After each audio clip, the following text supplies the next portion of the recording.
Good morning and welcome to the Somerset Champion of Champions. The singles are here at the Club Hastings. I've got Dean Drummond with me. Of course, we're into day two, and in the morning during this round I'll give you updates on where things are sitting relevant to the play from yesterday, the 3 winners or 2 winners and who's qualified, etc. You'll see in front of you now there's the program for today.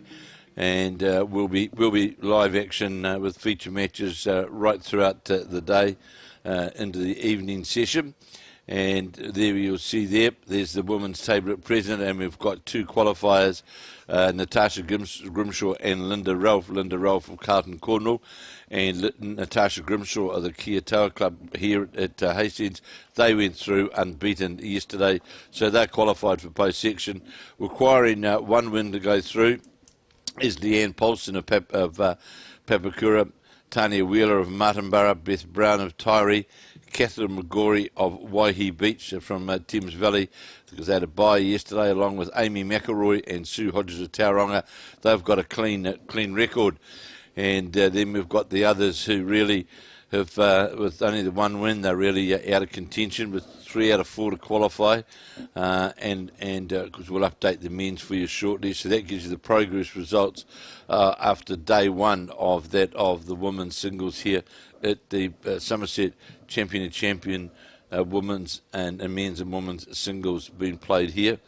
And of course, as we said yesterday, we've got live action right throughout, and we've got this new innovation of the split screen. So, Dean, don't panic. We're not going to have to commentate on both games at the same time, but that's good. Yeah, people watching can have a look. So, Dean, you're a member of the club here at present.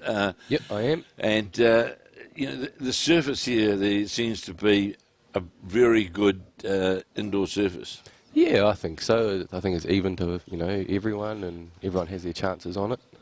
Doesn't seem. We noticed yesterday afternoon, late yesterday afternoon, and you would know about this through playing on this, is that as the afternoon went on, it got colder. The temperature dropped significantly. Just seemed to about a yard of pace. Just seemed to drop off, and we had the game we were commentating yesterday afternoon, where all of the bowls were literally within centimetres of the jack. All of a sudden, they were a metre away. It was just went through an adjustment to try and, it just changes. So it does change, although it's indoors. Definitely temperature affected. It was a lot worse before the heat pumps got put in, but they've sort of regulated the temperature a bit, and it's a little bit easier. And normally though you've got a temperature which is consistent with a speed, I should say, which is pretty consistent, isn't it? Yeah. So all right, we're going to concentrate on the game between. On the split screen, we'll try the game between Susan Cottam of it's Cottam. It's Susan Cottam, well-known family in the Taranaki, up against Jane Anderson of Queenstown, but at the moment there's no actions, 1 measuring and 1 walking back to the head, so it's a bit of an inert situation at present. You were here yesterday afternoon, Dean. There's some pretty good, some tight tussles in that men's competition. There was, that game between Dean Alger and Diddy was unreal. Went right down to the wire.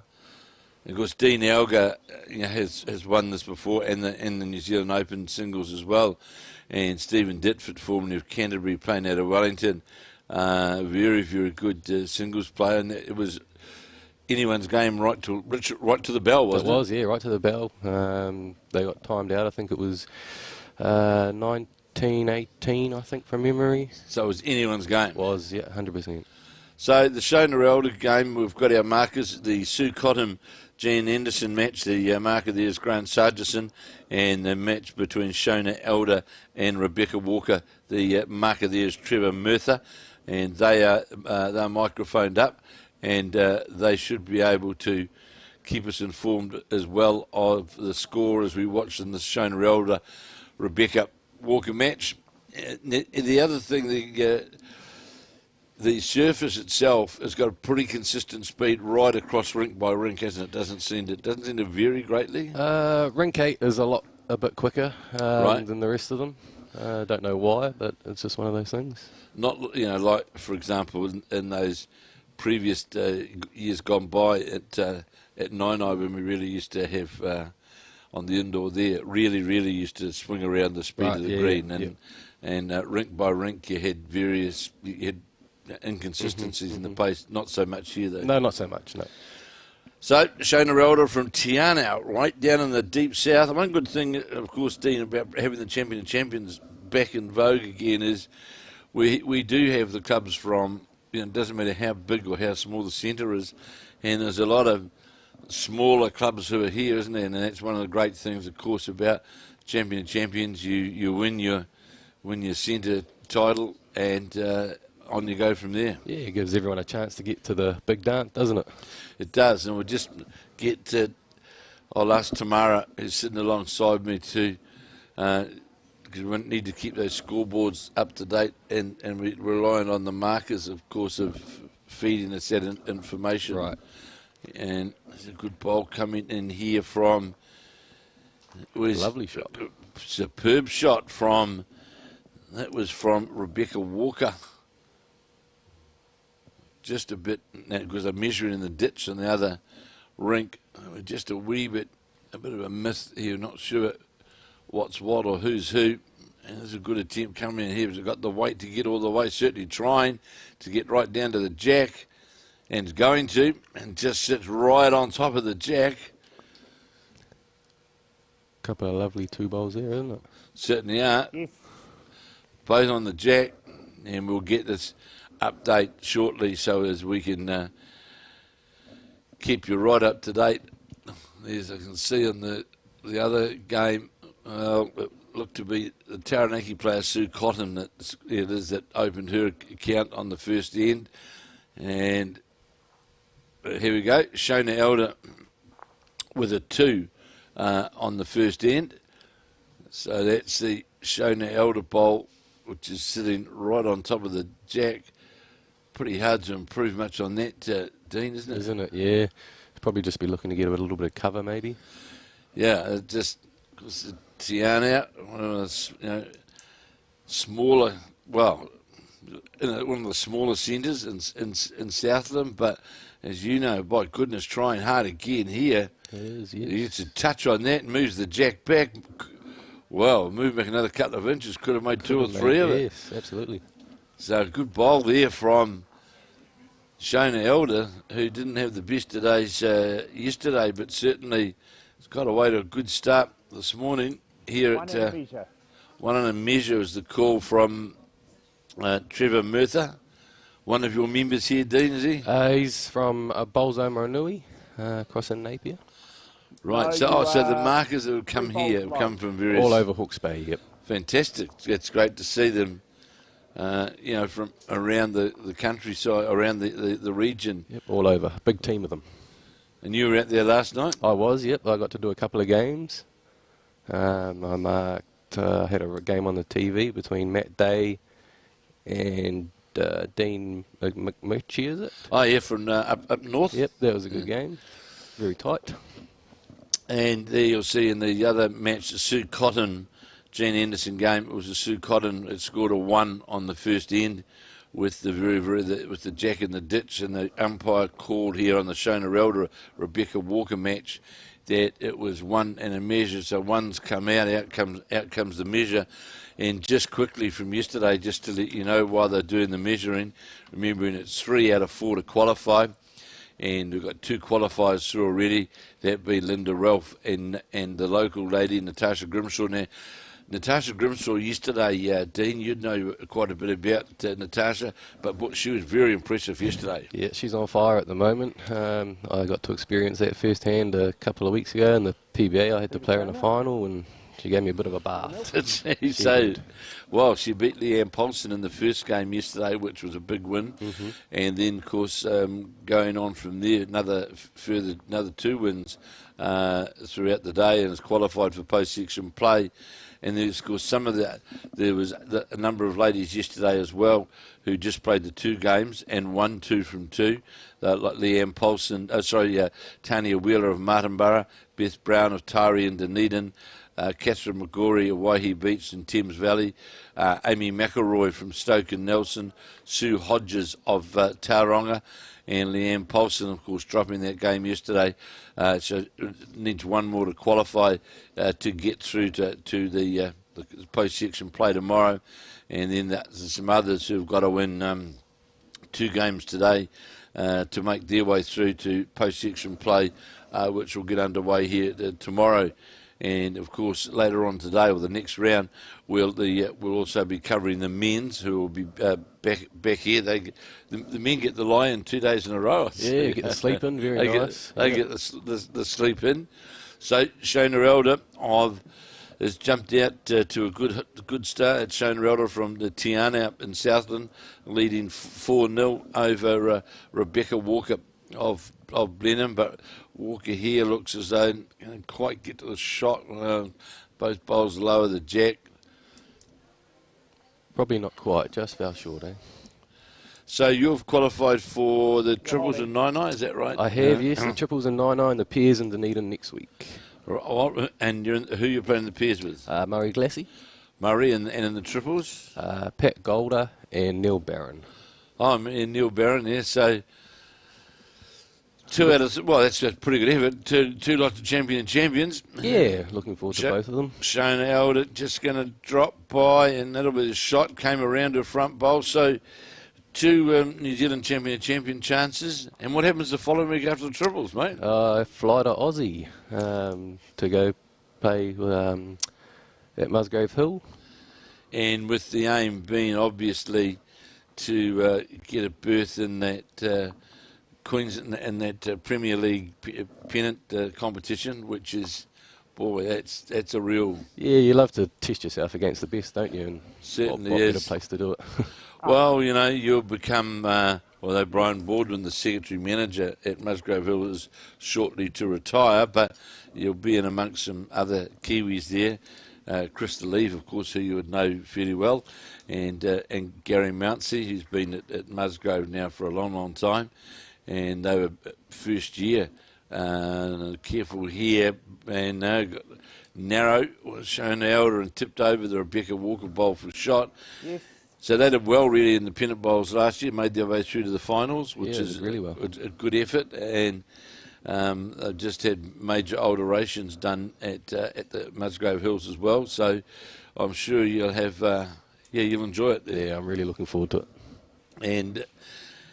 And of course, you'll be on the home of wind on the Gold Coast, because they get a bit of it up on the hill. But right. I'm sure the competitive nature of bowls there for aspiring players. It's certainly a very good club. So Krista Leave, of course, this year winner of the Queensland Pairs and Queensland Triples as well, playing with Aaron Sheriff. So you're going to a club where you've got a pretty informed player. Yeah. And he's had a great season. He has. On the coast. And there's still a couple of more things to go, of course. I know he's qualified for the finals of the Australian Indoor, which I presume is played at Tweed again this year. And also, of course, the chance to go and play in the Australian Champions for both the triples and the pairs. So, along with the likes of Sean Baker, Musgrave Hill should have pretty good side. And I believe there's another New Zealander joining this year, Roger Stevens. Yep, Roger's going across. Yeah, I've heard that Roger's also joining up on the hills. A good player out of Dunedin. Formerly of Southland, but now plays his bowls mainly out of Dunedin. So he'll be there at the club. So, no, all the best, and I'm sure you'll enjoy you'll enjoy the experience. Yeah, cheers, Kevin. Thank you. And you're going to work at the club? Yeah, it looks that way. Yep. So there you heard through the mics there from Trevor Murtha, the markup. 4-2 to Shona Elder in this race to 21. There's no shortage of bowls to play over there on the coast. No, there's not. There's something on every week, isn't there? Yeah, there sure is. There's something on, and richly, I suppose you could say that the big four over there, Helensville, Broadbeach, Pine Rivers, and Musgrave Hills, always got something, something big going on. So, yeah, great opportunity, good weather. And just a life, it's a change, isn't it? It's a opportunity, isn't it? Yeah, 100%. And you've played on the coast before, haven't you? No, I haven't. Oh, you haven't? It'll be my first time. All right, so here you go. Yeah, looking forward to it. No frosts like there was this morning here. By goodness, it was Mount Ruape weather out there this morning. I thought I was on the wrong side of the island. A little bit chilly, wasn't it? Yeah, it sure was. It let us know that winter's certainly here. So how many members is there here at Hastings now?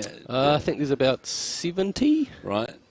And is there any, do some other players, for example, are they multi-clubs, because to play on natural surface as well? Is that No, there's not. No, everyone's sort of either just here or somewhere else, I guess. And it's people in the summertime, they don't mind being in the indoor playing all year round? No, don't seem to. Everyone just gets on with it, I guess. Well, the club really is. You've got Dwayne Cameron here as well. Yeah, the club goes pretty good, doesn't it? Yeah, it does. It goes very well. Yep. Plenty of tough competition, that's for sure. Yeah, there is. There certainly is. Oh, there's a slice of that. Jack, these two girls, both of these games here, I'm sure they would like to get a win under their belt, because there's a trail of the Jack. Yeah, lovely bowl from some Sue Cottam, who will level things up. I would say at 2 apiece in the other match with Grant Sargis and marking. I'm sure it's 2. We'll see in a minute on the scoreboard. I was very impressed yesterday with where's the gentleman from Blenheim? Simon? Yes, Simon Hitchcock from Riverside. He did drop a game yesterday. He's won 2 from 3. But his game yesterday against Phil Corney of Whanganui, boy, he was... I'd never seen him play before, but very impressed. Yeah, I can't say I'd seen him around before either, but I got to mark one of his games and he played very well. Definitely a little bit of a smoky in the field. Yeah, I agree, Dean. He certainly he came out of the woods a bit, didn't he? Yep. My goodness, there's a lot of room here to draw a shot. We've got 3 shots at the moment from Rebecca. Rebecca Walker from the Blenheim Club in Marlborough, but there's quite a bit of room, isn't there, for Shona Elder from still a bit of the room out. Forehand side. We noticed yesterday though, Dean, if you do what just happened here, if you don't take your green, you still get punished. Yeah, you get punished, don't you? Yeah.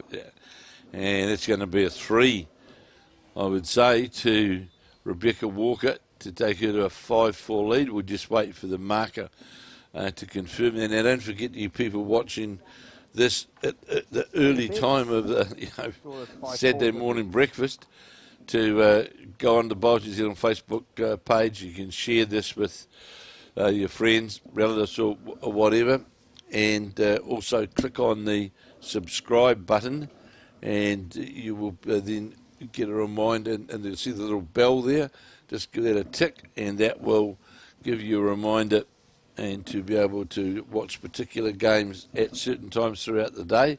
And, of course, if you want to have a look later at any of the other matches, you can go onto the Bowls New Zealand website and have a look. And today, of course, yesterday we started it, but with this experiment of people wanting to watch more bowls, we've gone to... the split screen commentary. It's a first. It's hard enough concentrating on one game, isn't it? And we've got to do 2. It's not without its challenges, mate. And I But, people, it's great now that we're doing all this live streaming. Mark Cameron, the CEO of Bowls New Zealand, and the feedback we've had, people want to watch more. So we're embarking upon this split screen technology as a trial to see how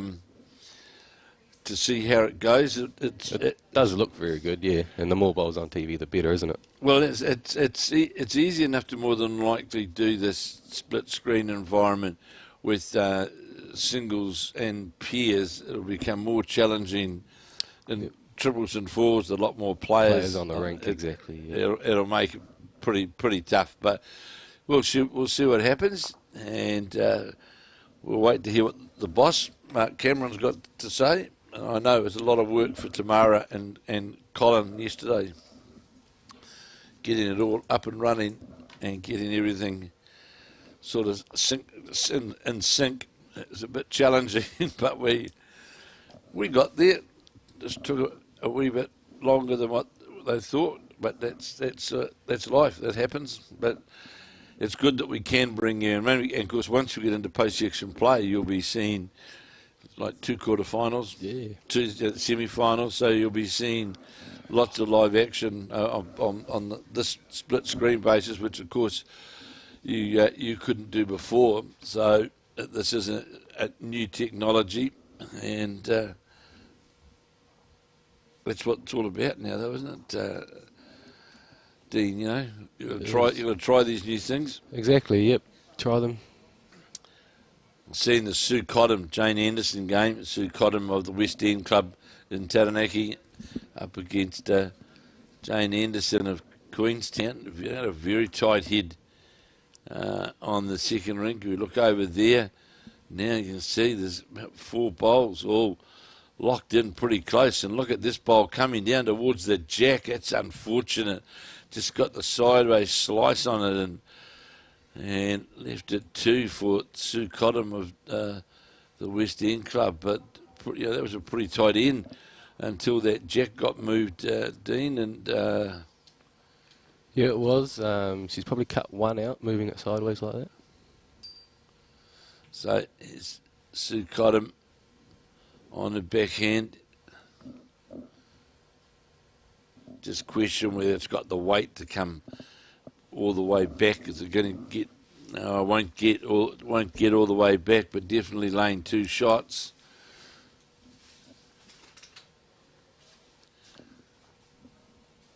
Jane Anderson now also on her backhand, endeavouring to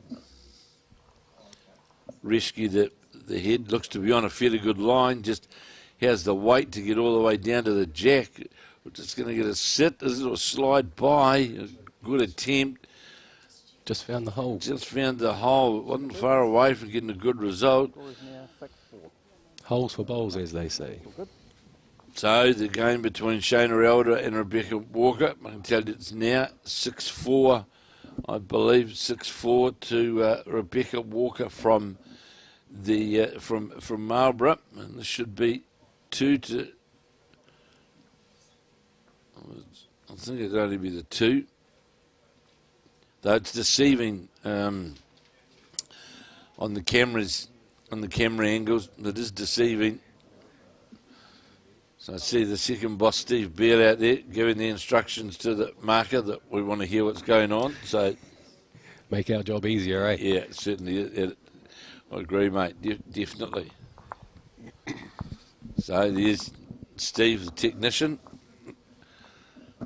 making sure the microphone that it's all on. A few adjustments. He might talk to us now. Hopefully. And there's any of these 2 from your club? No, they're from Bolzoma and Nui. Both from the same club, are they? They're both across there, yep. So, pretty sure it was a 2 to Sue Cottam from Taranaki.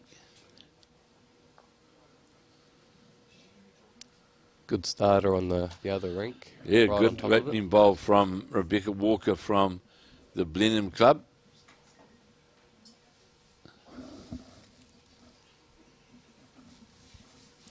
Looks to be on a good green again, just on the weight. Yeah, looks to be able to get. It'll come right back to the centre line and the jack. That's a pretty good bowl. Sits right on top of the jack. It's.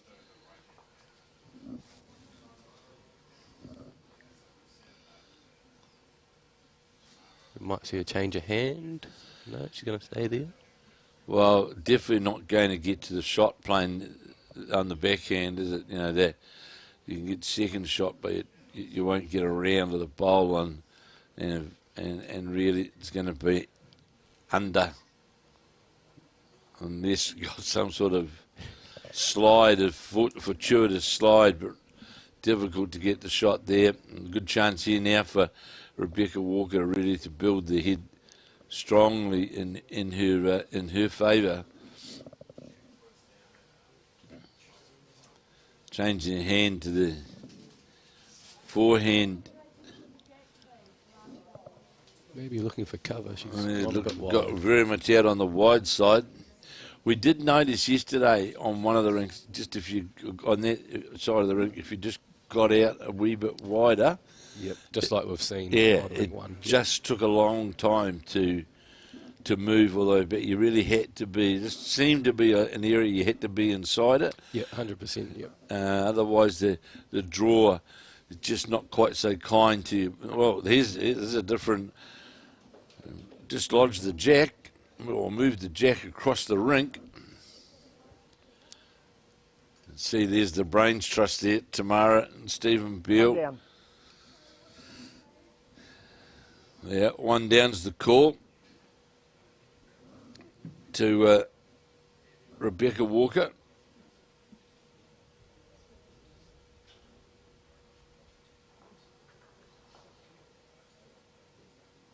Down the forehand side again.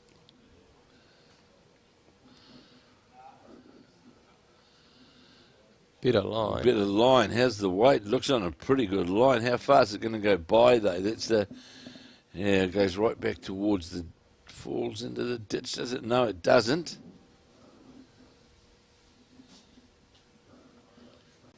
So, Shona Elder, Tanya.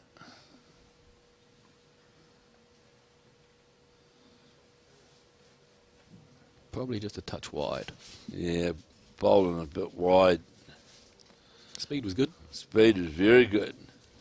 And I just noticed on the other rink, 3 touches there on that on that rink between Sue Cottam and Jane Anderson. Good start to the end, isn't it? Certainly is.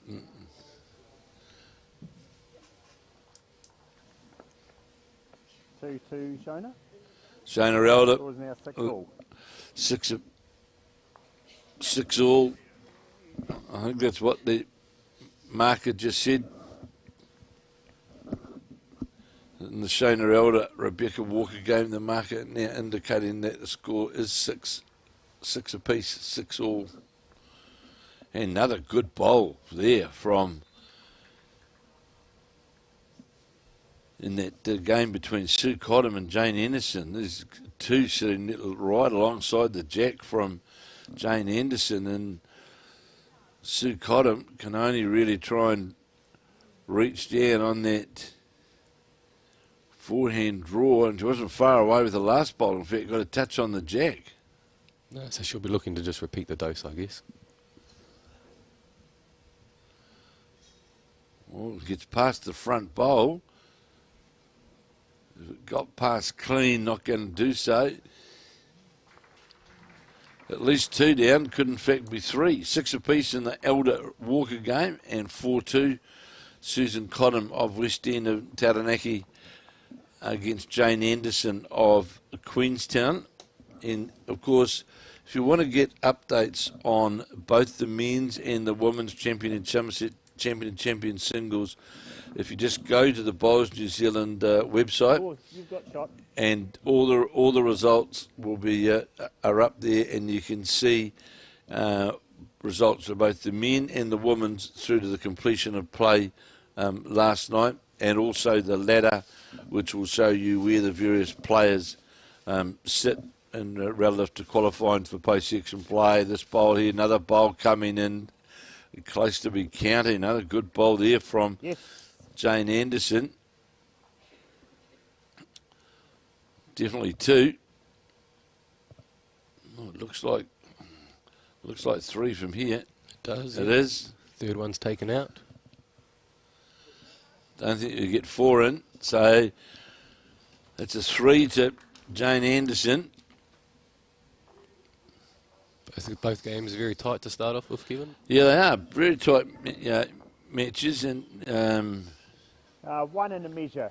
one of the measures the call there from the our marker, Trevor Murtha, and Shona Elder now endeavouring to draw the shot,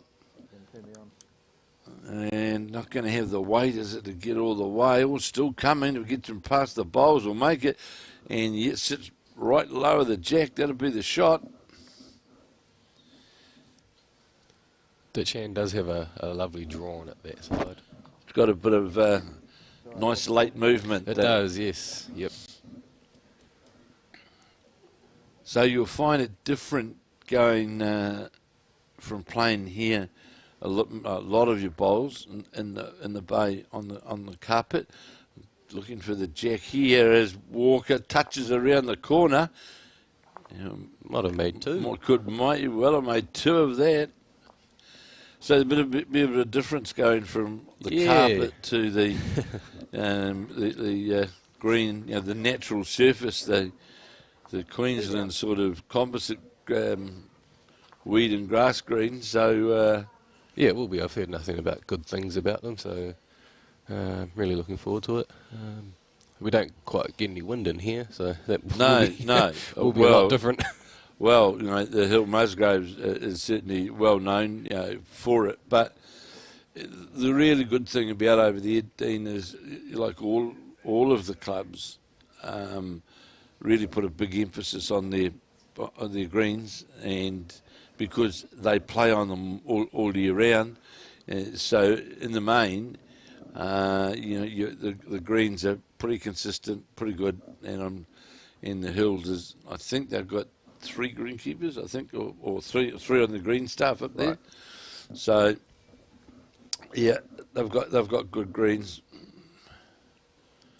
Just pinched a green. Yeah, pinched a green and lacking a little bit of weight. My goodness, in this other game though, they've got right onto the jack straight away. It has Jane Anderson of Queenstown. There you'll see there's her bowl sitting right in behind the jack, and Sue Colin has got 2 just sitting around the outskirts. 2 to Beck, score is now 8-6. So 2 to Rebecca Walker in the Rebecca Walker Elder game, and it takes her to an 8-6 lead, 8-6 in the race to 21, and Jane Anderson endeavouring to try and get up to draw another counter, and may well have done so in the Cottam Anderson game. We'll see. The camera comes around. That it's great work here from Tamara and Colin, because moving, you can see all the cameras get moved from inside the control panel here in the control room. But there's certainly it's a full day's work. Yeah, a lot of pressure, isn't it, to find the shot? Yeah, and they just move the cameras around, and so as you can sit there, watch. Looks like it could be 2, eh? Looks like 2. The bowl right in behind the jack, and the one just out the side from that. Not sure about this one with the weight though. Pretty handy line again. Good line, just not going to. Boy, well, we're going to sit in fact rocked on the shot bowl. It could be 3 now. That's a good head. There's 5. Very good head. 5 bowls there, all just literally sitting on top of one another. And I see that Shona Elder has drawn as well in the Walker Elder game. And Shona Elder is drawn literally right on top of the jack. And Rebecca Walker, she's coming close here as well. Sits inside the bowl, turns it through. Not quite. Still be the Tiana player holding the shot. You are. Well, Susan Cottam really has got to play with Richie weight down through there, Dean, doesn't he? Yeah, try and get a bit of disturbance on something. To try and move a couple of bowls, or get some jack movement. Playing down on a backhand where it's under the line. You can see one good thing about that, or another one of the very good things about this coverage is you can see very quick. Exactly, yep. Yeah. Perfect view of that, didn't we? Yeah, you can see right out of the hand that the line was definitely under the jack, and it's just a matter of what the number is, whether it's a 3 for Jane Anderson. If it is, it'll take her out to an 8-4 lead. Well, it is 3. 3 great bowls. Yeah, it was 3 well-drawn bowls. And our marker, Grant Sargison, confirming it was 3 to take Jane Anderson out to an 8-4 lead. So today, in both the men and the women, it is section play, and endeavouring to get that 3 out of 4 to qualify for post-section play. And then tomorrow we're into quarter-final, semi-final and final later on tomorrow afternoon. But we will have all of that live action from the Somerset Champion event here at Hastings. And then, of course, next week we'll be bringing you all the live action again from Dunedin, from the indoor complex in Dunedin, the Hope Stadium there. We'll be bringing you the men's and women's champion pairs, which gets underway on Friday. And then the following week, we will be at Nainai for the triples, champion triples. And then we'll be back here in Hastings for that of the champion fours. Now, just been given to me here, looking at the woman. On to Shona. That score is now 8-7 to Bex. It's there is 9 players who unfortunately won't be lining up for post-section play. There's 9 who haven't got the required number or any chance of getting to the required number, knowing that Linda Ralph and Natasha Grimshaw have qualified. And then those sitting on 2 wins, whether they've played 3 games or 2 games that have reached, who have got 2 wins, requiring 1 more to qualify, is Leanne Paulson of Papakura, Tanya Wheeler of Martinborough, Beth Brown of Taieri, Kathryn McGaughey of Waihi Beach from Thames Valley, Amy McElroy of Stoke and Nelson, and Sue Hodges of Tauranga. Sue Hodges of Tauranga has also got 2 from 2. So, and those still with a chance as well to win their way through is Jane Anderson of Queenstown. Of course, at the moment she's in front 8 shots to 4 against Sue Cottam. And also Elaine McClintock of Orewa, Sharon Leonard of Kiatoa in South Canterbury, and Erika Goldsworthy of Woodville. They only played the 2 games yesterday and they won 1 from 2, so they'll be playing 2 rounds today. So at this stage they are still in with the chance of qualifying. And I asked yesterday, Dean, you don't want 9 to qualify, do you? No, that creates an awkward situation, doesn't it? So, yeah, I'm picking they'll be... the likelihood some of these down the bottom here won't make their way through. There'll be, I would say, 3 or 4 who after the next round will be gone, which leaves us at that sort of number that we hope that we'll get to for start of post-section play. That nice easy 8. Nice easy 8, yeah.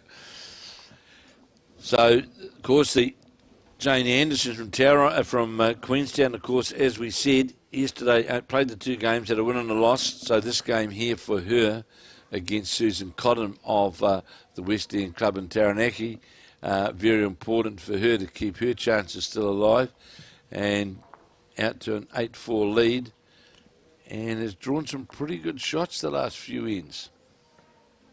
One down here. Looking to touch the bowl onto the jack for a few. Yeah, it was a chance. It was 3 there, wasn't it? It's just that gentle tap. And Susan Cottam coming up to have a look. Well, the last thing she wants to do is play what Jane Anderson attempted to play. Yeah, she doesn't want any movement, does she? She doesn't want any movement, so really is endeavouring for a safe draw for her on the other hand. And in the other match, looking over there, it looks as though we've got the Rebecca Walker of Blenheim. Looks to be holding 3 shots over Shona Elder. Walker leading 8 shots to 7. So here's Sue Cottam rightly, safely on her forehand and holding 1 shot. No, she's not. Well, as we said, Dean, fortunately she hasn't got the weight, but the risk of playing that bowl, of course, if you tap the bowl front on square, that jack's would only go one way, exactly, yeah. She definitely erred on the side of caution, I think. So a 1 to Sue Cottam from West End and Taranaki. It's 8-5 now to Jane Anderson of Queenstown, and there's a number of very, very good bowlers that come out of that Queenstown, women bowlers I should say, competitive players out of Queenstown. Margaret O'Connor and her crew are certainly very, very competitive players, and looks like we've got at least 2 to Rebecca Walker of Blenheim. Oh, it'll be 3, Yeah, it looks like 3, Kevin, doesn't it? It is 3. So it'll take Rebecca Walker out to an 11-7. And that's definitely another one.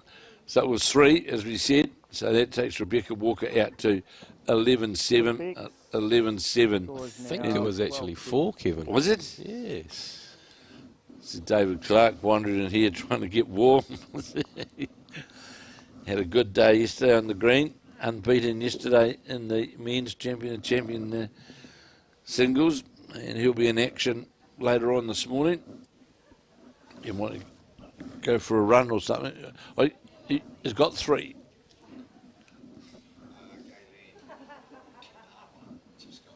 Rebecca leads 12-7.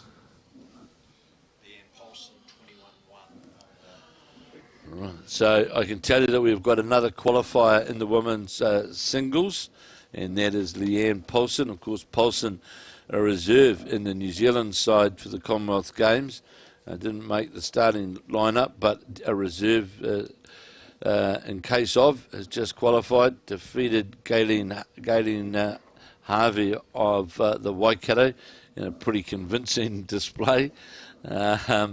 So, of course, Galen's got she can't qualify, but it puts Leanne Paulson now through as a qualifier alongside Natasha Grimshaw and Linda Ralph. So there's 3 of the form players that have certainly got their way through into post-section play early on, and others will join them, no doubt, after this round. And David Clark, let's take another look at this man. And there he is. So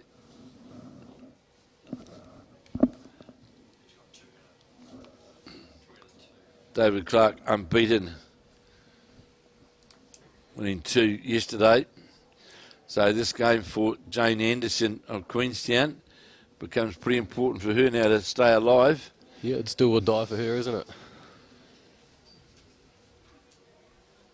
She's playing well. Drawing well, yeah. They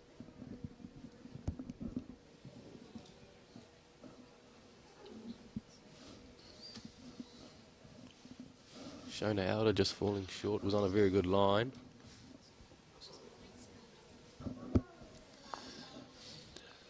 So I turned, she got a turn on the bowl there. And did Jane Anderson made shot out of that? Turned her bowl up nicely, didn't she? Just rolled it once. Got the roll on it, turned it over onto the jack, gave her the shot. Because there's 3 bowls sitting all very close to the jack. And just going to depend on the weight on this one. It's a good attempt, really good attempt. Close. Just fell out. Boy, there's 4 bowls that tea towel would, well, you wouldn't need a tea towel, big handkerchief to cover those 4 bowls, isn't it? They're all locked away on the All jack. very close, yep. Very slightly low. Jane Anderson just asking a Grant Sargent some an idea of, well, she could more than likely draw up to that Sue Cottam bowl, because it looks to be, if not jack high, at least jack level to get a turn out of it.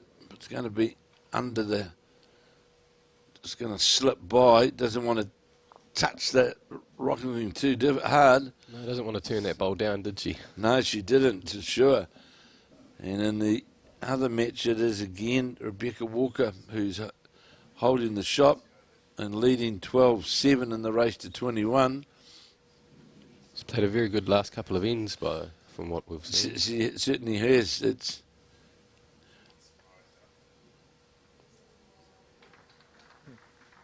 Can be quite hard. Can be quite hard to tell with the lights from the bowl. so there's another one to Rebecca Walker. Moves to 13-7. One to Beck. Score is Just now confirmed by the marker there, Trevor Merthyr, and 13-7 it should go to. And we'll see here what Sue Cottam from the West End Club up on the hill in New Plymouth. Like you say, she can afford to sort of draw right up to that wing bowl, can't she? She can get some movement there. It looks, he has the weight and width on this. The line's not too bad. Coming now. Yep. Going to draw in amongst that nest. And, well, boy, you got 5 bowls, all literally all touching one another, Yeah. right alongside the jack. The West End Club in New Plymouth sits right up on top of the hill, overlooking overlooks the city of New Plymouth and out over the harbour, and has a panoramic view of Mount Taranaki from the club, and sort of it's bundled in with a really sporting area of New Plymouth, right only 1 block away from Yarrow Stadium, the home of rugby in Taranaki, and directly across the road from the Tukapa Rugby Club at Sanders Park in New Plymouth. So it's and sitting down below it is the Western Park Soccer and Cricket Club. So it's locked in a park area of New Plymouth, and very strong club, West End. And of course Dean Elgar is here, another one of the West End players. Yep, he had a couple of wins yesterday, didn't he, Dean? He did. He had a couple of wins. Another one to Jane Anderson. And you're right what you're saying about Rebecca Walker. Dean, she's getting that first bowl effectiveness, which in singles makes such a big difference. Yeah, it's a big key, isn't it? It's and so often you'll see that first bowl draw right to the jack, and it rewards you, doesn't it? Yeah, if you can win that battle, it sort of goes a long way to the result of the game, doesn't it? Yeah, it sure does. It's so important to get that first bowl in or around, close as possible to the jack, puts the pressure on, and of course, as we said, Jane Anderson wanting this win here to keep her alive, still having to win after this one. If she is to win this will give her 2 and have to win her next or last game to put her through into post-section play. So the club here, Dean, is it part of the Hastings club next door, or is Yep, it's an adjunct of Clubs Hastings. So you're a member of both, are you? Yep, you have to be a member of both clubs. In the club over it's not over the way. It's just you walk through a door and you're in there. Doors and you're in. Yep. And you're in there, and that's got full, like all the chartered clubs. Yeah, exactly. Yep, it's got all the pool tables and dartboards, TAB, all the good stuff.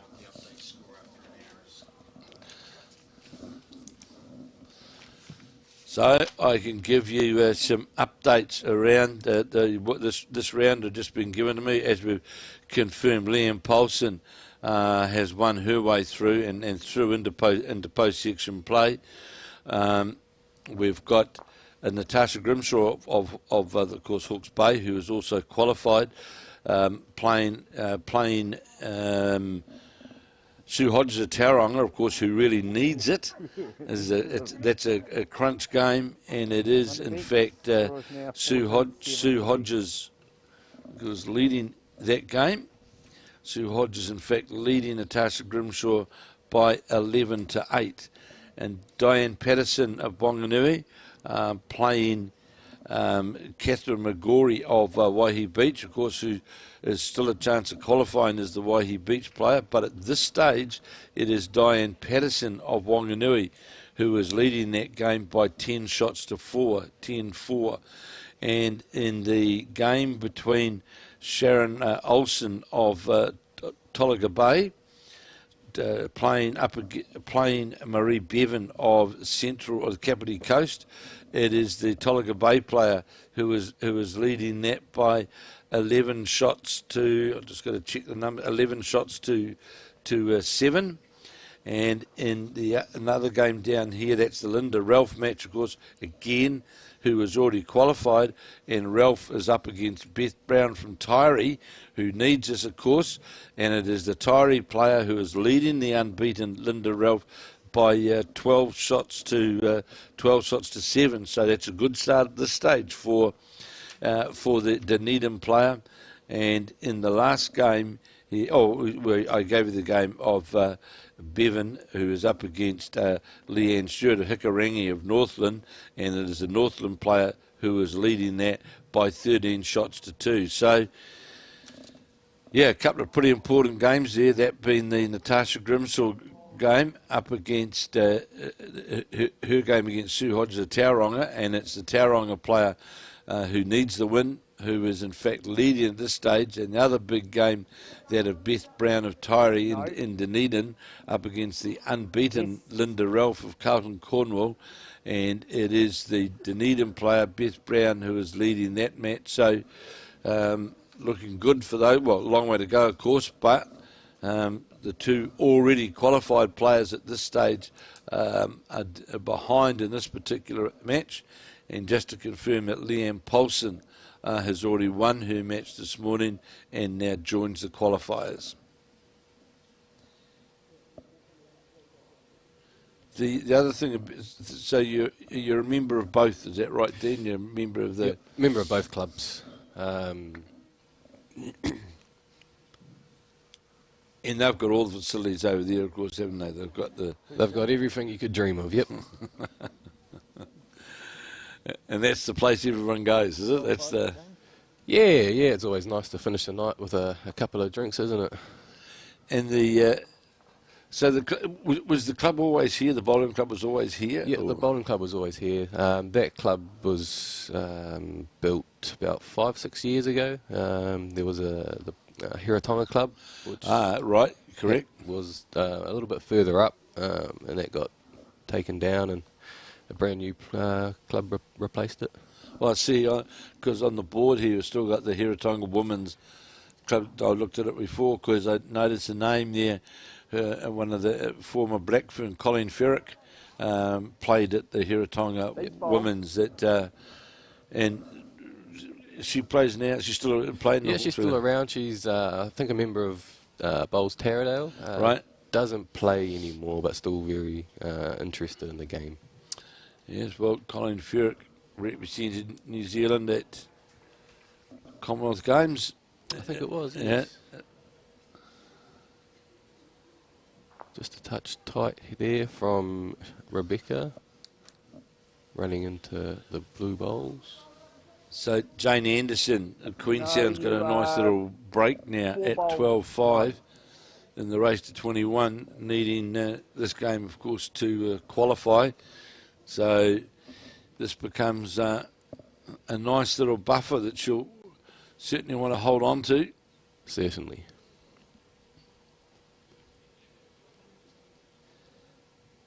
And have you got, does the complex get used like for business house bowls and etc. Yep. They have business house here. Sort of two times a year probably. They'll run different tournaments, I guess. And of course the Bowls 3-5s. Bowls 3-5. Yep. They'll play a centre tournament of that, I guess. Because the club here, Club Hastings, represented 14-9 to Beck. played in the last national, the one down at Nainai. Nainai, wasn't it? Yep, we were down there. Just missed out on qualifying, which is a bummer, but that's the way things go. Well, it is, but one can always say everyone compared to what, let's say, the old two life system. At least you get three or four games to be able to give yourself a chance to qualify. Don't you? Exactly. Yeah. You're not dead after one. Or No, you're not. No, you're not. So 49, Rebecca Walker of Blenheim leading Shona Elder of Tiana, 14-9 in the race to 21. And in the other match, Susan Cottam of the West End Club in Taranaki up against Jane Anderson of the Queenstown Club at Central Otago. It's Anderson, who needs this game to stay alive for post-section play, is leading by 12 shots to 5. And of course, in the next round, I'm pretty sure we've got some men playing in the next round. Oh, okay. Or maybe it was still a woman, is it? I'm not. Is that the next round? Might be a split round, yeah. Could be a split round, because I'm looking here at round. Yeah, it may well be, because I'm looking at what we've got here in front of us. Oh, well, no, we'll have another women's round, and our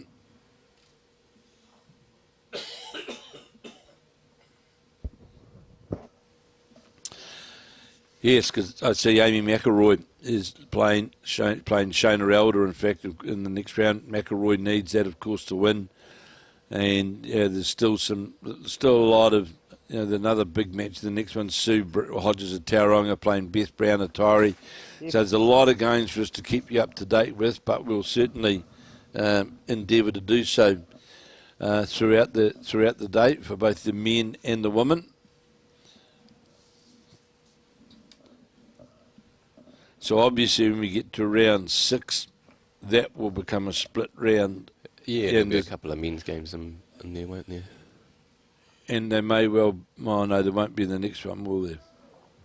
Yes, it is. No, that'll be a full women's round. Full women's round we've got in the next round. So we've got Kathryn McGaughey of Waihi Beach up against Sharon Leonard of Kiatara, South Canterbury. Amy McElroy of Stoke and Nelson. Here's a good bowl coming in here from Cottam at a trail on the jack, and it was down on the head. There's a telling bowl. But again, if you look at the head, they're all very really consistent, aren't they? Very, very consistent. So in the next round, we've got Kathryn McGaughey at Waihi Beach and Thames Valley up against Sharon Leonard, Kiatara in South Canterbury. Amy McElroy of Stoke and Nelson playing Shona Elder of Tiana, representing Southland. Sue Hodges of Tauranga up against Beth Brown of Taieri and Dunedin. Elaine McClintock of Orewa from North Harbour Bowls up against Erika Goldsworthy of Woodville from the Hawke's Bay. The Galen Kanawa plays Jane Anderson of Queenstown. And of course, that could be a bit crunch match depending on what goes on in this game here in front of us. Susan Cottam of Taranaki plays Rebecca Walker of Blenheim, and Birdie Love of Stokes Valley and Wellington plays the unbeaten after 2 rounds, Tanya Wheeler of Martinborough. Yep, should be a good couple of good battles there, shouldn't it? It should be. 12-6 now. Jane Anderson leading Susan Cottam, and Rebecca Walker of Blenheim leading Shona Elder of Tiana by 14 shots to 9. And I think I heard Rebecca was holding a couple. Oh yes, it looks you can see at least one there. That's gone high, wide and handsome on the way through. And see Susan Cottam draw close to the jack with her first, the Taranaki player. They're certainly drawing pretty consistently, these two ladies, Cottam and Anderson. And we'll see with another counter coming in here from Rebecca Walker. May well be if it sits out and sits and falls, doesn't do so.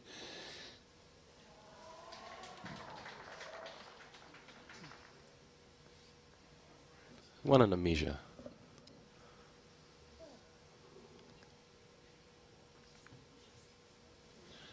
So here's Susan Cottam endeavouring to add to her counting bowl, just lower the jack and is going to sit just past the, well, in fact, sits jack level, just came under a bowl. Good bowl there from Susan Cottam. And one would think Jane Anderson would play down on her forehand trying to reach and sit that bowl.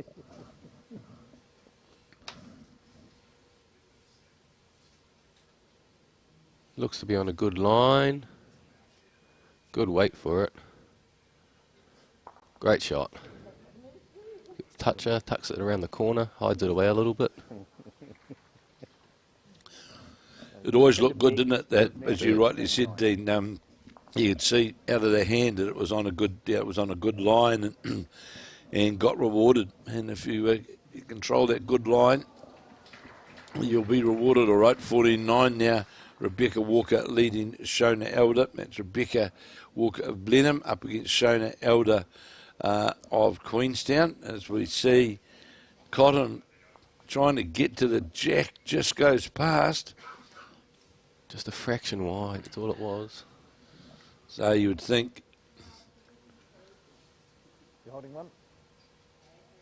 Be interesting here. And, you know, Jane Anderson, I would think, go to the backhand really, can plenty of room to draw down there. Don't want to give a shoulder on the forehand. You saw the reaching weight that Susan Cottam just played. So yeah, that's right. You don't want to make it easier for her, does she? Another good starter from Rebecca. Like we say, her first bowl's been probably... Yeah, that's been the telling point, hasn't it? And sort of after the halfway mark of this match, and here's a good bowl coming here from Anderson. Let's just go by, but that would more than likely count. And like you say, he doesn't offer that shoulder. No shoulder, just a draw on that forehand for Susan Cottam. Well, she's got it out pretty well, but how far, what's the weight like? It's a good attempt here. Again, another good attempt from Cottam. Might be unlucky, desperately unlucky, really. Got a touch on the jack, but just went by. Jane Anderson asking about the head. You're holding one. Yeah, so you got the call there from Grant Sargis in the market that you've holding one is Jane Anderson. As Shona Elder drew a lovely toucher on our other rink.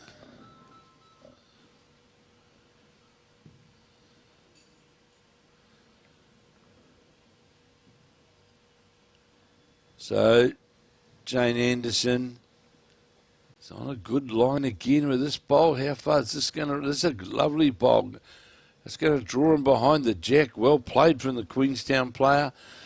And, well, there's definitely one, the marker said, the Grant Sargison said, and then a measure, so...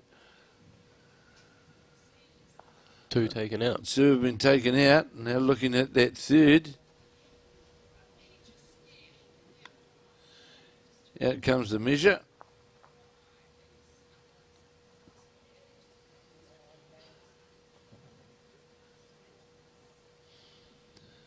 The two, they've got some pretty. They've been drawing pretty well in that game with that Susan Cottam, Jane Anderson game, and it was just the two, and a 14-6 now, 14-6 to Jane Anderson of Queenstown. Of course, needing this game to stay alive for post-section.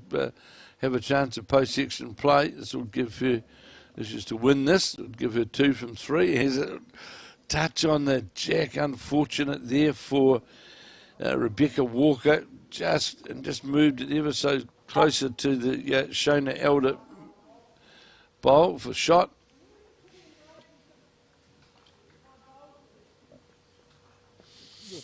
The kitty's that far behind your bowl.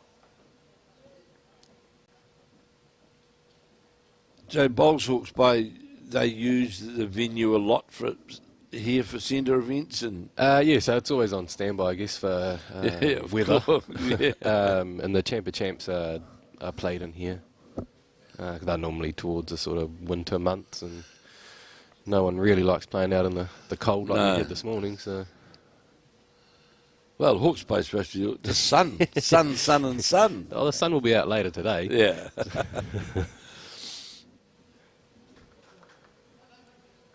So you've always been at Hawke's Bay? I have, yep, all my life. Born and bred black and white? Black and white, yep. Yep, you got that dead right. Magpies, yep, you're onto it. It's, well, they had their first Shield Challenge of the day, didn't they, against South Canterbury? They did, yes, yep. And held on to the Liger Wood, much to the dismay of my good South Canterbury friend John Macbeth. John, in fact, was had all intentions he was going to the Shield match, but along came Captain COVID. Yes, yep. And he is in isolation, and I think he's still in home isolation. He might be on the way out today. It does seem to be going around again, doesn't it? Well, there's of the 3 Bowls New Zealand people in this room here, at various times have all visited Mr. COVID, had a 7-day chat with him. Still haven't got rid of the sod. So there, Stephen Beale just walking past, who's one of the latter ones. Says he still hasn't fully recovered from it. But I got to introduce you to this because it's Stephen Beale's wife, Dean, who looks after us. Oh yeah, well, see, Pauline, look at this. See, oh, lovely. Now Don't mind if I do. Oh, you go for your life, mate. That's a chocolate walnut that Pauline's made for us, and we get well looked after here. You know, there's we'd never go into a hunger camp. Colin used to have 4 bags of various varieties of all sorts of delights of health delights to keep him fully energised throughout the day. And Tamara's very good. I think she bought them for Colin to I think that was.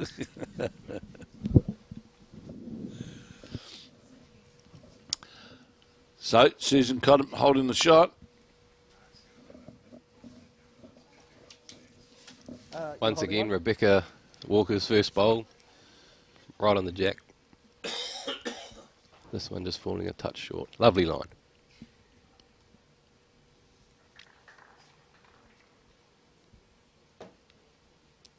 Susan Cottam on her backhand. Trailing 14-6 to Jan Anderson, who needs this win to keep her chances alive, and Cottam drawing another shot.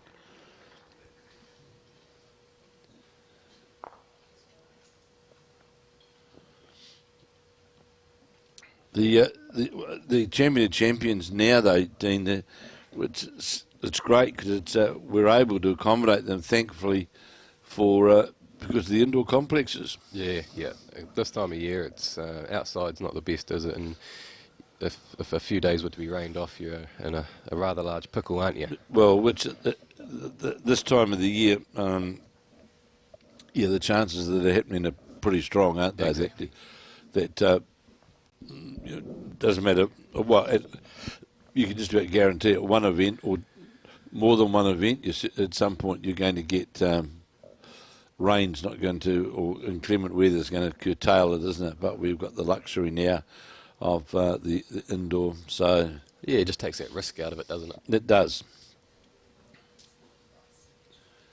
And look, at this time of the year as well, here we are in the, we're in July. You certainly, next week we've got the Piers. Well, we wouldn't be playing them in Dunedin. Piers in Dunedin, no. It'd be worse than what it was this morning here, wouldn't it? Yeah, well, this would be summer. But no, we're looking forward to getting to Dunedin next weekend. And from another poll here from the Blenheim player, Marlborough player from Rebecca Walker. I'll take her to 19. 3 to Bex, score is now 19-10 to Bex.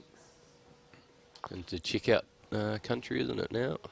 Yeah, check out country, it is. And in the other match, it is Jane Anderson leading 14-6 over Susan Cottam of the West End Club in Taranaki. But it is Cottam who is holding 2 shots. The standard of these two in this Cottam-Anderson game, but a lot of good, consistent heads with a number of bowls in and around the head. For sure. They've been pretty consistent all round. Yeah, both players drawing very well. And tomorrow, of course, we'll have post-section play of both the men and the women. We're getting underway at 8 a.m. and I'm presuming, well, I'm not sure, with that first round it'll be a split round. Well, we've got it'll be a full rink, wouldn't it? Yeah, I'm getting it'll be a full ring, right? Yeah. Are they going to play both finals at once, are they? And split screen it? They are. We've just got confirmed from Colin, the winner of the recent New Zealand Indoor Bowls Peers, the New Zealand champion, Alex Reid, who Alex didn't bother to come and help us this weekend. He's no doubt playing indoor bowls somewhere. 14-8. 14-8 now to Jane Anderson over Susan Cottam.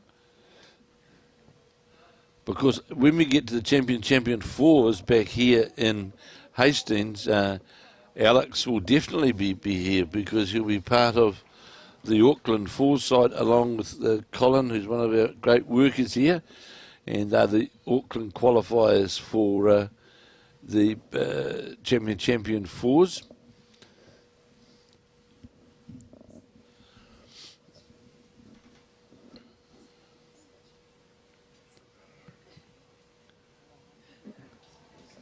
Shona Elder just pulling up, I think.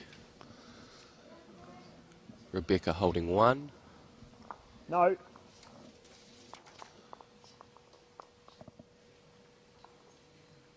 Staying on that backhand side, just looking to beat her bowl. So, in the men's singles, I noticed, Dean, the Hawke's Bay representative, James Burney, is qualified. Yep, James Burney, he had a lovely day yesterday. He had three good wins, so through to the big stuff on Sunday. So, tell me, is he part of the... Yeah, he's in the Hawke's Bay squad. Right, okay, so... Yeah, because one good thing about the champions, you hear and see players that you may not see a lot of on a number of the other events that we cover around the country. So, obviously, a very good player in the region, and had 3 good wins yesterday. Yes. As did John O'Shea of Tauranga, who had a very, very good season in the Bay of Plenty, won a lot of events this year, and in the post-section in the men, so to speak, who are requiring that one win to get their way through is Simon Hitchcock of Riverside and Blenheim, who was very impressive yesterday.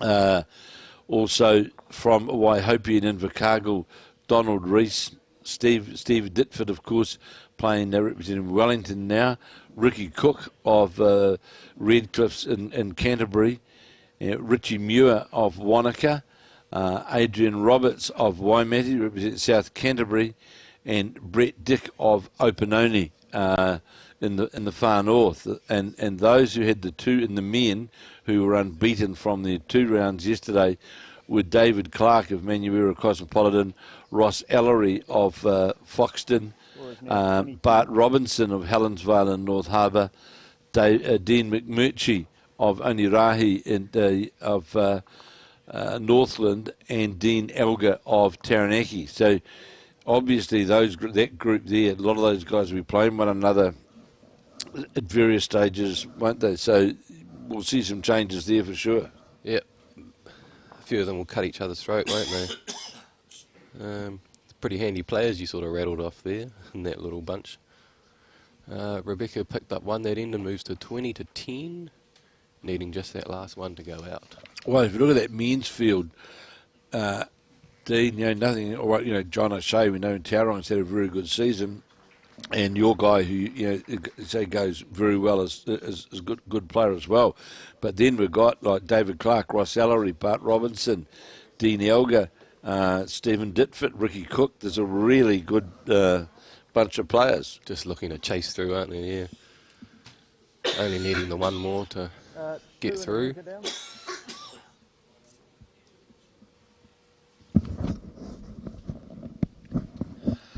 And looking at the Susan Cottam game here, she's certainly making it a challenge for Jamie Anderson, because she could be holding 3 shots there. Leading 14-8 is Jamie Anderson. Yeah, certainly doing her best to try and get back into it, isn't she? And looks as though 3 shots on the backhand now is Anderson trying to nestle in amongst these counting bowls. Has it got the weight to get all the way down? No, it hasn't. So Colin with a great chance here to make 4, really put the pressure on the Queenstown player, who of course needs this game to qualify.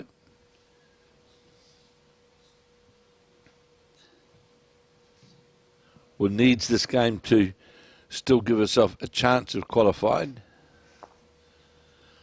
Well, that's a nice way to knock the bowl up when that 1-in-1 to go out, but there's still plenty of room to draw, isn't there? And that's shown an Elder Rebecca Walker game. There's a lot of room. So big bowl here for Jane Anderson. Her last bowl. Try and rest up in amongst those bowls. So 3 down on the backhand. Just looking to add some weight on her last line. Add some weight. If she gets inside this line down here, not going to do so though. Going to tip one of the bowls in, and it will definitely be 3 to the Taranaki player. And that takes it to 14-11 now. Jane Anderson leading Susan Cottam, 14-11. And in the other game, it's 20-10 to Rebecca Walker, with Shona Elder holding the shot. And really, it's a chance now for, can Rebecca Walker close the game out? Got a bit of traffic to work her way through. There is a bit of short traffic there in front, isn't there? That chooses the backhand, try and just drift underneath. Probably doesn't want to try and go around it because you might struggle to get back. Yeah, it struggled to get the weight to get all the way back to the jack. And sort of obscured at present, but right as you said, Dean, just with playing that shot around the bowl, definitely didn't get the weight line to get all the way back. So it will be 1 to Shona Elder at least, and Rebecca Walker will remain on 20, looking for that elusive one. And Susan Cottam of Taranaki from the West End Club all of a sudden tightened this game up with Jane Anderson to 14-11 after drawing 3 very good shots on the last end. Looks to have played a good starter here again too, just passed. Just passed, but sits in behind the jack. They're always, you're a chance there. Oh, 100%. They're not wasted there, are they? The lady doing the board over there. Lillian? That Lillian. That's the one. Right, yeah, yeah. Score is now 20-11. The Hawke's Bay women's selector, I think, still. Yes. And plays out of which club? Bowls Taradale. Oh, Taradale, right. So there's a one that, the shot that Jane Anderson just drew.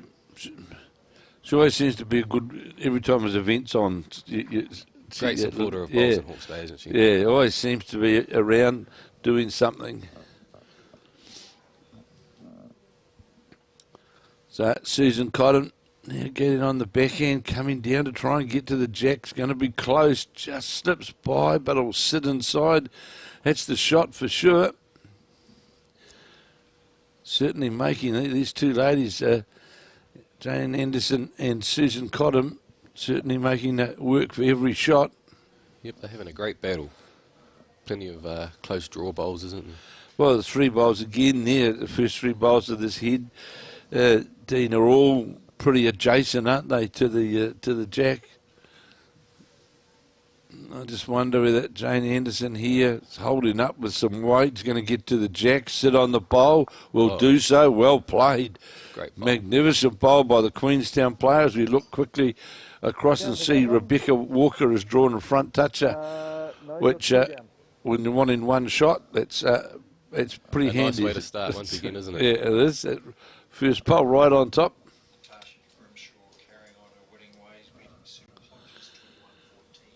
Oh, so just got an update from that match, the important match between Natasha Grimshaw, unbeaten, and continues that.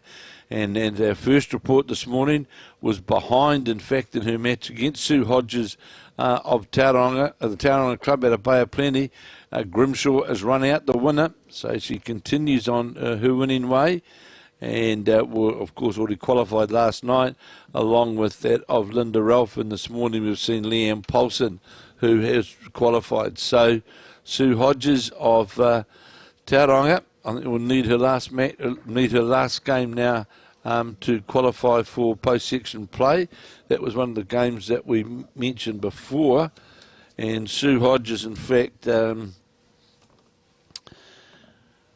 I'm not sure who she will play. Actually, I thought I had the draw here somewhere. No, I just got the table. Here we go. This should tell me. Oh, here we go. Sue Hodges in her last game will play. Well, it's a big game. Beth Brown from Taieri, who is also needing it. So one of those is one of them's gone. One of them's gone for sure. So Jane Anderson holding the shot again here. Goes Anderson and needing this game to stay alive for post-section play. Looks to have drawn another one. Might just pull up. Was on a lovely line, just didn't quite have the weight.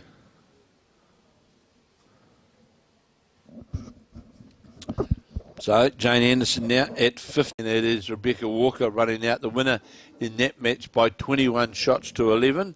And now we can concentrate on the match between Susan Cottam and Jane Anderson. And we might just go to, we can remove one of these ones and we'll just go to one of these matches. And there we are. Oh, look at that technology. Here we are with just the one match in front of us now. Yep. Good game it is too. It is high quality because there's a lot of very, very good drawn bowls. And, you know, Susan Cottam, to be fair, has played some pretty big bowls, but both of them have. And this game could still be anybody's game, but they're still to pretty high standard. So there's the first bowl of Anderson's, just sitting jack level on the backhand side. Yep, pretty handy starter for sure. Good starter.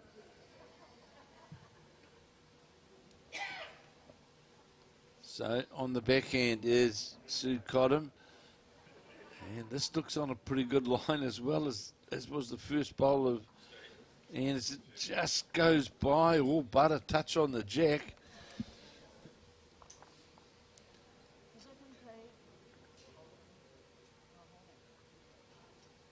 I would be worried about who's got the shot 2 minutes after.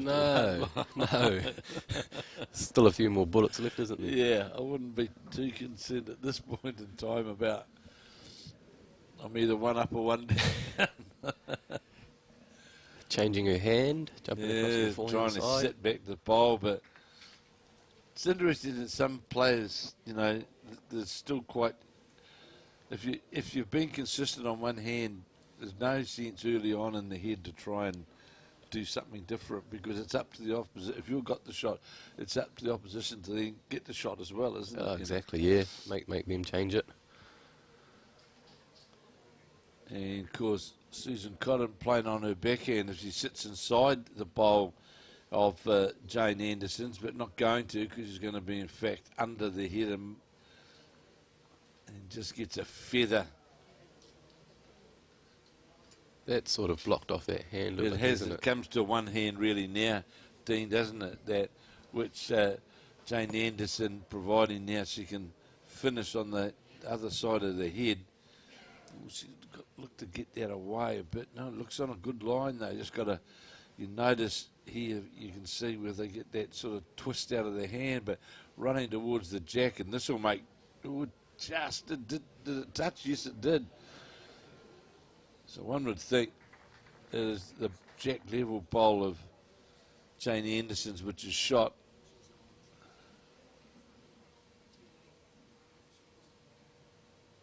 And as we see a change of hand from Susan. Because, yeah, just can't get around there, can you? Looks to be a touch high and just not quite getting back. No, just out a wee bit.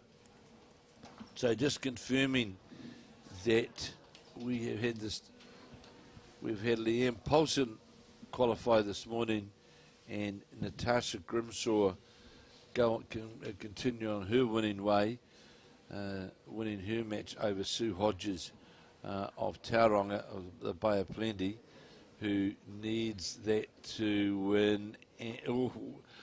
So still a chance, though, of course, for Hodges to qualify, but that just makes things more challenging for her. And as we said, is going to play Beth Brown from Taieri in her next round. So here's Susan Cottam. Looks to be 2 down, I think, Kevin. Don't think that's not going to run all the way, is it? Tried to.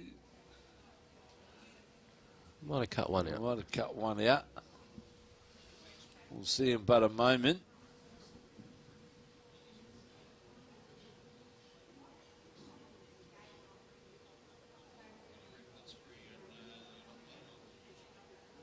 We'll push her to the springboard anyway of 17. Should do.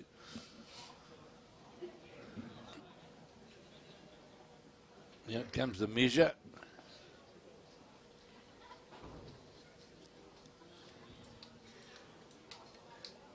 I might have been suckered in by the TV angles here.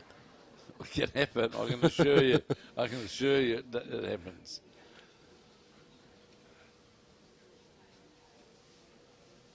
And I have. I apologise to everyone. Well, no, we had one yesterday whereby Steve Beale and I thought a bowl was the shot. In fact, it was they were all in the line, and in fact, when they got the measures out, it was 3. But it just depends on that angle. And another one to Susan Cottam, taking her to 3 the difference. 16-13 now. Jane Anderson of Queenstown leading. Anderson, of course, representing Central Otago, and Susan Cottam representing that of the Taranaki Centre. So how long's this carpet been down now? Oh, over 20 years. Really? Yep. So it still goes pretty good for that amount of wear. That's amazing. Yeah, it is. Yep. Well, this would be one of the first ones. I think it's right up there, yeah, with Dunedin.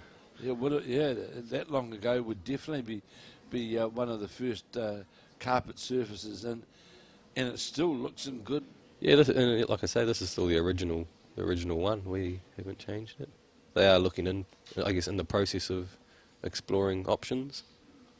Well, you have to be, I suppose, and they all come to an end, because I was just looking, but there doesn't seem to be any patches out there. No, it's good. Because sometimes on these services you can see definite a little bit of wear. Wear patches, yeah, but no, there certainly doesn't seem to be any wear patches evident out there at all. This bowler always looked narrow out of the hand, and Julie was the bowler of Jane Anderson. That's way below her, what we've seen from these two players.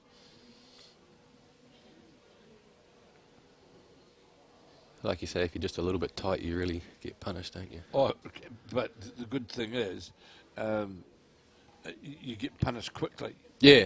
You know, you'll see sometimes on some of these outdoor services, on certain services, the bowl will hang up for, you know, a period of time, but you pay for it on this surface for sure, and it will go quickly if you haven't got that green. Another good bowl from Sue Cottam, sitting right on top of the jack, putting the pressure on the Queenstown player for sure.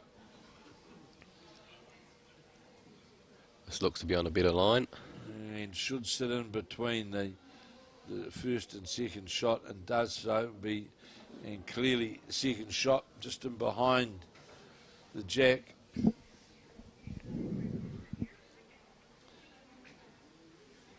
Susan Cottam will stay on her backhand.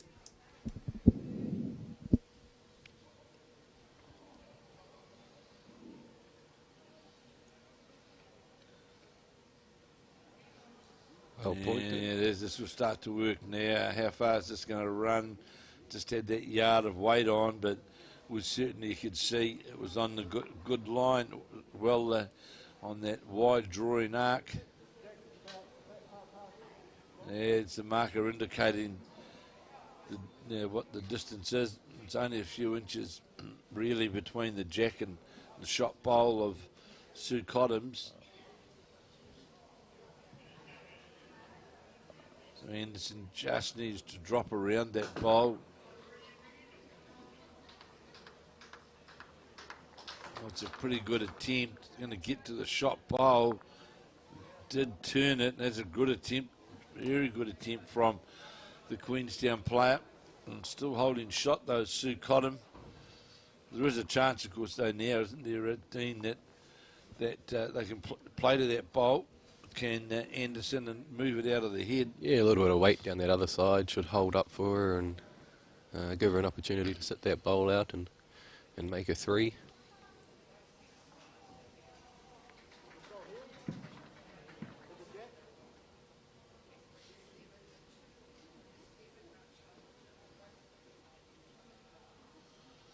A lot of questions going on there.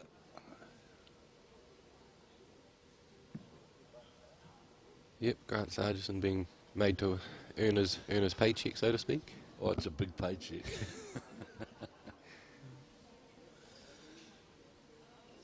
I don't think Cottam's got the weight here now.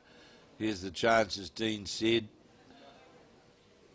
And there's a good line actually down there for the Queenstown player. She can reach through to that bowl. She can afford to play with a yard of weight. Certainly, yep. Contact on anything is sort of happy days, isn't it?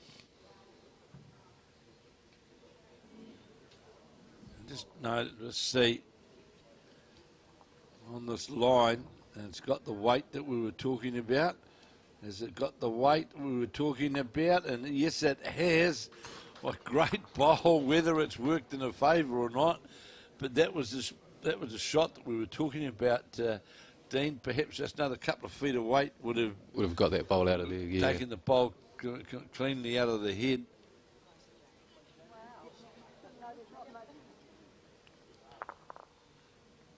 And it looks like it did make shot for the Queenstown players. So shot.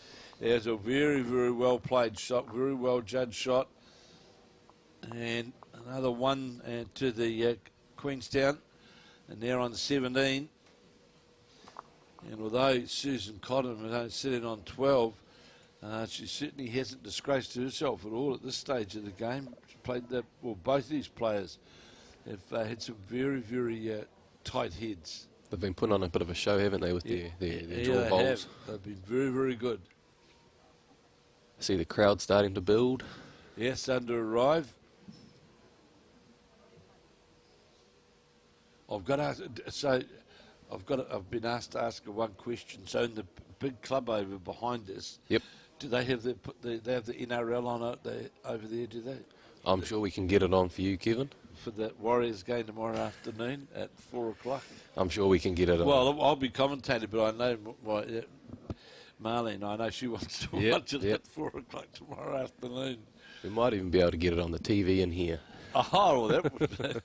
So, good opening bowl from the Queenstown player from the Central Otago centre, Jane Anderson, and as Dean rightly said a few moments ago, Sue Cottam, the Taranaki player from the West End Club, the two of them put on a great battle, but she knew when she let that one go, to Cottam, that she was misjudged a line and was well under the draw line to get to the centre line.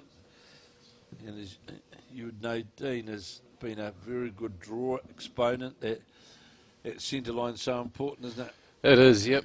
Very crucial, especially with that, that first bowl, we've been talking about. Yeah, that first bowl effectiveness, it just makes such a big difference. And, when your opponent sure needs 4 shots, but you can get 4 shots on one hand, every bowl becomes very important. Very important, doesn't it? Because there's no need for her to change her hand here, but you'll draw the shot now. Yeah, now that you've said it, yep. But, she played on a forehand, and, this is the stage of the game you don't want to be hunting around. Oh, exactly, yeah. She sort of gets to the back of one of those, and she sort of hasn't really achieved too much. But she's going to get the gap. She's drawn the hole and drawn it cold. Just as we said. So, well played from Susan Cottam, drew through the 2 Queenstown bowls and sat right alongside the shot for Jack. Right alongside the Jack. Of course, they do have the advantage now as well in Taranaki that is the indoor green down at Paratutu. Yeah. Which gets pretty well used. Oh, look at this coming towards the shot bowl and the Jack, and does it well played. And Jane Anderson, and in fact a toucher. That was very well played. Lovely weight, wasn't it, to sit the bowl? Just controlled that, got that good line and controlled the weight, and that was duly rewarded for it. So Cottam now trying to get down to the shot bowl and Jack, and is trying hard as well, trying to get the Jack in the trail, and does just that. Another touch-up is well played by the West End player, and has got the luxury of the back bowl as well. So things are looking pretty, aren't they? Yeah, they're looking pretty good for the West End player.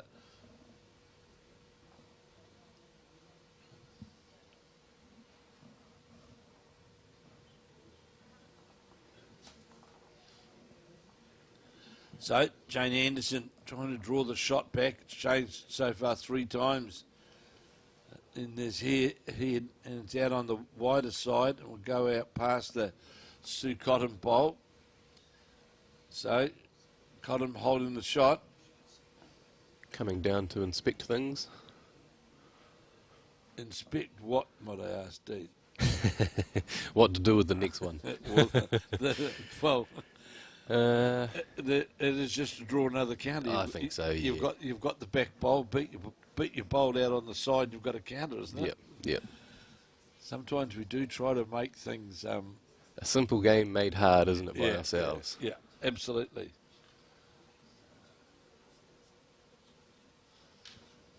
So, if Susan Cottam's able to just draw inside her own Jack Low bowl, she'll make 2 of it and stay alive in this match. And remembering that Jane Anderson needs this game, of course, for her to stay alive as a chance through the post-section play. And seems to have got the bowl out on a good arc to the... How's the weight? Needs to just sit inside this counter, this toucher, can just fall on the other side of it. Good effort. But it'll be a 1 to the Taranaki player. And 17-13.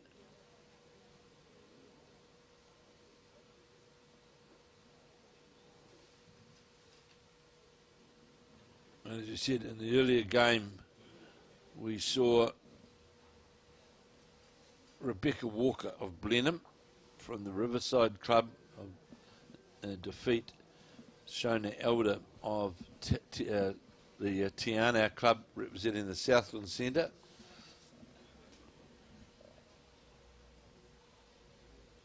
And you'll see the men are arriving as well. So in this next round, as I say, the next round will get underway here shortly. The games we'll have is Kathryn McGaughey of Waihi Beach, representing Thames Valley, will play Sharon Leonard of Kiatoa from South Canterbury. We'll have Amy McElroy of Stoke and Nelson playing Shona Elder of Anau. Sue Hodges of Tauranga, this is a big match in this round. Sue Hodges of Tauranga playing Bev Brown of Taieri. Elaine McClintock of Orewa playing Erika Goldsworthy of Woodville. Galen Kamana of the Tauranga representing the Waikato will play Jane Anderson. Of course, Jane Anderson out here in action now. Sue Cottam of Taranaki will play Rebecca Walker of Blenheim. Birdie Love of Stokes Valley in Wellington will play Tanya Wheeler of Marlborough. And that'll be your next round of women's. And I can tell you, Emma's just arrived. It's the snack pack. I just got the... It's arrived. And in this next round, I'm sure we're doing round 5, the next round, isn't it? Yeah. So we've got Tanya Wheeler as well playing on the coverage. Tanya Wheeler playing... Not by Birdie Love on rink 7. Rink 1. We might have the wrong one. Well, we'll just have to confirm this for you because, yeah, we haven't got, unless we'll go to the men's, so they don't start till the 3rd. That's round 5 there. No, we have to confirm that for you because just might be an error here in the... Well, Colin doesn't make errors, but just trying to work out who's on the various rinks. And it is Cottam holding the shot again. One down. It's the call for Jane Anderson.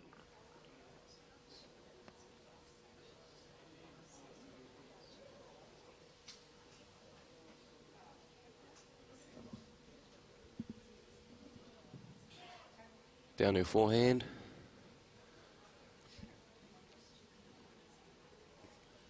It's under the... Might get the front bowl with it, or might be fortunate here. Look at that. Sat on the top of the bowl and just... Pushed it out clean for pushed it two. out clean. May well have made 2 of it. Definitely 1. And of course, sitting on 17 is Jane Anderson. That was a well-played bowl from the Queenstown player. It is 2. The marker, Grant Sargison, very quickly, he's told us what the story is, and it is 2.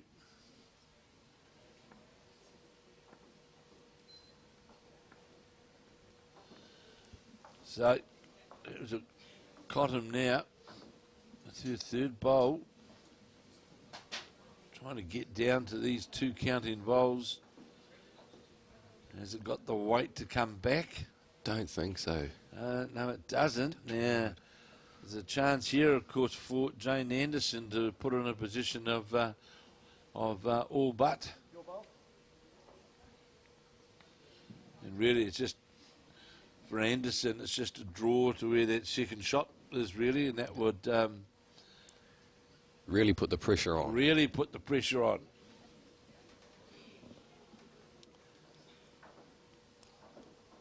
Line looks to be good. Don't know about the weight just lacking. Was on had the line for sure.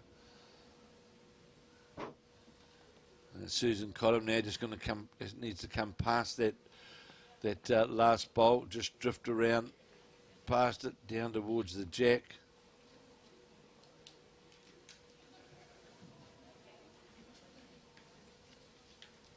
Oh, looks tight. And it is tight. So here's a chance for the Queenstown player to make 3 of it. Susan Cottam, she's got no more bowls left on this end, so great chance here for Jane Anderson.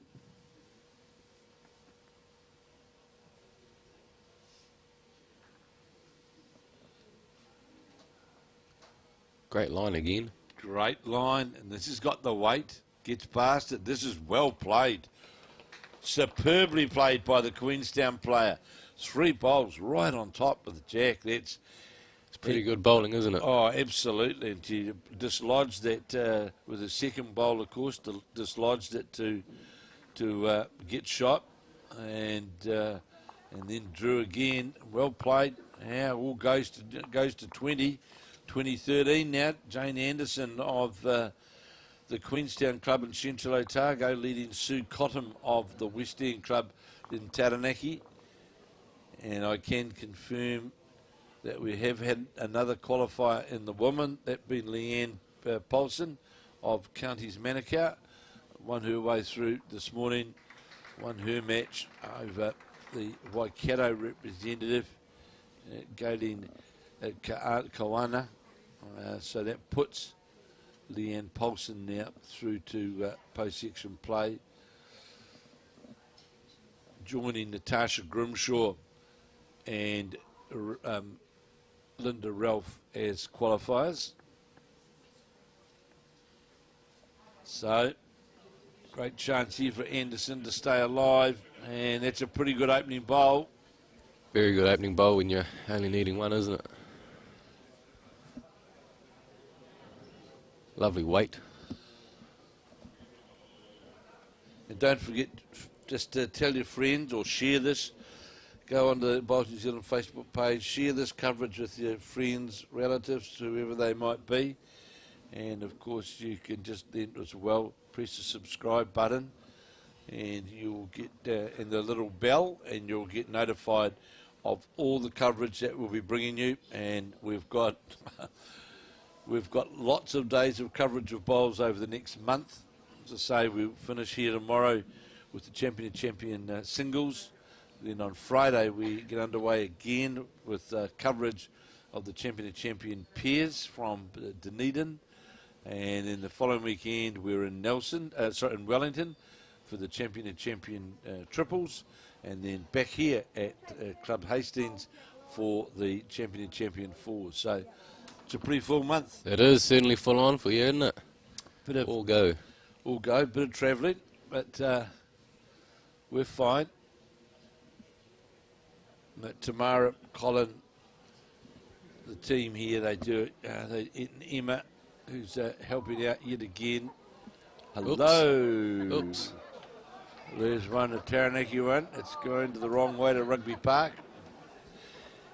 But they do a wonderful job putting all this together, along with Stephen Beale and, of course, the boss, Chris Lander, and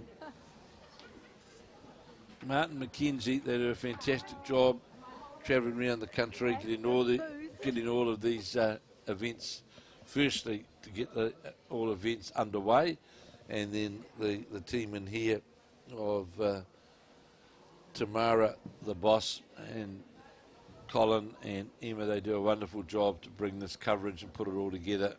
They're very long days. These days, for example, right now, they'll have started just 7 o'clock this morning, getting everything ready, and they'll finish about 10 o'clock tonight. It's a long day, isn't it, Kevin? Long Very day. Long day. There's the bell. So this is it. This is it. This end now. The time limit's gone. So this is Sue Cottam now playing her 3rd bowl, down on the head, and well, she just simply can't win. No. It's all over. It's all over. Moves the jack. Well played, though, by the West End player. 10 minutes. Well, was that a warning bell? Did I just hear them say 10 minutes? Oh, yeah, possibly that might be for the other games, because they started a bit earlier. Of course they did. Yes, correct. because I thought I just heard 10 minutes. Yeah. So who's got shot there? Well, you think it may favour the Jane Anderson bowl. I would think so, yes. Cottam again just needs to get up. Not going to quite do so is Anderson, but I would favour the Anderson. Well, Susan could have to be careful. You run out of time. Not long left. You've got a chance of scoring. Come down, play the ball with a yard of weight, make 3. It's Simple. It's simple. There's nothing's over the head. So, don't waste a minute. When you're running down against the clock, you're behind on the board. The clock's against you. 10 minutes to go. Sit it out for 3 and move on quickly. Be confident. Move on. Correct, Dean. Just and move on.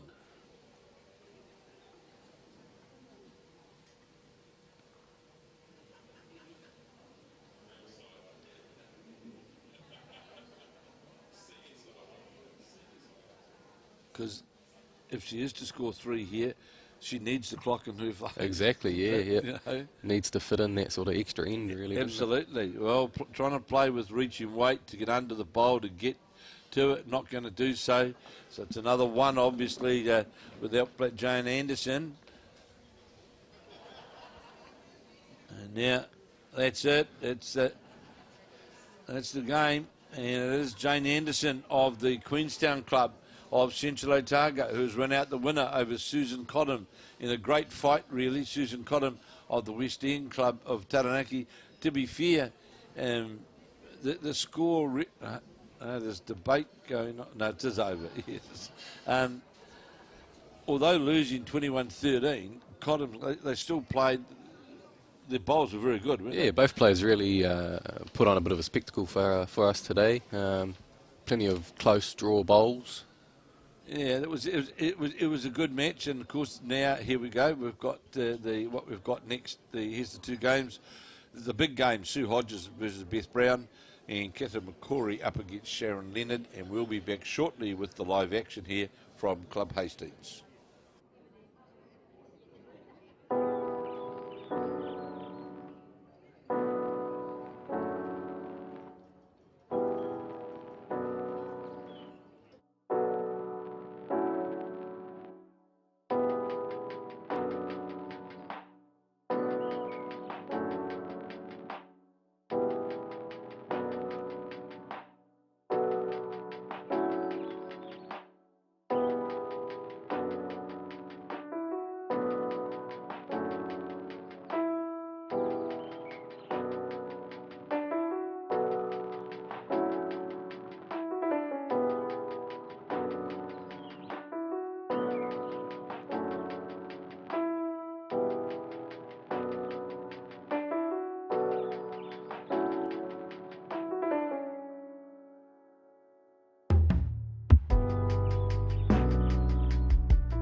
on.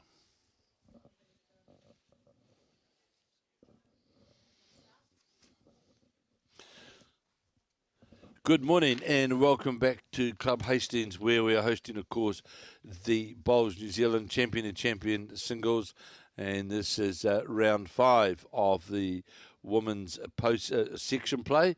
We're endeavouring to win 3 out of 4. And that we're now, as I say, going into round 5. I've got with me Merv Brown, of course, part of the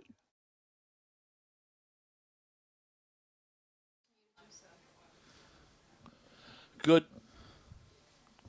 I've got Merv Brown with me here from Club Hastings, and Merv, welcome along. Great to have you here for these 2 women's matches, of which we're covering during the split during this round. You'll see in front of you now the various what's going on, the games that have been played, and we'll have an update as well shortly of what's going on with the men. We've got a full day's action, of course, and here we've got the qualifiers that are already through. Linda Ralph, Natasha Grimshaw, Leanne Paulson, they're qualified for post-section play. Wanting one more, of course, is Diane Patterson, Sharon Olsen, Beth Brown of Taieri, who we're going to be covering Beth Brown's game, and this a key match up against Sue Hodges. Jane Anderson of Queenstown requires one more, as does Kathryn McGaughey of Waihi Beach, and we're covering her in this game as well, and with Sue Hodges. And in the unbeaten players, we've got Tanya Wheeler and Amy McElroy, who only played the 2. They're out on the green now, playing their 3rd round. And Leanne Stewart, unfortunately, she won't be into post-section play. So there's still quite a few with chances to get in. Sharon Leonard, Rebecca Walker, Elaine McClintock, Erika Goldsworthy, Marie Bevan and Susan Cottam of Taranaki, along with Gayleen Kanawa, Shona Elder and Birdie Love. They won't be through to post-section play. So a lot can happen in this particular round here. And the 2 games that we've got out in front of us is the games between Sue Hodges of Tauranga South, representing the Bay of Plenty, and Beth Brown of Taieri from Dunedin. And both of these players need this win to get themselves into post-section play. And in the other match is Kathryn McGaughey from Waihi Beach in Thames, the Thames Valley Centre, up against Sharon Leonard of Kiatoa in South Canterbury. And Leonard, of course, unfortunately can't qualify, but a couple of big matches here. The Hodges Brown game, of course, is the big one. Our markers is Grant Sargison and Trevor Martha, and they're wired up for sound, so you'll hear them giving us the updates on the scores, etc., on the various ends, so we'll know bowl by bowl or end by end what's going on in this round 5 match in the race to 21 in section play of the Somerset National Champion of Champions women's singles. So welcome, my friend. Great to have you along here with us, Merv, and of course integral part here of the club. And I hope you enjoy your spot here this morning. Yeah, cheers. Morning, Kevin. And so we see featuring here the game between the Hodge and Beth Brown match, which is on rink 1. As I see the bowl of Beth Brown's just go by, the green, the lime coloured bowl, which would definitely be the shot.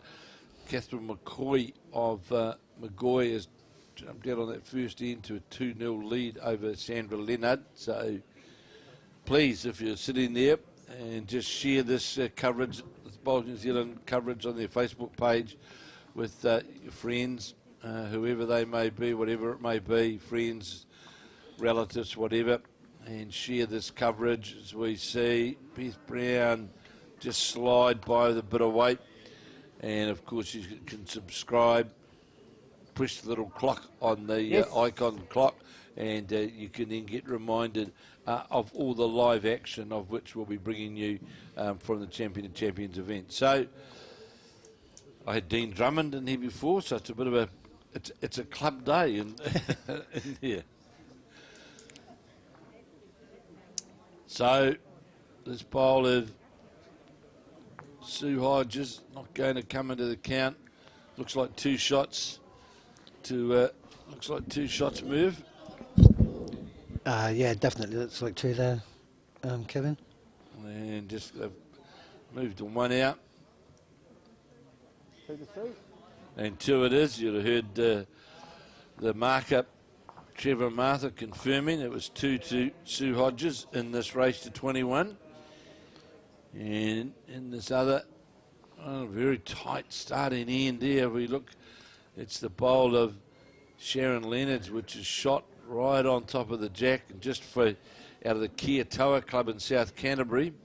And the great Leo Leonard, yes, is an uncle-in-law. Leo, of course, being a real icon in the South Canterbury area, the multi-sportman, of course, the legendary racing car driver in days gone by, and he's now jumping the years up. But talking to Sharon before, those who know Leo Leonard, be pleased to know that he's in good health. He's still playing golf, still playing bowls, and cycling on a very, very regular basis. So, yes, Leo is fit and well and enjoying life back home, living down in Timaru. So they tell me, Muir, we've got a Bowls for Life tournament coming up here.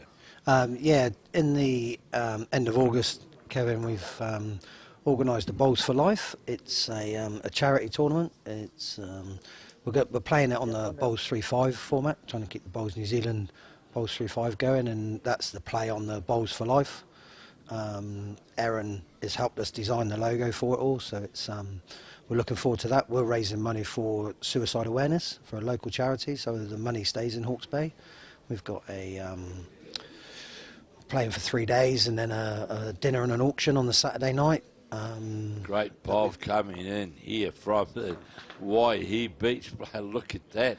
So you got an auction on the Saturday night? Yeah, yep. So we've got a few prizes coming up and stuff like that, a few shirts, and hopefully we'll still get a few more items to auction up. But it's all about raising money and putting some fun back into the bowl for a weekend. Tournaments filled up pretty quickly. So you've got a full field? Yep, no, full field and reserves. Everybody wanted to be a part of it, and it's something that we'd like to see push out across the whole of New Zealand eventually. With the logo Bowls for Life, it can be we can raise anything to do with life. So any centre can take it on, any club can take it on, and raise some money, and it'd be good to see the logo stay with it throughout New Zealand, really. Well, we all know that the suicide awareness.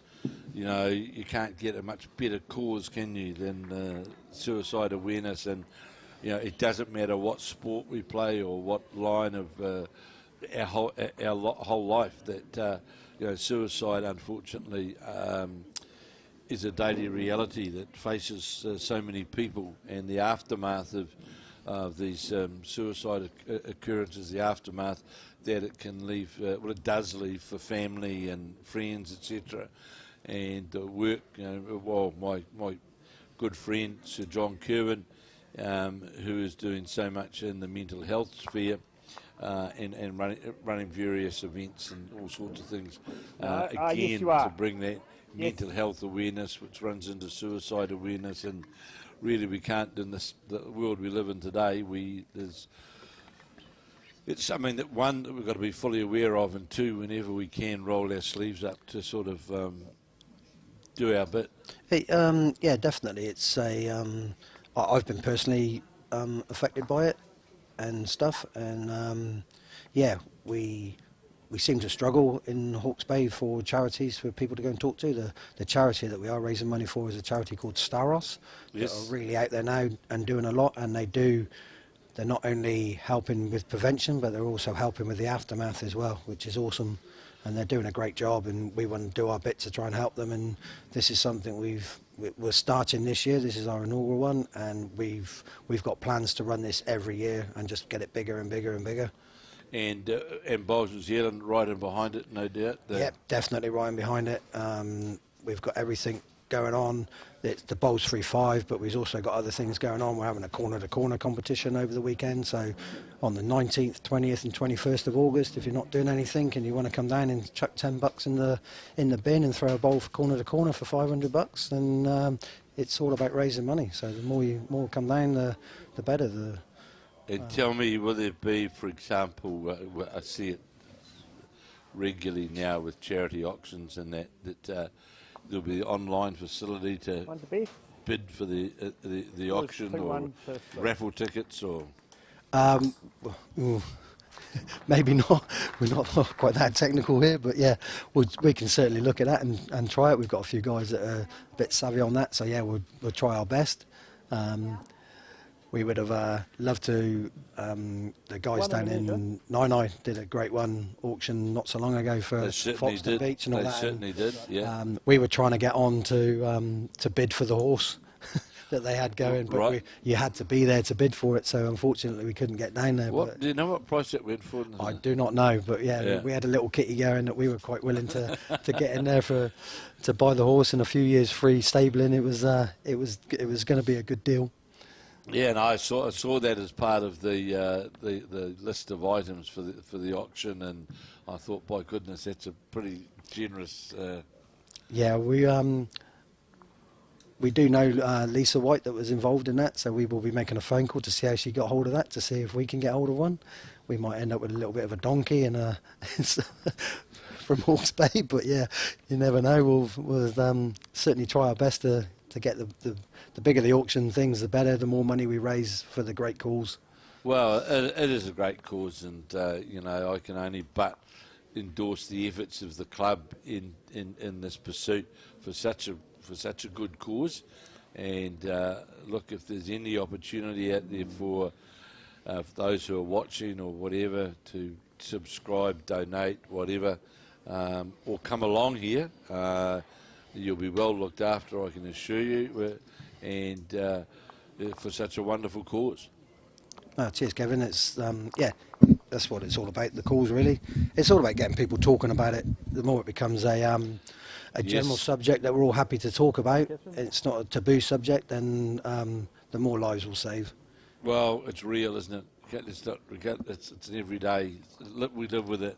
We do, unfortunately, and we live with it now as well, from all ages. It's not there's no one protected from it. No, not at all. And we've already really been a success, because I've had a few guys through the bowls community in Hawke's Bay that have come up to me and have said, Merv, I've never told anyone this, and then gone on to their story. So it means they've been talking about it. They've been able to talk to someone about it, and been able to pour their heart out and talk about it. So the more it's a general subject, I can't emphasise that enough. Anyone that wants to talk about it, then just mates, ask your mate. Well, we'll have to make sure that we get Aaron and Alex onto this for part of the Bowls podcasts that we regularly done. So that we can get on with that and get yourself on and talk about what you're doing, why you're doing it, and because the whole awareness thing is so important, isn't it? Yeah. And there is lots of charities out there doing great deeds for it, but we wanted to try and keep the money in Hawke's Bay, try and help our locals. But with the help of Bowls New Zealand and Aaron, and with the logo and all this, we'd love to see this Bowls for Life logo right throughout the whole of New Zealand.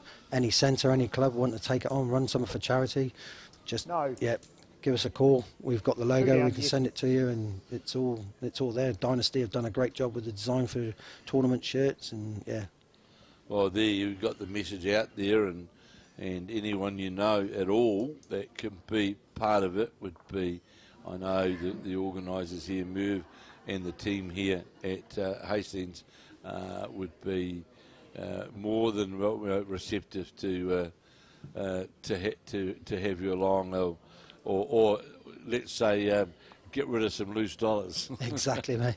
Yeah.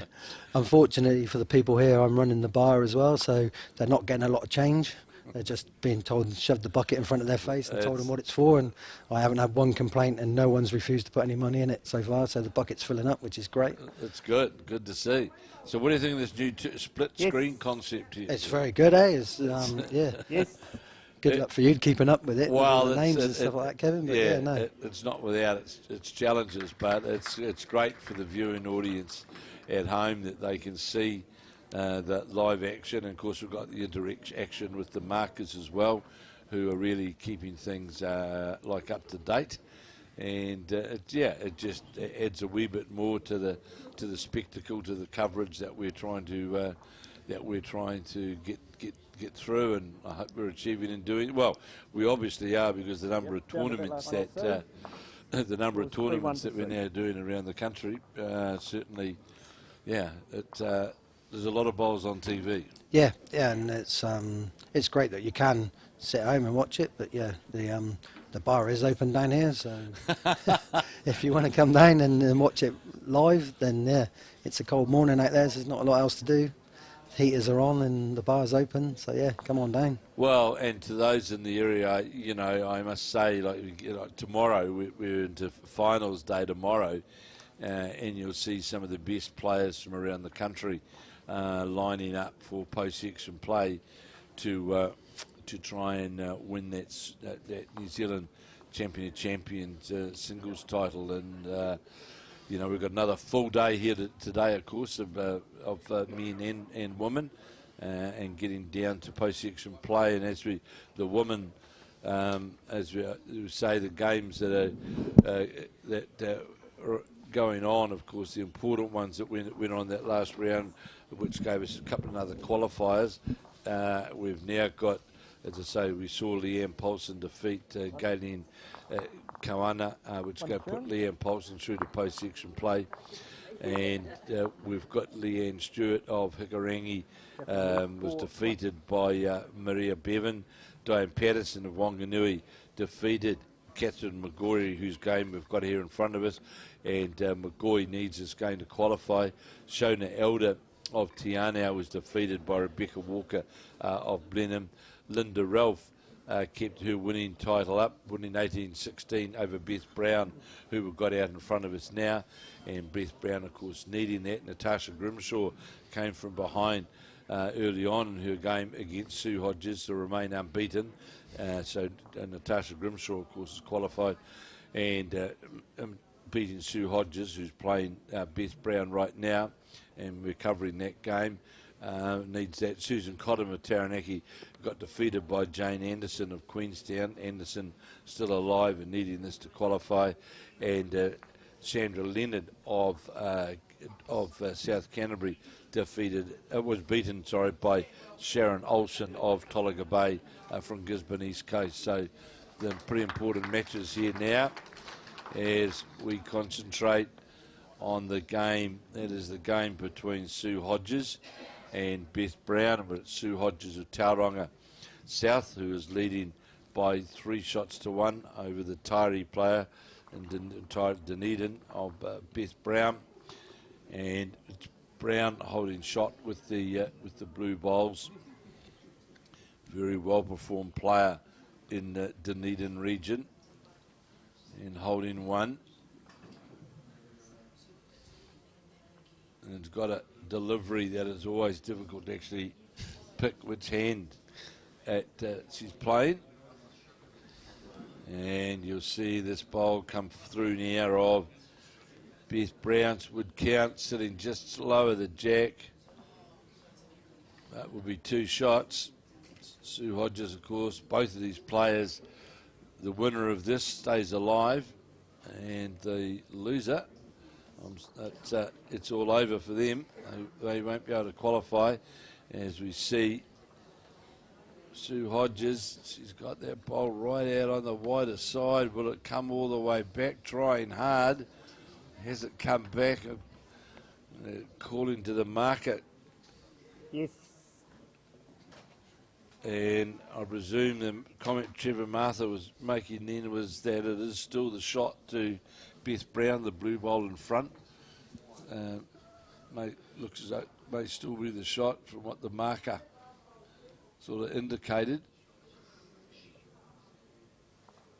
And in the other fixture, it is Kathryn McGaughey leading Sandra Leonard 4-1, but it is Leonard who's holding the shots on the head. And you'll see this bowl now of Beth Brown's certainly out on that wider side, and this is well played, drew through the port. And a very good bowl there, move from the Taieri player. Yep, and she was actually down on the head. Yeah, She was drew the down shot. on the head, so just the one. So 3-2. It is Beth Brown now. 3-2. Sue Hodges leading Beth Brown. And we just saw Kathryn McGaughey move the jack with her bowl down on the head, make shot of it. So we're trying to concentrate on one game and go swap back to the other one. It's sort of, yeah. So jack was delivered out of bounds, obviously by Beth Brown, because I see Sue Hodges delivering the jack, and they've certainly shortened this length up. That jack really moved just about be the shortest length, wouldn't it? It's not far off that, mate. They didn't question it, so it must be well up. But yeah, it's certainly not up to 3/4 length. So Beth Brown with her first bowl, and it's going to come up slightly short. And the man from Waipakarau he's got his way through into post-section play, won all three last night. Yeah, James did very well. So yeah, we've had they had a very good day for Hawke's Bay yesterday, with Natasha winning all three and James winning all three as well. So they both qualified yesterday. So Natasha obviously getting her fourth game today as well. So that's she should be going into post-section very confident. I think that Natasha's one of it'll be a good lineup of who makes it into post-section play. But Natasha yesterday was very, very classical and defeated Leanne Paulson in the first round, and really she won comfortably in her other matches. Yeah, well, Natasha does know this green. She is a Bowls Hastings lady, well, like we call ourselves a Hastings Hornets, but yeah, she is our Lady Hornet, and she's gone over to Kiatoa Bowling Club to help one of the youngsters over there, up and coming youngsters, so which is great for her. But she's also a joint member here. So still playing here as well. She still plays here as well. Yep. And we've just had the PBA on here as well, and she's in the PBA as well. So she did very well in that as well. Two very good bowls there from Sue Hodges. You see there the lime green bowls literally locked on top of the jack. Leading 3-2 is Hodges over Beth Brown of the Taieri Club in Dunedin, and Kathryn McGaughey leading Sandra Leonard by 5 shots to 1. Of course, McGaughey wanting this win to stay alive for post-section, to make it through to post-section play.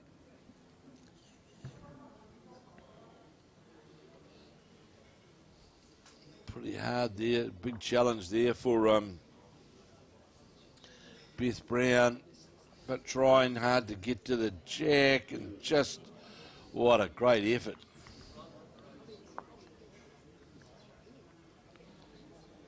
Obviously Sue likes this length. She threw the kiddie, so it did on the replay. Yeah, the stuck too straight on it. Yeah, so. Beth Brown sort of lost the jack, and you're right. Sue Hodges has very quickly adapted, got into work, and has been rewarded. Two very, very closely drawn bowls, and Still holding. certainly got it out on a very wide arc. Just how far is it going to come back? Don't think it'll get back enough. Jack level, but Beth Brown having a look at. Well, she wasn't far away of drawing the shot. I wonder if she's looking at playing with weight, possibly down to the front line green bowl. But I think the jack would move as well, but it's pretty hard to dead draw it. Yeah, she's not going to dead draw it. She moves the kitty, she can still be down if she's playing on her forehand, so yeah. One to Sharon. Yeah, I think playing it with more reaching weight, trying playing through the bowls is more than likely a better shot option. Let's see what weight.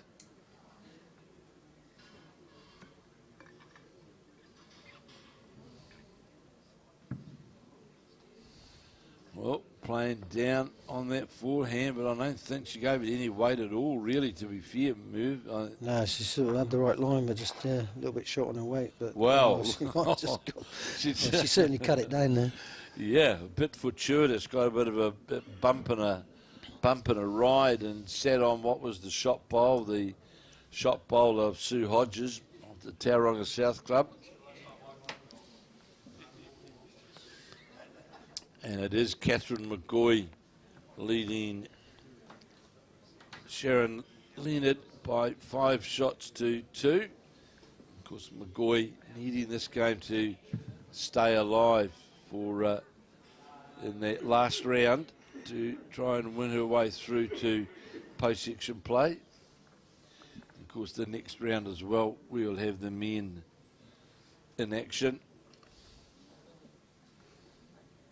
And we'll have some fantastic games in action with the men for sure. Score is 4-2 to Sue. So Sue Hodges now out to a 4-2 lead in this race to 21.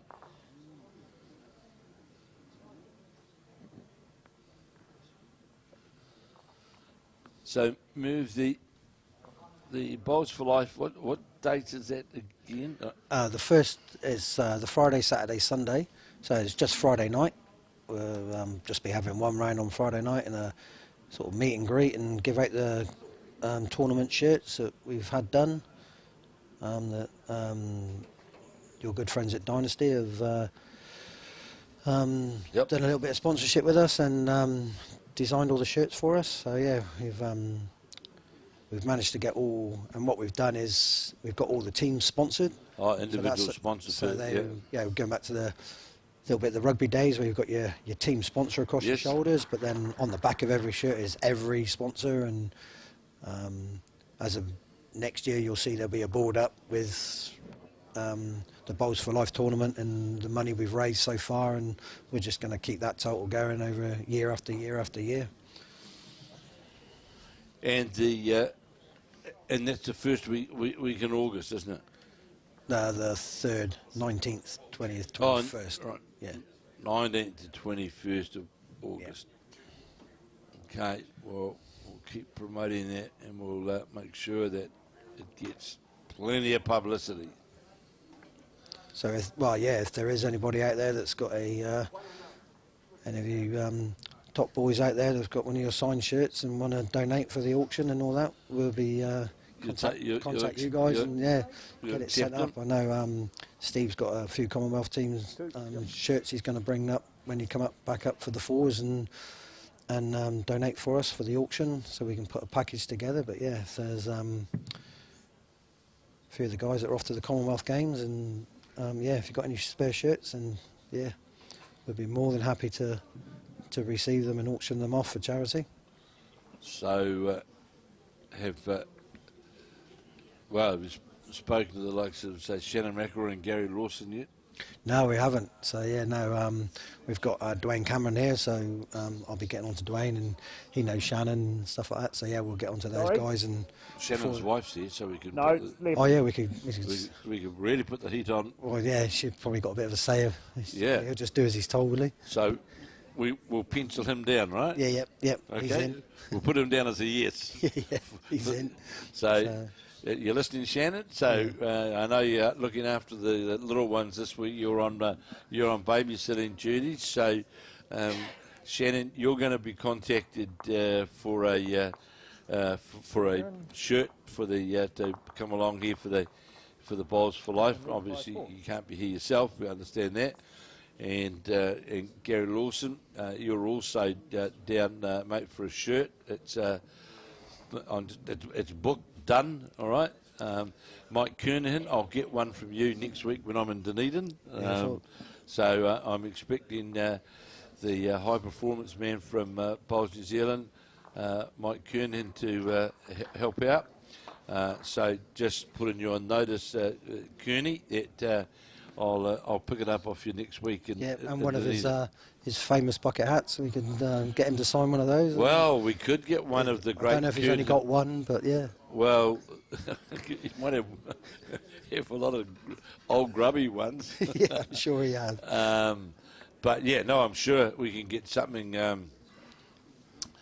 from Mike Kernahan for sure.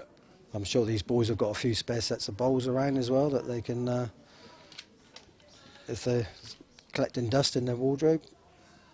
And I'll have a talk to the CEO of Sport New Zealand, Raylene Castle, who to see whether there's something that they might have something that they could put towards the auction. Okay, well, thank you very much, Kevin. Yeah, anything's appreciated. We'd take anything that's going to help us raise money for the great cause. Right, so we'll say Gary Lawson, Mike Kernahan, Shannon, you're signed up. Yep. Yeah, right. Yeah, yep. So. And then next year, those three can come up and play in it if they like. Yeah, so we'll put them down as ticks, all right? Yep. And we'll see what else we can get as well. So that was 2 to Beth Brown, to of course both of these players, Hodges and Brown, both wanting to win this match to get through to post-section play. And the other one, the game between Kathryn McGaughey and Sharon Leonard. It's McGaughey leading 5-4, and McGaughey is the player, of course, who needs the win to stay alive. That's a pretty colourful hat there, mate, isn't it? Yeah. That's a real Waihi Beach attire, that's for sure. Definitely. So the teams you got coming into the Bowls 3-5, are they all from the area? All? No, we've got a few outside teams. Stakes Valley, Steve and John. Oh, the Bryan brothers. Bryan boys and Sherry, they're coming up.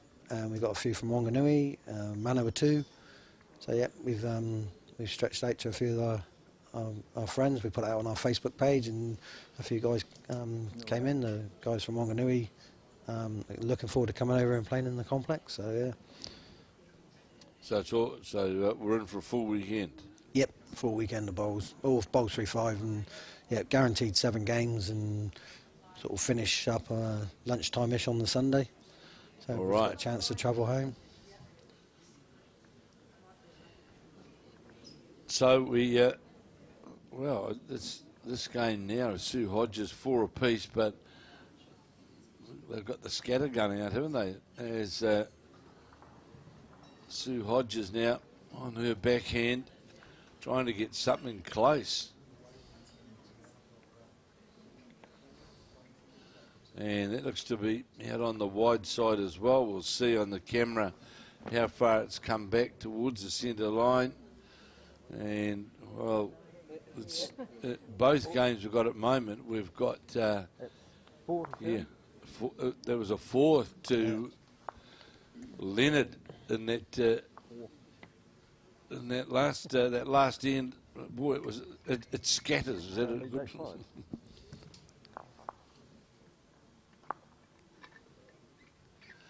So here we see Beth Brown looks to have a better bowl here. How far is it going to run? This is going to go close to getting just in behind the jack. Will do so. That's certainly the shot.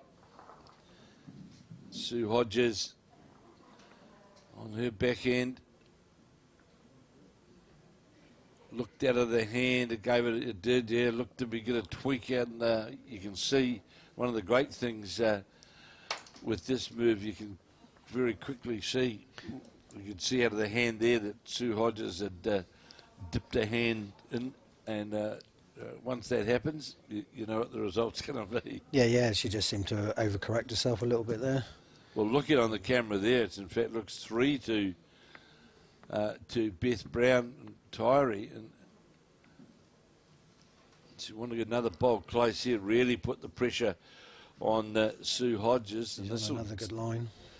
Good line, and this will sit in behind. This will certainly count as well. So there's at least 3.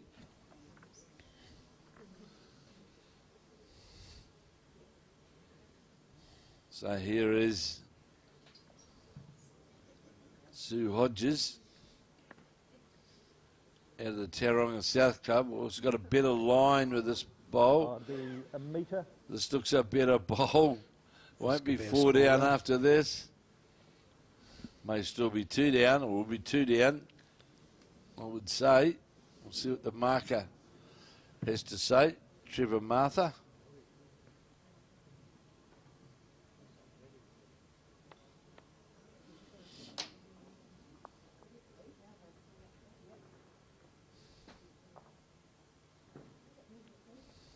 Oh, I don't think that one's in. Oh, we might be proven wrong. It's closer than it looked for us. So Beth Brown out with the measure, all locked up, 4 apiece. And Sharon Leonard leading Kathryn McGaughey 8-5 in the race to 21. Remembering we've got 3 qualifiers to date. In the women, we've got Linda Ralph of Carlton Cornwall. I'm just watching this measure.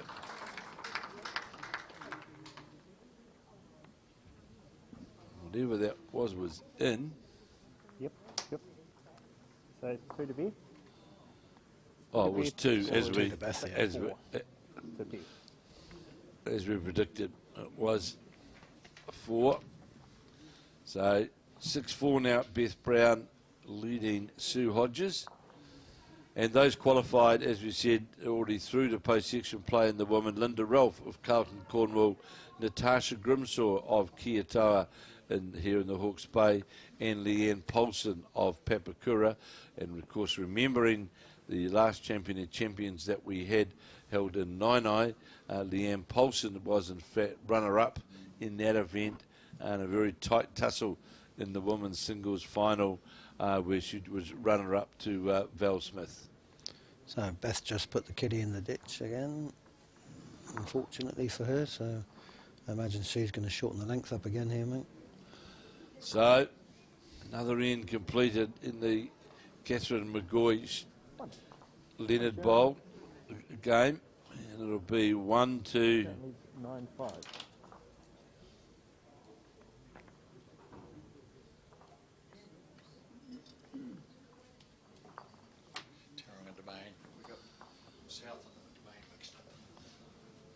So Sue Hodges from Tauranga Domain. My apologies for that. Say that Tauranga South. It's in fact Tauranga Domain. Got that right now.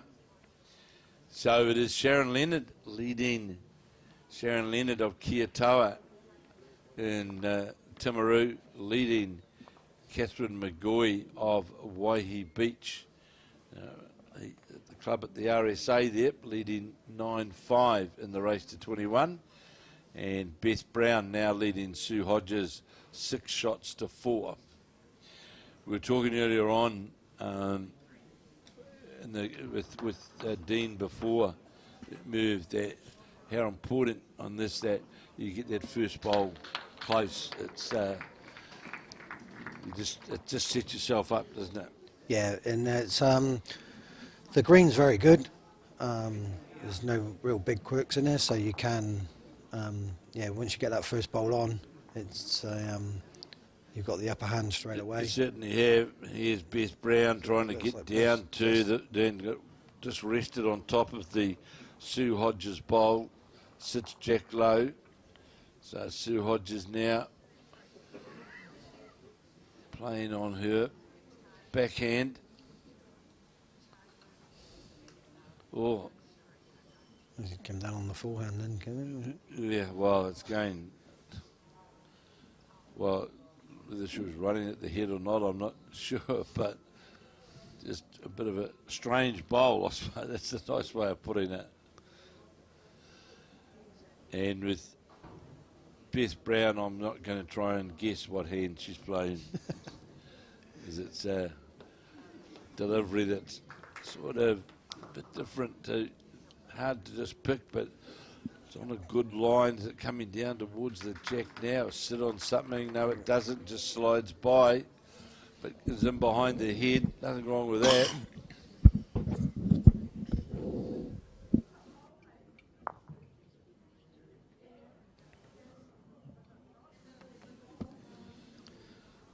So Sue Hodges trying to reach down to shot bowl, turned her back on it pretty quickly and won't alter anything, will just go past the jack level but sit out wide of the head. It's one bowl high. Sorry, one bowl low. And we'll get you some updates from these games. Stephen Beale will no doubt at some point he will get updates on the other games which are in play at present. It's round 5 matches.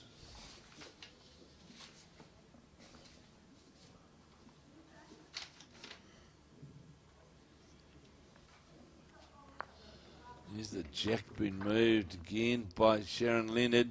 Looks like she's just dragged that for 3. And Beth Brown just going by.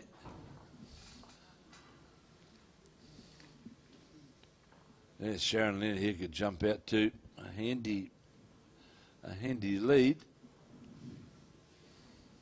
And will do so, because that bowl of Kathryn McGaughey's, it's not going to do anything. As he's trying to play to the shot bowl and got connection on the shot bowl, did Sue Hodges, but on the back side of it, needed to be inside that with a wee bit more, well, another yard of weight to turn the bowl through or get the jack. So 1 to Beth Brown, who now is 7-4 to bet. 7-4 to Beth Brown from the Taieri Club in Dunedin. And measuring in the game between Kathryn McGaughey and Sharon Leonard. They've already taken, looks like 2 they've taken out.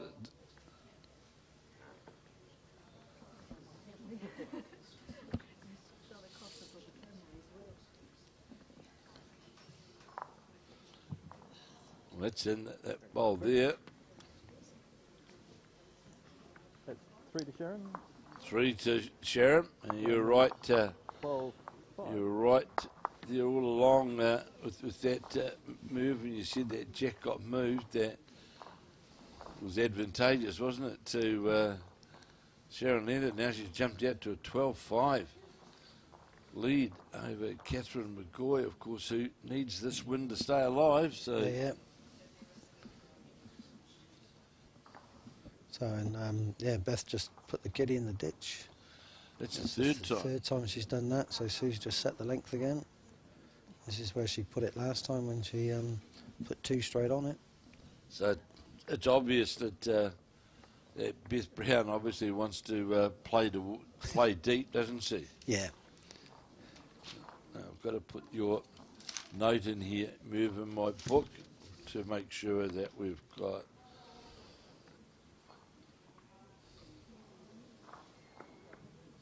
Gary Lawson, Shannon, and Mike Cunahan.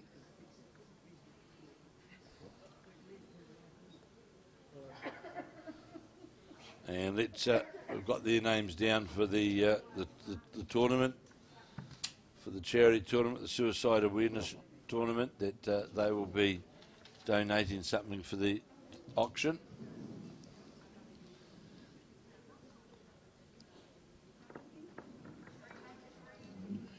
And so the local community getting behind it as well.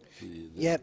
We've obviously we got 16 team sponsors, and every single one of them, as soon as we approached them, it was a $500 sponsorship for the shirts, and a couple of the companies that we've got have actually doubled their sponsorship, just because they've had people in their company affected by it or been personally affected by it. So yeah, it's unfortunately a very too common a subject. Yes, it is. But And all we can do is do our best to help raise some money and be there for our mates. If your mate looks like he's not his usual self, don't just ask him if he's all right. Actually, physically mean it and want to know if he's okay, and sit him on his own and have a chat to him and ask if everything's all right. And yeah, you might be surprised. well, yes, it's a subject we can't just put in the closet and forget about, is it? No, it's never going to go away, and unfortunately, it's reaching all ages now, and and getting too regular. So.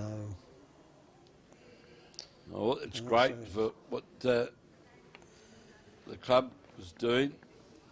As you see, Sharon Leonard draw another toucher. The South Canterbury players certainly making life difficult for Kathryn McGaughey, because you've got to remember that you get too far behind as well, and trying to catch up, you can the clock can beat you as well. Yeah.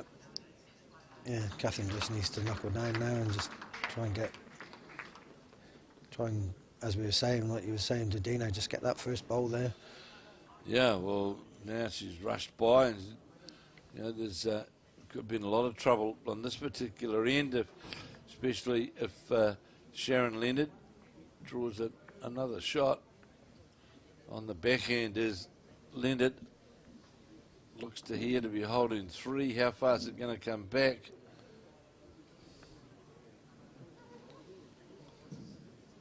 No, it won't count.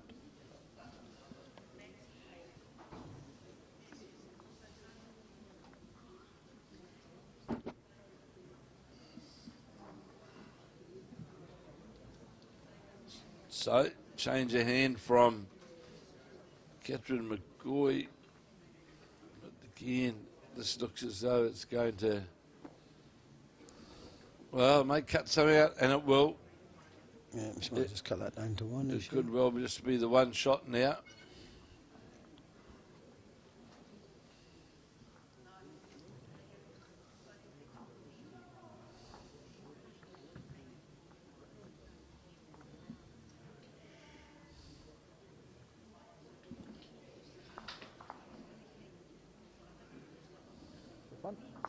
One to Sharon, 13-5. So you heard it there, just the 1 to Sharon Leonard from South Canterbury, the Kia Toa Club, out to a 13-5 lead. 7-4, Beth Brown of Taieri, leading Sue Hodges of Tauranga Domain. Looks like she's holding a few, but Kathryn might be... This might make a difference, this bowl, and will do. The Domain player, it was 3 down, I would say, there, and drew a toucher. Yeah, gets a single, 7-5. Under C. Score is 7-5 to Beth.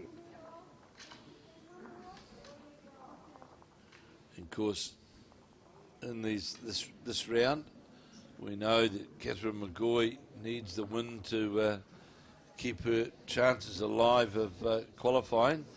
And in this other match between Sue Hodges and Beth Brown, whoever loses is gone. So, a lot to play for here. And then we'll have the final split round of the women singles, and the men will get underway in this next round, and they will play right through today to get to the qualifiers for post-section play.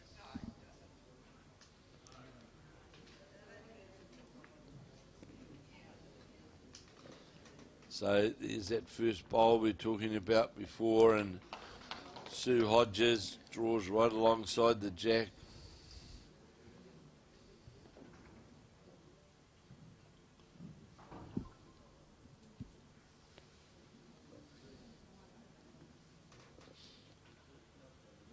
$13.5, Sharon Leonard leaving Kathryn McGaughey.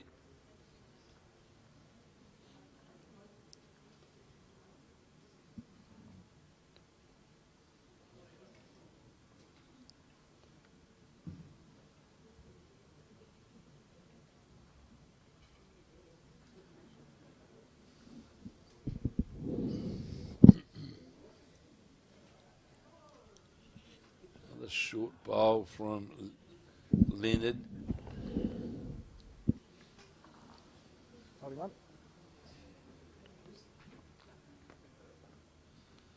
Just going to run all the way. This bowl to Sue Hodges up well. There's two sitting right alongside. Of course, one could say, though, it's a good opportunity to reach down there with a wee bit of weight.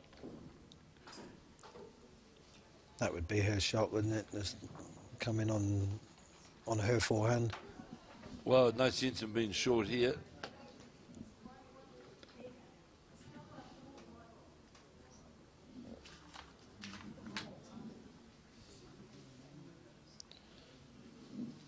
Just going to go outside.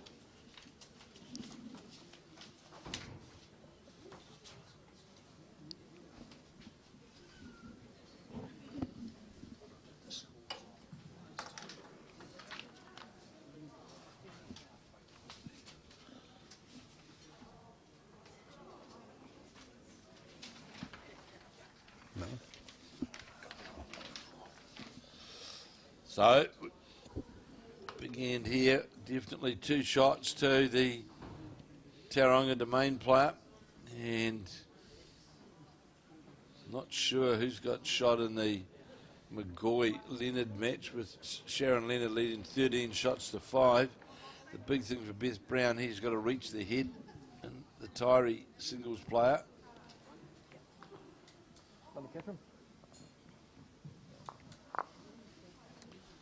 So it was a 1 to Kathryn McGaughey. Sharon 13, Kathryn 6. 13-6 now. Sharon Leonard leading in this bowl of. Just going to go outside the head, the bowl of Beth Brown. It'll be definitely 2 lane holding shots to the Tauranga Domain player. And for those who don't know, yes, there are 2 different clubs in Tauranga, like Tauranga South, which is heading up towards the hospital end of Tauranga, and Tauranga Domain is down in the very picturesque bottom end of Cameron Road area, in amongst the parks and rugby grounds and all sorts of sporting facilities which are down there in the park area, in the Domain, and covers a lot of sports. Lovely setting, and that's where the 2 Tauranga and South and Tauranga Domain, they're in the same street, I suppose one could say, quite a distance apart. So Beth Brown. Looks like she has brought a line in a bit here, Kevin. Going for the jacks, close to getting the target here. Well played by the Taieri player, very, very well played. Just controlled her weight to get down to the shot bowl. 1 to Beth. Was a couple down on the head. 8-5. 8-5 now. It is 8-5. It is Beth Brown of Taieri leading Sue Rodgers of Tauranga Domain in this. Well, it's a must-win for both of these players. So during the winter months here, what sort of activity do you have here during the? Is there winter interclub or winter tournaments? The complex is usually more busier in the winter, Kevin, just for the sake that we can guarantee that we're going to play. Yes. We have Tuesday afternoons, Wednesday afternoons, a social Wednesday evening tournament that's run for 3 months. They run it a month at a time. Right. So they play for 4 weeks and then start all over again and do that for 3 things. A great starting place for bowlers. That's where I started 6 years ago and brought down and threw my first bowl and got addicted to the game. And and then we have all our the Hastings Hornets. We have all our classic and the best Forsyth triples and we have our ladies classic and all that, all in the winter months. So which sort of eases up the calendar in the summer months. Not trying to squeeze them in between other tournaments and stuff. So it's very good for us just to. And with the complex being as it is with the heaters and stuff, it's a very comfortable place to come and play bowls on a cold winter's morning. Well, we had the problems before in Nine before they changed things. Where, so have they got their heating now? wow, it's different. Yeah, it's certainly a lot better than what it was. It was, it was challenging. Let's say. Yeah. So some updates from this round 5 of the women's round. I can tell you that Tanya Wheeler of Martinborough looking to qualify and had won 2 from 2 as of yesterday, playing Birdie Love of Stokes Valley of Wellington, and it is the Martinborough player who is leading the race to 21 by 16 shots to 4. So Tanya Wheeler well on her way to qualify. Erika Goldsworthy of Woodville, the Manawatu Centre, playing Elaine McClintock of Orewa, and McClintock, of course, needing this win to stay alive. Fifth bowl, no, it's high. It One is bowl high. it's the Woodville player who is leading by 20 shots to 9. 20 shots to 9. It is Erika Goldsworthy that is leading. And then we've got the match with Amy McElroy, of course, who won 2 from 2 yesterday. And it's Amy McElroy needing this one to qualify up against Shona Elder of Tiana. And it's McElroy leading by 15 shots to 10. 15 shots to 10. It's Amy McElroy leading. And in the remaining match there, I've got the match between the Queenstown player. Yes, that's Anderson, who we did the last game of course. Well, all locked up 9 apiece, playing Galen Kawana of Tauranga, representing the Waikato. Well, of course, Galen can't qualify, but we can.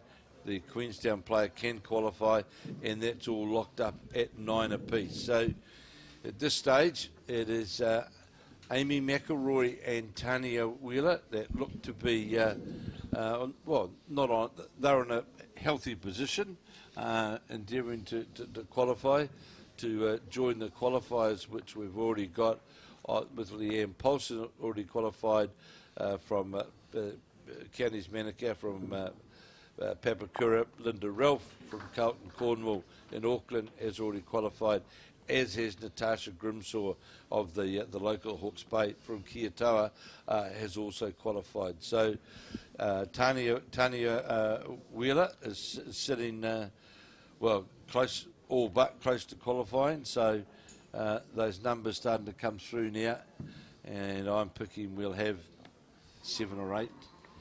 Yeah, it looks like it's going that way. As long as it's not 9. Yeah, 8's perfect. 8's perfect. 9's a headache. Yes, so Tanya Wheeler, as I say, leading her game 16 shots to 4. Amy McElroy leading her match, a 2-winner as well, leading her match by 15 shots to 9. So we'll keep you posted on those as they come through. And we look here, we see Sue Hodges holding 3, sits inside this bowl, could make 4, needs to fall in, not out, definitely 3. I'm picking we're going to be all locked up at 8 apiece. Yeah, Kathryn pulled one back in the other game as well, Kevin, so it's now 13-7. 13-7 now to Sharon Leonard over Kathryn McGaughey of Waihi. And It's a good meter. we're picking it's 8 apiece in the Sue Hodges Beth Brown match.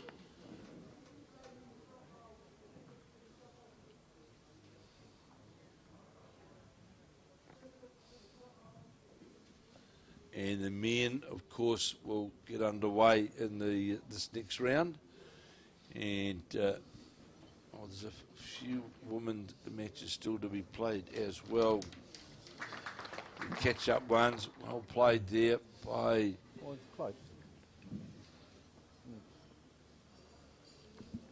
the Waihi Beach player. Kathryn McGaughey trailed the jack. So, just waiting for the... Yeah, I think Beth's just on her way back now. Oh, I right. just saw her walk past the door, so yep, she's on her way. Just to confirm the other game. Of course, Kathryn McGaughey trailing 13-7 needs just to stay alive to qualify. Now we'll see the bowls come out in this 1, 2. They've come out so far, now going to measure for the third. If it's 3, of course, it's all locked up at 8 apiece in the Hodges-Brown encounter.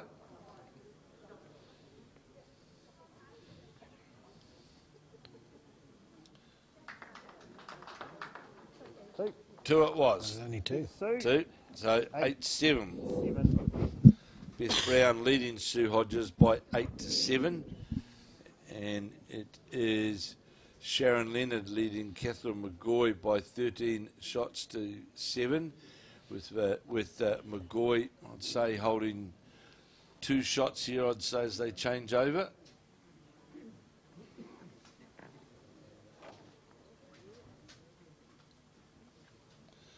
Two have come out. Now looking at the third one. And it's not, it's 2. 13 shots to 9.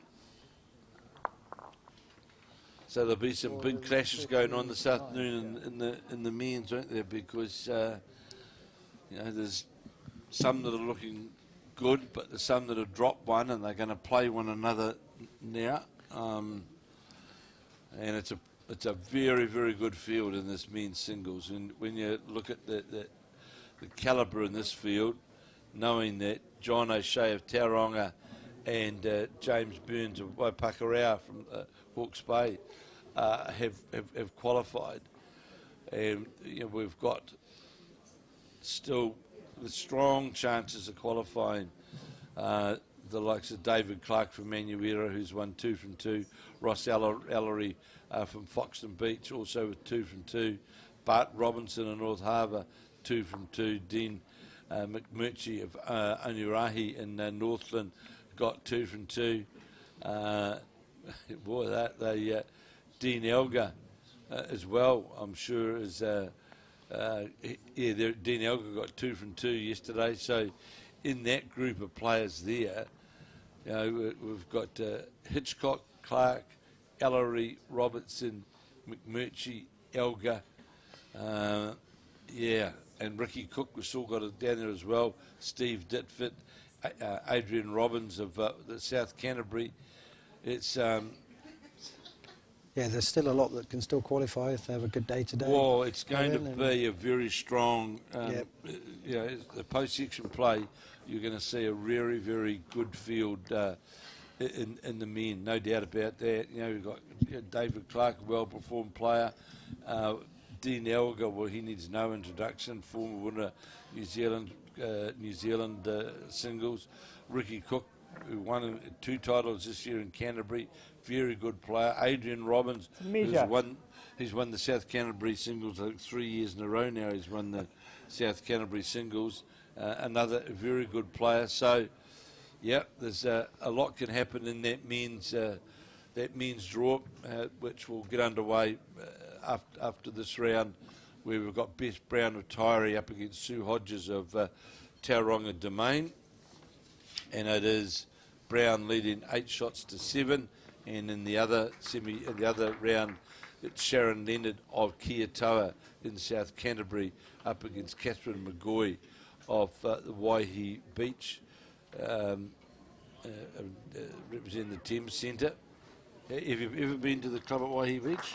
No, I haven't, Kevin. Yeah, it's a lovely spot situated just as you come down into the Waihi Beach area, and it's the RSA, and it's on a little, it's on a raised area of the Waihi region, and so you look out. It's got a pretty good look from the green there, and yeah, and of course Waihi, as we know, is pretty favoured spot in the North Island tourist area. Only a couple of hours out of Auckland, and certainly that whole area, like Whangamata, they've got Pamanui. It's amazing the amount of bowls that gets played in those real beach areas. So here's a good bowl coming in here from Sharon Leonard, 3 down, and draws at on least the 3 down there. yeah, draws onto the back of the jack to go to a 14-9 lead, and that was a big boy. Kathryn McGaughey was looking handy there with holding 3, and again, as you look at the other match, the Hodges Beth Brown game, it's the lime green bowls, or would you call them lime green? Would you? Yeah, I'd call them lime green, Kevin. Yeah, It looks like Sue's holding 2 there. So Was a measure before she just rolled her own bowl up.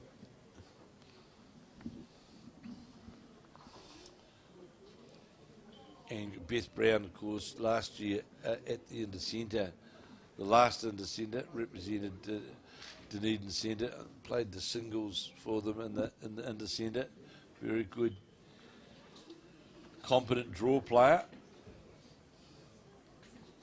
Out of that very, very nice, friendly and magnificent greens at the Taieri Bowling Club in Dunedin, where we will be next weekend.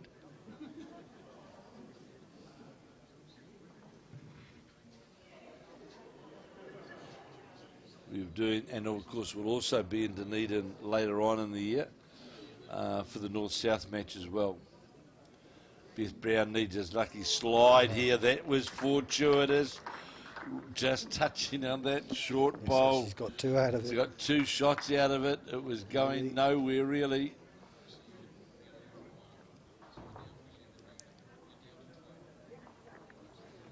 Who to be? Yeah, 2 shots, 10-7. A wee bit of a foot. She was a couple down then, possibly, wasn't she? And Yeah, she looked like she was definitely 2 down there, Kevin. And then, 4-shot turnaround with a slide. As you see, Sharon Leonard just rolled her own bolt towards the jack in the other encounter.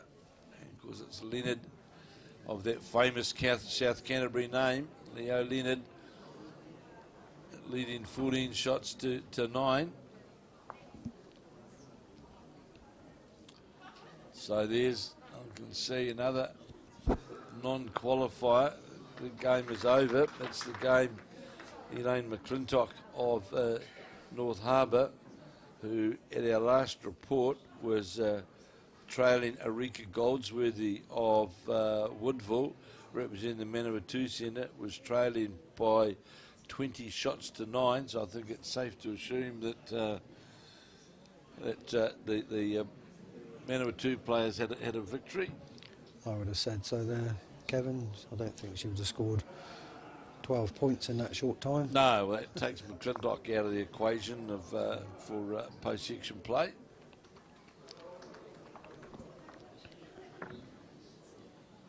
Just while we got the opportunity while we're early on, Kevin, obviously you're down for the pairs next weekend in Dunedin.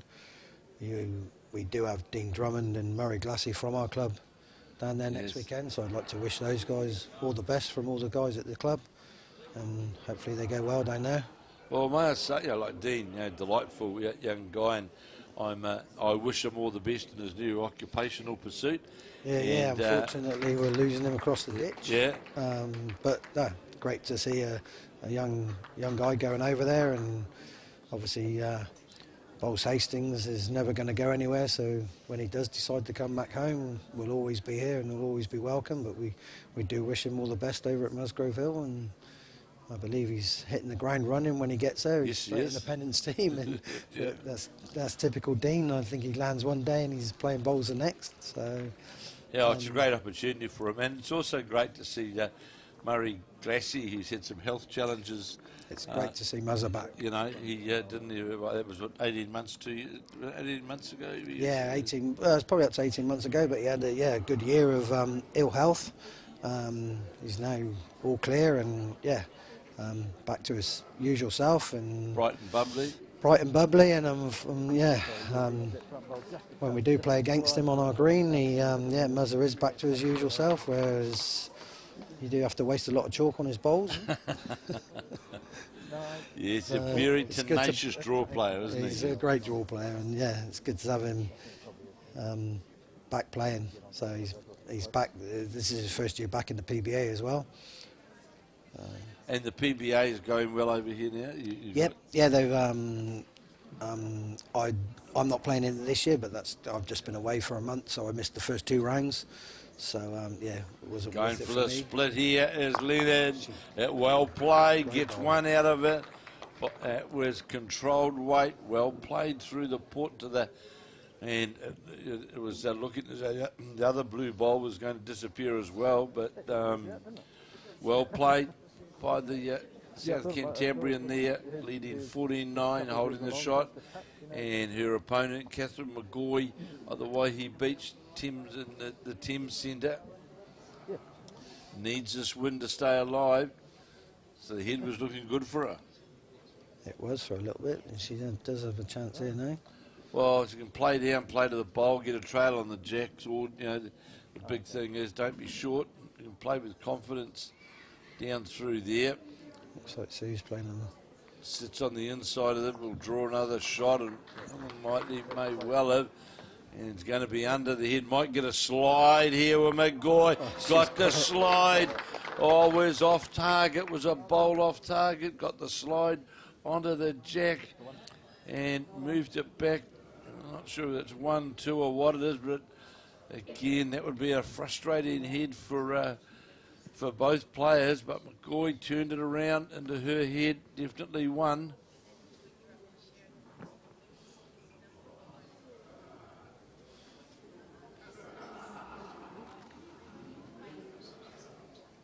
Yeah, comes the measure.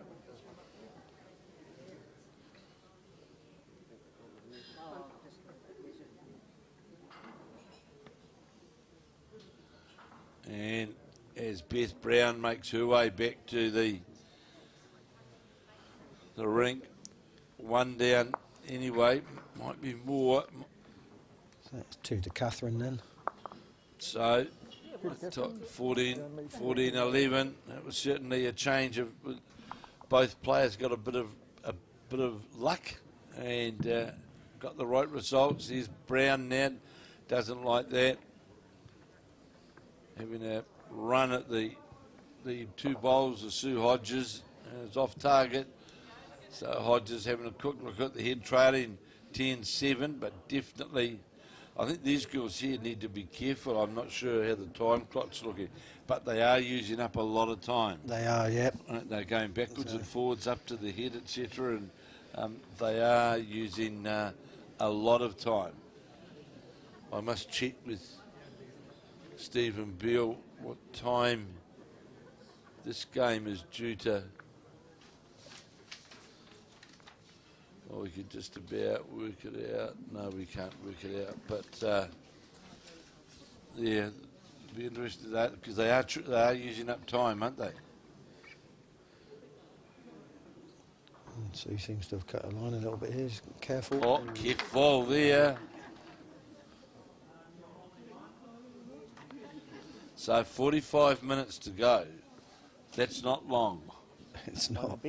And Beth just Got that one then. Sue rolled that one in for Beth for 1. Scores 11-7 to Beth. So 45 minutes. Yeah, not that long really. And in the race to 21. and both needed to qualify. So Yep, and pressure's on both of them. So yeah. you don't want to use it. You don't want to use your clock the wrong way, do you?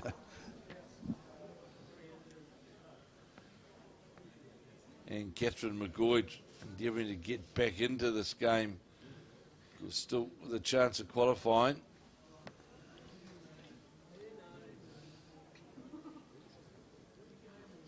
But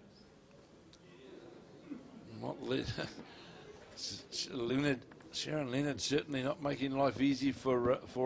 Drawn right on top of the jack.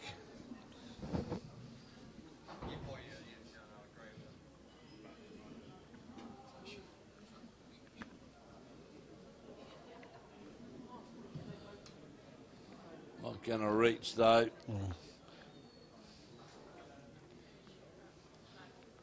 So it's still Sharon Leonard holding one, trailing 14-11, and Beth Brown leading Sue Hodges 10-7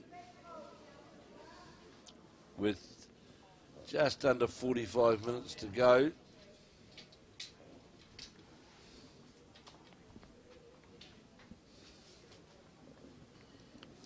So this will be the Rodgers-Brown game. They just need to be aware of the clock. As you can see, very slow on the mat. They are taking their time. Yeah, the 45 minutes isn't going to last as long as they think it's going to. No, and they're both using up time, which can at the back end you can pay dearly for it.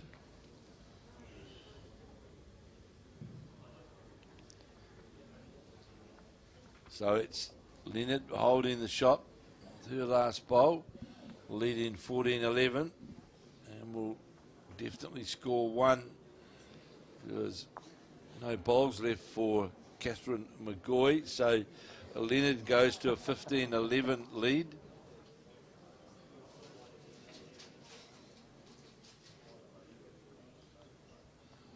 You'll note, watching on the monitor here, you can get on a good idea as well, Move, with the hand at the point of delivery, where they're in or outside, sort of like the centre line. Yeah, you can see they're getting a good line on it with the view straight down the green. Yeah, it's great, and it's awesome to see Bowls New Zealand are investing in the thing. Obviously, when we were here last year with the triples, we had one TV rink. Now we've got two, and everything's moving on forward, and it's great to see. I think if Mark Cameron had his way, he'd have 8 TV televised rings, and we're trying to do the. He can come and commentate on that then.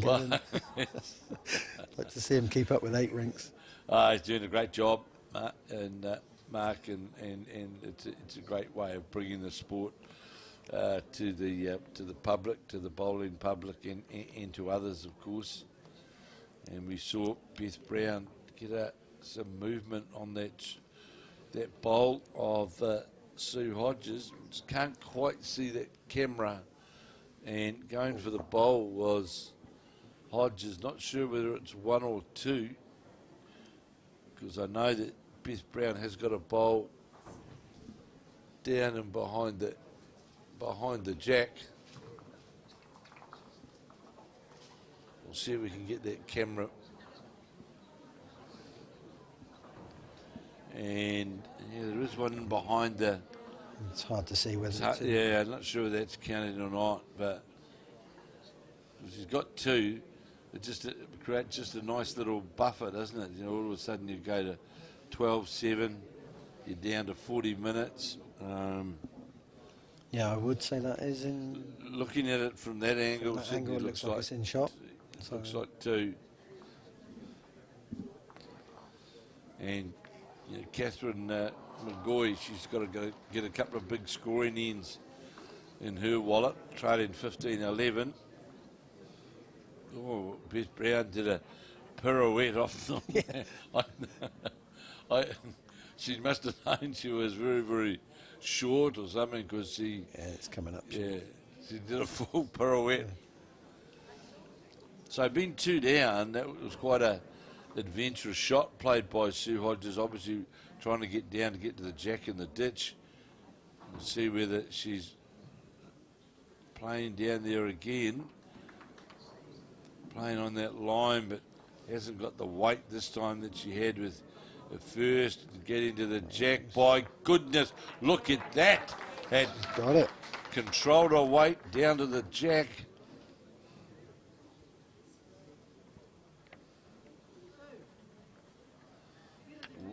There's well played by the Tauranga Domain player. Out close. 1-2. So there you hear it from our marker, Trevor Martha, 1-2 Sue. And it's also great to see, Muir, as well, the clubs from around the region here with their markers from the various clubs. It's very, very good to see. Yeah, we did a Bowls Hawke's Bay have taken it on and organised the markers for us, which is obviously one of the biggest things. We wanted to give Bowls New Zealand the best markers we've got in the bay, and and it's good. They're all in our rep uniforms and look very professional out there. And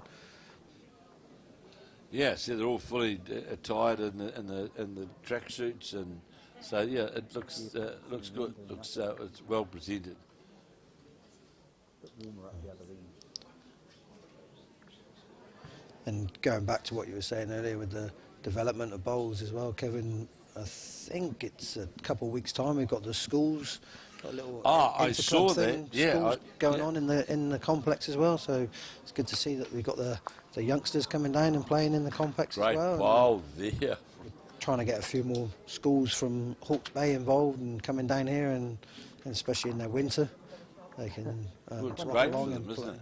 Yeah, it's an awesome complex, and unfortunately a little underused at the moment, but we are working on that. We do want to see it full. It'd be nice if there's something going on every day. So does the club have a full-time manager here? Or? No, we don't.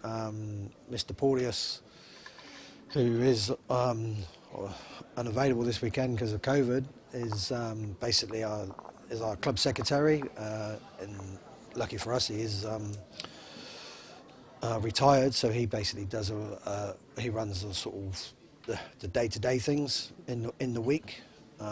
We are looking at moving forward and developing the club, and I personally would like to see a full-time manager here and stuff. I think it would definitely benefit. Well, I think the big thing is, Move, you know, if you look at it on the premise that you if you want to just have bowling club revenue, then you can look after it internally. But if you need to, and every club does, needs alternative sources of activity income, whether it be schools, whether it be business house, whatever it may be, people hiring it for a stag do, for a bowls for the afternoon or whatever, then you need to have management, as they've done at Nine and Royal Oak and Auckland and a number of other clubs now, so that you can encourage and enhance those other income sources. Yeah, because we have with the as you can see on the cameras, the raised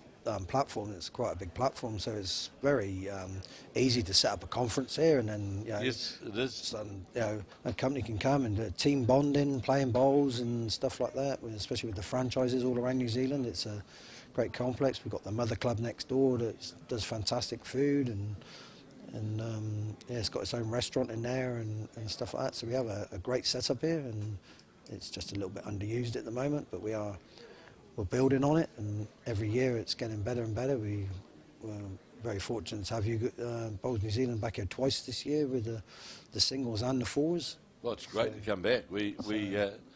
It's a great complex to come back to. We thoroughly enjoy it, and I think the other thing is from it's a climate now, a post-COVID environment.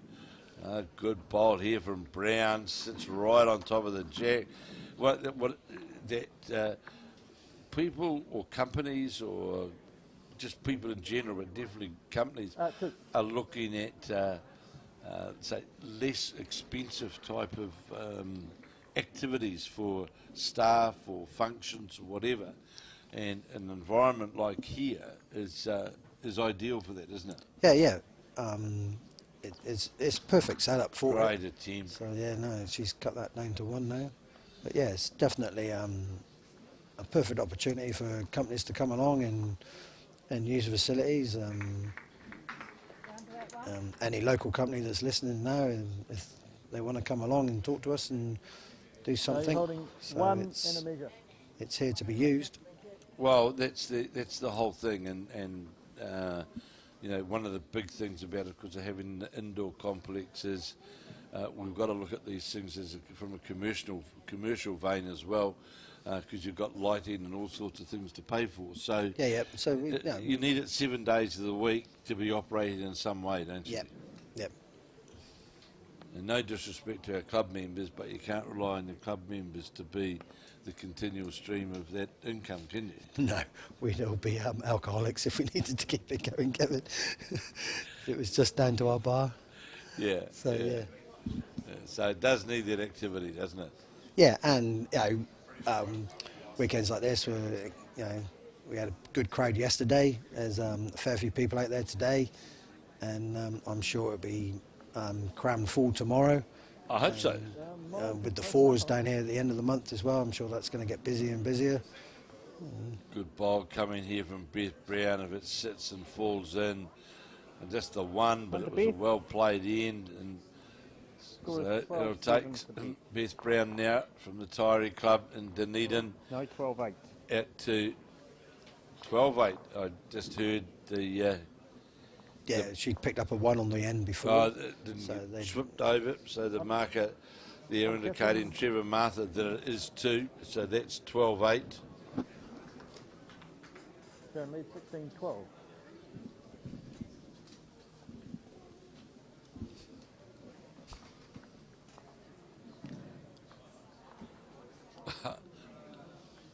We're not doing lost and found as well, though. No, but if anyone did find a blue cap yesterday, then I've just been asked if we did find one. So yeah, if you don't want to keep it, please bring it back. And there's obviously someone that's missing it. So just to confirm to you, the qualifiers that we have got to date in the women's singles, in the Somerset National Champion singles, we can confirm that Leanne Paulson of the Papakura Club in Counties Manukau, Natasha Grimshaw from Kia Toa here in Hawke's Bay, Linda Ralph from the Carlton Cornwall Club in Auckland. They have all qualified for post-section play, and there's some other players who we know are well on the way in this round to making it through to post-section play, and we'll get a further update shortly of these matches, so as we can tell you, especially those of we know who are getting down to the wire, of Tanya Wheeler of the Martinborough, the Wairarapa Centre, and I see Tanya Wheeler is now off the green.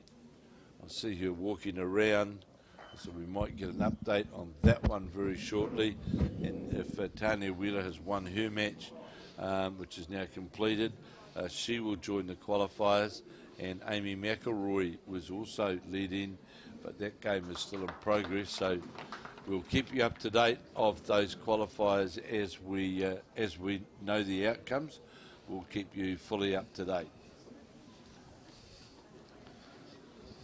And no doubt Stephen Beale, I'm picking Will, because we're now down to 30-something minutes. We'll do around the greens, get an update. Here's the great bowl here from Kathryn McGaughey, needing every shot now, 16-12 behind, needing the game to qualify, running out of time. They are, and yeah, you can just see that, Sue was running at that head as well. So yeah, Beth sat there with another 2. Well, you get into the point where you have to score, aren't you? You do, and yeah, Beth did exactly what we were talking about earlier and put her first one right on it. So well, it makes such a huge difference. Here's McGaughey trying to get down to the Leonard bowl, not going to do so, and difficult now to get a shot. Yeah, and we'll see.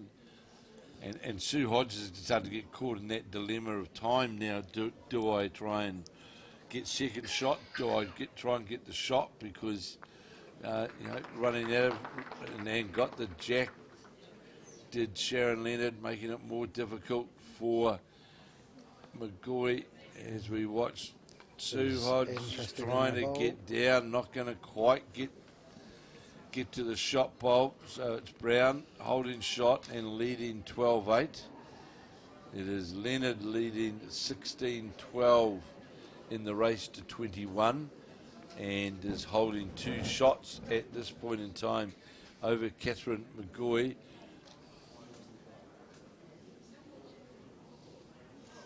So this is getting down to the nitty-gritty for some of these players now.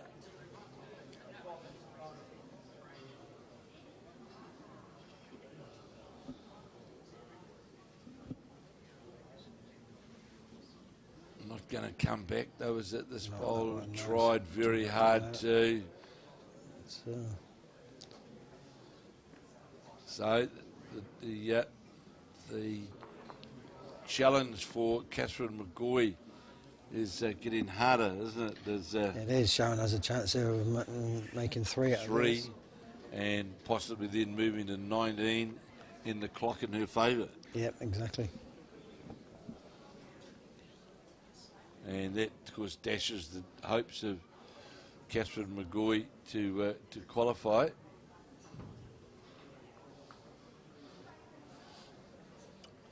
Beth Brown holding 1 and leading 12-8. She's gone a little bit too wide on that one. Yes, it might be a bit of ultra-conservatism. Well, we know that we're checking whether it's 1 or 2 is the marker. Sure, needs 18-12. 2 down. 2, so the back. It's 2 to Beth, yeah. Yeah, so that back bowl counts. So now Hodges needs to be careful. She doesn't want to move that bowl, the green bowl of hers, out from the jack low position, because that'll. So she's playing on the draw, not attacking. Coming down now, or she's got weight, needs a bit of luck, gets the bowl and the jack. That was, a bit fortuitous how that worked out. Just was actually, it was outside the bowl, got the back of the bowl, pushed it across into the head, moved the jack, and scores a 1. 1 and 2. She gave herself a chance, like Kevin. She came in with weight. She was. Well, if you're up, you've always got that chance, haven't you? Now 12-9, and I'll get someone to check in a moment how long we've got left on that clock, but we're cranking down the time. And in our other game, Sharon she didn't manage to get that 3rd shot, so it's now 18-12. Big hurdle now to climb, isn't it, for Kathryn McGaughey of Waihi Beach. Good opening bowl from Leonard as well, and as we've spoken about, that getting that bowl, that first bowl back to the centre line and close to the jack, just certainly makes life far more comfortable for you to, you're not going to drop a bundle. Yeah, and you can just add to it and stuff where your opponent's got to attack you. So. And because you can run out of bowls very quickly, trying to hunt for shots, can't you? And then we all quite often look for our 5th bowl. that's correct. Want another go sometimes. That's absolutely correct. It's well, of course, Leonard here can close the game completely out on McGaughey.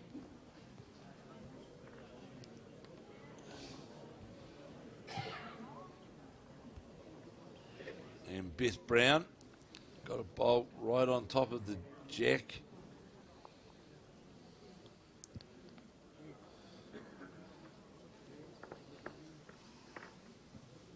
And it slid by, well, under the head, the bowl of Sue Hodges. And Tamara's just checking the clock. 25 minutes. Well, not long to go when you're trailing by half a dozen or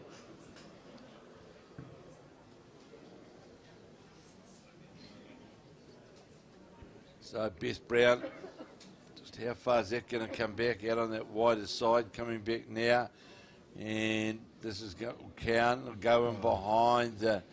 Well, this could turn into a good head for Brown. This is the third bowl now of Sue Hodges, and really she's got nothing near. And this is going to just depends what weight you're playing with here, but one would think that's going to duck under the head. Yeah. Oh. Well, she's certainly it's still in as well.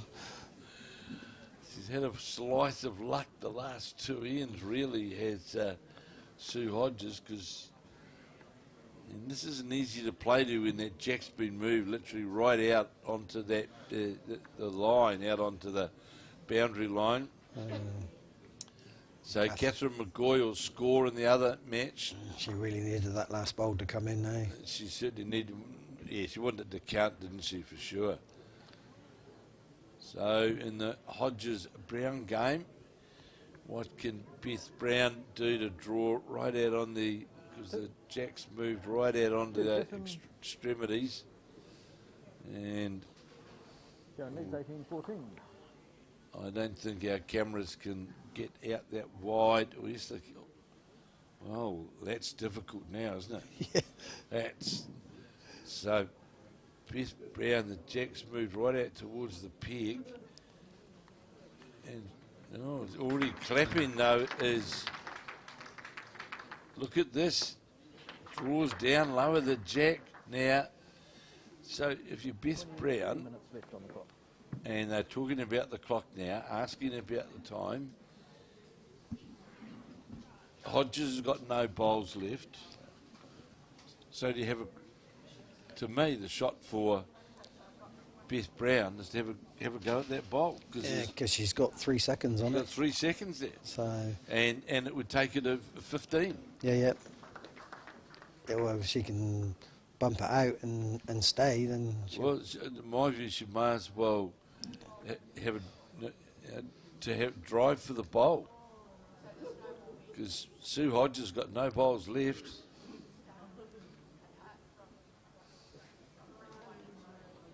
Let's see what weight playing with weight to try and get to the bowl. We'll see in a moment. No, swung it. Oh, wasn't far away. it was very good call. That was worth only it. a cigarette It was worth paper away, and it would have dislodged it completely out and left her laying 3 shots. So it is another 1 to Sue Hodges, 12-9 now. Score is 12-10 to Beth. 12-10 to Beth Brown, 18-14 to Sandra Leonard over Kathryn McGaughey, and McGaughey needing every shot, holding the shot there on the head. And got around 20 minutes left on the clock.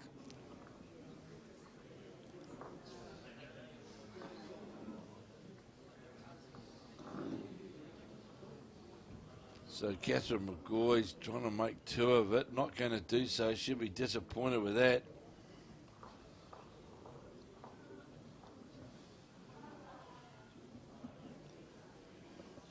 So just to confirm to you, the qualifiers that we know of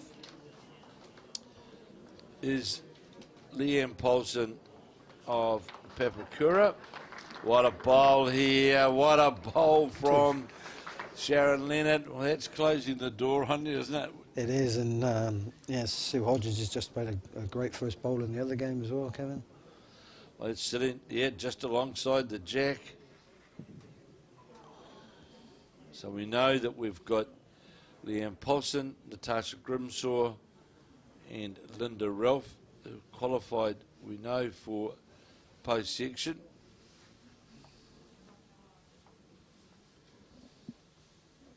And I'm confident as well that Tanya Wheeler may well have qualified. So we'll just have to wait on that. And the Amy McElroy result as well.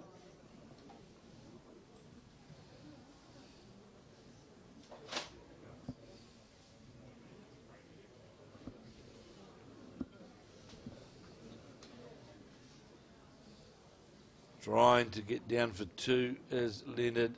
All but good effort. Well played here from Sue Hodges. You see the lime green bowls and the jacks just up in the front of the first bowl there.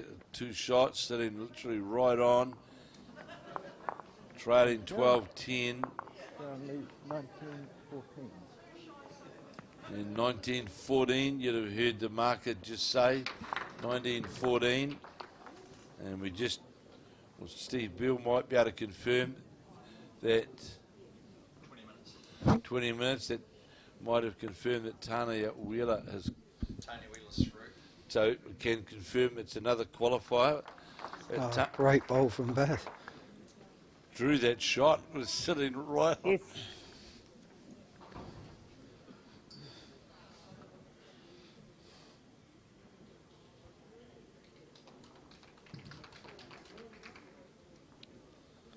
So we can confirm another qualifier, that a Tanya Wheeler from the Martinborough club from Wairarapa.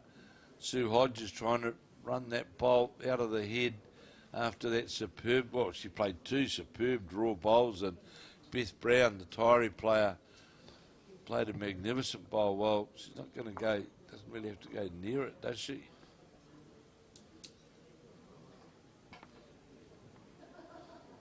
So it's imperative that the next 2 ends for the Waihi Beach player that she's got to score, because it needs to pick up a number, really. She needs to get, with only 20 minutes to go, she needs to, yeah. She definitely needs to score on this end. Well, looks like Sharon's. Sharon Leonard's making it very difficult for her, just falling short there. Nope, you're up. And we'll see what Sue Hodges can do here to try and disturb that head or get some movement. But no, that's going to be under. It's not going to do anything. Just made contact with the Beth Brown bowl, didn't alter anything.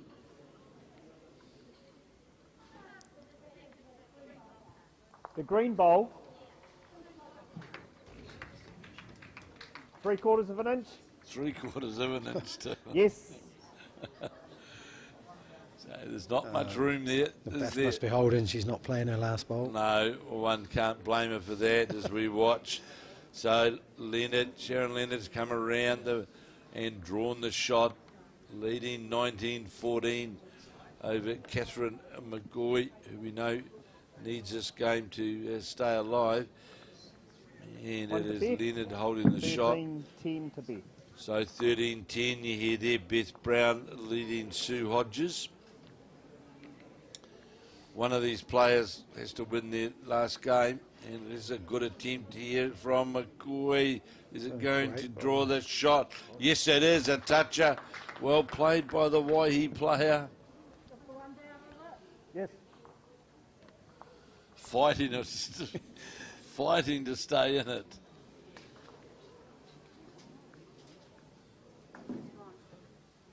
Get out. Beth Brown, she's lost the jack a few times, delivering it outside the peg, and dislodges her own bowl out. May well have made 2 of it. You're holding 2. There's 2. She is, so she. So there's a big bowl now. You can make 3 of it. This one as well. I'm down to 2 down.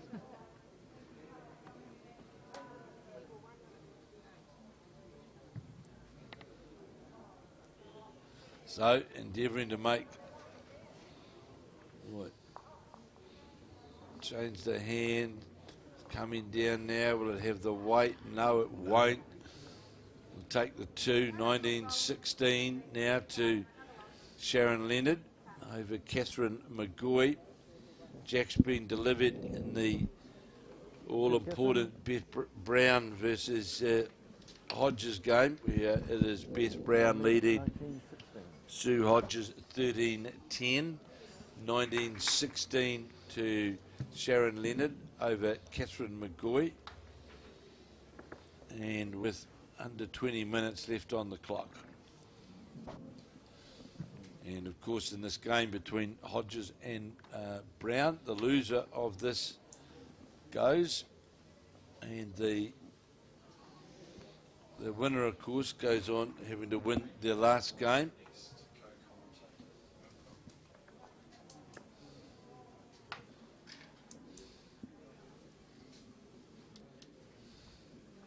So, Sue Hodges. Yeah, that's the shot. Beth Brown seems to have this knack of drawing one. Should be just gets one in there on a consistent basis.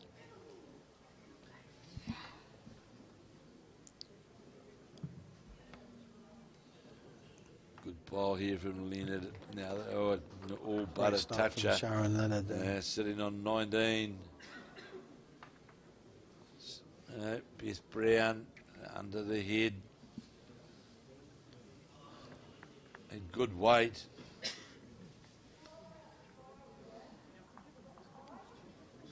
That's going to be under the line now. Now it's becoming difficult for Kathryn McGaughey. Yeah, she didn't want that coming up short. Right, control of the head firmly with Sharon Leonard. Needing 2 to go out. It's like another good line from Sue Rogers as well. It certainly is, coming down towards the jack, and that's definitely 2. And there'd be 2, I would say, to Leonard. Looks like that's, she's holding there.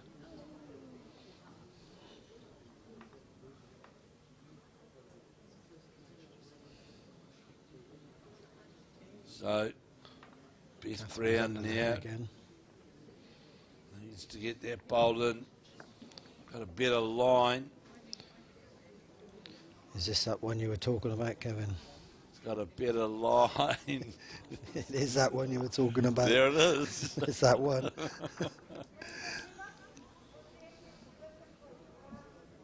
No. So, it looks as though it's still the shot to Sue Hodges, but only it's really looking like only a one-shot head. It is a She major can certainly mistake. draw with confidence because any movement on the kiddies is a benefit for her. Well, she is drawing down with confidence. Now is it going to come back and behind her? Well, Sue Hodges now with her last bowl has got a big, Yes.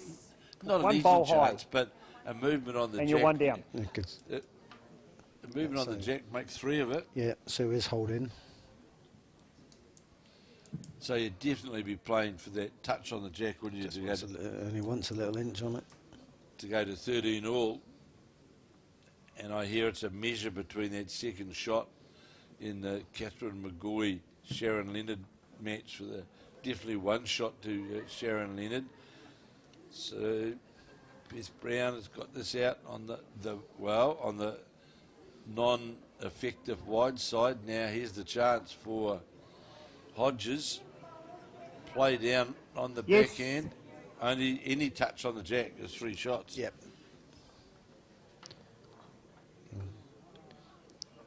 It's like Catherine's right. Look at playing her Kathryn honey. McGaughey here. She needed that. She needed that. It was literally game over. I'm not sure Sue's got the weight here. No, she hasn't. Well, she had everything to play for, really. Yeah. There's no need for that to come up short. No, it didn't matter. She went a yard through the head. She had Yeah. everything to play for. Everything behind the head was hers. A 1, though, to Sue Hodges, 13-11. Oh. This eats a bit more time.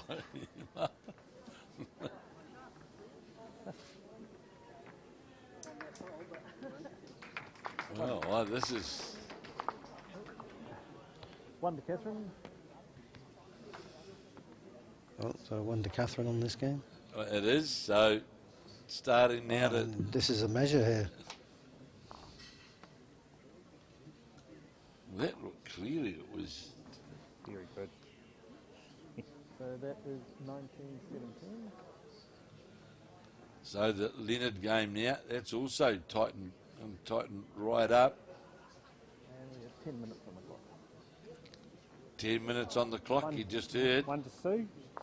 Score is 13-11 to Beth. Okay. Well, it was as we thought. I'm sure our marker was sweating a little bit then. Yeah, making that call. it was just the way how they were looking. It certainly looked like the one. And just confirm, we do have 4 qualifiers so far in the Somerset Nationals Women's Champion and Champion Singles.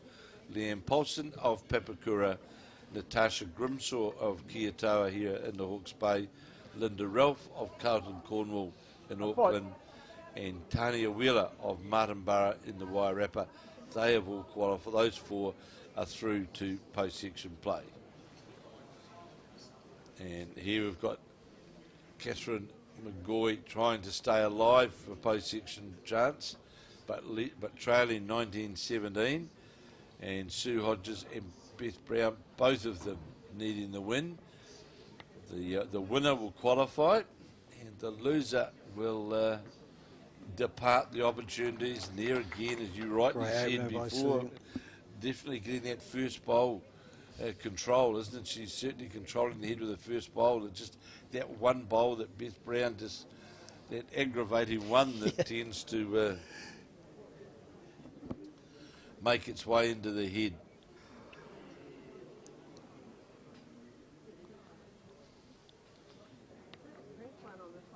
Won't have the weight. No. Just low. About half a bowl.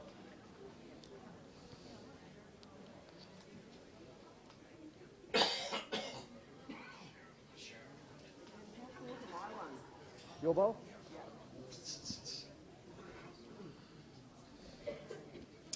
So, Sue Hodge on that same line again with her second bowl. Going to sit on the bowl. Yeah, let's put in some pressure now. Back the other way, 13-11.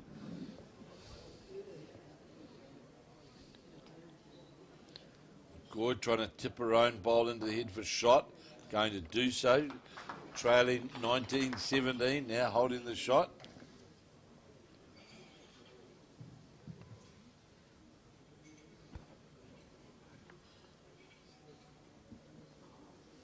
It's under the head, that bowl of Sharon Leonards.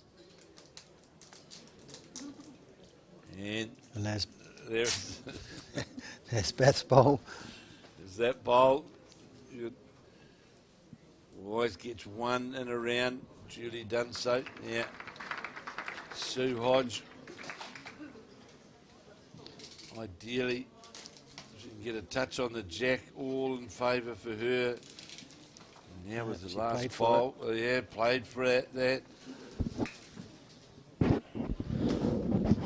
Beth Brown's got to has to be fairly careful here, because if she touches the jack, can give the shot away.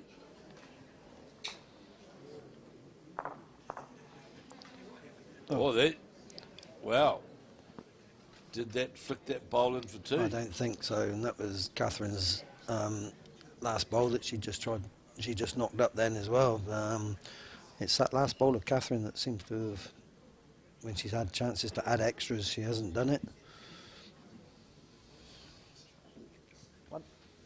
Just the one. So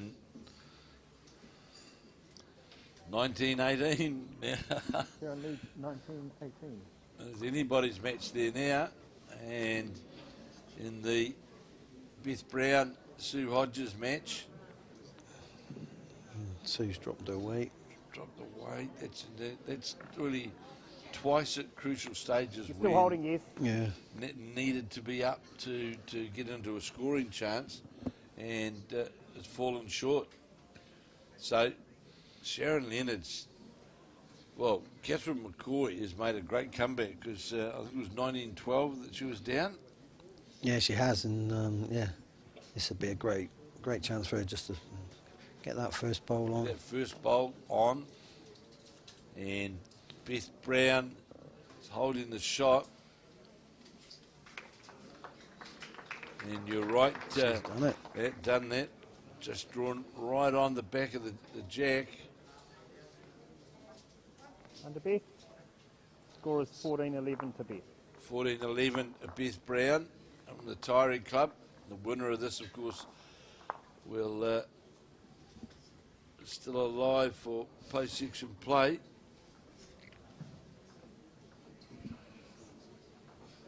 Beth Brown, of course, earlier on this morning, losing to Linda Ralph, that she lost to this morning on rink 5. Yes, it was. Kevin, as Steve's just told us, there's 5 minutes left now, so 5 minutes left. Well, this and one more. it is, mate. Yep.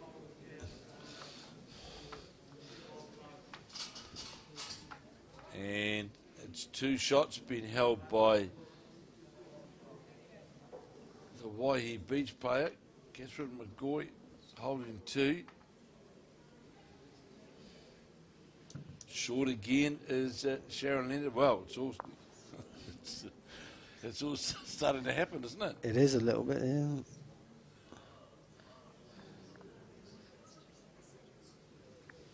So the McGaughey-Leonard game, they'll get one more end in.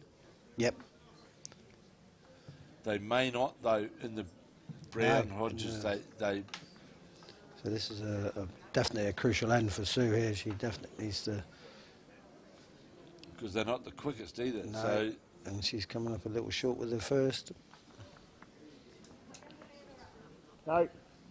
Hits the shot ball. So Sharon Leonard leading 1918, down on the head. And he's going to be short with this Short third again. one. Yep. Wow, Here's a great opportunity for Kathryn here. certainly is. Great opportunity.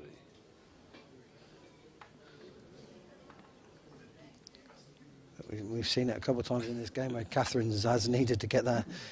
She's got a scoring chance on her last bowl and it's come up short, so a So great opportunity for her not to do that. Beth Brown has just gone by, just slid into her own bowl. Imperative here now for Sue Hodges.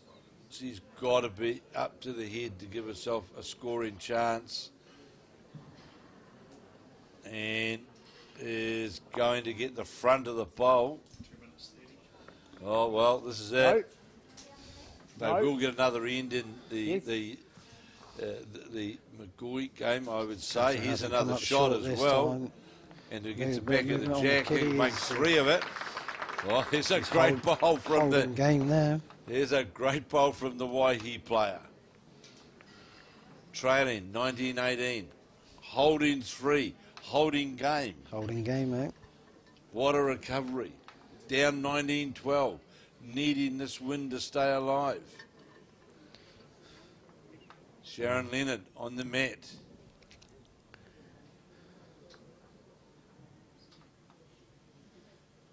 Well, she's out wider, that's for sure. Looks to have more weight. Looks to have more weight, but it's going to go by. And it's done. The Waihi Beach lady, Kathryn McGaughey.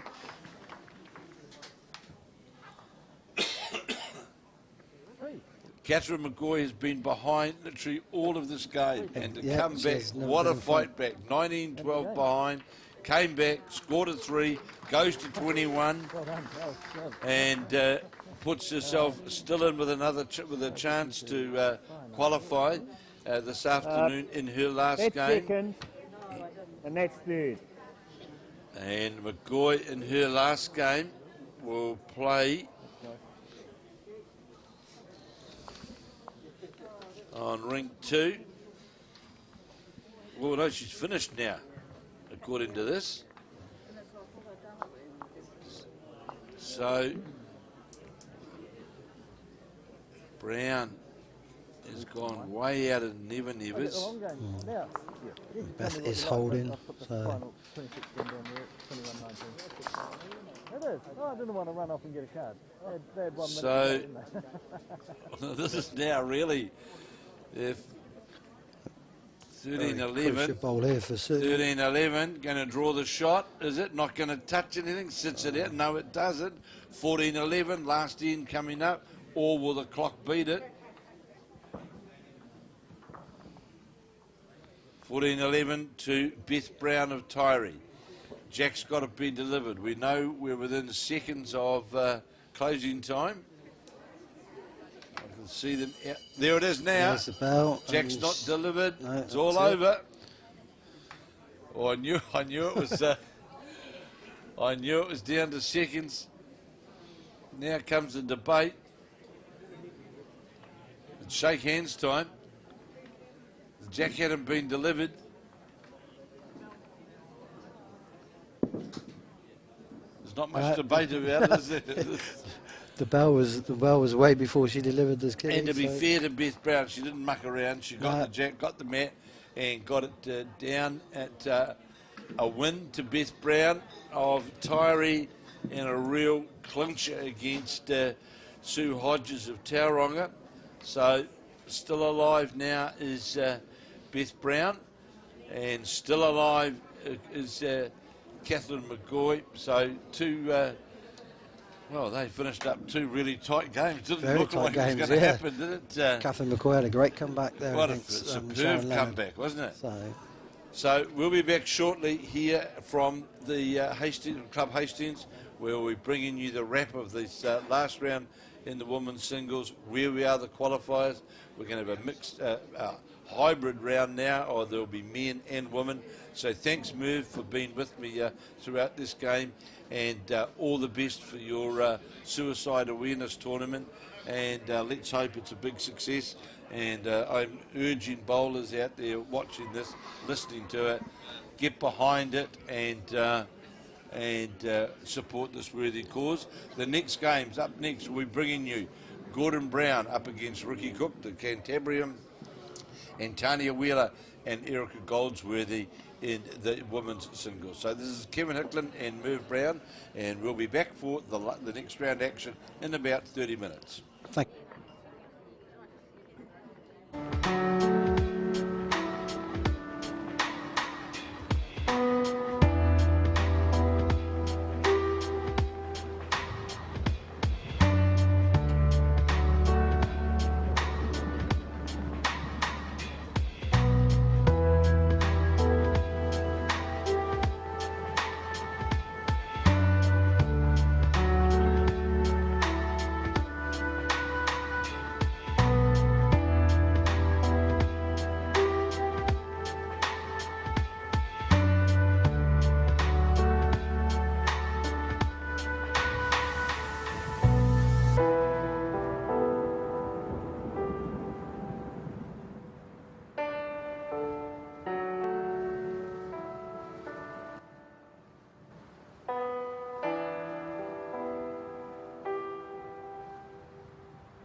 Good afternoon and welcome back to the Hastings, Club Hastings, where we're getting down to the final part of the qualifying for the women's, for the Somerset National Champion of Champions singles, and the men are also in action.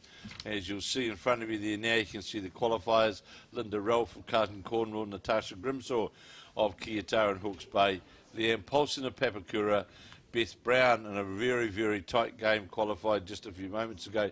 Beth Brown from Taieri, Kathryn McGaughey from Waihi Beach, who came from 20 to 12 down to win 21-20 in her match.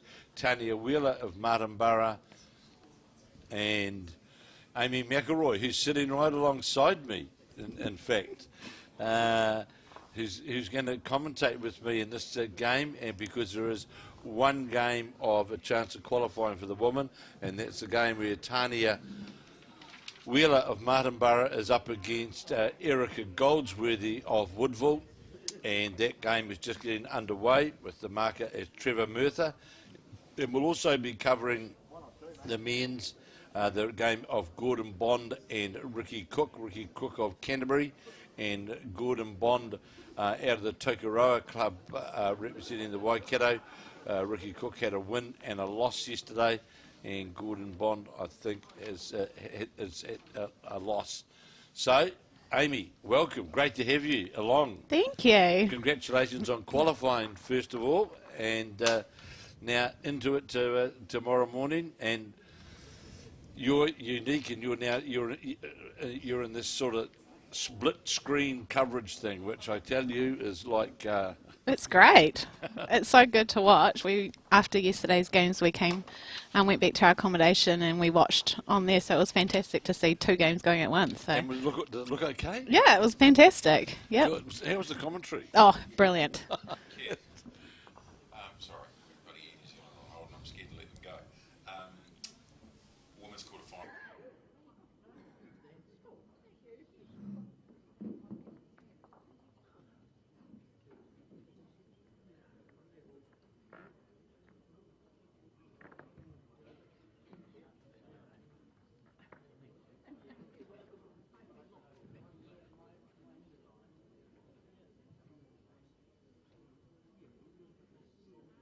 So we're away.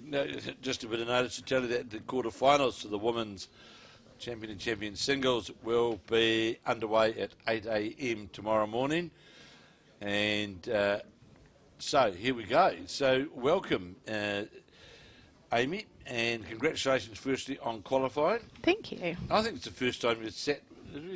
Yeah, it's my first go. Oh, Rookie. Well, good to have you here. And tell me, I've been praising this this surface here. I personally feel it's as good as anything. It's good. Is it? Yeah, There's it no, definitely is. Yeah, if you forget to let it go, though, you're in trouble. Absolutely, and it was interesting yesterday afternoon because you were home resting. But late in the afternoon, though, and Dean Drummond confirmed it to me today, is it did lose a wee bit of, it loses about a second. And yeah. it gets colder inside here, and it just slows up. Yeah, you can definitely tell that.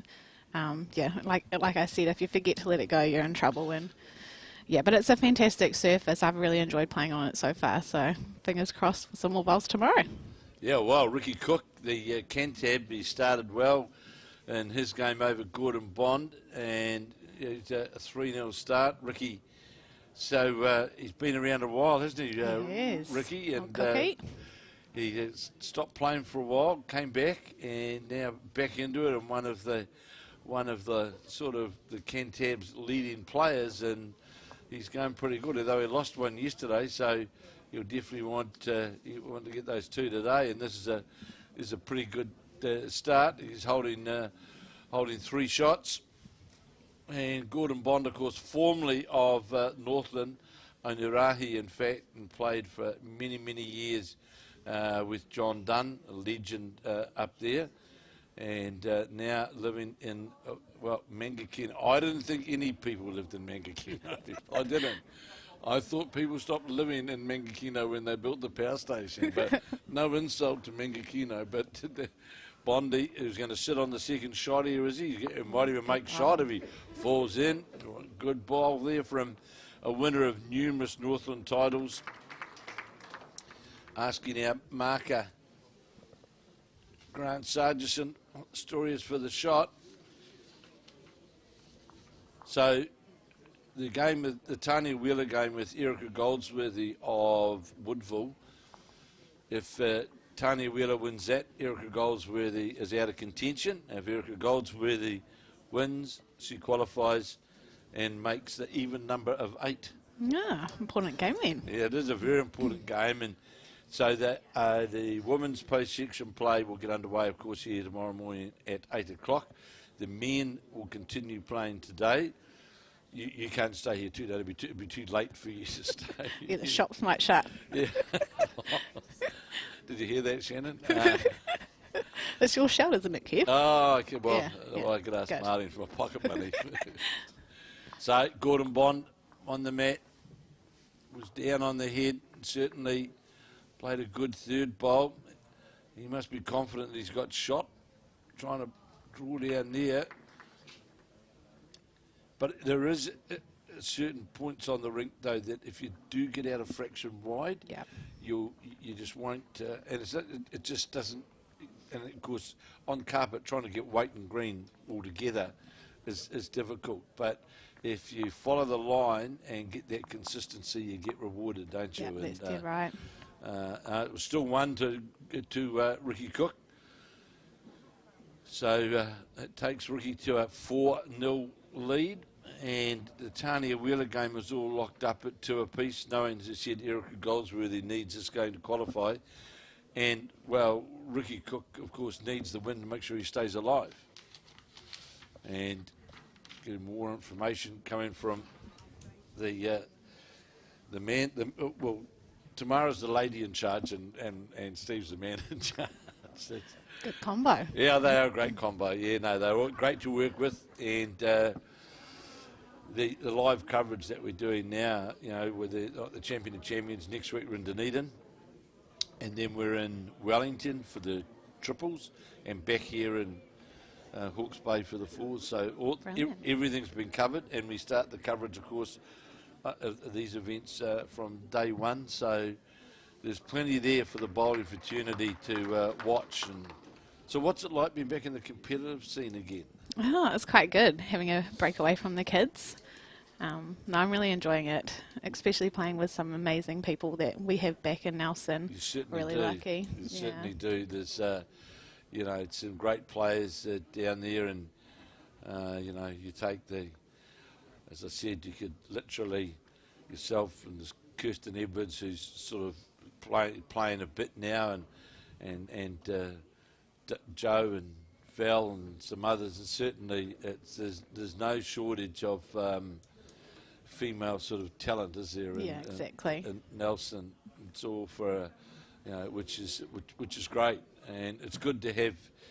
Well, it's great to have Joe and Val back on the scene, and Val certainly has been pretty dominant in a lot of events, and of course, along with your husband, is Birmingham bound. Exactly. And you know what that's all like. Bronze medalist yourself, of course, in Glasgow in 2014, and that's one you've got up on the husband. If you want to say it like that, yeah, okay, sure.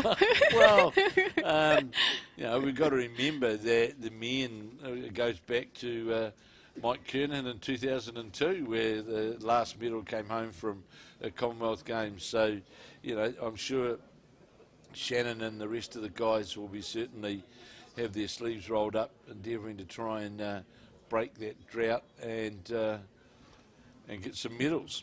Yeah, fingers crossed both teams do really well at these Con Games.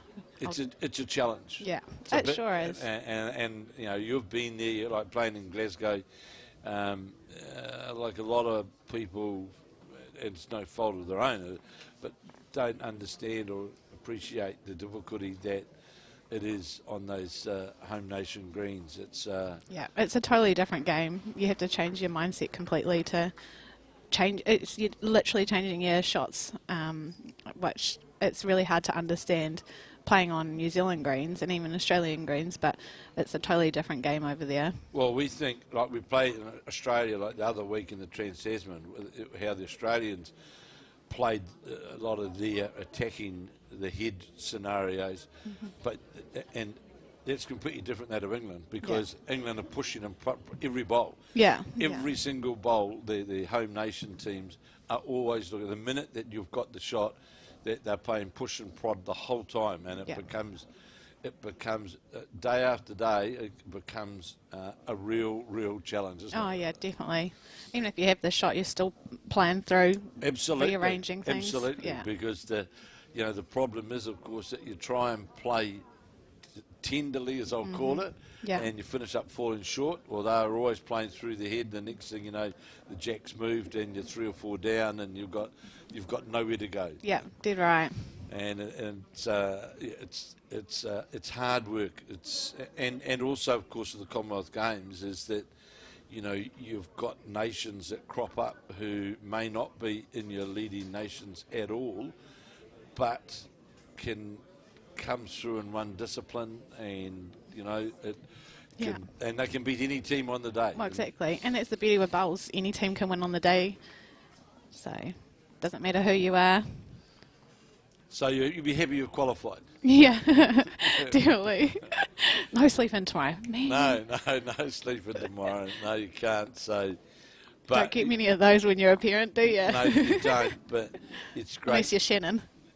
Well, yeah, he's not resting today, is he? He reckoned he was going for a nap soon, so.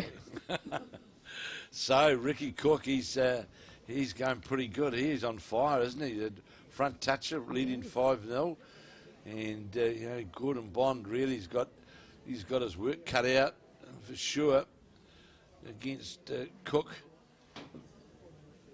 So these two lady players, Tanya Wheeler and Erika Goldsworthy, you didn't play either of those, did you, in your encounters? No, not this time. Goldsworthy, of course, needing it to qualify. Ricky Cook, the West Coaster. Yes. Old Cookie. Yes, in the old days of you remember these, of the Kitty Hawks, on at least 2 occasions, Cookie delivered me white bait on arrival. Yeah, good man. Yeah, good man, Cookie, and he's turned into a leading player now in Canterbury, and won a number of I see in their prize giving. He won a couple of titles this year. Gordon Bond trying to get to the shot bowl. Not going to do so. Now, I've got a job for you as well, Amy, that you've got to carry out, and that is you've got to get a shirt for me, please, from Shannon. Okay. All right? Okay. For the tournament here at Hastings in August. Isn't it terrible when you're getting old, you don't know where you've written things down? But anyway, it's in late August, and it's a great cause, suicide awareness, and they've taken it on board, the club here, and running a tournament, and they're looking at items for the auction. So I've put a shirt from Shannon. I'm going to see Mike Kernahan next week and get a hats floppy, which will be dirty, no doubt. Yep. And I'll get something from Gary Lawson as well to have for the charity auction, which that's amazing. Which they're going to have here. So your job is to make sure to remind Shannon that. Yeah. Maybe I'll just do it. I'll get the top. Yeah, then it will get delivered. There we go. I can confirm to the organisers that that's done. Okay. Right? Thank you, Amy. Thank you very much. So we've seen Erika Goldsworthy scored against Tanya Wheeler, the former Wellington player, now playing, of course, out of the Wairarapa, and already qualified. And Ricky Cook, who yesterday, he definitely lost a game yesterday. I've got bits of paper everywhere. Oh, here, thanks. I got it. Well, it's when you get stardom sitting alongside you, sort of. Yeah, Ricky Cook lost one of his games yesterday, but the men's field, when you look at it, it's a pretty good field, isn't it? Yeah, You know, definitely. you know, the two that have qualified, James Burns, the local from here, and John O'Shea from Bay of Plenty. And the player that I was very, very impressed with yesterday, you might know the Simon Hitchcock from Blenheim. He's a great player. Boy, Mark did one of his games yesterday, and he was outstanding. Yeah. He really was.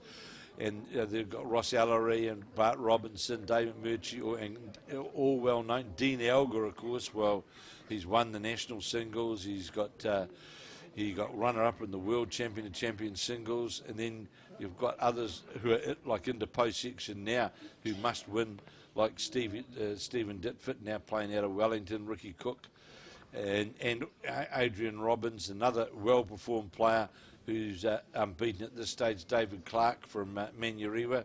So it's a pretty good field, isn't it, in those men's singles. So and you only get one chance to lose. Just feed those people over there on the right.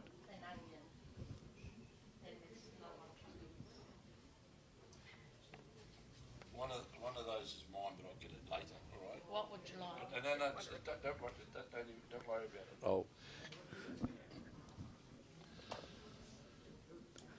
So problems with the catering. So look at Colin yesterday. He had 4 bags of what we've got over there today. No, we've got 2 bags. We've got a catering pack of grapes over there, toasted sandwiches, and it's all very. And what have we got here? Yeah, water. Water. That's. Yeah. And I haven't even got any of that at the moment. I mean, Oh, you've been stitched up today, Kev. You've got to take a couple of these to try. These have been done by Steve Beale's wife. Oh, okay. They're walnuts, chocolate walnuts, right? Okay, thank you. Don't eat. Now you've got to take 2. Don't eat them. Here's the maker of Pauline. There. Lovely, thank you. Eat them now. No.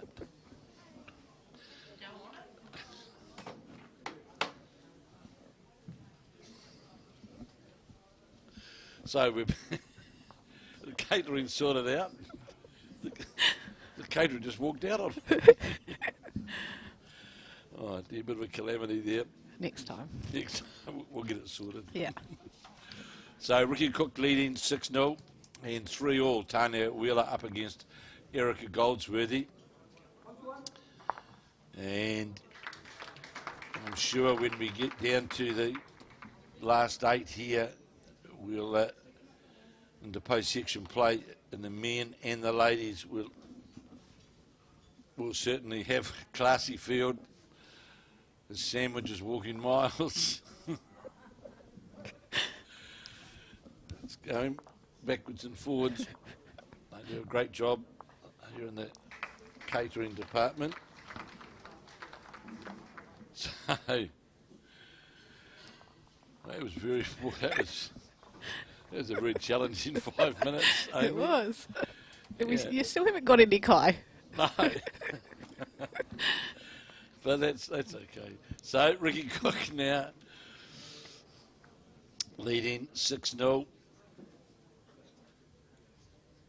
And looks on a pretty good line with this bowl as it breaks its way down towards the jack. Just going to sit under, might just sit inside the Bond bowl. Does so. That's shot for sure. And in the women's match, Tanya Wheeler, who has qualified already, leading Erika Goldsworthy 4-3 in the race to 21. You haven't played down this end. You played in the rink 2, is it? Yeah. Rink 2. Well, there's definitely rink 1 on that ditch hand. Certainly got a very, very generous and nice draw in there. But you pay, of course, if you go under the line. Yeah. They disappear very quickly. You'll see this bowl narrow, Erika Goldsworthy coming in like it draws big in. swing. Really, really big swing in towards the jack. That's what we like to see.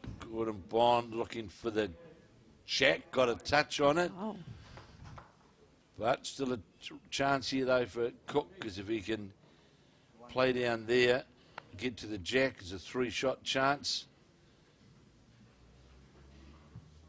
Well, is he playing directly for the bowl? We'll see in a moment. He is. Well, that was a bit of a strange shot, isn't it? yeah. I'd have thought coming Go the other down, hand. trying to get the trail was Set the bowl. set the bowl was just just seemed to be a better percentage shot than the one that was played. But He might be saying something we're not. That's why we're out here. yeah, but he's from the coast. He sort of thinks differently. Cookie, a good man though is Cookie. That he is. And a dad now too, you were telling me today. Yes, Very yes, proud. Yeah, saw the photos. Just turned one. Yeah. A couple of days ago. Yeah, saw the photos of. Just. That's Ricky Cook, who I remember saying to me that no, there's no chance of me getting into this marriage stuff. Or, Now look at him. yeah, well, We're laughing. There's a few like that. Nathan Glasson and all these guys that was never going to happen to them. That now, happy. Well, Lance Pascoe, happy families. That's right. So Gordon Bond opens his account, 6-1 now to Ricky Cook. As we see in the women's match, it's Tanya Wheeler 4-3 in front. And just asking who's got the and it's Tanya Wheeler holding 1. So do you like the idea of us having the markers all mic'd up as well? Yeah, that's fantastic. It's- It gave me a bit of a fright the first end yesterday, though. I was like, oh.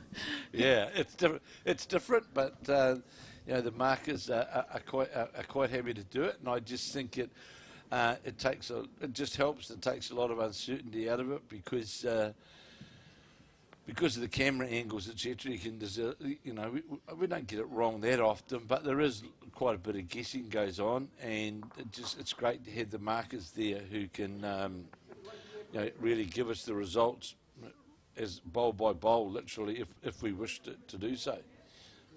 Yeah, it's a great idea. So we'll be doing this, I presume, the split screen right through for the Champion of Champions. Tanya Wheeler on the drive. No, it wasn't, sorry. It was the Erika? Erika Goldsworthy. And missing, so Tanya Wheeler will jump out to 5-3. And Ricky Cook, who dropped the game yesterday, and I think Gordon Bond lost both of his yesterday.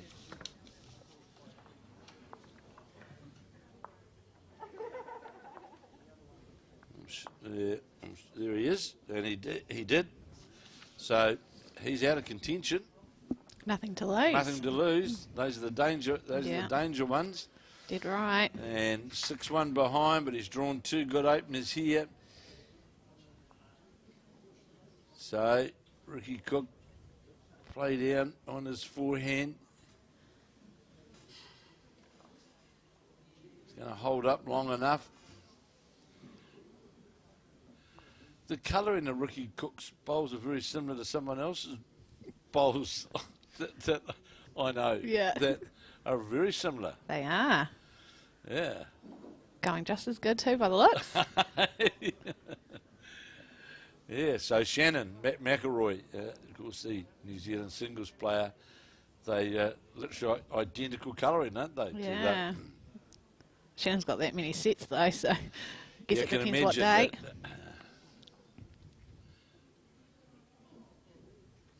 And because Shannon went over recently for playing the bowls, the BPL? BPL.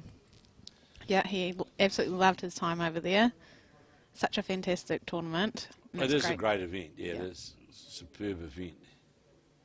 And Ricky Cook's outside, he's 3 down here. If that triangle looks right. Played with weight, so is Gordon Bond going to go to the head or go to the back?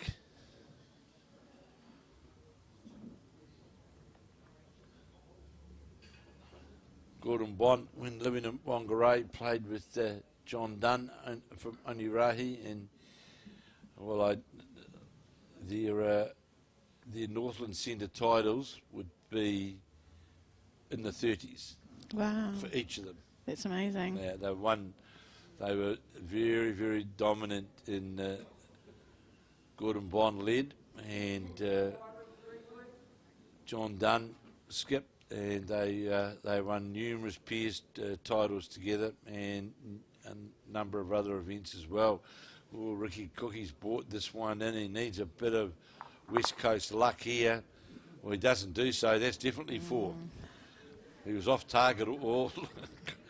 Cookie walking down with that very despondent walk. Then Yeah, we've all been there. all been there. Got that one wrong. So that's definitely 4 to Gordon Bond from Mangakino, representing the Waikato Centre. 6-5.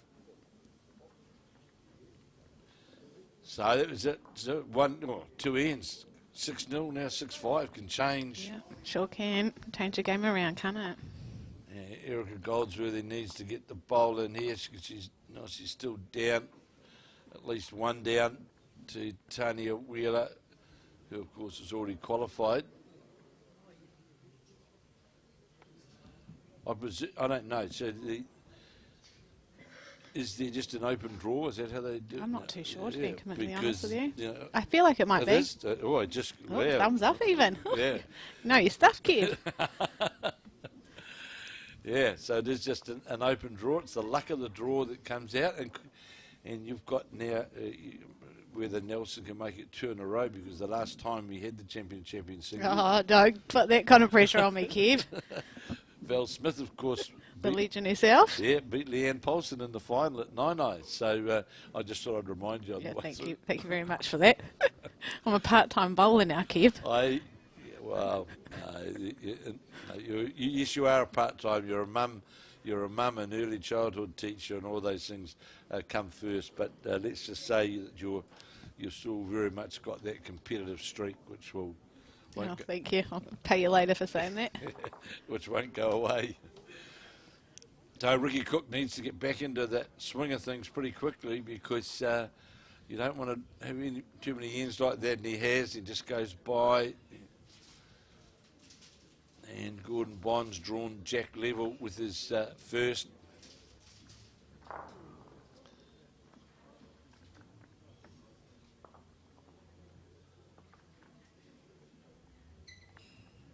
Always been a lead.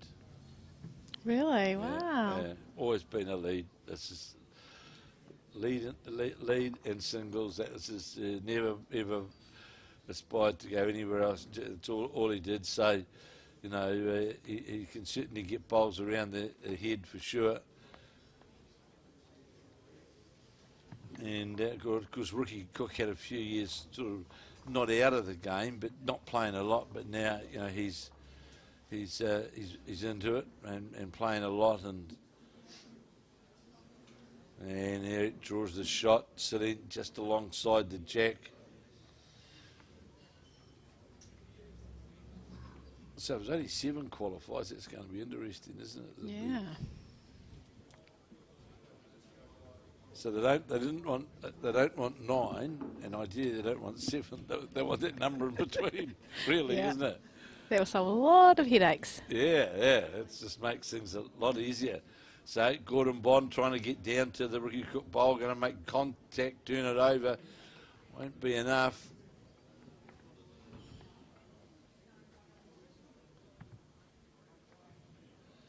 And are you in any other champion events, or just the singles, which is a bit of a shock, to be fair, because I haven't played singles for about 5 years. Well, in saying that as well, that, you know, to win the singles at Stoke as well, there's some pretty tidy competition, isn't there? Yeah, at Stoke, right. There's a number of lady players and of course men we know, but you know, very, very strong club. Bond looks to be going on the charge at the Cook Bowls, and this could. No, he goes past everything. He was off target right from the start. It was just a a slide of something was his only chance, and he was looking at that. Tanya Wheeler leading 6-3. And holding the shot, and Ricky Cook trying to make 3 of it here. Trying to just get the bowl to stop. Will it stop? Well, we'll see. Definitely 2. Good in from Cookie after that number, the last end. Yeah, well, just you try and forget about it, Yeah. don't you, which he's done. And the marker will soon tell us, hopefully. No, he's not going to.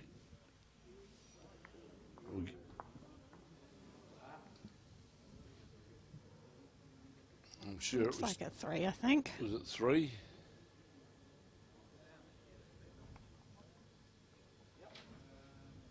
Yes, it was. 9-5. And Tanya Wheeler holding. Oh, that looks like 3. Would you say there? Possibly the side. Erika's one, not sure.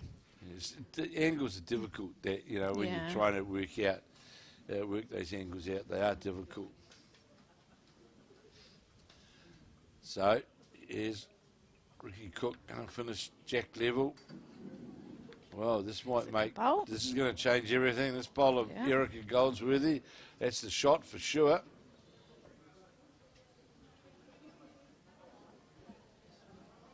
And we'll.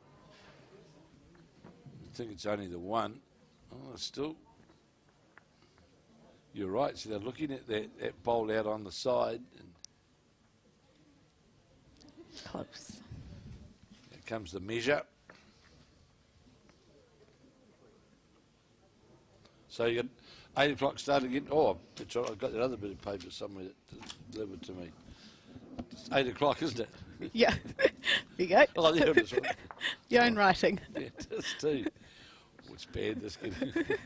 It's because you're hungry and thirsty, that's why. Yeah, well, have a look.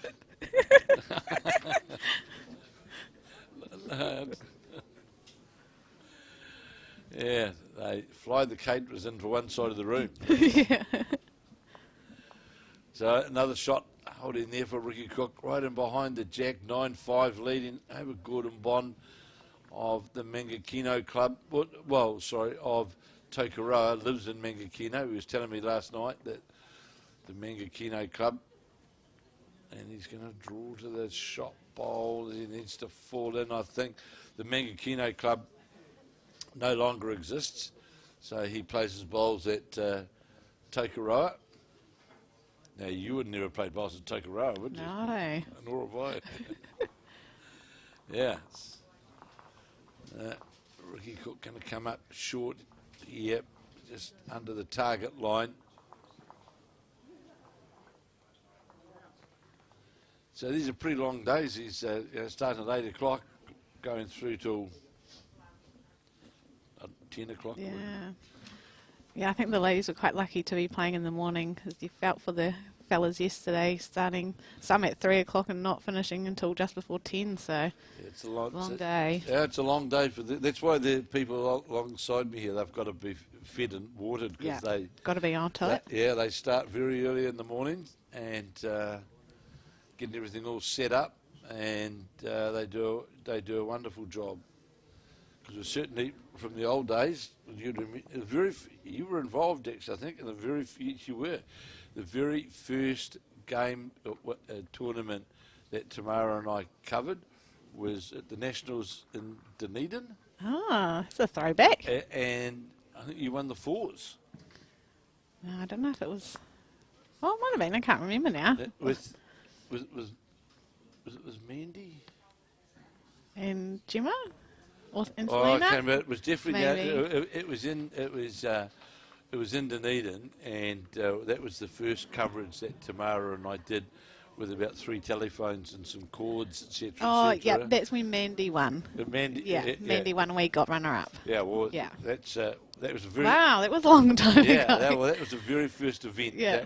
that we covered. And now look, Absolutely. it's amazing. Yeah, Technology, eh? It is, and it's now It's Oh, this is not bad. Gap. Oh, gap. Yeah, Oh. he was online with a target 11-5 now to Gordon Bond, to Ricky Cook. He was only a cigarette paper away. So yeah, look at now. This is you look at the studio that we've now got. It's and a fantastic it setup, is. isn't it? Yeah, you run 8-9 cameras, and it's like a Sky production. Well, in fairness, they can just pick up this coverage now and put it into a Sky production. Wow.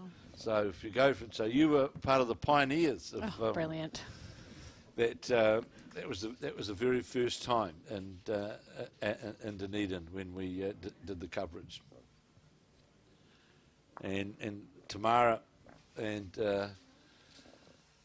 Tamara's been there all the time, and she's the one that's sort of, and the technology now that we've got with the stuff that Colin's working on with the new scoring system, and draw system, and we've come a long way under the. Yeah. There's no doubt that the appointment of our CEO. There's no doubt that the change of CEO has certainly seen, I think, a big transformation in the game all round. You know, the introduction of Bowls 3-5 and a number of other innovations that Mark Cameron and the crew have got behind has seen bowls in New Zealand move to a. It's another level, isn't it? Oh, it is. It's moved to another level to what it was, and they've done a wonderful job, and keeps me sort of, well, busy, employed. I don't know what you call it at my age, but I enjoy it. I thoroughly enjoy getting around the countryside and catching up with people and giving the people at home that coverage.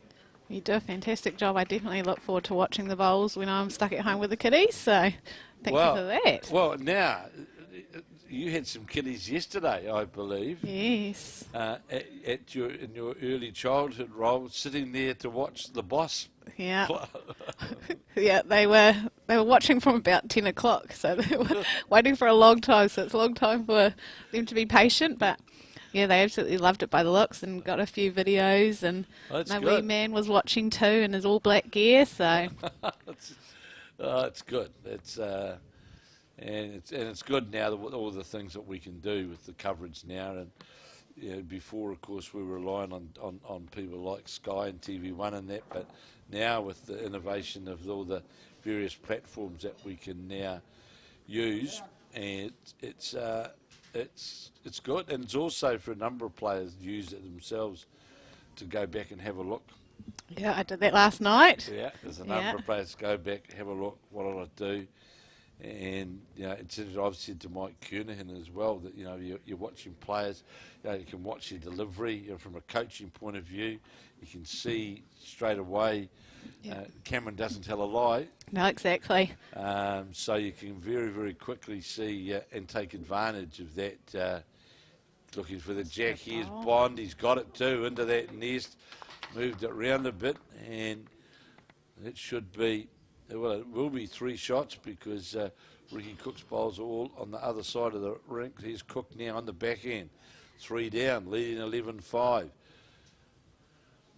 Camera will pick it up shortly, and here it is. It looks on a pretty good line. How's the weight going by? Just wait for that camera to. Has it picked it up? Has it gone by? Right down to the ditch. So would be. There's a chance here for Bond to get 4. That was a good conversion shot he played to get through to the jack. And the game can change very, very quickly.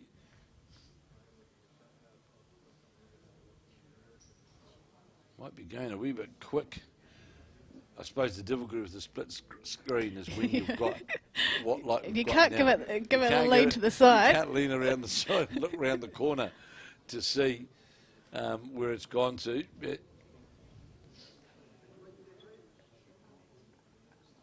So Ricky handing that looks like 3. Tanya Wheeler holding shot over Erika Goldsworthy as well.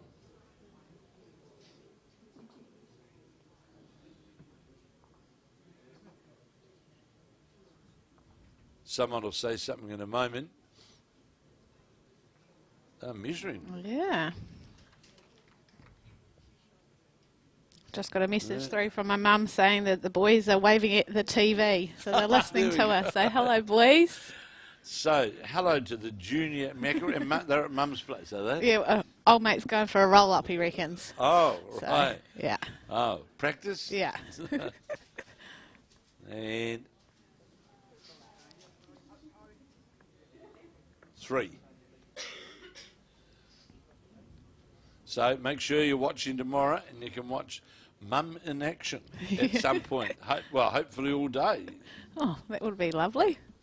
We'll just see how 9-4 now, Tanya Wheeler. It's becoming challenging for Erika Goldsworthy, isn't it? Yeah. To that number. It's, of course, the last game they also ran out of time. On you got it when you get in those tight games. You just got to be aware that you can wind the clock down on yourself. Yeah, exactly. And we were quite surprised watching, because a couple of times we went up to have a look at the head, and each time it's a minute and a bit gone, and they were down into single figures. You're chasing the board. Yeah, it's. But most of the games have got through. There hasn't been many that have been held up or not gone to the distance. Most of them have gone to the distance. So Gordon Bond now, after picking up a 3, will be wanting to capitalise on that. Hands open with a pretty handy opener. Going to come in behind. Now Ricky Cook changed his hand.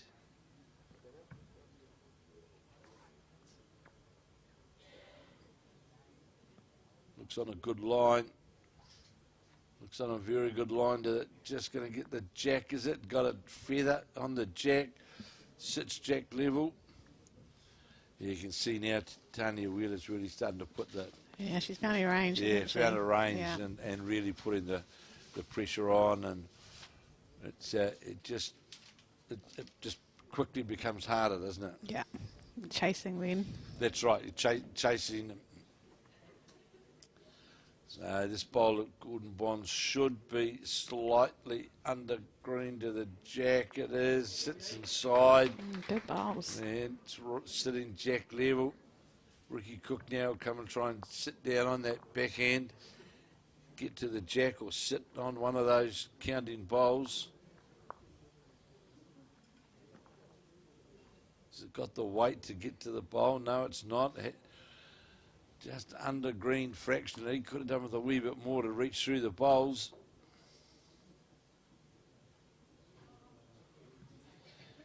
And Brendan Hodgson, is he on the greens, or? I don't know. He's about to become a father, I know. so Yes, I know. very exciting for our Yeah, family. Yes, it will be. Yes, it was. Let's say it's a very due reward, isn't it, for the challenges yes. that they've. Oh, look! Wow. And they'll be delightful parents. Oh, for sure. Another male in our family, which is quite a surprise. So Cookie's in danger here of dropping another 4. Just, I don't think he had to attack with that sort of weight. It's one of those shots where I'm going to get rid of everything. I think he's better. I'd be, because he can get the shot and reduction with reaching down through there. Because this bowl of Gordon Bonds now might just lock up one hand, and it will. So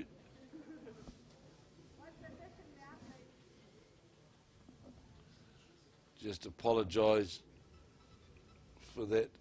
But, yeah, I think it's a better shot option that Ricky Cook's trying to play down through the bowls. Definitely 3 down, and well, that was Reduced. That was, And, like he missed on the drive with his third bowl, and I think that more than likely may well still be 2 down, but I think was the better shot option, because he really let that drive go, didn't he? Yeah. And was never in the target area, was it? That was one of those ones, I'm going to get this out of his system. Yeah. And sometimes that's a good thing to do, just Absolutely. let it rip.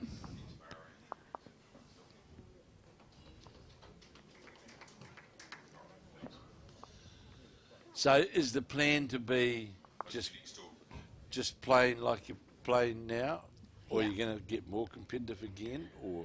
I don't know. I feel like I have unfinished business. Good girl. Yeah. It's Is good that to the answer hear. you wanted? Yeah, okay. Yeah, good. that's good to hear, because I'm not going to speak ill of anyone, of course, but I do think there is a need in the women's game right now to, let's say, get more players in the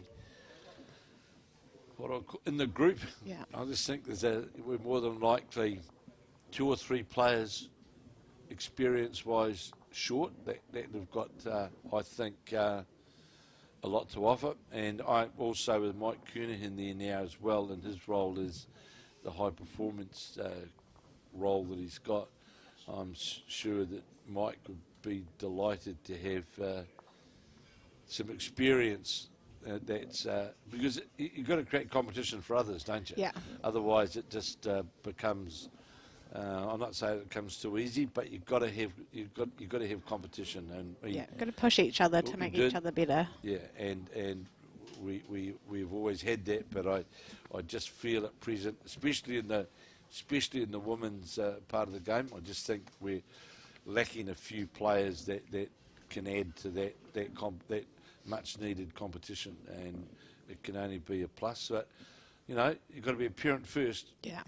Yeah. And there's a few of us out there now. Yes, so. there is, and no doubt, there'll be more as well. Yeah. And then you'll see our little ones running around on the bowling green too. Yeah. It's just natural. That's going to happen, as we've seen, like with Mandy as an example. But still gets out and plays, and as we know, won the Nationals, again, won the fours, and the last time it was played, still very, very, very competitive, and but you've got and an artist, of course. Oh yeah, very talented. Very talented artist. Well, and an early child teacher too. Yeah, that's correct. And Many talents. Well, and of course, Taylor Bruce is now in the artistic world as well, and a teacher. And a teacher. Look at us. Yeah, so it's there, isn't it? I haven't got the artist skills though. Well, those two certainly have, haven't they? They certainly have got those artist skills. 10-4 now to Tanya Wheeler, and holding 2 shots over Erika Goldsworthy. It's becoming a big challenge for the Hawke's Bay player, and equally becoming challenging for Ricky Cook is Gordon Bond starting to find very much a consistent length, and holding a couple again here, 3 in fact, and Ricky's gone away from the head, but he's made amends with this bowl, and this will come in behind the jack. That's the shot. Tanya's putting your foot down here, putting that pressure on. Yeah, he needed that. Yeah, Cookie did, yeah. Gordon Bond certainly was struggling earlier on, but he's come back, and he'll now try and play down, no doubt, on that forehand, try and reach to that shot bowl of Ricky Cook's. As we see, a good bowl there from Erika Goldsworthy, had not drawn the shot, second shot anyway. So here's Bond looking to get down to the shot bowl or jack. Needs a bit of luck. Well, it's a bit difficult to see how far from on.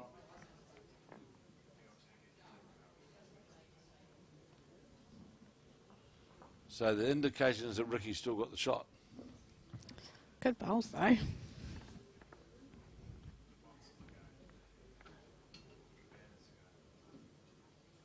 Just going to come under the. Doesn't want to tip it too far. Won't do so. So he's safe.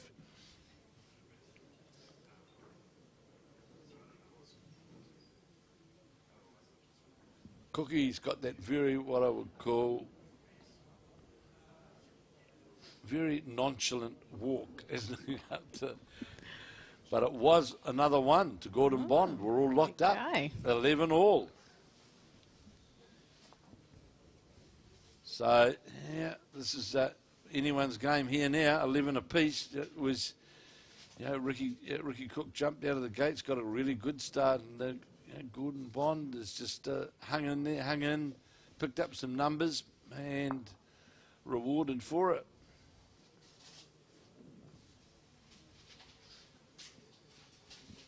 So all this gear is now going to be packed up and moved to Dunedin. Dunedin, yeah. So it's a bit of It's a fair bit of gear, isn't there's it? there's a lot of gear. And Tamara, she just moves all around the country. She's just come back from the National Indoor Bowling Championships at with these New Zealand peers winner sitting just there. Oh, congratulations. Yeah. Alex and Colin won the National Peers title. Oh, stars all round. And then there's just this old guy sits here. Gordon Bond, he's found his line, hasn't he? He's opened with a very good opening bowl. He's put the pressure on Ricky Cook at 11 apiece. Anyone's game.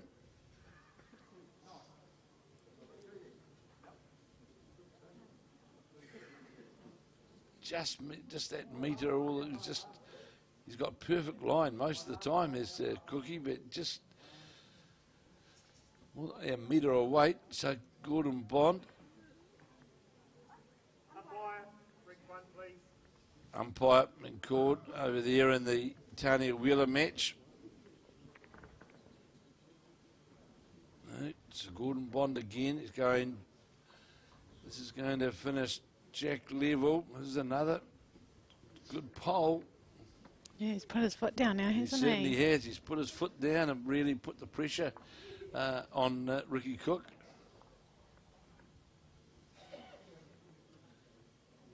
And Ricky just, he's on a perfect line again. Is he going to get the jack this time? Gets the jack clean. He does. Well played. Sat inside the shot bowl. Of course, he's got the luxury as well now of having that bowl over the head and more than likely forcing Gordon Bond to change his hand now, where he's not favoured, obviously, because he's been drawing well on this other hand and really now has to go to that forehand. And really, that bowl of Ricky's taken his other two bowls right out of the picture.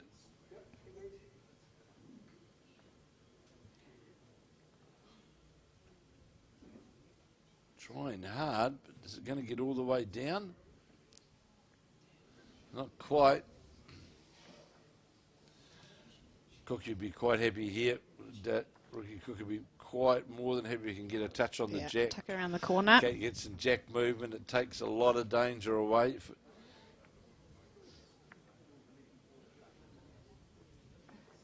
And again, just how's the weight going to be? Down, got to get past this red. Set it well, good and bad, because now, of course, Gordon Bond can change his hand and play down to that bowl and chip it out. So two-shot chance there for him. He doesn't need. He can just play it through the head, play it the yard of weight.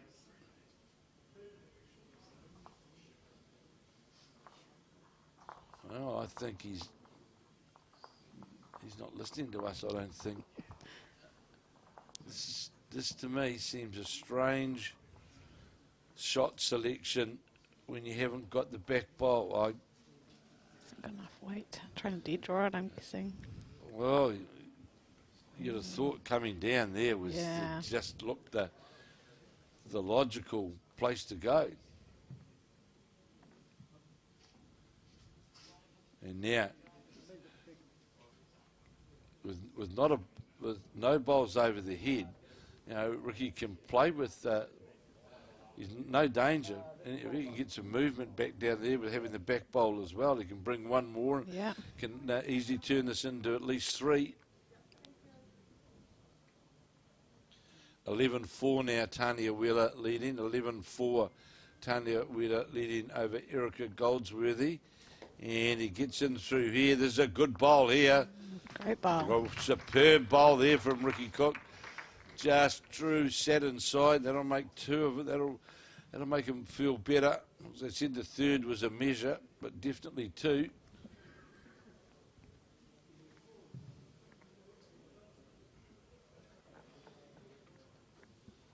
Now looking at that third. Happy is Cookie. So they were well played then because it was starting to look bad again for Ricky Cook. So now jumps out to a 13-11 lead.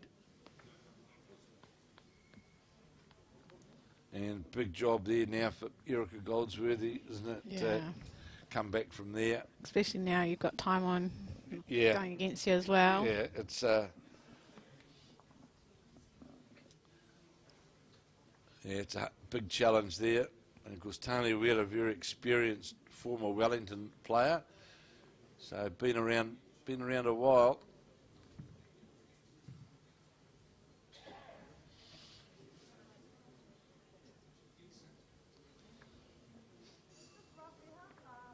So Cook may be disappointed with that one. That's a loose one, and as we spoke about before, though.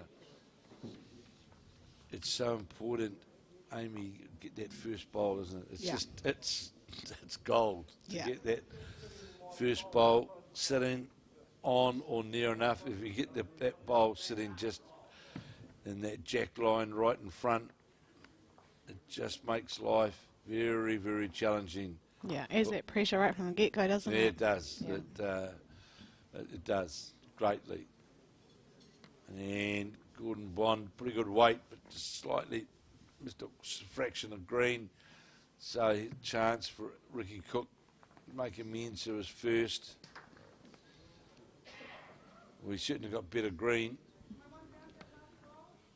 We'll draw back now to the centre line. Here it comes. We'll go by. That'll be the shot though, sitting right on the centre line. Now you would know all about these things. A quantum black and white. So is that an aero quantum black and white? Is it? Pass. Okay. Okay. You got the wrong person in commentary, sorry. Yeah.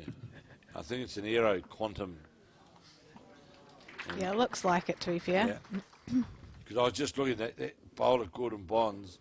It's certainly, although he's going to go by, it's got a different. Well, he might sit the bowl. He will, but it's definitely got a different line to the because that bowler Ricky Cook just about went out on the cut line of the camera actually. So it's certainly he knew then straight away the old yeah. And there's another couple there. You can see. Oh, we'd be so disappointed with that one. That's Tanya Wheeler. There's another She's got a couple there at least to go to at least 13-4.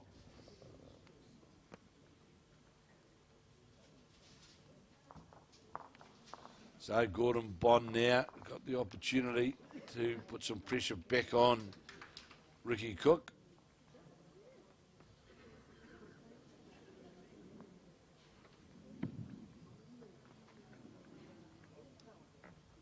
That's a completely different line to, isn't it? And it's well under green anyway, but you can see it's certainly a different line. So Ricky Cook will certainly, he'll be concentrating this one. He wants to get as close as he can. And he's got it out wider for sure. As it comes down now, you can see it, definitely a different line. Doesn't want to move the jack across that way. Well, it was a wee bit fortunate that it was running away to where those two bowls were, but would be holding two, I would say. It is two. Just heard the marker. So we can hold on to these two. That's a nice little buffer, and so there's a big bowl for Gordon Bond in the context of the match, isn't it? That.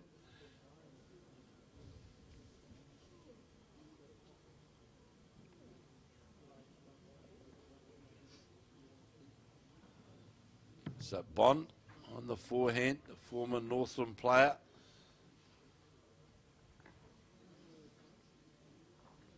Trying to get to the jack or the bowls. Just going to fall low on weight, is it? Yes, it will. I think it will. I think he's won something like 33 Northland titles. I think. Crazy, eh? That's amazing. Something like that, I think it is. It's a fair effort, that's for sure. Yeah, over a long number of years.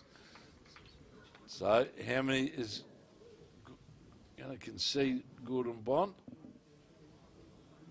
One or two?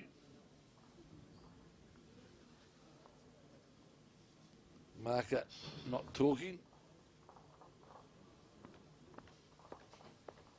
Two by the looks. I thought it was two.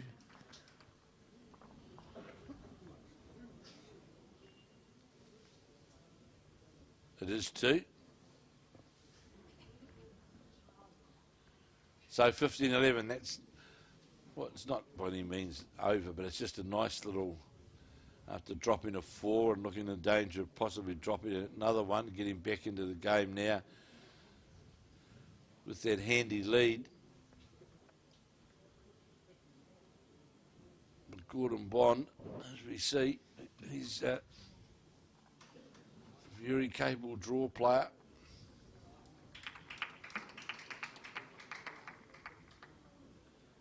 And there will be two more rounds at men's today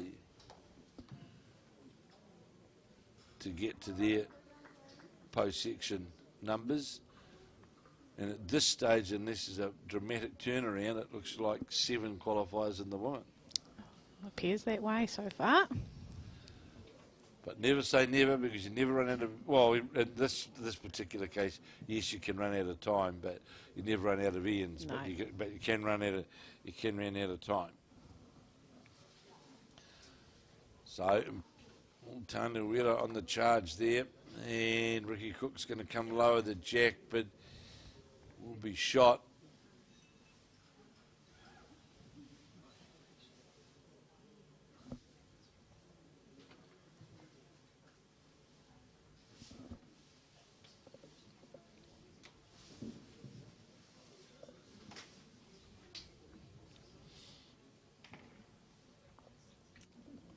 This looks to be under the line, badly under the line for his bowls.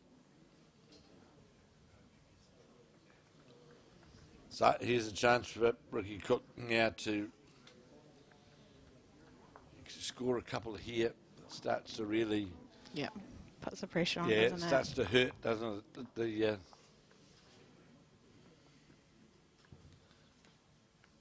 Certainly coming back now as the bowler, Ricky Cooks, and that's handy enough. Lower the jack, but of course you get those bowls here as well.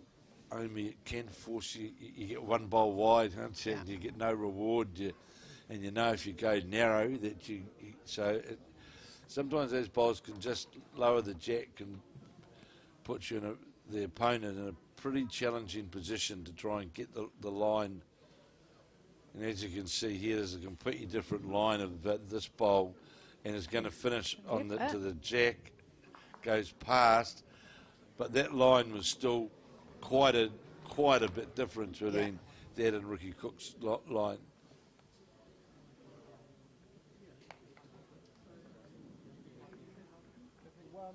Looks very studious, doesn't he? He does. Ricky standing there from that little boy that used to come over to the Kitty Hawks. And at Onehunga as a youngster from the West Coast.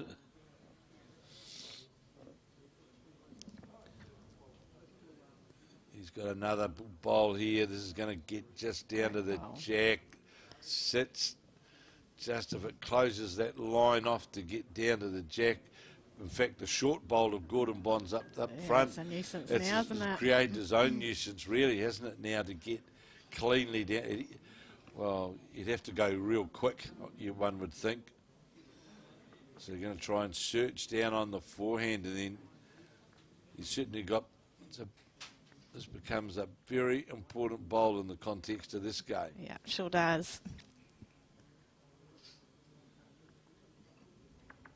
Well, he's on a good line to get some contact. great What bowl. a great bowl. That Yeah. superb bowl. And sat on the Ricky Cook shot bowl, played with perfect weight. They're a couple of smiling dudes, aren't they? Loving it out there. Yeah. So who's got the shot?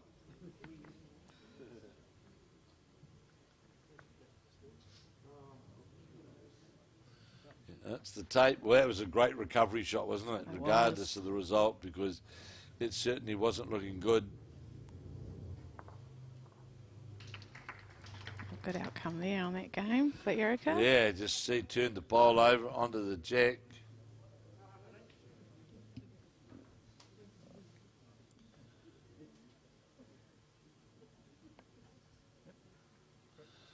So Ricky Cook held on to the shot. That was a very good recovery shot from Gordon Bond. 16-11 now to the Canterburyan. Well, he's a coaster, really, isn't he?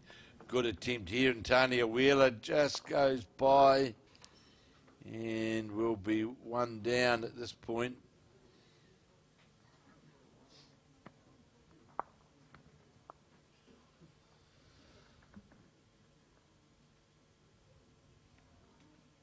So Ricky would have been very happy to hold on to that one.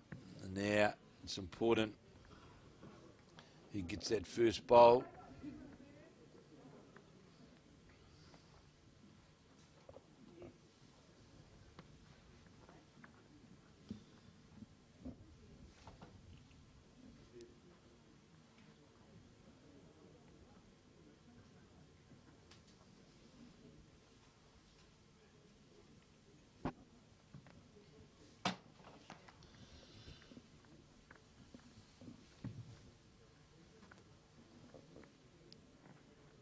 So there'll be one there to Erika Goldsworthy, and oh well, Ricky Cook sort of been let off a wee bit there, because plenty of room there for Gordon Bond to draw the shot. Didn't take advantage of it. 13-5 now, Tanya Wheeler against Erika Goldsworthy, and how much weight's he got to run here? No, still not enough. He'd be disappointed with those bowls. Yeah, it's easy to do, unfortunately. I've had many of those this weekend. We were talking about it before. The difficulty, not difficulty, but it's the old mind thing is you want to try and dead draw. If you say you take a metre off, but then you're a metre short, and you just it's. As Dean Drummond was saying, you just got to concentrate to think, well, you just take the jack and just see what happens. The minute you try to dead draw, the likelihood is you are going to fall a metre short. Yeah. You have to have the mindset of throw it, not to it. That's right, absolutely. So, an improvement in weight here from Ricky Cook. And got the jack, stayed with it, pulled it round the corner, and holding the shot.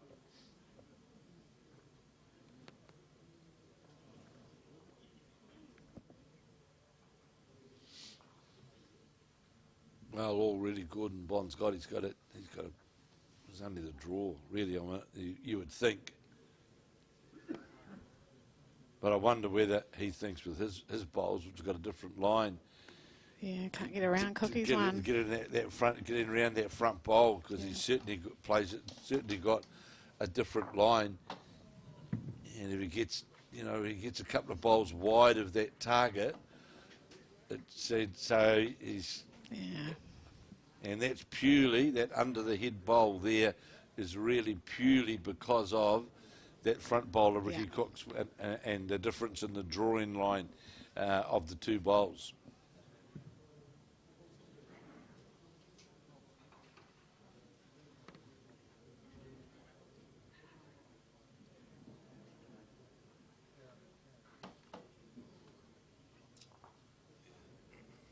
Ricky will be disappointed with that. Just wonder now whether he's best to try and, if he can see down through get that that port. bowl. Yeah, just go the bowl with weight down through that, down through the port. It might be an easier shot to try and play rather than try and get around, and that's what he's endeavouring to do. He's trying to play down with weight. Oh, I'm not sure. Well, anything could happen here. Well, there you go. A bit of jam on toast. Yeah, that was a bit of jam on toast, all right. Off target. Cookie's got that very sort of, that walk again. Oh, God, has that really happened? Yes, it has, mate. It was certainly off target, but was attacking the head was a far better option than trying to draw. And it'll be 2, I would say, to Gordon Bond. 16-13. That just changes very quickly, the whole. Yeah, it sure does. It goes to 1-17. You can go out at 17, as we know. Yeah. And now, you've lost that advantage. Tanya Wheeler, 13-6 down on the head, trying to get to the shot bowl. Goes by, rocks it. 13-7 in the race to 21, knowing that Erika Goldsworthy needs to win this match to go into post-section play tomorrow.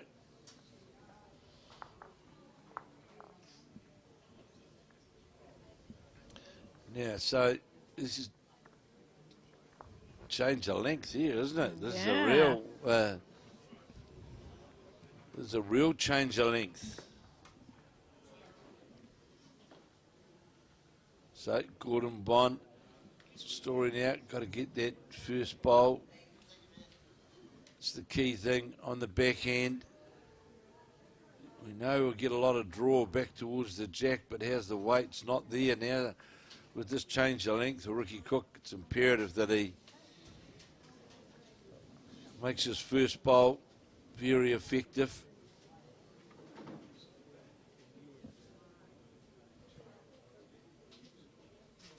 And he's done so. And he'll be happy with this. Come in behind the jack. That's where you want to start. Starter, Yeah, that's what you want. That's where you want to start. And straight away he's made it difficult for Gordon Bond now because of his short bowl. So he's got to come around that now to get to the target.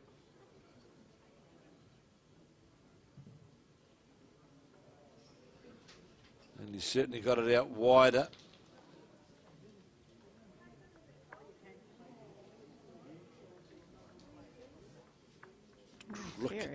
Very good. So, just had the card come in. Adrian Robbins has just defeated Dean Elgar of Taranaki. Robbins running out the winner by 21 shots to 12. That's Adrian Robbins from South Canterbury over the Taranaki champion. And, of course, former New Zealand singles title holder. That's Dean Elgar's first loss. And Adrian Robbins still I'll check on what Adrian Robbins came in at. So Adrian Robbins came in with a win and a loss. So he's still alive, as is, of course, Dean Elgar, but you're only just alive, aren't you?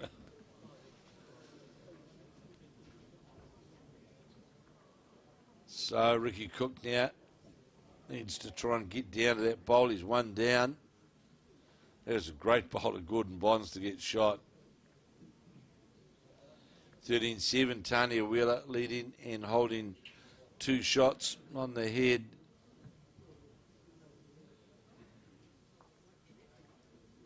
Well, Ricky Cook got the front bowl to try and get to the shot bowl.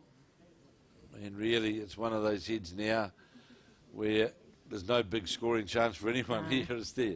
Interesting, though, to see Gordon Bond change his hand on that forehand.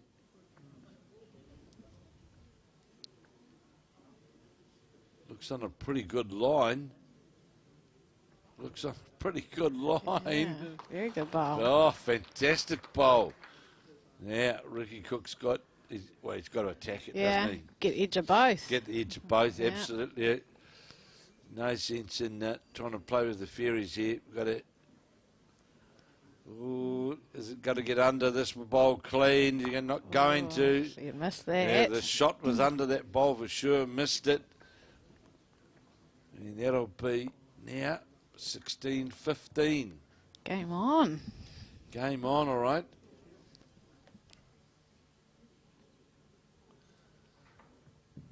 Yeah, you're right. He could have got both of those clean out and without even moving to the jack. Yeah.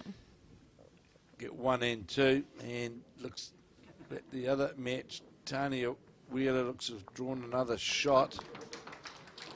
And there's applause for it. So if it has, there's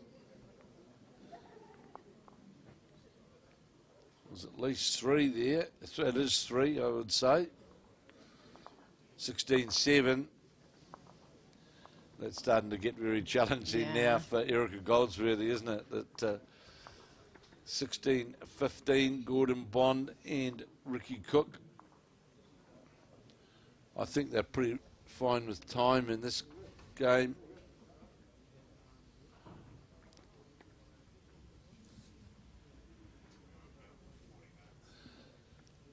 Looks as though there's around 40 minutes, so one would think that should be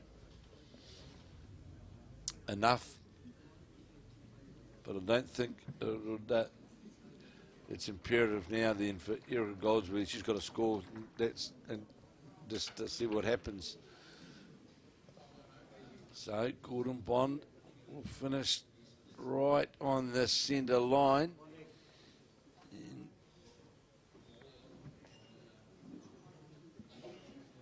Ricky Cook now, and he's certainly out wider. And we know he's got a wider draw, but I think that will be too wide to come all the way back to the jack. We'll see in a moment where it's gone to.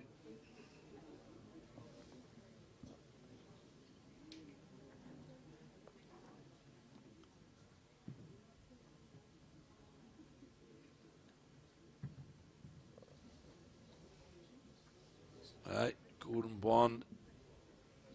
He's in that same line as his first. And he's going to finish literally, well, that's a bit of pressure starting early now, isn't it, for Ricky Cook? So he's not out as wide as he was with his first, that's for sure.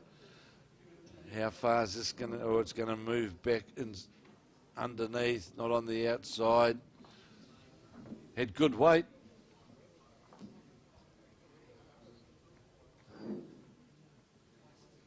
But very intense. It is. It's what the crowds come to see.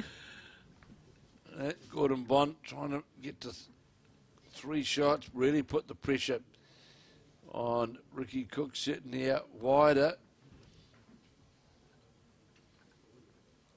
And sitting jack level, so the object here for Ricky Cook is to draw inside that bowl that just came in, but I don't think he will with that line. No, he won't. Yeah, here's trouble. Yeah. Because really he's got his only scoring chance is recovery or reduction or 1.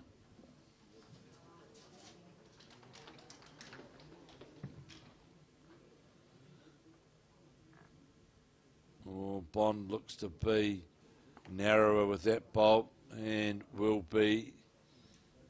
It won't be in the count. So this is a big bowl here for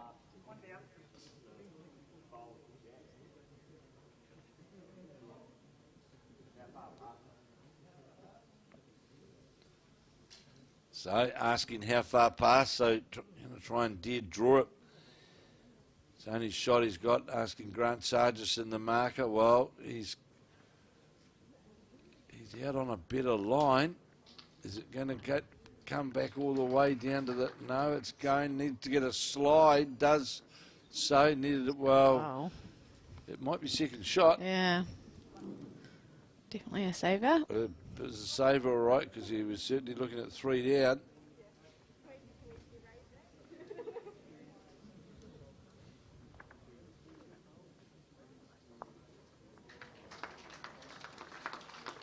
So we'll see what our marker says. He's saying very little.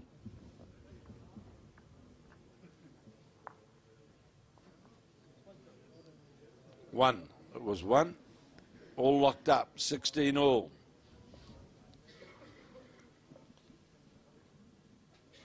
(16-8). Tanya Wheeler leading Erika Goldsworthy.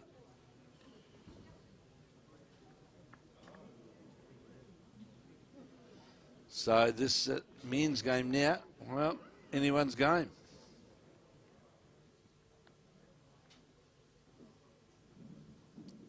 So back home tomorrow night? No, Monday. Monday. Yeah.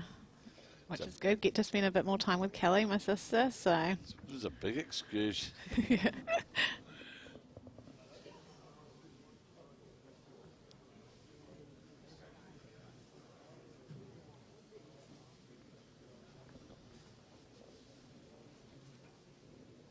Does the crew go home straight away, or do they go down to Dunedin? I'm not sure what they're doing.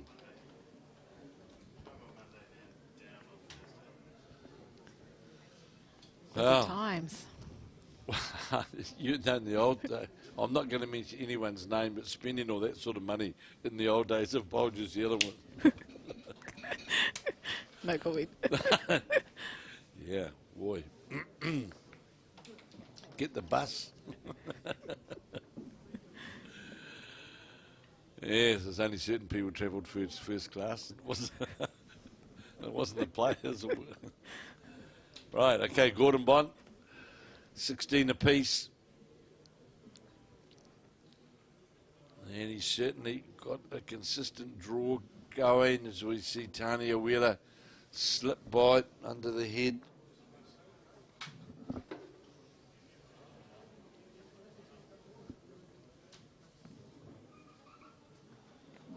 Well, he's certainly putting the pressure on, isn't he? He is. Found his range at the right he's time. certainly put it in. It's going to sit on the bowl, sit on the Ricky Cook bowl, and it's right. The woman now, the Erika Goldsworthy starting to draw some shots, holding 2 shots over Tanya Wheeler. And Ricky Cook's need just to get inside, not outside, and just falls a couple of bowls short.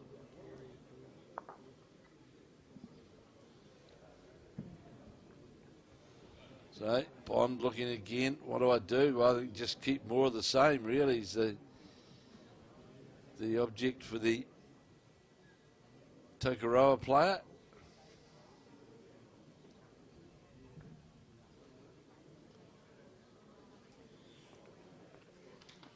Good balls here by Erika. Yeah, certainly are. 3 all around it. And here's another bowl from Gordon Bond. Oh. Well, backhand here for Ricky Cook. Really, he needs to draw the shot here. Has he gone out too wide? I think he has. So Tanya Wheeler also 3 down. Playing with the weight, I'm guessing. Trying to hard shot to play on that hand, but it's going to get some reward. Good Some ball. reward, all right. Take it down to 1. Yeah. There's a great reduction. So Gordon Bond now. More than likely just the 1 there to Erika Goldsworthy.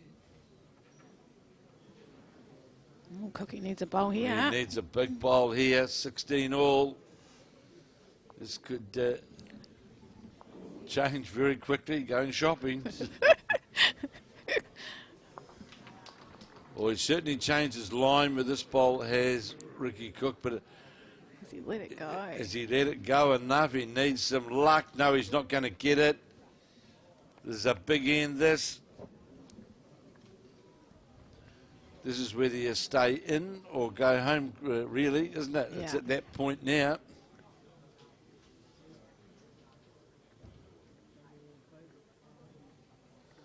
It's at least 2.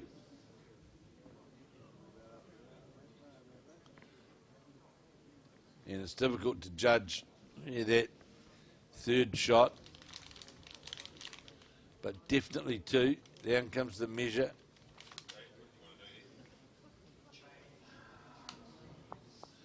It looks more favourable there to the front bowler Ricky Cooks on the tape, doesn't it? Yeah. And I think Gordon Bonds of that. It is 2. So 18-16. That's a turnaround. Now time does start to become. Yeah. It, Got to make them all count now. Yeah, you've got to make them count because time is starting to. The clock is going to become your enemy.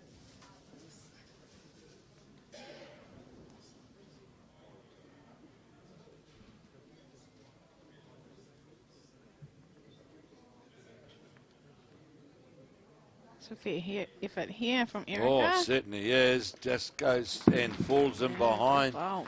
Shot 16-9. Tanya Wheeler leading. 18-16. Gordon Bond leading Ricky Cook.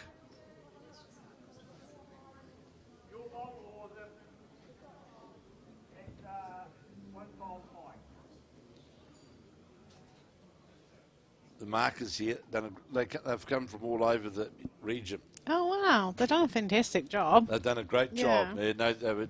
Dean Drummond was telling me this morning, and they got the so they've decked the markers out in the Hawke's Bay representative tracksuits. So they're all, but yeah, they've come from all around the place. The 2 guys that are out there marking now, they're definitely not from this club. I can't remember the name of the club, but they're not from this club, and they've come here to mark. Oh, that's amazing that they've given up their time to come and help us out. And plus doing the scoreboards as well. Yeah. So Ricky Cook, a toucher. Right in behind the jack.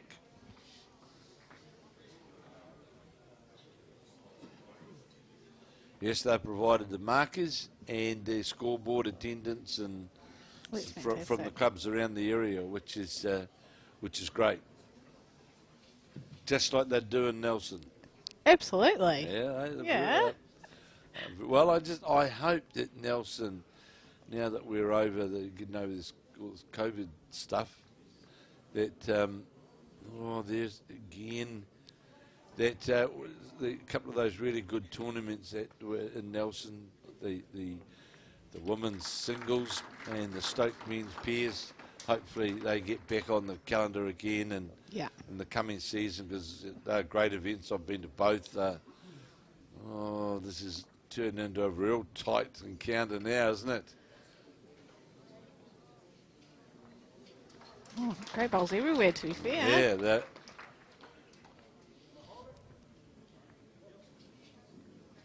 So, Gordon Bond asking, am I holding? And the response was yes.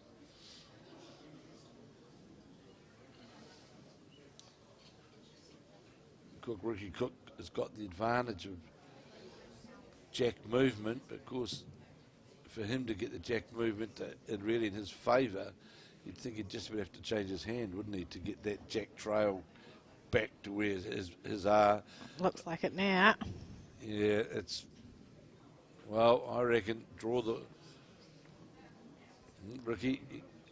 Well, any touch on the jack, of course, with that weight would be in his favour. Yeah, get down to the reds even. He's out wider. Tanya Wheeler just missed on the drive. This has got to be close. This has got to be close, and does. Of course, now Gordon Bond, yes, he can play down for the bowl, but the chances if he does that, he'll move the jack as well, which is not in his favour. So he's really got to go to that forehand draw and see whether he can get the result.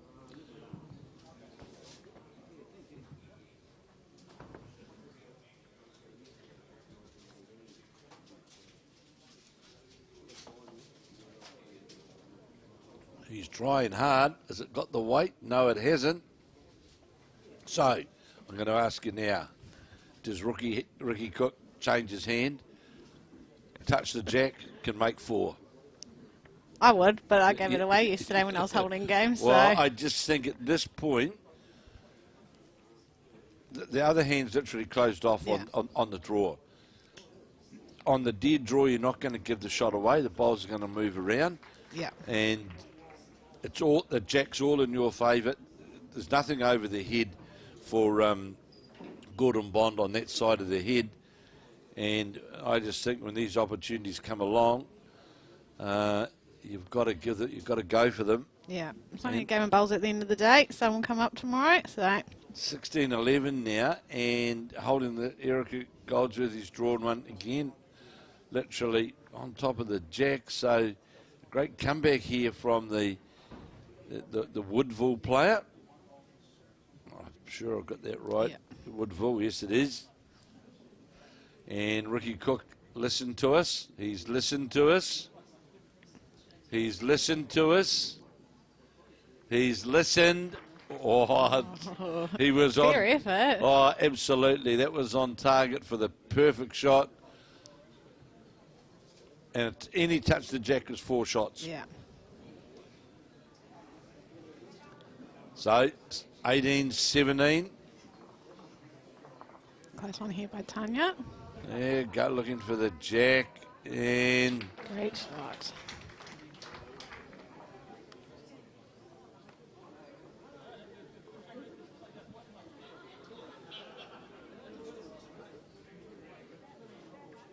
so just to let you know, that one of the favourites of the event, Dean Elgar, just lost his third round game to Adrian Robbins of South Canterbury. So it keeps Adrian Robbins alive, and it meaning that Dean Elgar now, he won 2 yesterday, still needs another 1.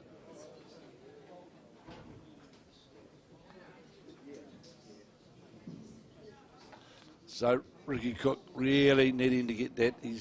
He hasn't had the same first bowl consistency as what Gordon Bond has had, and he's done it again here. Yeah. And straight away, you're just leaving the gate pretty wide open, aren't you?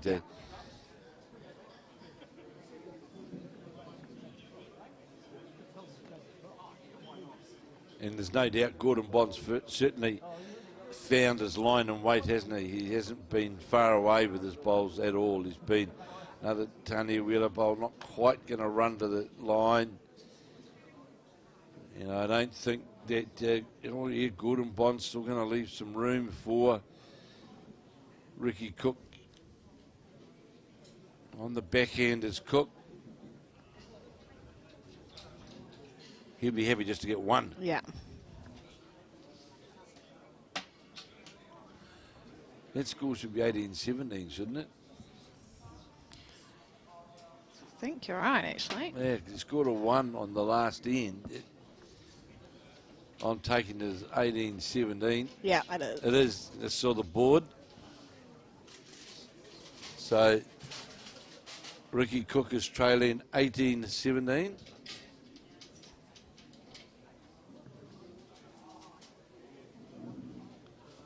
So Gordon Bond, Tanya Wheeler moved him round the corner. Well, this will certainly be the shot, and it's right on the jack.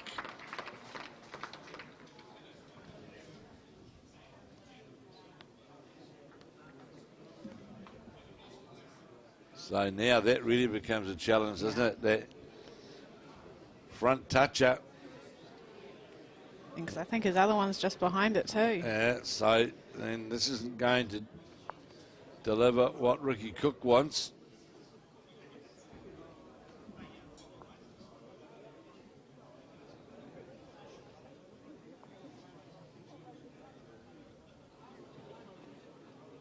So certainly Bond has certainly come back, and he's drawn pretty consistently.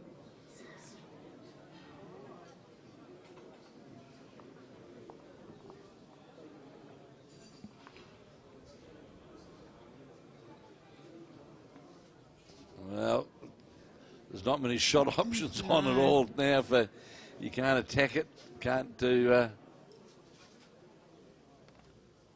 Could be game over if Cookie doesn't do Yeah, something well, yet. he's got to just concentrate and get in second, get second shot. That's the imperative thing here. Don't try to hunt looking for the shot or anything like that. Sure, Gordon Bond goes to 19, but you know you can open the gate for him to go out. Yeah. 17-11. Tanya Wheeler now leading Erika Goldsworthy. Remember, Tanya Wheeler already qualified. This has to work back quite a way. Will it do so? Well, Good ball from Cookie. that's handy. Gordon Bond coming up to have a look. Sometimes this can be so irritating, obviously, isn't it? You know, and you know, Gordon Bond is holding the one. He's a good sportsman. He don't, you know, but it just becomes just challengingly frustrating. And really, Ricky Cook's got nothing to play to, has he? There's no shot opportunity on there for him at all, other than second shot. Yeah. And the target here, obviously, for Gordon Bond to draw just to the inside of that last bowl, and that would count. Be interesting to see where his other red one is, because he might be looking to pop that one out of Cookie's if he's got Yep. third and fourth.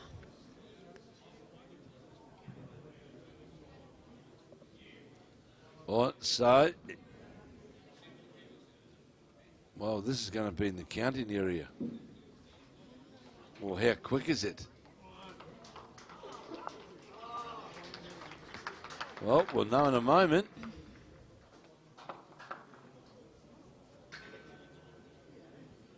Tanya Wheeler draws a front toucher, leading 17-11. Two's the call. So he drew right to the counting area. So now Gordon Bond sitting on 20, leading Ricky Cook 17, and the clock we know is winding down, and Tanya Wheeler leading 17-11 over 20 minutes, so they'll get through. Tanya Wheeler at 17-11 over Erika Goldsworthy. So it's shootout time, isn't it?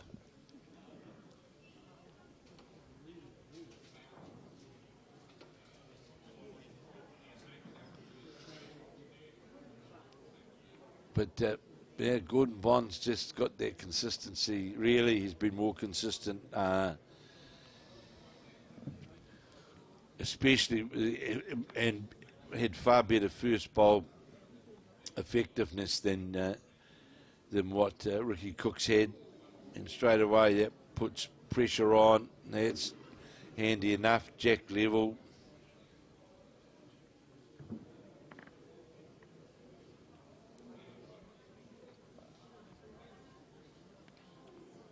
How far is it going to come back?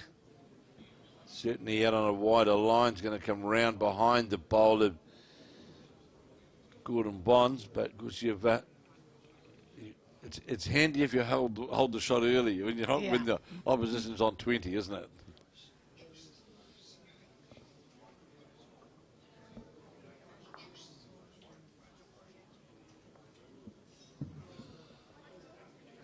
So Gordon Bond now sitting on 20.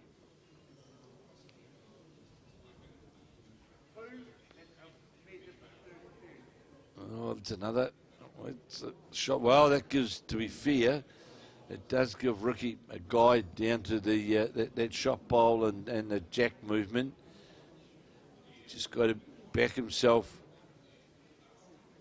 and this is the bowl to get it with, rather than 3 or 4. Trying hard. Is he going to get? There it is. That's what we said. Draws that right alongside. Gordon Bond can't attack it. No.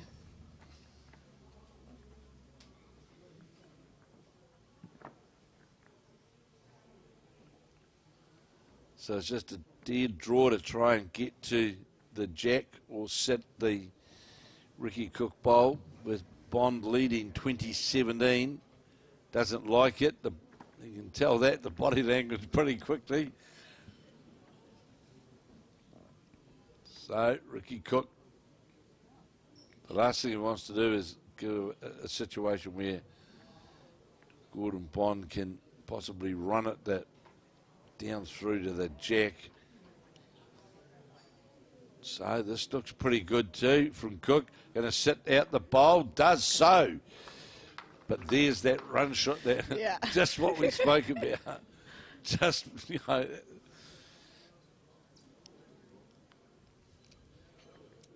So there's an obvious shot for him to play.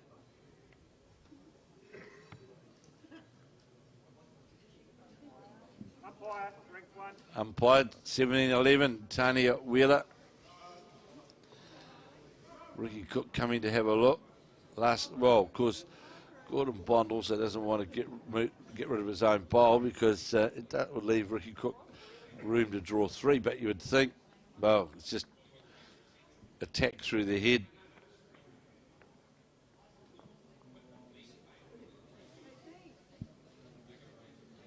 So Gordon Bond, the Mangakino man, playing out of the Tokoroa club, 2 down on the head, leading 2017.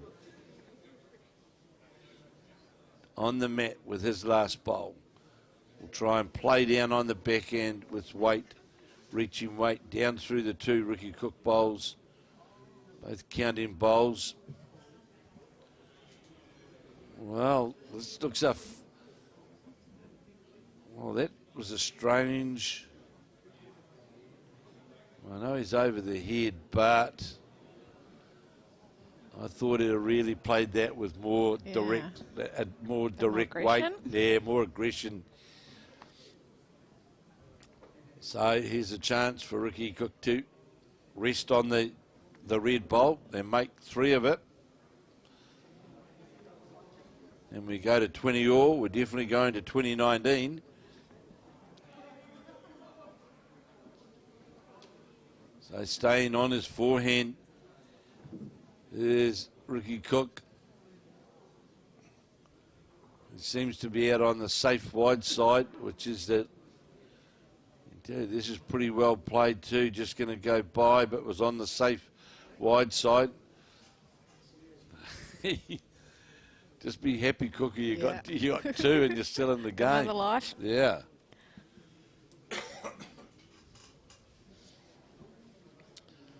So 2019 could be this end. It's all over. Well, the women's have just finished. So there it is. We've seen Tanya Wheeler defeat Erika Goldsworthy. So Erika from the Woodville won't be making her way through the post-section play thanks to our marker Trevor Murtha. So Tanya Wheeler continues through and will be here on the green 8 o'clock tomorrow morning. It's qualified for post-section play. Jack's been delivered right to the 2 metre mark. Now this is an interesting. This is a case of first in, best dressed because change the length. And this is where, if you can get that first bowl, this is a pretty good opening bowl from Ricky Cook. In fact, it's a very handy opening first bowl. It's lower the jack, but it's still a pretty good. Yeah, Gordon Bond. And the other reason why Gordon Bond playing that backhand, that bowler Ricky Cook's is in a good spot because of where the line where Gordon Bond's bowl has to come from. And that's going to be shot under the line, or may not. Well, doesn't matter. Ricky Cook just knows that he gets past his own bowl, that he's got. He's pretty close to Jack. Getting past his own bowl. Yeah, your mindset would just be, I have to get the shot. Yep. And this trying hard here. This bowler Cooks doesn't want to finish Jack level, but his shot. He'd have loved one more roll out of that to get in behind.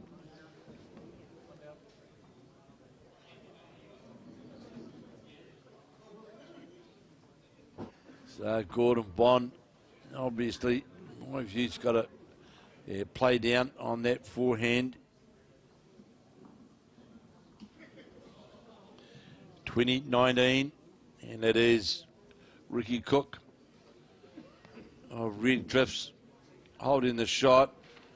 This is coming down with some weight. Is it the hole or is it the jack? Oh. Well, got a feather on the jack.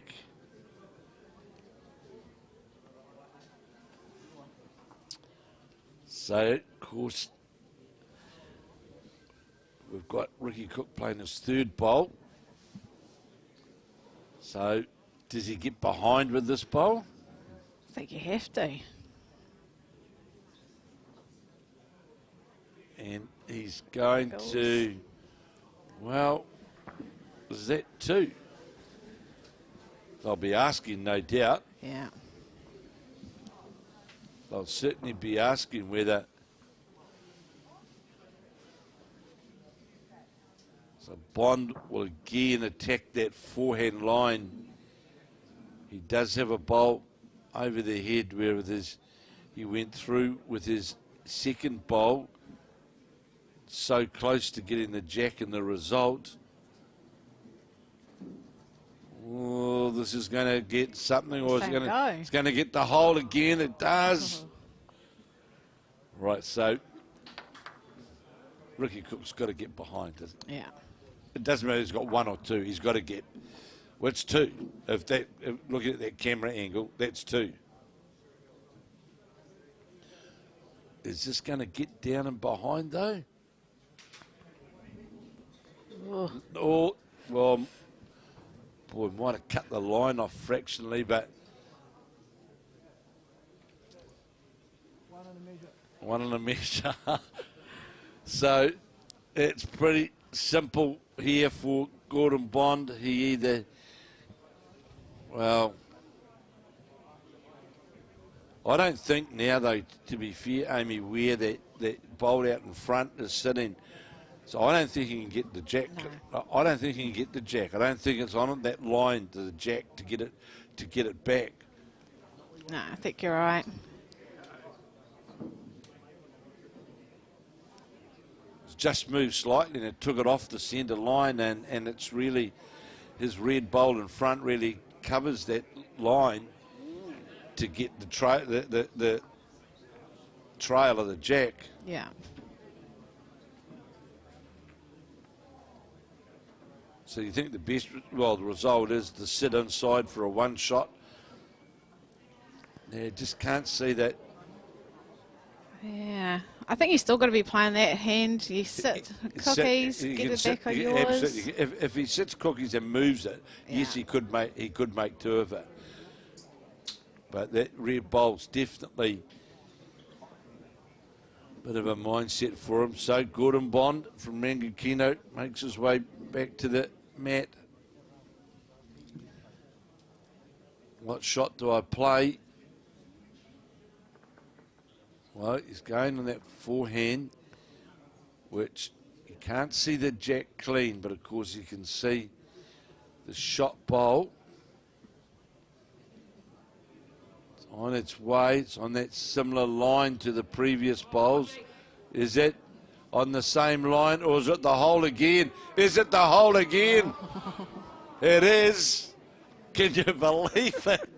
3 bowls, and he went through. Wow. So is it 2? Or is it 1?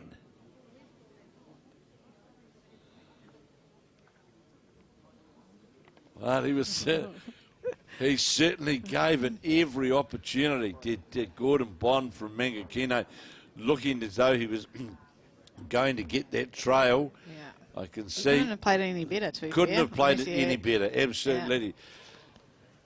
I'm not going to try and back this from the camera, but it looked like it did favour on the camera angle the Ricky Cook bowl, but that doesn't mean anything at all, because out there on the green it's a different angle altogether. So gone to the Ricky Cook bowl.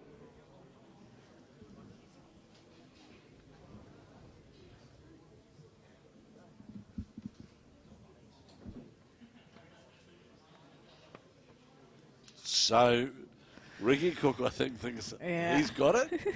Gordon Bond says, I want to measure this, which is normally an indication of. So, round to that bowl of.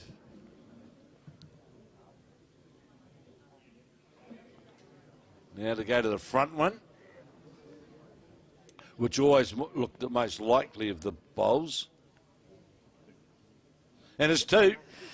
It's 2. What a game. What a game, man. Ricky Cook, what a fight back in those last couple of ends. Played a magnificent bowl on that last end to get himself in that position and score the 2 shots. So we've seen now Ricky Cook. He stays alive in section play of the men's singles here at the champion singles. And we saw Tanya Wheeler defeat Erika Goldsworthy. So that sees Erika Goldsworthy depart. And Ricky Cook now needs, of course, one more game in this next round to qualify for post-section play. So it's been my pleasure. And thank you, Amy, for being with me. Very No worries at enjoyable. all. Very enjoyable to have you sitting alongside me. Oh, thank and you. We'll be back with the next round of the men's singles in a few minutes or whenever. So thanks, Amy, and all the best for tomorrow. Thank you so much. And don't forget to go get a shirt off. Yes, I will.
So, good afternoon, and here we are back at the Club Hastings for the men's now, champion to champion singles, and play just getting underway, and the feature matches which we are going to cover is Bart Robertson of North Harbour of the Helensville Club up against Richie Muir of Central Otago from the Wanaka Club, and the other match, Ellery of Foxton Beach, representing Manawa 2, up against Colin of the Coromandel.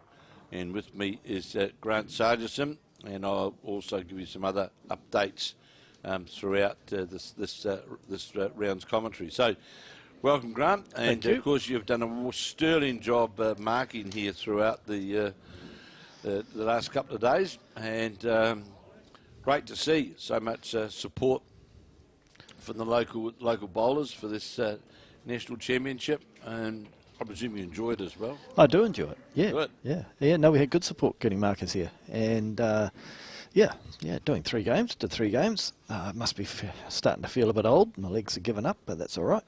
Can't complain too much like that. I haven't thrown a bowl today. No, that's right. You haven't lost a game. No, only threw a couple of jacks too. That's not too bad. So I can tell you that in the men's singles, we have got 3 qualifiers that are already through, and they are the local man, James Burns from Waipakara, Dean McMurchie from Northland from the Onirahi Club, and John O'Shea from Tauranga. They're through to post-section play. They've won their way through. Those sitting on 2 wins, we've got Stephen Ditford of Petone, or representing Wellington. The very impressive Simon Hitchcock from the Riverside Club out of Blenheim. Ricky Cook, who had a very, very close tussle, a 21-20 game beating Gordon Bond. Adrian Robbins, who in the last round defeated Dean Elgar. Dean Elgar sitting on three games and wins 2. And then we've got David Clark, played 2, won 2. Ross Ellery, who's we're featuring, also played 2, won 2. And Bart Robinson of Helensville played 2, won 2. And we're also covering in this Richie Muir of Wanaka, who's played 2 and won 1. So, looking, Grant, this is going to be very tight, this men's, isn't it? It is. It's going to be very, very tight to see who wins their way through, because obviously some of these players are going to play one another in either this round or the next round. They're going to knock one another out. 3 are already through, as we say, and there's a number just sitting outside, just sitting in the waiting pen, just waiting, trying to get that 1 win. And there's a number of those, and I can tell you, just to confirm to you, the 7 qualifiers in the women's post-section play that will go through to post-section play, get underway, of course, tomorrow morning. The women's get underway at 8 o'clock tomorrow morning. We've got Linda Rolfe of Carlton Cornwall from Auckland, Natasha Grimshaw from Kiatoa here in the Hawke's Bay, Linda Paulson of Papakura from Counties Manukau, Beth Brown of Taieri in Dunedin, Kathryn McGaughey of Thames Valley from the Waihi Beach Club, Tanya Wheeler from Martinborough from the Wairarapa, and Amy McElroy from Stoke in Nelson. They have won their way through to post-section play tomorrow. So we've got these 2 games in front of us here. Richie Muir and Bart Robertson up against Richie Muir, Bart Robertson of the Helensville club. And plays, of course, in the PBA as well, plays a lot of bowls on carpet. And that's a definite advantage here, especially when things start getting tense. You know, a bit of experience on the carpet, a bit of experience inside is pretty useful. It's something, you know, probably more than half of the guys here today haven't got. Well, we're in for a month of carpet, you know, with with all the events that we've got coming up. The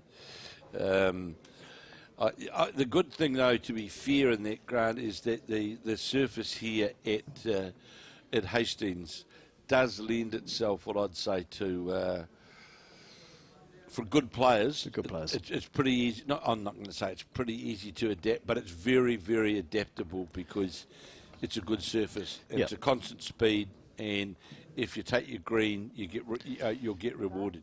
It does get a bit of turn. I think a few people have even mentioned, you know, when I was marking that they do prefer a bowl that does turn a little bit. Some of the very narrow bowls on the carpet, they can struggle to get back a little. But yeah, at Hastings, generally most of the rinks will give you a decent bit of turn.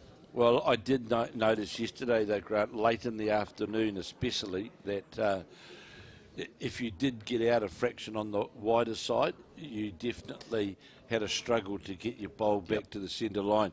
You could just see the bowl would be hanging up for a longer period of time on that line, not arcing its way in. That's right. And we did notice that, and I was interested in talking to Dean Drummond this morning.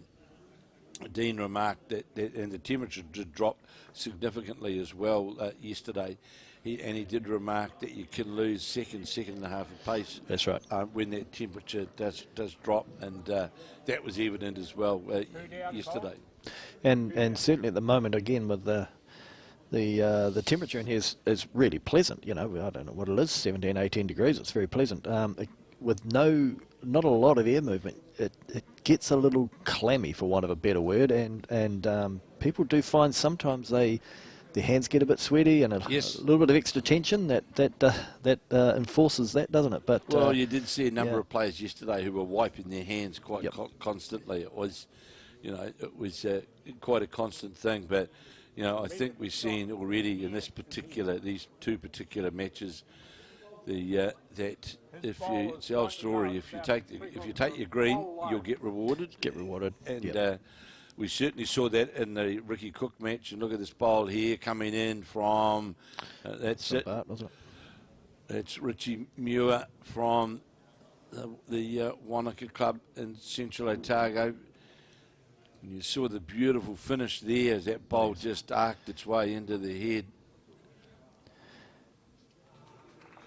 And again, they found their line in both, as you said, in both greens at the moment, rings at the moment. They found their weight reasonably well in their line, so they're starting to get some of those nice tight heads, and that was sure to make a short bowl come up. But anyway. Well, yesterday we did cover the game of a guy that I hadn't actually seen before, and that was Simon Hitchcock of Riverside in Blenheim. And here, look at this. Well, he had a very good first game against Phil Corney too, didn't he? That was a great game too. He played. He was outstanding. His draw was everly consistent and got rewarded accordingly. And you see Richie Muir here. He's started pretty good on this particular end on the measure now in the Ross Ellery match. Got the feather. And it's certainly been remarked. We haven't seen a lot of big drives coming through, which is probably I think it's probably a good sign. Really, it is a good sign. It's guys are trying to, and both the guys and the women are trying to draw their way to situations, and there hasn't been what I would say a lot of attacking. Now that straight away indicates a good surface, and a consistent draw. And it's more about, and we saw it in the previous game, the difference in the draw between like Gordon Bond's bowls and Ricky Cook's bowls. They had two completely different draw lines. Absolutely. Yeah. And if a bowl gets low, the jack can create can create Well, issues. puts you in two minds, doesn't it? It does. And Ricky certainly, because those are quantums he's using, which you don't see very much in New Zealand at all. They're Dean's bowls. He uses them on here. Doesn't really use them very many other places. They do get a nice little bit of late turn. They did, because I remember as well with Dean's bowls when we did the bowls 3-5 in Wellington a while back, that he certainly had a far bigger draw than a lot of the others at 9-9. So. And Mark Noble uses, they're not quantums, he uses something slightly different, but his bowls that he used in that 3-5 really turned. And yes, they were. He had big turners, he did. If you're up to using it and you got the confidence to throw it out there, then you can certainly go round bowls. Well, when I played, you had black bowls. Lignoids? Or am I just being rude? No, I was after that. Oh, you're post-lignoid. Oh, good. But I think they're still available. I did play against players who who had lignoids. Yes, I can say that. I played in the days of, just Henselite bowls. It's a good bowl here from. Yeah, that's a good move onto it. Richie, still plenty of room though for Bart Robertson, but the lock right on top was the jack and bowl, and Robertson now on his backhand. And you get results here from coming that foot through. You know, being as we know in almost any bowls, 2 feet to a feet 3 short gives you nothing. But on here, foot through, the jack doesn't move enormously, so it really gives you great opportunities, I think. Well, Amy McElroy and I were talking during the last game, and it's so true that you've got to be consistently thinking about that yard, because if you try to play the dead draw game, you're going to finish a yard short consistently. Consistently, yep. And that was evident yesterday afternoon. So Colin Gorworth, the Thames Valley man, has jumped out to a 3-1 lead over Ross Ellery. Yep. And Colin, of course, well-known player in all around the place, but a great stalwart of the Thames Valley Centre. And you'll see there it is, the Bart Robertson bolt just going by. And it doesn't seem to be like you get out on the end rinks. It still seems pretty consistent. Both number 1 and number 8 here tend to get a little bit more turn, especially on the ditch side. Will give you a touch more turn often, and you can certainly see that here as well. You can go right out there and come back. Yeah, but the good thing is you don't have to go hunting for a line out there, because if you put your bowl out on the wider side, it is going to give you the draw at the back still end reliable. of it. Yeah, Three down. 3 down. So you heard the call there from Louise Fitness to Bart Robinson. He's 3 down. A little bit of weight there. Oh, he's playing to get to the jack. Wants to get rid of those. the jack clean, He's and got he it does. Has it stayed in? It was a bit wider. He moved it wide, so It was a heroic shot there from Robertson. I suppose he was happy to get either jack or both those 2 bowls. Well, it was a reduction, wasn't it? So Colin Gorworth getting onto the shot bowl, does do so as well. So can't see what the outcome of that was, but it's... That was a killed in. Oh, there we go. Thank you, Louise. So Louise Fitness just confirming that the end was killed. And one to Colin Gorworth, he jumps to a 4-1 lead over Ross Ellery. And Ross played a good bowl just inside on Colin's bowl there, and was looking in good position until Colin came through to rescue that. So he'd be very happy with that. Well, Colin is one of those players where I'd say he's seldom short. Seldom short. He's as Steve Beale and I were talking about it yesterday, that you never quite know what Colin's going to play. He's but a great competitor, fantastic competitor. Was runner-up in New Zealand Peers a few years ago. So he's been around. He knows what it's all about. So the experienced commentator won't get too won't start predicting what he's playing too early. Is that what you're saying? Absolutely. No, absolutely no.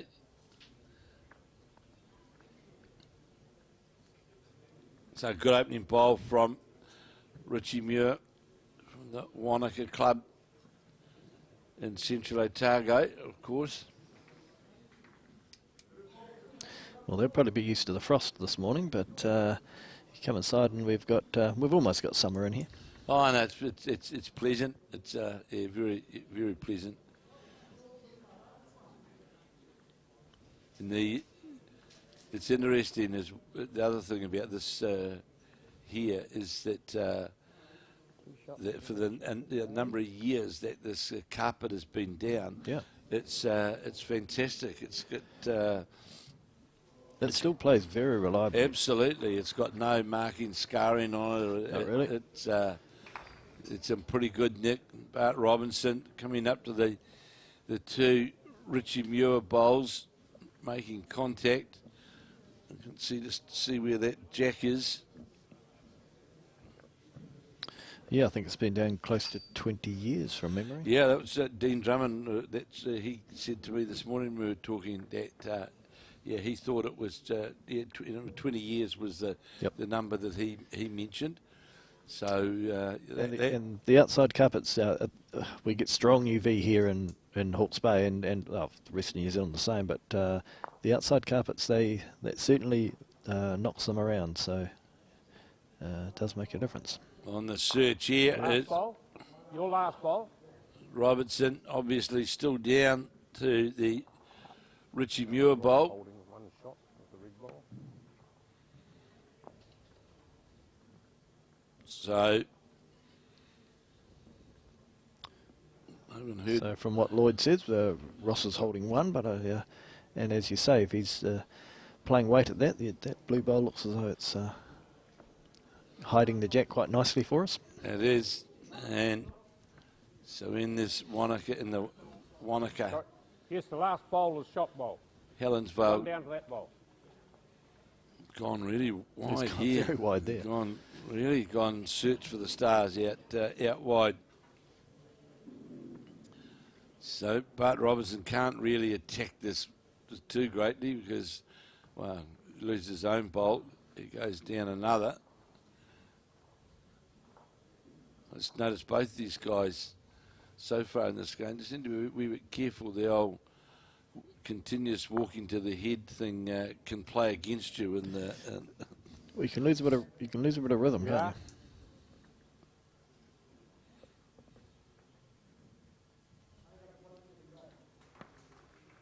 can't Colin Gorworth asking if they've only got 1 second. So you? That's a sign. You're two down now. Colin. 2 down. That's shot ball, it's second shot there. So one would think this would be a run to the.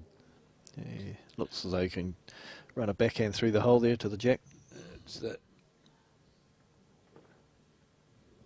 So here's Gorworth on the jack hunt. He might get the outside of one of these bowls and doesn't. Well, he might have brought it back to 1 because it got half a roll out of that bowl. Rolled it once. Yeah. You have 1. So Yes, he did. He took one out. So Richie Muir over Bart Robertson. He's jumped out now to a 5-2. It's a 2 that he scored there. You heard Louise' fitness. So we'll concentrate on this end here, on the Bart Robertson, the new end, I should say. It's that Richie Muir who's delivered the jack. It's a shorter length head.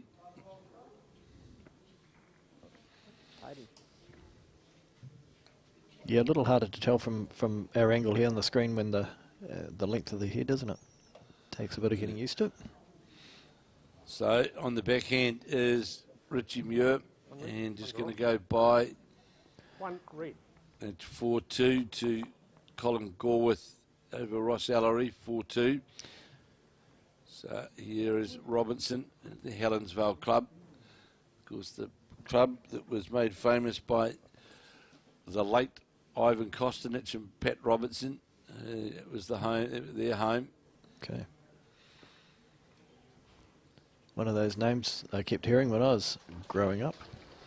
Yeah, Kostinich was played the first ever televised bowls event in New Zealand. That was Is that right? the national final at Onehunga Okay. against Kevin Wing and late Kevin Wing, or late Ivan Kosnich as well.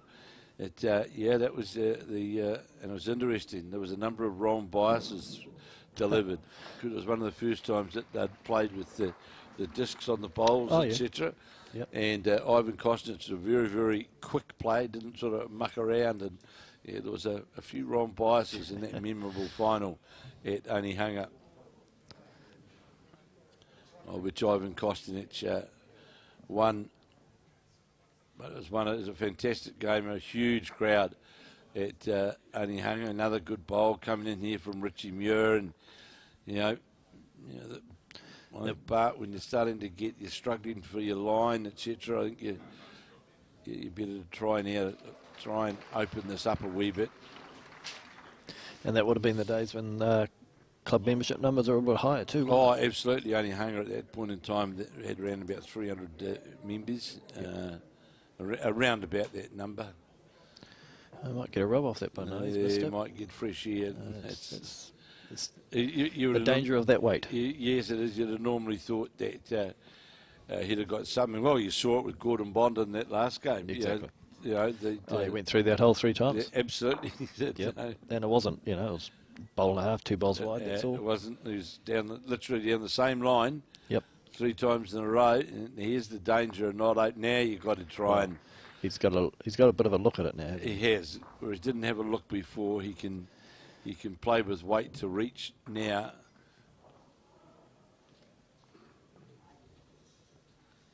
And I just question the line. How far along is it going to hold up to the jack line, or the hole gets the jack? Might be unlucky, goes too far, does it? Yeah, it looks like he's 1 down from 3 down, and probably happy enough he's hit his target. He hit the target, he did. So it looks like it'll be another 1 to Richie Muir. He had a Central Otago. On the red side of the board. I'm saying red or green, yeah, sorry.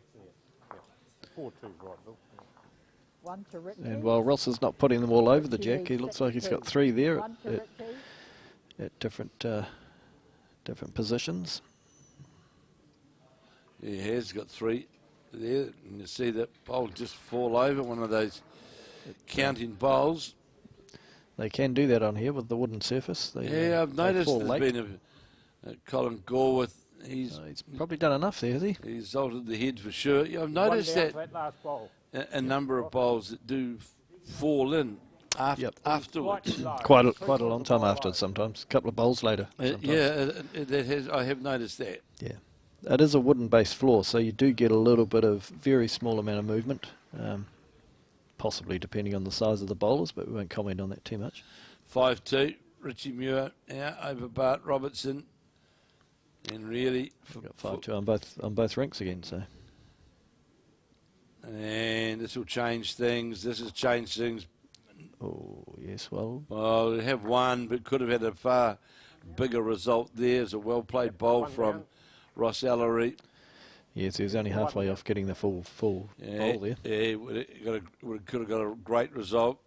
So Richie, we see Bart Robinson now. He's drawn the shot. He'll be happy with that.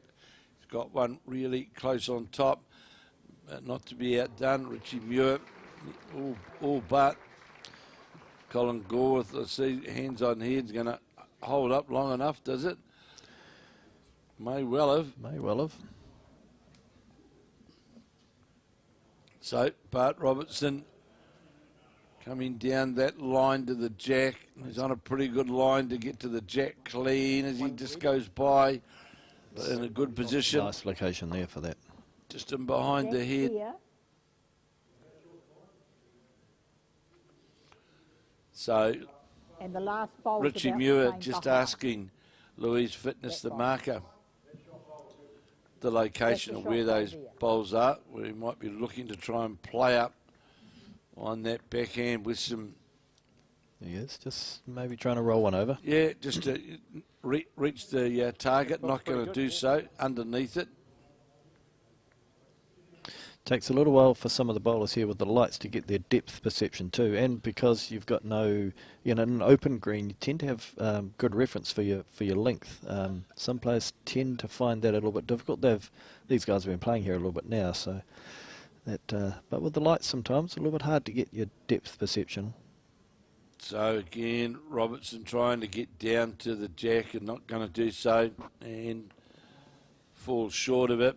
And more than likely cuts a draw option off to a counter with his last bowl, because if he comes around that bowl, which you'll need to do, be lucky to get back. Be lucky to get back from there. 5-3, Colin Gorworth over Ross Ellery. Colin Gorworth of Thames Valley, and Ross Ellery, of course, of the Manawatu.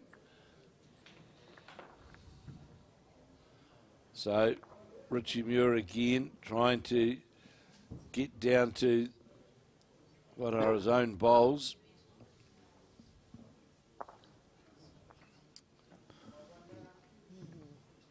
Didn't see. Oh, it came in Oh, actually. you're one up. You can come and check. So that must have just trickled in through that hole that you wouldn't have thought was a hole, to be fair. So Colin Gorworth, he's drawn the shot right on top of the jack, Right? literally on top. Ross has got two bowls there to pick it up. If he can just roll onto that Gorworth bowl, then he's got a couple of catches, not very far away. Only just over a draw though. So Bart Robertson, he's been up to have a look.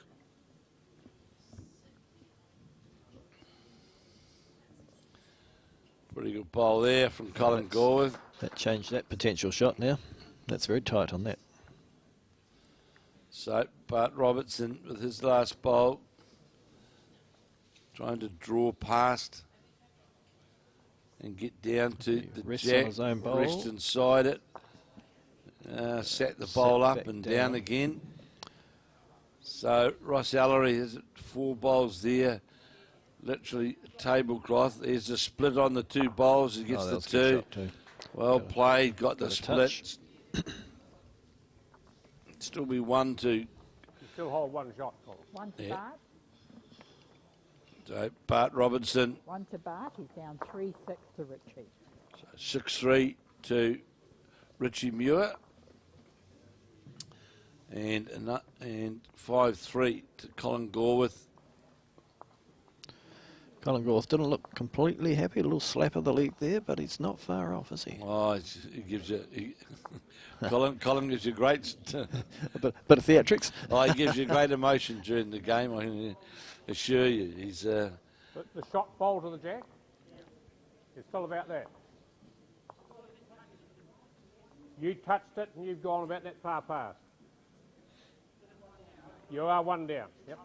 Good, clear indications there from Lloyd. Fitness of what the story is on the head with the questions that Ross Ellery was posing to him. I think he's just going to come through just over a draw here, I think. So That might not on hold. the back end, it's under the line. It's interesting. Bart Robinson's delivered the jet right to the 2 metre mark, and I'm sure his first disappeared into the ditch. Into the ditch.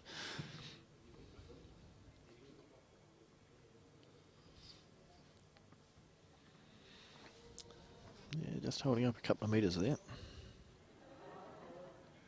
Not quite going to run in there at the Colin Gorworth ball. Great attempt.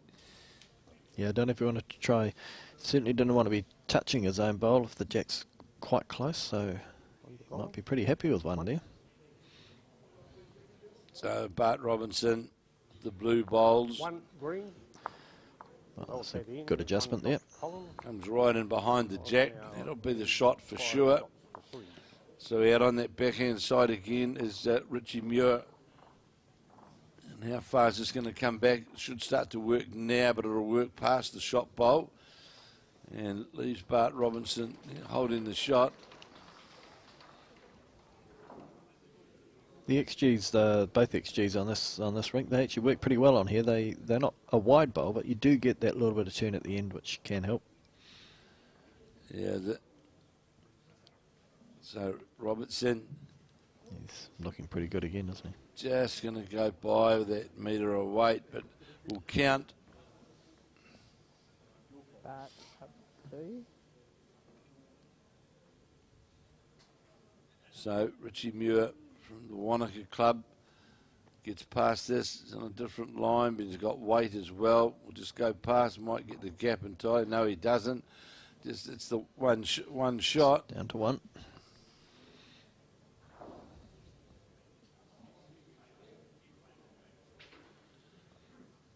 It's been quite a few games. I've noticed you get maybe 2 or 3 biggish ends at the start, but once people get their line, and of course they're all quality players, so there's a lot of games that are going down single shots on each end. Oh, there's been correct. There's been a number, Grant, of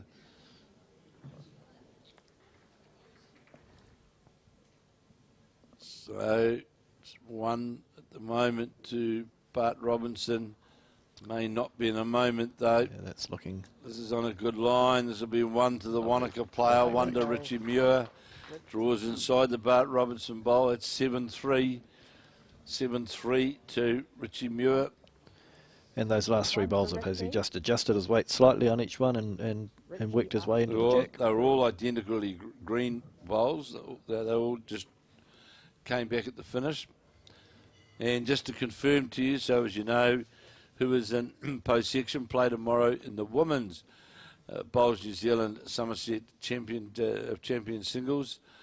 I can tell you that we have got qualifiers are Linda Ralph of Carlton Cornwall in Auckland, Natasha Grimsaw of Kia Toa here at the Hawke's Bay Centre, Leanne Paulson out of the Papakura Club representing the county's Manukau Centre, Beth Brown from Dunedin representing the Taieri Club, Kathryn McGaughey out of the Waihi Beach Club in Thames Valley has won her way through, as has Tanya Wheeler of the Martinborough and Wairarapa Centre, and Amy McElroy from Nelson playing out of the Stoke Club. Those are your 7 qualifiers for post-section play here in the morning. I can tell you in the men's singles we've got 3 qualifiers to date.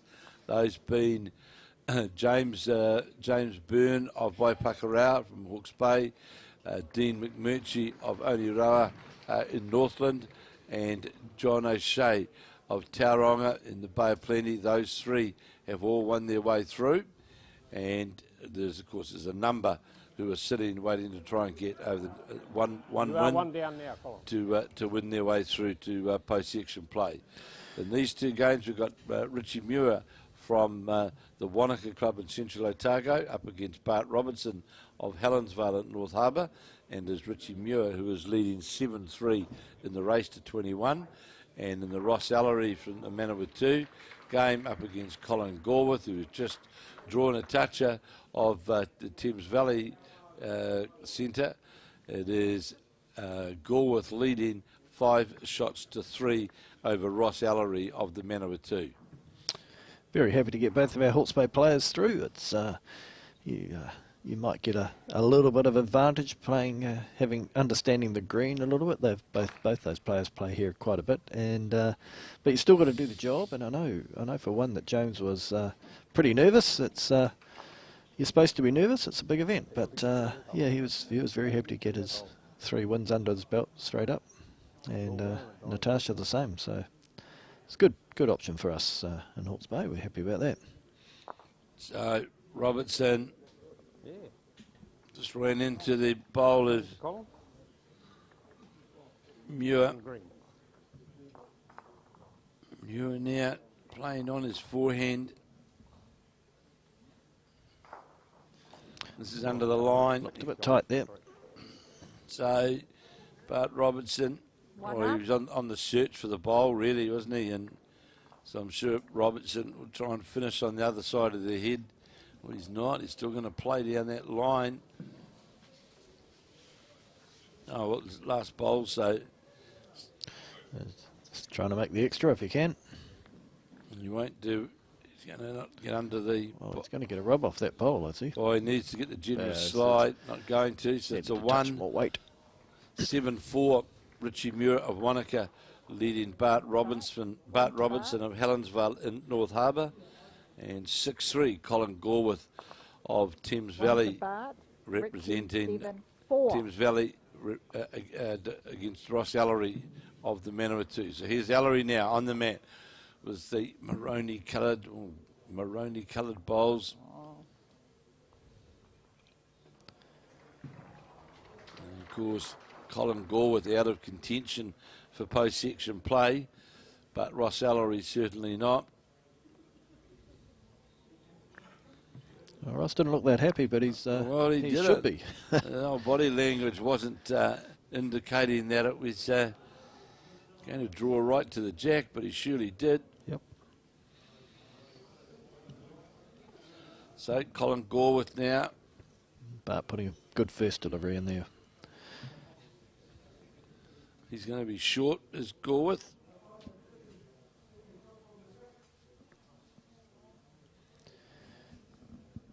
We'll see if Ross is happy with this one. He might pay to be a little unhappy with his 'cause he deliveries. was If that's the certainly- result. He wasn't that happy with it. You're quite right, Grant. He wasn't. Whether he thought it was a touch narrow, maybe, but it stopped its turn once it hit the jack. So. Well, this one hasn't got the same weight. Going to get a slide, but Sort of fills that front up a little bit for Colin, though, doesn't it? it does. Probably going to go.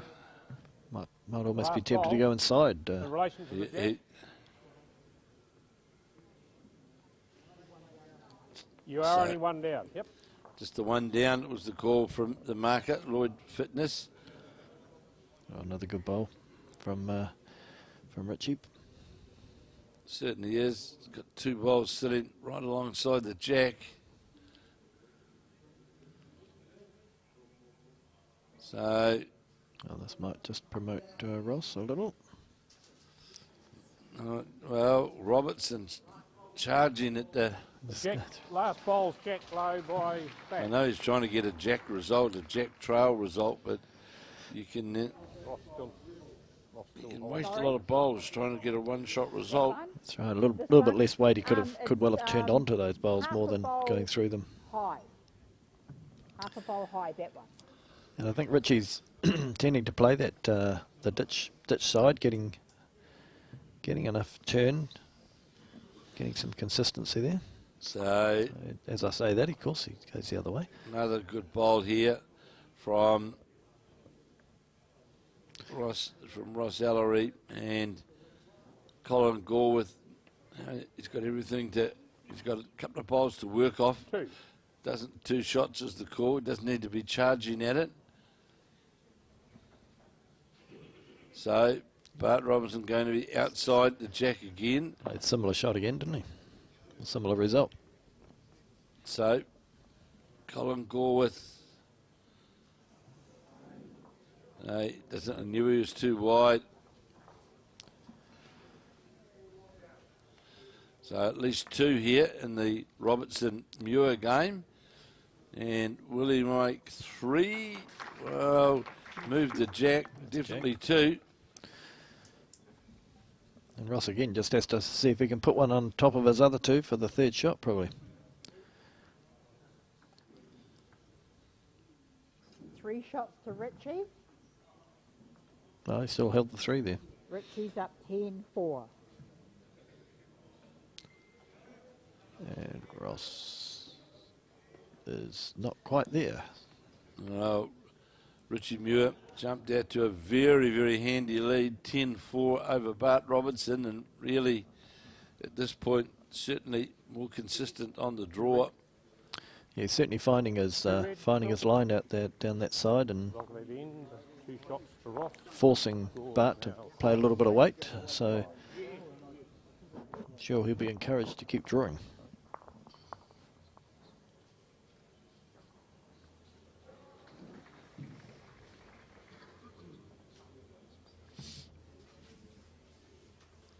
So Jack being delivered by Ross Ellery.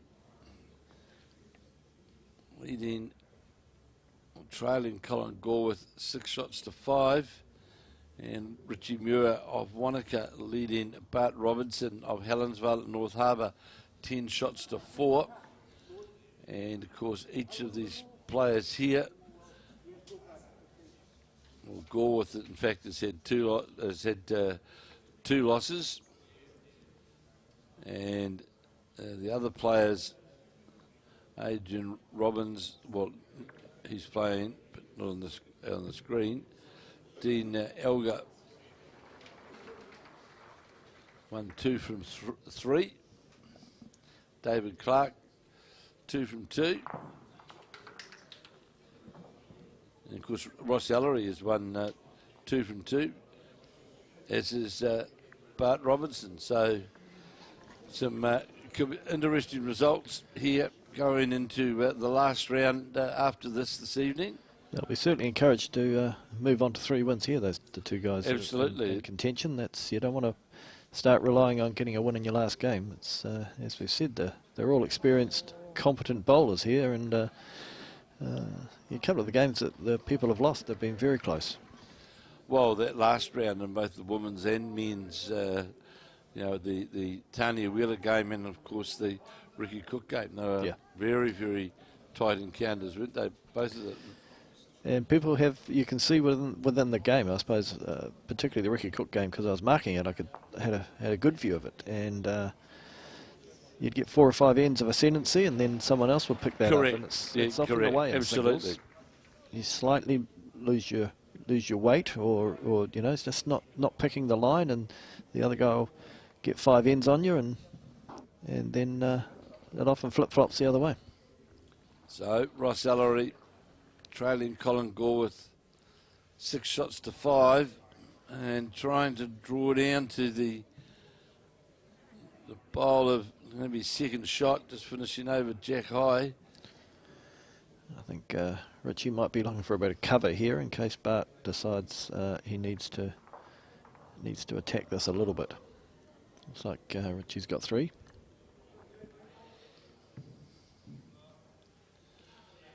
So Bart Robertson certainly needs to get some bowls on the head, string some ends together. Might just be, yes. Is it going to get past his front bowl here? No, it's not, but well, slide him. Well, slide him with take 2 that. feathers. His weight was good. Yes, he had say that. draw weight, Nice absolutely it was. One to Bart. One to Bart. It's a measure for shot between here, and they're both Well, that far high. if you're not up, of course, you've got no chance, have you? No, One to exactly. Bart. Bart's down 5-10. And sometimes a shot like that will turn you around. You can reset the jack to your length. Take a little bit of fortune if it comes your way, and capitalise on it. But can I spot a pen? Can I spot a pen? This is in and out. Well, it's a good one from Colin. That's rolled Ross's measured bowl out, so it looks like he'll be holding 2 now. Yeah, well played by the Thames Valley player. Ellery now on his backhand. Now that was a bit of a trap from Bart, putting the jack in the ditch. He can get back onto Richie's length, maybe. And this bowler, Ellery, is trying to break its way back to the counting area. Going to sit just outside, and will be. Looks like could be shot. Colin Gorworth asking about who's got shot. Yes, you hold 1 shot here. Well, Colin's still holding Bar from what Lloyd has said. Yeah, that bowl just over the head, by all accounts, is the shot. And Colin Gorworth out on the safe side, now drawing back, gets inside these bowls, could well draw another shot, Yeah, and will do so. So I'm pretty sure that's a couple to the Thames Coromandel player. And we'll take him to an 8-5 lead, 8-5. Yes, keep him a couple ahead of Ross. 2 green. 2 shots for Colin. Now Ross has played the singles for Manitou for a number of years. I think singles is, and He's had some success down at the PBA in Wellington, I think, in couple of recent years. Yeah, well, of course, the PBA now is spreading a number of chapters around the countryside, isn't it? Auckland, Hamilton, Taranaki, here in Hawke's Bay, Wellington, Dunedin, Invercargill. It's been quite a bit of growth by the look of it. Yeah. We've noticed here in Hastings has always had really good numbers, and of course they dropped off a touch when Anau opened. People in between were choosing where to go, and I think we've had a few less playing this season, but certainly overall I think the numbers have been very good. Yeah, well, looking at, you see the results come through, and there's a good entry. There's a good number of players from all skill sets who are lining up. Yeah, plenty of bowlers without much experience coming in and getting to that singles experience of actually having to cope with someone putting it on the jack on a regular basis. It's a good mental skill. So Bart Robertson, he draws on the front. It's a front toucher, and he's at the point of the game where he needs to get some scoring ends, and Richie Muir has been equal to the task on each occasion and has turned the heads around. And drawing close here too. He's drawing, just going to get to the jack, is it? Yes, it will. No, it won't. Then moves around the corner, just got a side touch on it. And I'm picking would still be the front bowl of Robertson's, which is shot. See what Louise says. Yes, still the Bart Robertson bowl holding from what Louise said. So he can sit inside, sit the bowl out, can Robertson, and make a couple of it. Needs to get past clean. Does so. It won't be two though, I don't think. Definitely one. Richie won't be able to draw in through there now. I would have thought he's going to have to play the other hand, really. One down. One it is. Second shot. And Richie Muir got his last bowl in his hand, and it's one down on the head.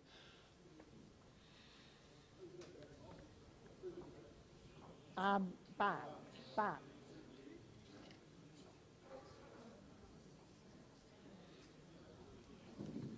Just trying to get enough movement to get the jack moving, possibly.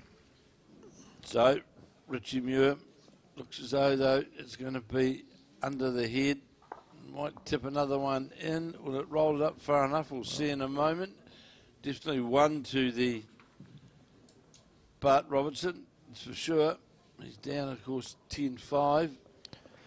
Yeah, be happy to get 2 or 3 ends running together now just to get himself some momentum.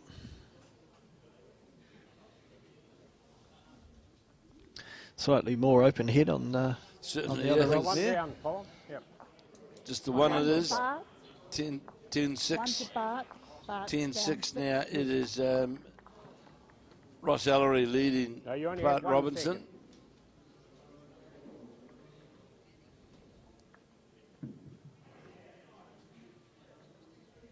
See if Bart can keep the jack up this time. He threw it in the ditch the last time. He'd be happy if he doesn't do that. Well, one of those games earlier on today, we had, it was Ricky Cook, lost the jack on 3 occasions. Yeah. Colin Gorworth got the old lucky inside slide in his game over Ross Ellery. Whether it's make shot or not, don't know.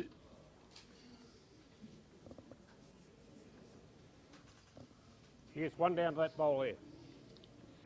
He's got one. So Bart's got that opportunity to put the first bowl in, and it's done a good job. No, that first bowl effectiveness just means so much.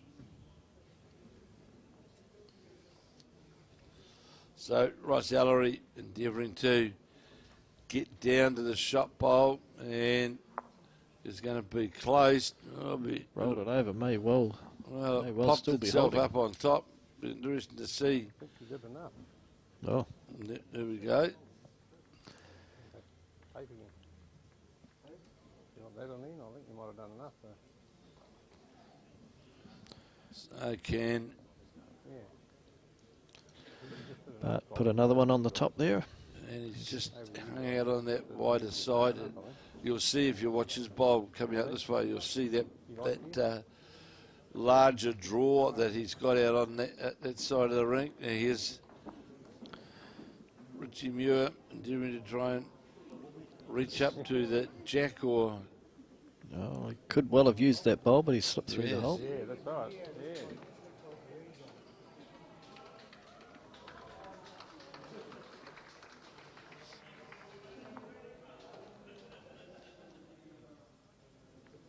So, Robertson now. Oh, he's Just wanting to push his own bowl, but I don't know if he's got the pace, has he? No, he won't push it far enough to count. He's got an interesting delivery, hasn't he, Bart? I haven't He seen him play certainly has. before. That crouch, I don't think I could play too many hands like There's that. Robbie Muir on the drive, got everything. Got almost all everything. bar one, which is the bowl of Bart Robinson's, which is left lonely sitting out there on the rink. So you'll want to get something close to put the pressure on. Two to you. That's two. Well, I can't see where the second one is. Right in this bottom, there right, it bottom is, right right corner down in seems that to be corner. one down there. So it won't be two shortly. Maybe one. Yes, I think Richie would back himself to get one a little closer than that. So, Umpire rink 2, Ryan. but again, we've got a move to jack, so they have to. That's a nice. That's a nice, Well played. Nice bowl well onto played. Right on top of the jack. Thanks, Ross. Yeah, we can't move the other. It's between those two, obviously, Ryan. We can't move the other ball yet. So we'll see now.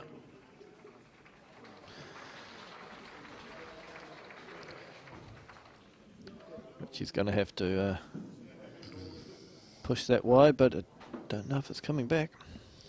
No, it's certainly out in the wide land, isn't it? It did come back a Actually, long way. Came back pretty well, really. It was really only a touch long, and may well have kept it down to one. I think well from our angle. It looks just like the one, but yeah, who knows?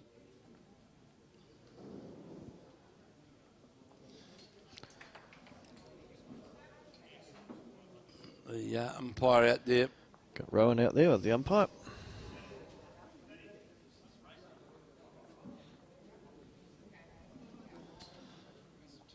So just to reconfirm to you, in the men's, I can tell you the qualifiers are to date in the men. One to Bart.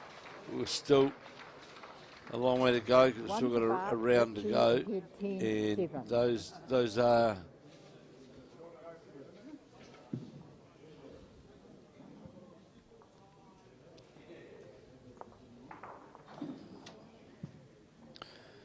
So it looks like Ross Ellery's got that one there, so that's kept him in touch against Colin. So that's we'll be happy about that. With one shot to Ross. That's mine, So the indication it was. I'm trying to gain one. It's one red. There was one to So yes, one shot to Ross there. Ross Ellery, Now 8-6 Colin now. by 8-6 in the race to 21, 10-7. Richie Muir leading Bart Robertson. Richie Muir of Wanaka in Central Otago up against Bart Robertson of Helensville in North Harbour. And it is Muir and Robertson leading by 10 over Robertson is leading Muir. 10 shots to 7. Richie Muir's favourite. My apologies. And 8-6 to Colin Gorworth from Thames Coromandel over Ross Ellery of the Manawatu.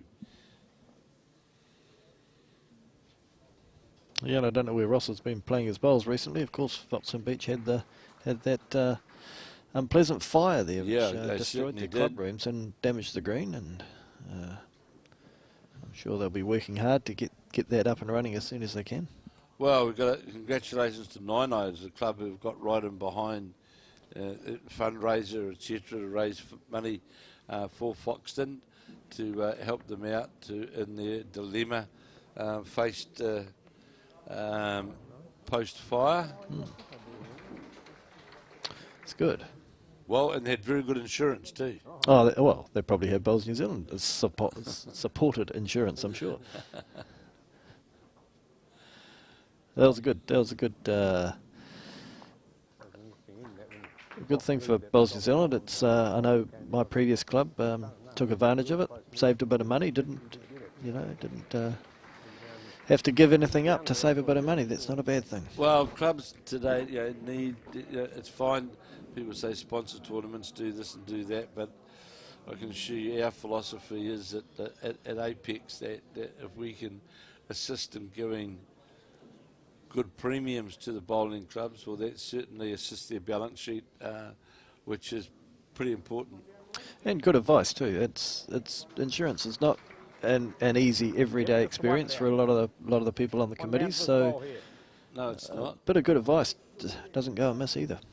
So you are Jack level. Yep. I think we've got now around 200 clubs. I think that that's good. That are, have signed up, and the word will get around too with the others. And as you say, you don't need 100% of everything. You no. Get a support the ones that can take advantage of it. But we are going to be embarking. We're looking at sort of widening the package, possibly. Yeah. Okay. Colin now holding one shot from length there. So you just heard the marker there. You heard Lloyd Fitness in the Ross Ellery match. It is Colin Gorworth holding one, trailing 8-6, and Bart Robertson now at 10-7. Well, I suppose 10-9. Sorry. No. I suppose with bowling clubs you don't need a hole-in-one insurance, but some people might need a wrong bias insurance. So. Yeah, well, we do the hole-in-one insurance as well. That's part of the. We've got an arrangement with the Golf Association, the Golf Managers Association, and hole-in-one insurance is something which is is taken care of. Be an awful thing to be scared of getting one, wouldn't it? No. It hasn't troubled me in my golf career. So good opening bowl there from Bart Robertson, right to the jack, and he'd be happy about that, because if anything he'd be disappointed whether or not he lacked a wee bit of consistency in his very established, very consistent draw player, and good response here though from Muir, and certainly another player who's been impressive throughout this event, and we'll be getting shortly an update on those other games that are in progress out there, but I can confirm that we have already 2 qualifiers in the men's champion singles, those being the local man James Burney of Waipakarau and John O'Shea of Tauranga. They're through to post-section play. And then there's a variety of others who have either played 2 games. And so this is the round which will determine a lot of moving day. Yeah, of what goes on. Second shot here now. And in the women's, I can tell you that confirmed to you, I should say, there's 7 qualifiers for post-section play, which will get underway here at 8 a.m. tomorrow morning at the Somerset National Champion Women's Singles. And those qualifiers are Linda Ralph of Carlton Cornwall in Auckland, Natasha Grimshaw of Kia Toa here in Hawke's Bay, Leanne Paulson from Papakura of Counties Manukau, Beth Brown of Taieri in Dunedin, Kathryn McGaughey of Waihi Beach in Thames Valley, Tanya Wheeler of Martinborough in the Wairarapa Centre, and Amy McElroy of Stoke in Nelson. They've all qualified for post-section play.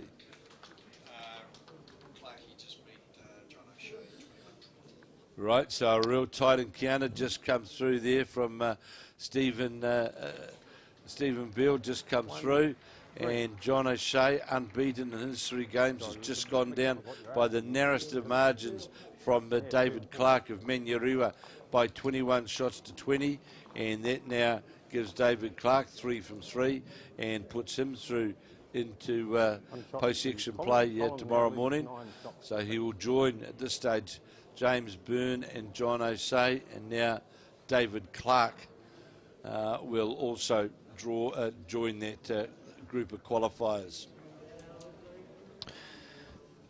So we've still got a few games in the next round that'll define things, but as you said, this round should clear up most of the spots, I would have thought.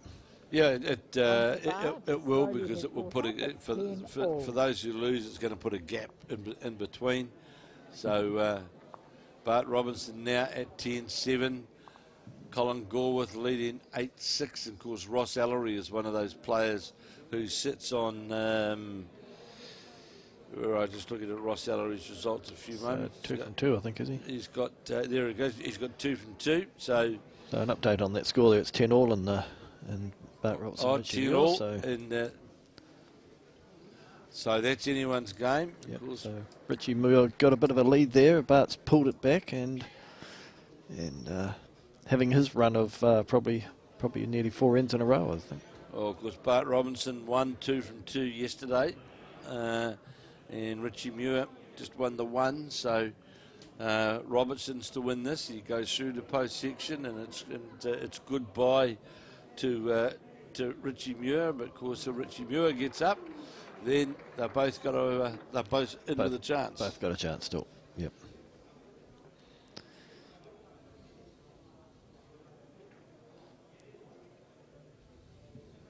So I'm sure tomorrow morning I've got that. Bart Robertson seems now, though, he's picking that draw nicely, isn't he? Grant, he started to pick his draw, and we've got post section.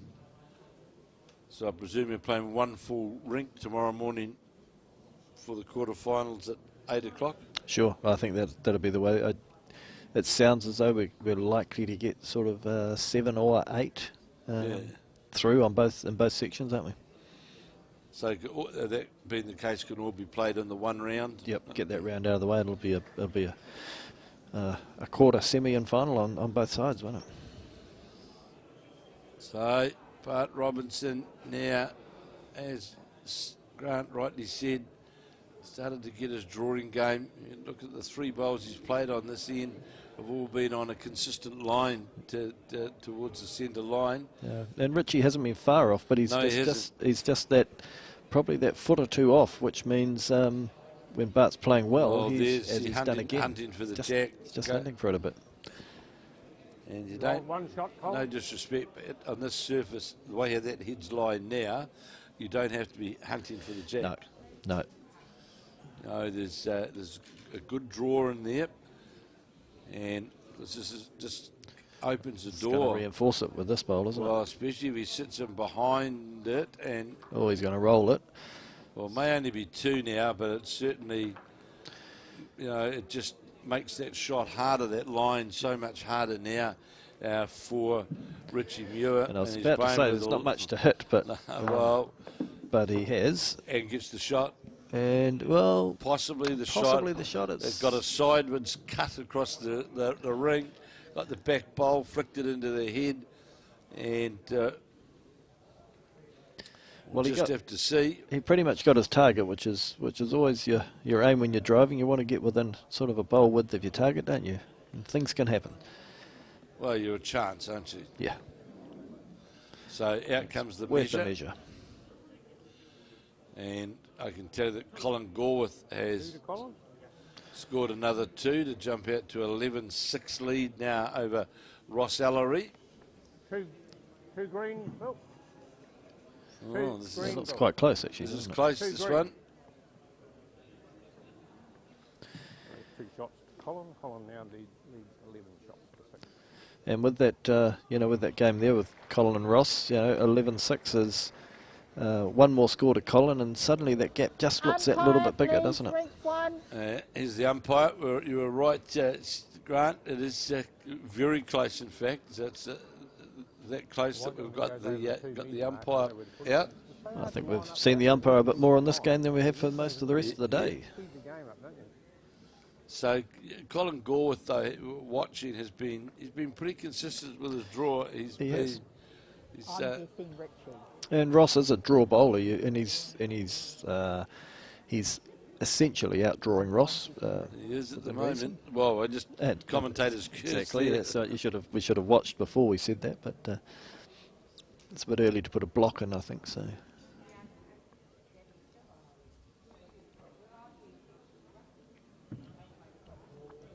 I haven't noticed if they're playing consistently one side of the rink or not. You know, there are rinks here. It's just like any other green. You have rinks that are slightly different from each other, but as you'd said before, virtually all the rinks have the ability to turn, so you're not really too limited. Oh, well, there's no hanging hands. You know, they come home hands. Yep. So you know, really, it's about taking your green. And you'll come home and you'll see this bowl here of Colin Gore was going to finish slightly jack low, but was on that. It was certainly on that natural path to the jack. Yep. Yeah, just a bit over a metre through, Ross. One for Richie. So Richie actually did capitalise on that drive. One for Richie. Yeah, he did. He did indeed. Might have blown some of the cobwebs out. It might have relieved a bit of frustration too. Well, the hopefully he can get back to his draw length. The big thing for Bart Robertson is because he's the last 3 years he's been drawing very, very consistently. It just don't be put off because he was struggling early on with Bart Robertson, but he's now got that consistency and just keep doing it. Keep doing it. Yep, you're not going to force a drive unless you get one close. Yeah, I pride myself on my eyes. So Colin Gore 11-6. And he's drawing pretty consistently as well, isn't he? There's not a red ball in sight. So. Not a red ball in sight. You're correct there, Grant.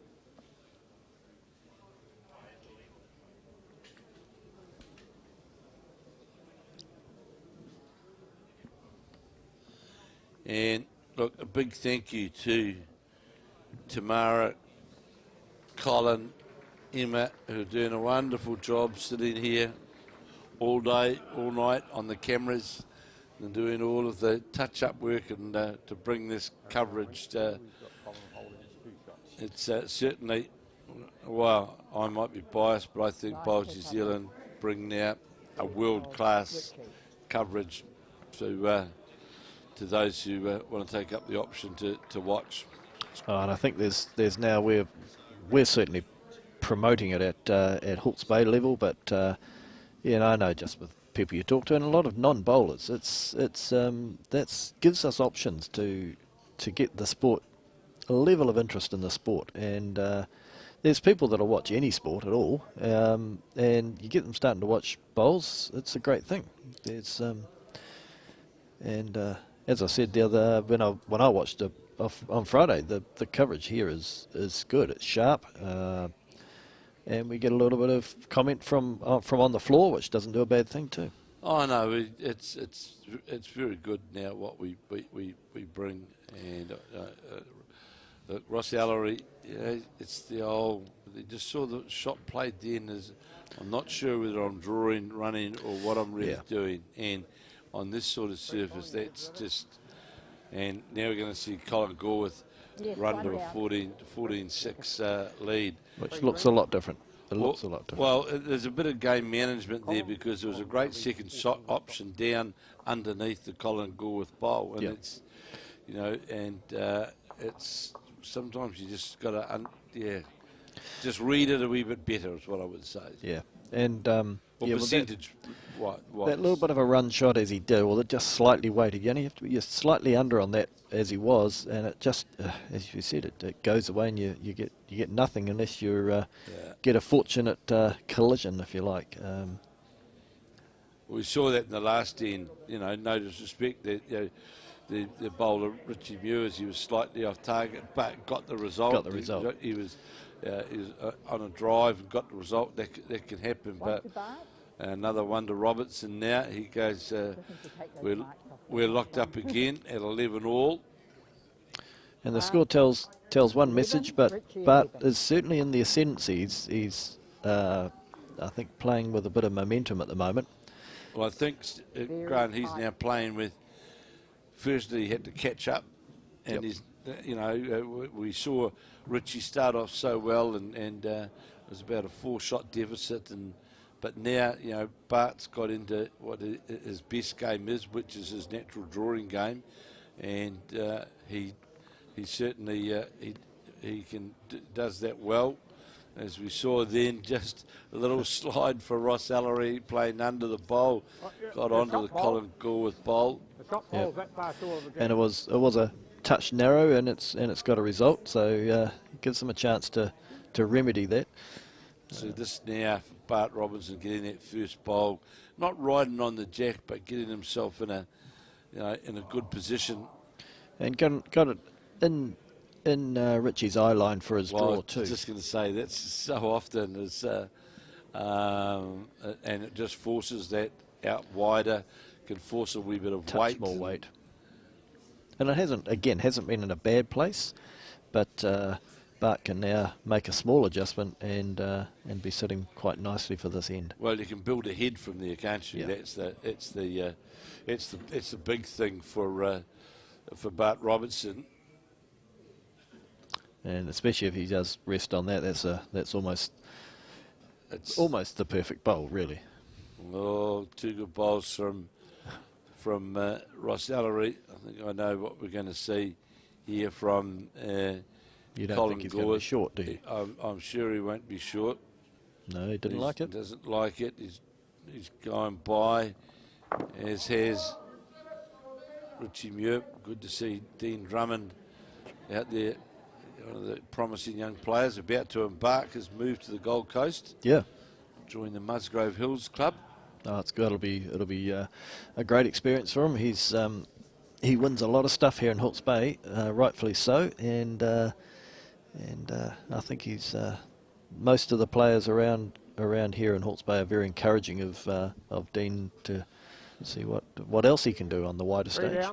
Well, he's certainly going to a good club, no doubt about that. You know, and it's got a very strong.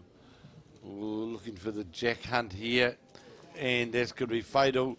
Moved it sideways.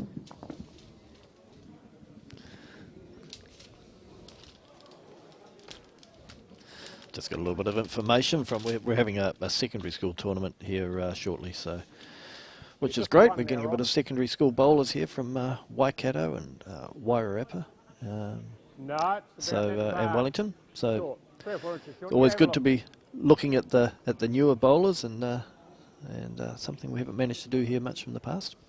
Yeah, it's very encouraging to hear that. And because Dean will be playing with One down and a measure. Crystal Leave, of course, is the bowls coordinator at Musgrove Hills. Bit of New Zealand support there. Yeah, and Gary Mouncey as well, another strong ex-New Zealand player, has been on the coast for a number of years now. And like Crystal Leave this year, he's won both the Queensland pairs and the Queensland triples. So I think he was out playing with Aaron Sheriff, was he? Playing with Aaron Sheriff in the triples. Got to have some merit to play with him, don't you, really? Absolutely, and playing with Matt Lucas in the pairs, and it's the second year that they've won the Queensland pairs. So yeah, he's and Dean will be part of that club. Oh, it's yep. And we know you learn at any age. Hopefully, Dean's he's not 12 anymore, but he's still learning his bowls. He's playing good bowls here in Hawke's Bay, but again, being around good, experienced bowlers gives you an opportunity to develop your game. Well, again, no disrespect. So to Bart Robertson, and he's jumped to the lead now. He's in the lead now. Yep. 13-11. That's been a good fight back from Robertson, because he was struggling early on. Yep. And Ross Ellery's got the mat, 14-6, 14-8 now to Colin Gorworth over Ross Ellery. Again, he'll be wanting to run a couple of ends together, just even singles. Just run 2 or 3 ends together, get a little bit of momentum, putting Colin on the back foot a little bit, to give himself a chance. Well, we saw that today with in the women's game, whereby one more. yes, Kathryn McGaughey came from or a big number down, and climbed in to get up and win her match. So it's just, if you can string a couple of ends together, you're in with a chance. And again, that was I was marking that one as well. Maybe it's significant. Let's not put too much onus on the markers, but again, there were periods where Kathryn really was struggling a bit, and then she came right. Absolutely. And had a nice block of pressure she could put on the opposition, and it ended up a very close finish. Well, it was, it went right to the wire, didn't it? Right to the wire. Right to the time bell as well, actually. So, yeah. So Bart Robinson's now, he's certainly getting some consistency in that draw. And Richie, didn't look as though it came out very well. Well, it's a sign of I'm not sure where I am. Yeah. And I've lost my, now you're playing right into Bart Robinson's hand. Now you just go, to go. Well, then it rolls over. Rolls over, cuts a bit of line off. And, I'm picking Bart. He'll just keep trying to stack around the head. If he gets it one over the head. Well, he just needs to play cautious and get close, as he's done close-ish to that last bowl, just to know he's not going to go down a 3 or something silly if he... So he's really now starting to put the heat onto Richie Muir, who's on a good line to the jack though with this bowl. Just a matter of where it's going to go. Goes to the side, goes past. Well, again, he's played two very different shots there and got a good result out of that one. It's a difficult to go from a drive to that nicely weighted shot, and it stayed up. The challenge that he's getting into now, though, is trying to find the weight to get back into build ahead into a scoring environment. Well, his next shot's got to be draw to the jack. Got to really be within 2 or 3 feet. Will do a job. But it's a displaced jack, so... Yeah, it's a measure, sorry, it's too hard to tell. It's a measure. You can come and look. Yeah, it's a Bart measure. Robertson bowl went into the ditch. He might be coming up to have a look, as he no, he's not. Colin Gorworth looking to get to the jack here, and he's going to do so. And probably killed the head. I'd say that would have killed it with the weight that made contact with. And we'll go... We get the camera back on that. There we've got the camera now on where, and of course it's hard to see how far that's moved. Well, the Louise did. It's looking likely there. Yeah, the jack level bowl looks to me looked favourable, but I'm sure the measure will come out. 14-8, Colin Gorworth leading Ross Ellery of Manawatu, Colin Gorworth of Coromandel, of Thames Valley, leading 14-8 over Ross Ellery of the Manawatu, and it is Bart Robinson leading 13-12. Looks like he might be back to 13 all by the look of it. 2 it is, 13 apiece. 13 apiece as 13 all. As the jacket got moved. Well, that might be enough again to spare Richie Muir onto just calming down a touch and seeing if he can put a first one on the jack.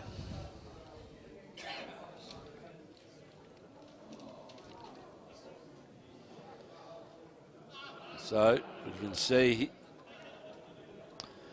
just gone by his Ross Ellery, but that's pretty handy. It's a handy bowl there. And the length has been changed because Bart Robinson was favouring that deeper length. That's right.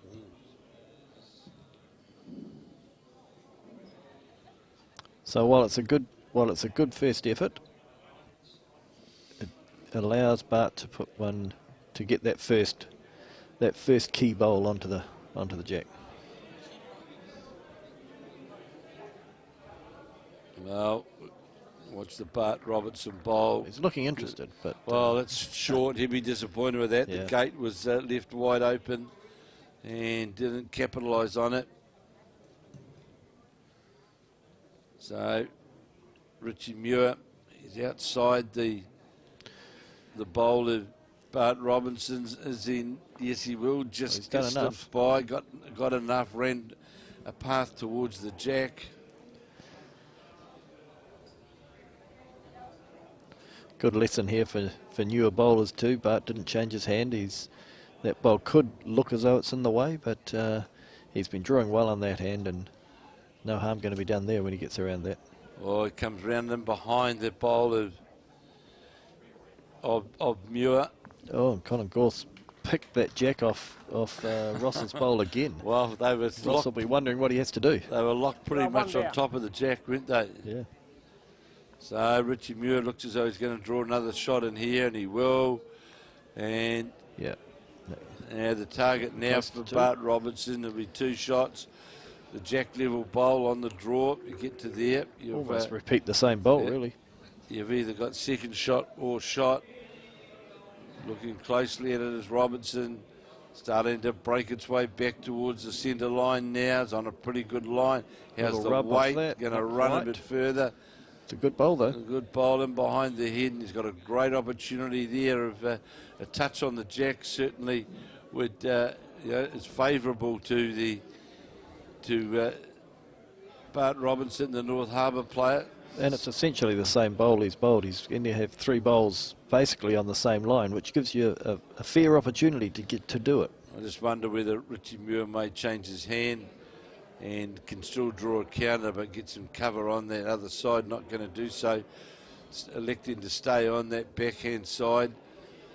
Just depends now how far is it going to come back, because he can cut the line of vision off as well for Robertson, and this is going to fall low, but falls out. Could well be. It's a good bowl. Leaves Bart with the same bowl he's played, so he'll probably be standing on the mat with a bit of confidence that he can pull the shot off anyway. Well, he's out wider. How far is this going to come back, though? Because it's certainly wider. Needs to be inside this bowl with dead weight. On a good line is going to do so. Good yes, result. he will. Well played by the Helensville player. I'm sure Has he that done made enough for shot. shot? It's last ball. It's half a ball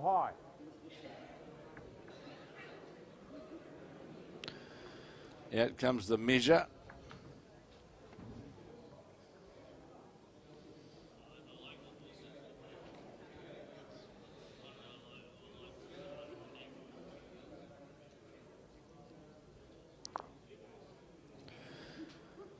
Colin Gore was certainly making life difficult for Ross Ellery. Well, Ross has probably put 2 or 3 pretty good bowls in there. Collins. Umpire, rig 1. There's the umpire again. Again. The 2 bowls you can see there, the blue and the charcoal bowl, couldn't be separated. 1 to Colin Gorth. He goes to 15-8 in the race to 21. Of course, Ross Ellery needing this game to put himself into post-section play tomorrow. I think it's Richie's again, but we'll see. Oh, I think it's Richie's. Well, Louise is making a call. That's that's interesting. Yeah, very close, but favour Richie's was the thought. I was tweaking a bit on that call. There probably would have been that much in it, between the 2. But it was right, they read. So umpire right over the head. Even less than that to see what happens.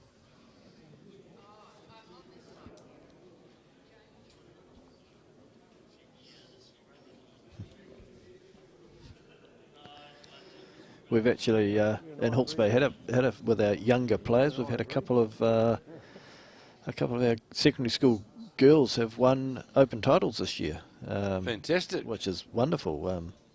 Henrietta Scott's been playing with Natasha Grimshaw, who's playing here, and Natasha's been doing a great job bringing a couple of our younger players through and teaching them some very good bowls lessons. So Bart Robertson.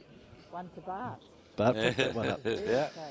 And we had another secondary school girl in a different event that 1 to Bart. was Bart one of up was 14, in our 13. women's centre fours title. So it's a good sign.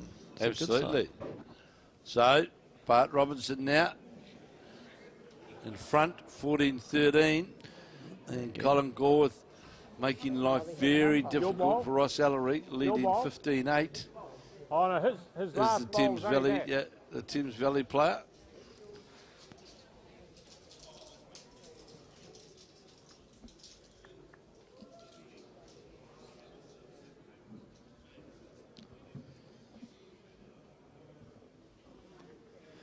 Ross is on the draw to see if he can get one into our vision.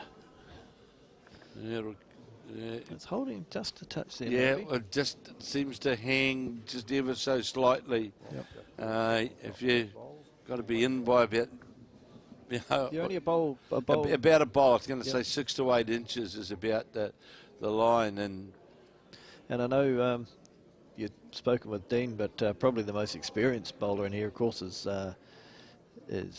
Murray Glassy. And Murray's often said that sometimes you get to final stages of events, a few less greens being used, and the green will start just changing very slightly. just see Dean Elgar just going past with his bowling bag, so I'm not sure whether what that means. Signifies. So good bowl here from Robertson, coming down towards the jack, sits right on the back of it, and not quite touching. Not quite touching. Louise Fitness having a good look at it. Ross has put one close. As well. That's well played by the man of a two-man. He was in struggle street on that end. Yep. One down to that bowl. Actually, Richie Muir's bowl has come through. Yes, a very great nicely bowl there. here from Muir as well. We could have 2 touches here, I think. That could almost be a double touching, couldn't it? It could well be, I think. Just the way how it locked up. They're both touching. Yes. Oh, there you go. They're both touching. Look at Colin's. Yeah. Yes, he yes, just yes. fell out. Be giving Ross nightmares here. You still hold one shot, Ross. So, of course, if you're playing this game by ends, you could say, right, it's a no end. But, of course, all we do here, we just move on. Move on. If it stays as it is. Bart Robertson down having a good look.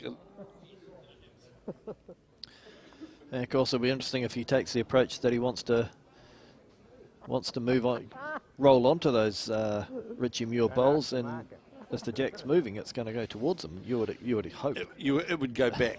It would go forward to where his bowls are. It would jar and go. One Yeah. Redville.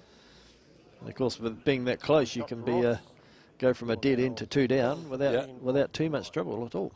So, and that one to Ross Ellery in his match over Colin Goldsworthy. That'll go up 15-10, I think it should read now, but definitely 1. Yeah, interesting to see what Bart was trying to get to here. No, well, he's Probably just a touch. He probably would have liked to either been behind it or rolling into it, wouldn't he? So it's not. We'll see what Richie Muir can back himself to lay that bowl out of the head.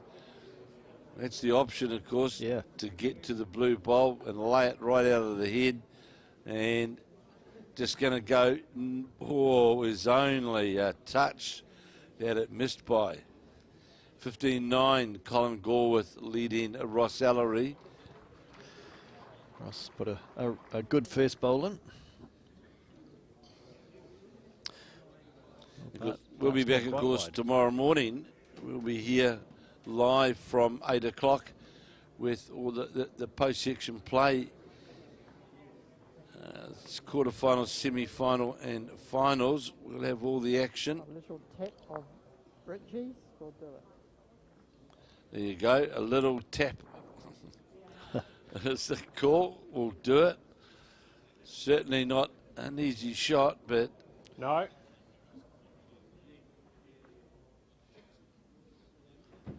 And is he going to get back here? Well... He's not. It's a pretty good attempt. It's a pretty good attempt. You happy with the dead head? Okay, so dead head. It's a dead head, no score. Dead on that head one. it is. Tied head then. So we move on. Okay. It's a tied end, can't be separated, both touching the kitty, so we're still at 14-13.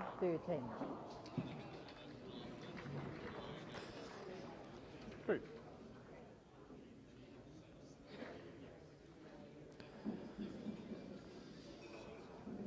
Well, these games, as they're standing at the moment, are going to be end up getting a bit tight for time as well. Well, you would expect. they are going to run. You're right. They are going to run tight for time. could be anybody's game in the Robertson Muir game, but certainly if it starts getting close to time, Ross Ellery will want to at least get within shouting distance.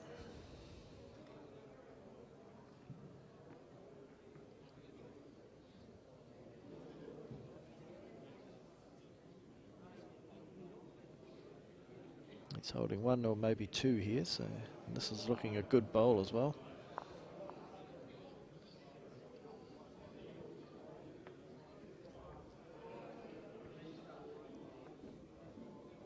So plenty of room there for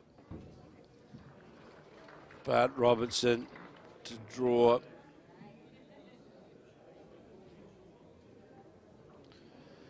And Colin Gore's played that that little bit of a 3 shot, which close but no cigar. No cigar there, was there? No.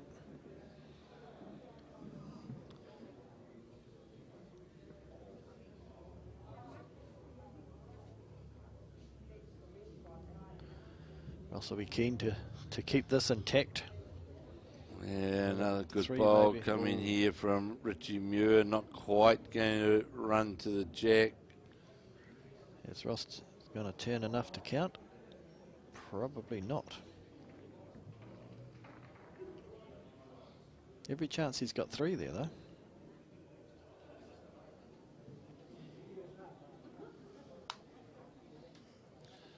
So here's another good bowl from Robertson. Going to sit literally to the front of the jack, but a V line up through the bowl. 2 down is the call. 14-13. Robertson leading. Muir now needs to reach up through there on that backhand and reach through the bowls. Get to that counting, those counting bowls.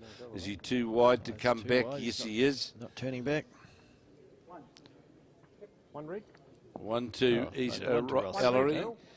15-10. So 1 shot to Ross on the end. Score now Colin 15, Ross 10.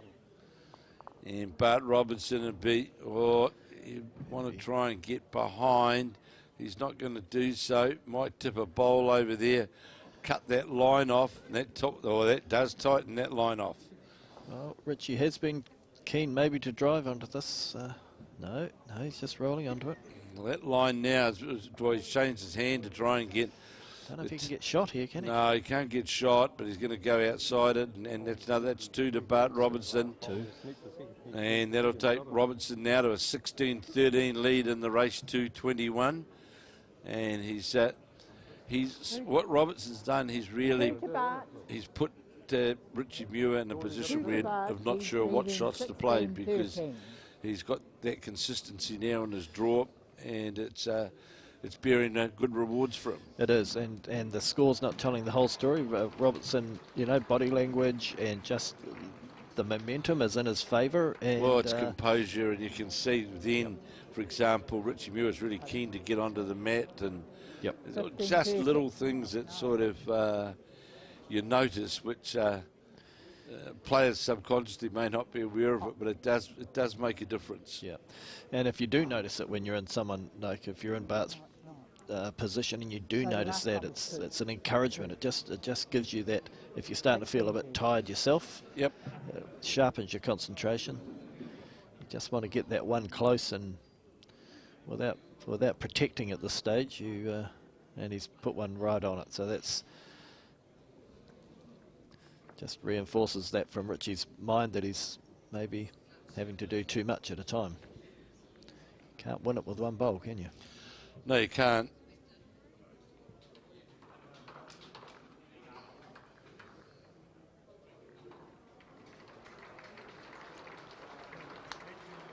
And likewise, it's almost gone the other way in the other game. Ross has just got a little bit of ascendancy now at the moment. He has. He's got looking on the right line, but just a touch short. And No. And No, we you're just check how long that time is. Oh, look at this! Goodness gracious, they give me everything. Hey, 24 minutes and 51 seconds remaining. so that's actually pretty good time. It's what, 4 minutes an end. 4 minutes an end, roughly. yeah.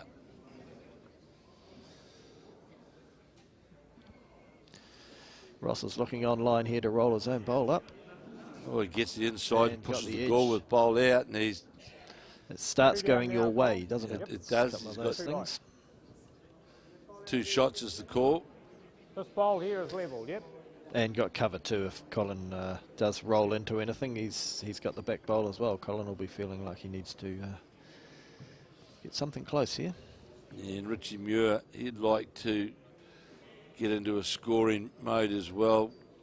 He's had a bit of change in hands, all sorts of things, and that's going to...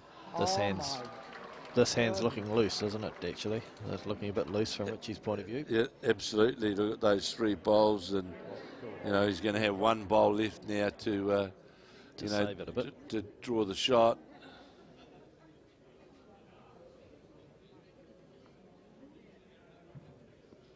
This now becomes a big end for Richie. Oh, yes. He certainly needs to, you know. Oh, Oh, there's the drive now. and he's got 1. Well, that, no disrespect, but that drive then, to me, was sort of the drive. Well, I don't know. I don't know what I'm doing. Let's move something. Yeah, 3 to Bart. that's 3. And that's So 3, so that Bart's up 19-13. that's certainly the score looks a little different then, doesn't it? well, there's been a big transformation in about the last 5 years, hasn't Yep. it? Certainly been a big change around. Yep. And actually, when Richie's won an end, it's been from behind as well, so it's just great. He but, hasn't dominated no, in the end, has he? no, he hasn't. In this sort of the back part of this game. 2 reds, Bill. 2 shots to Ross on that end. 2 reds there, so back to 15-12. Ross Oh, he's still gets right in the another game. couple. He's again that coming from behind thing can you can just come over a player a little bit. Well, Bart Robinson's now 2 shots away from qualifying. Sitting at 19-13.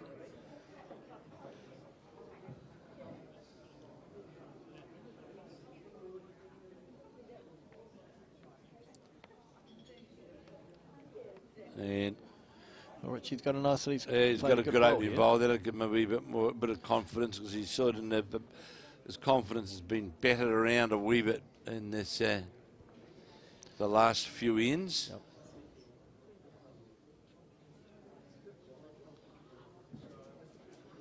So here's Bart Robinson.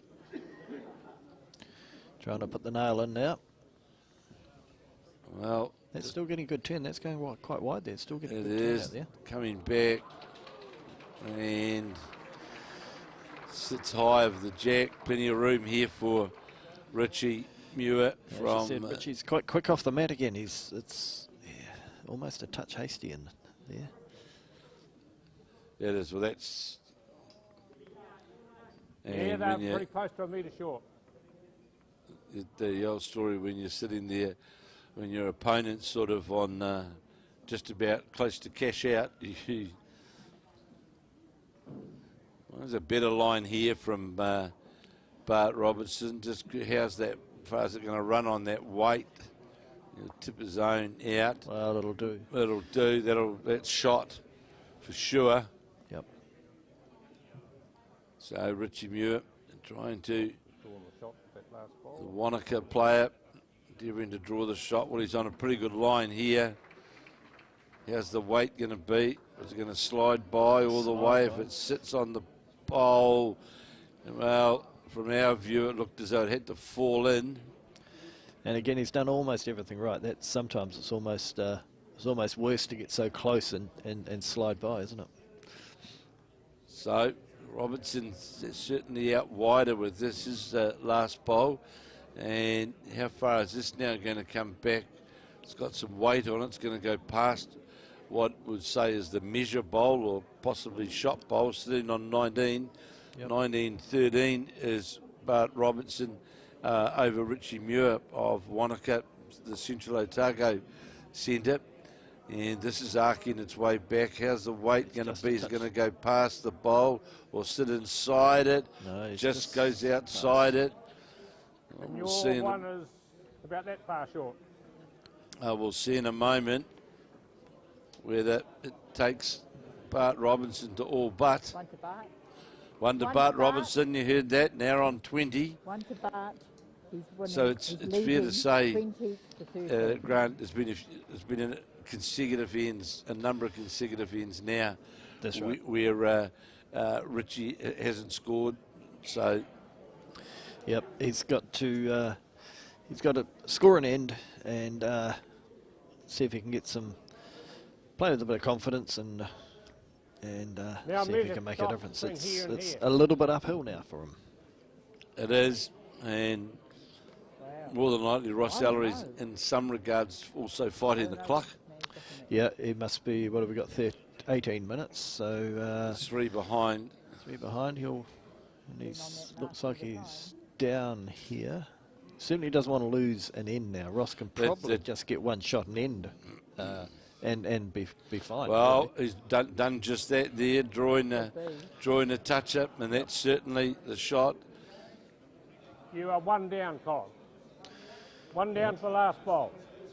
So Second shot Ellery, there. of course, coming from behind. Muir a toucher, and that'll be shot. Well, of course, Bart doesn't have to do too much, does he? He can, if he goes Wait. down one, well, he can go down one. Yeah. He doesn't have to try anything too miraculous. You don't want to be too defensive, but you'd be sitting there thinking, well, at this stage, you wouldn't pick Richie Muir to win 7 single ends in a row. So, and he's Well, this jack gonna have to trail do more makes a than that difference, now. doesn't it? It does. That's the hidden jack trail there. It makes it. And you're right. That bowl had hardly come to stopped. rest, and the Richie Muir bowl was literally out of his hand, wasn't it? Yep.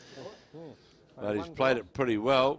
Going to get the jack, this is he? an Yes, he amazing is. Yeah, he That's is. well played. Unbelievable. Fantastic bowl. Yes, I heard that from Louise Fitness. That was well played. Yes. About 3 inches or 3 inches behind, high.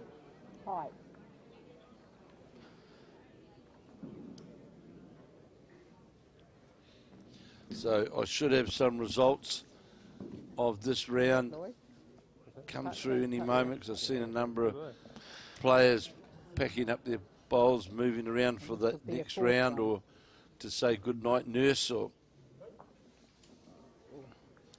knowing that we have got through to post-section play in the men's. James Burns of Hawke's Bay of Waipakarau, John O'Shea of Tauranga, David Clark of the Manuira from Counties Manukau, knowing he's on his way through.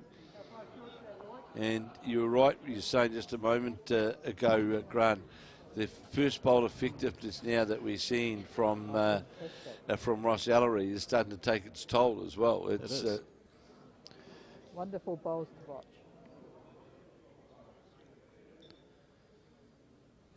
whereas it was going all one way. Yep. Ellery's got some confidence back in his draw and is duly been rewarded.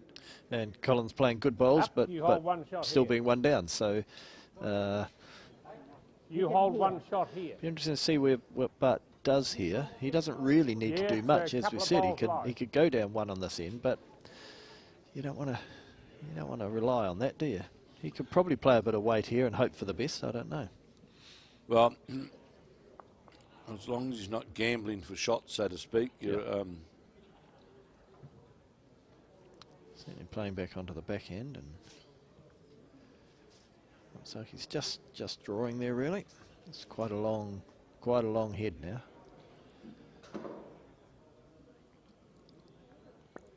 and well, He might have accidentally might have knocked up for knocked one in for maybe. two. Actually, may well have.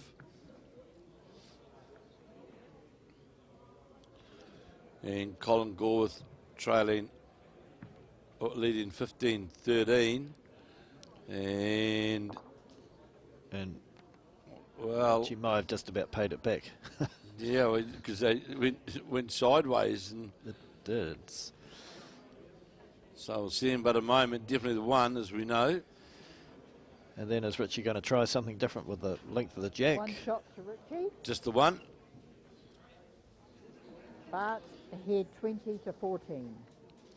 2014, you would have heard Louise Fitness say, with 14 minutes and a few seconds left on the clock.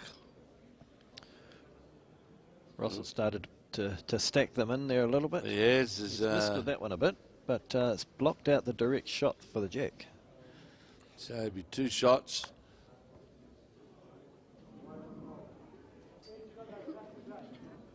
What's that?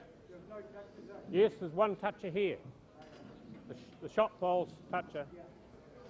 So Richie Muir fighting to stay in this competition, in this game, with Bart Robertson just needing the 1 shot to go out and put him into post-section play tomorrow. Colin Gorworth looking for the jack, Yes. got the touch which was always on, and moved the jack around the corner and lays 1 Just shot. one down, Ross. And at this stage of the competition, it could be enough just to give him a little bit of that gap. It just makes it, just because that little, goes to a 4-shot difference, doesn't it? And of course, a few more minutes gone on the clock.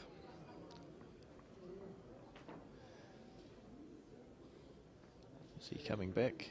Doesn't look to be. Not going to get back all the way as we watch Richie Muir draw all but a toucher, just finishing lower the jack. So Bart Robinson just clean and wanting to get that 1 shot. Want to get that one. And we know that's hard sometimes, but he looks to be playing the same game. Yet people sometimes change their game just to get that last shot, and it's can be a danger. So Muir holding the shot. One green. One to Colin. 1 to Colin. Gorworth in that match. Very good It shot, goes wasn't to 16-13. Here's another shot coming now. This makes it harder now for Should be enough for 2. 2 shots. It makes it harder for Bart Robinson. I just wonder whether he's going to be a wee bit adventurous down on the 4. Yeah. No, he's not. He's going to go onto that, just stay on that backhand draw. He's got a bowl left after this. He's been drawing nicely. It's not quite there, is it? No, it's not. But he's still got that option on the other hand if he wants to Well, play it. especially if this bowl doesn't go over the head. Yeah. Any movement of the jack at all, and he's basically got the game. So. And this one's not going to go over the head either, I don't think, is it? It's going to get into that nest of bowls. Well, to me, could be 3. Yeah, but it might be 3. But I think the other option here, Well, he's it does. To me, it's the shot Bart Robertson's got to play, because even if he's in that area and doesn't get the right result, he's going to get reduction. But any movement of the jack, any movement back of the jack, is going to go directly to his bowl. and he could draw a very, very good shot and still be 2 down. So Absolutely. So yeah, a little bit of weight through that side looks inviting. And that's exactly what he's going to do. Trying to play through that port to get to any of those bowls, to Doesn't have to be dislodge them, pretty, to just get has down to to the move. jack. And, Well, he might only be 2 down. Might Which only be 2. Maybe still 3. But well, that bowl just fell out. But if it's only 2, he's more than likely saved 1 shot Yep. on reduction. it looked the percentage shot. Certainly did.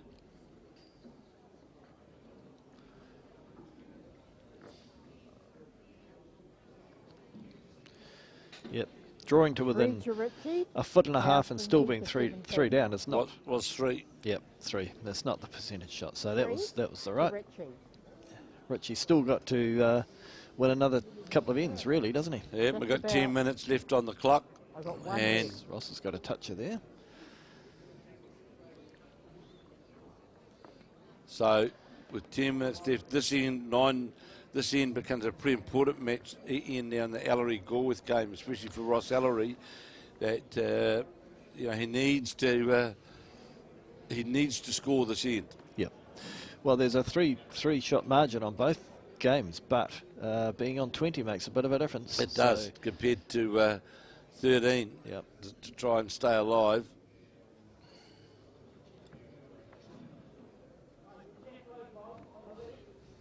Throw off. I'm sure Yeah, that is Stephen a couple Beale of will have bowls some low. results for me shortly. I want to give you some more results before we have a break as they wait for that last round, which is due to get away Amazing bowl. at 5:20, I think it is. So here is Richie Muir, needs to get past to the jack, and he will do. Just going to slide by, and that's the shot itself. Shot. And it is Ross Ellery holding one shot, You are just one down. Paul. One down for the trailing 12 here. 16-13. Yeah, fine. And so here's this Bart Robertson bowl now, trying to get to 21. Looking close. Looking close. Is it going to sit in behind the jack? Falls in. It's certainly the shot.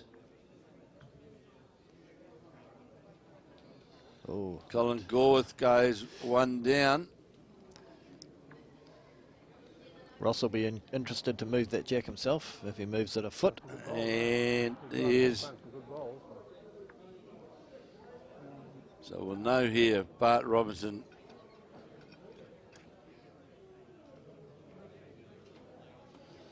It's pretty close, Louise, obviously. So Ross, can he get that drag on the jack? He Trying might have done to. enough. He has. So that's looking like 2. That makes a different picture for the next 16-15.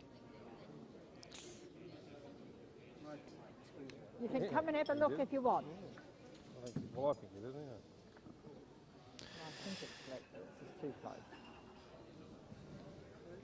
So Bart Robertson going up to have a look to try and get an idea of Two red. who's got shot. Oh, no. Two to Ross Ellery, as you said. Yep. 16-15. Ross there, the score now. Colin 16, Ross 15. So I was trying to push me through.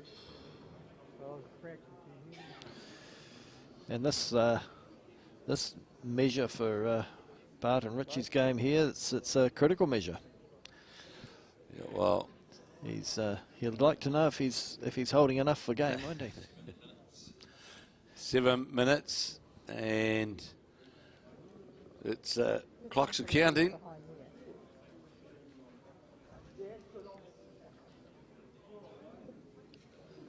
So the clock in this case could also favour Ross Ellery Well, it could. if he was to get in front. Yep, and he has to be in front by 1, doesn't he? He does. It Or in could- fact, 1 could to favour him. to force an extra end, I suppose. But 2 more ends left, eh? Yeah, there's he just heard then. 2 more ends left. Bart Robertson That's one other for me, anyway. staying out on that forehand side. and he's looking like he's going through the same. No, he's got the jack. No, he hasn't. That's Well, that indicates to me he's 1 down. yeah. Well, he certainly wasn't tentative, was he? No, he wasn't going to be short, was he? Oh, okay. And you'll know after this bowl, really, this is this bowl now to be played by Yeah, no, Richie Muir, and he's similar line. similar line, but he is going to get the jack. Oh. So it definitely is Yes. 1 down. No question now. No reason to be tentative on this one either. No, like just see whether 1 down. So a little squeeze on that jack. It's to the coming out to his side. own bowl, And isn't that's it? where the shot will be playing on the back end. 1 down on the head, leading 20 to 17. Or looked Oh, tied it's out of the tight, doesn't hand. it? Looked, well, it depends which hand he's trying to play that on, but it certainly always looked tight and was. They just see there as well, Ross Ellery just pushed the bowl out, the shot bowl out, with 5 minutes remaining. 2018 now to Bart Robertson over Richie Muir, 2018. 15-16, Ross Ellery holding the shot here. Holding 2 probably. 2 shots, and Colin Gorworth might get in between the 2 bowls, will he? Or Oh, he's found some gaps. it'll just be the 1 now. 18-20.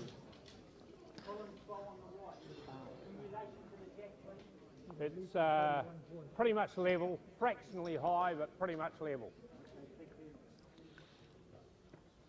So I'll just check with Stephen Beale to see whether we know there's any more qualifiers. 4.5 to go. And just checking on Elgar and Cook. That won't be as late to finish tonight as it was last night. That'll make you a happy man. Well, He's smiling, but I don't know if that's a happy face. A little bit hard to tell with Mr. Beale sometimes. I didn't hear that comment, but Just yeah, one down, the Colin. potential of 11 qualifiers is not, not ideal. So, So Ross is probably holding 2 there. Thank you. He's going to get one more end in. and Gorworth just going to die on weight. Needs to fall in front to get second shot. Does so. May well do. So we're either, definitely I'd say, well, Colin Gorworth's got a bowl left. And Bart Robertson holding shot at present was. And just went by. Did that? Still is. Well, Richie Muir certainly found a little bit more consistency in the last couple of ends. the last 2 ends he certainly has. Oh, needs to get and cleanly inside. Sits on the back of the bowl of Colin Gorworth. Can't really see Colin Very getting close. more than one out of this. He'd be liking to get 2, but If they doesn't look finish to be many now, options for I that. can do the final scores So if they don't. playing down towards trying to get to the jack as Gorworth needs to get a slide. Not going to do so. Bound for the hole again. We're locked up 16 all. Bart Robinson trying to sit on the bowl, going to do so. That's definitely the shot for Bart Robinson. Muir now playing his 3rd bowl. He's down game. Trying to get that wrist shot again. That looked narrow out of the hand. And is it going to run away under the head or get right down to the jack? No, it won't. 16 apiece. Bart Robinson holding the win. 2 up. Bart's holding 2. He doesn't want 2. You're happy with Oh, yeah, that's right. He'll take 2, but one's one's the answer. One's fine. Is he going to cover some back? So he's out on that wider side, covering that forehand jack trail, leading 2018, and he's Such a gone in nice behind catcher. the head by a couple of metres to prevent that jack trail. It's a good catcher. So here, it's in or out now for Richie Muir, trying to get to the jack, and he's on a better line than his last bowl. Coming down now towards the jack. And he's got Is it. it going to get the jack clean? Oh, yes, he it does, but just if it falls over. Falls, and that might Well, be enough. Who knows now? I think Bart was pretty keen not to have to play his last bowl. I think he may have to. And 1 minute 16. Yep. Oh, Let's shake sounds hands like it time. is. Yes. And Bart Robinson has got up and he's defeated Richie Muir of Wanaka. Bart Robinson of Helensville. He's defeated Richie Muir by 21 shots to 18. So that puts Bart Robinson into post-section play tomorrow. And in the other game, it's 16 apiece. And this will be the last end. 50 seconds to go. So this is definitely the last end, 15 apiece. And it's Colin Gorworth holding 16 apiece. Gorworth holding shot, jack level. So it was all practiced up till now. It Just is. have a one-end shootout. Am I marking okay? So Ross Ellery on the mat, the man of a 2 player. On the forehand, all concentration, down on the mat, stalking the bowl. It's on a good line to the jack. It's on just going to get to the jack. It's on a great line to the jack. Touches it, makes shot of it. They've got our next one. Yeah, I thought I heard you say that. Collins is not far away. He'll be encouraged. Rolling over that bowl would probably do it. One down for this bowl here. Well, there's the bell. So I'm sure Gorworth, you won't be frightened of reaching the head. Oh, okay. Okay. On Dial one. and he's playing for that turnover of his bowl. That's what he's trying to play to. Breaking towards the head now, or that shot bowl breaking towards it, needs to get inside it and fall. He's done everything but, I think. No change was the call from our marker, from Lloyd Fitness. And Ross will be looking at that thinking it's a definite possibility to roll that bowl over, so he can't really just stay away, can he? No, he's got to get another bowl in the area. So here he is on the backhand. Just walks away from the Foxton club. Of course, Foxton Beach Club gone through a very traumatic time of recent times with the fire and the loss of their clubhouse. And I must say, congratulations to the people at Nainai, Lisa White and her team, who really got behind and embarked upon assisting with some fundraising. So it's great to see they lose their clubhouse. And so here's Ross Ellery fighting to the bell, so to speak. And still wanting to move that jack a touch, and he's well, close, he's going to be okay on this line if he's inside that now. So with another foot, couldn't he? But well, the problem for Colin Gorworth that he can only move the jack to one, can't move the jack the other side. He really can only roll the bowl over. He can't. Correct. Move it. You can't move. You can't move anything because that's not going to be in his favour. So here is Colin Gorworth on the mat. Coromandel out of the Thames Valley. He's Mr. Bowles in the Thames area. Just going to go by with weight.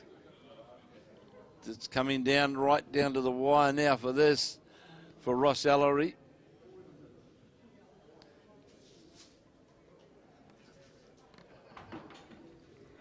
More than likely, he played that one. Colin Gorworth played it with a lot more weight than he did his previous bowl, which... Well, it's dangerous. It's, I'm surprised he played that much weight, but Colin can be very surprising. As we said, yes. Of what weight that he plays.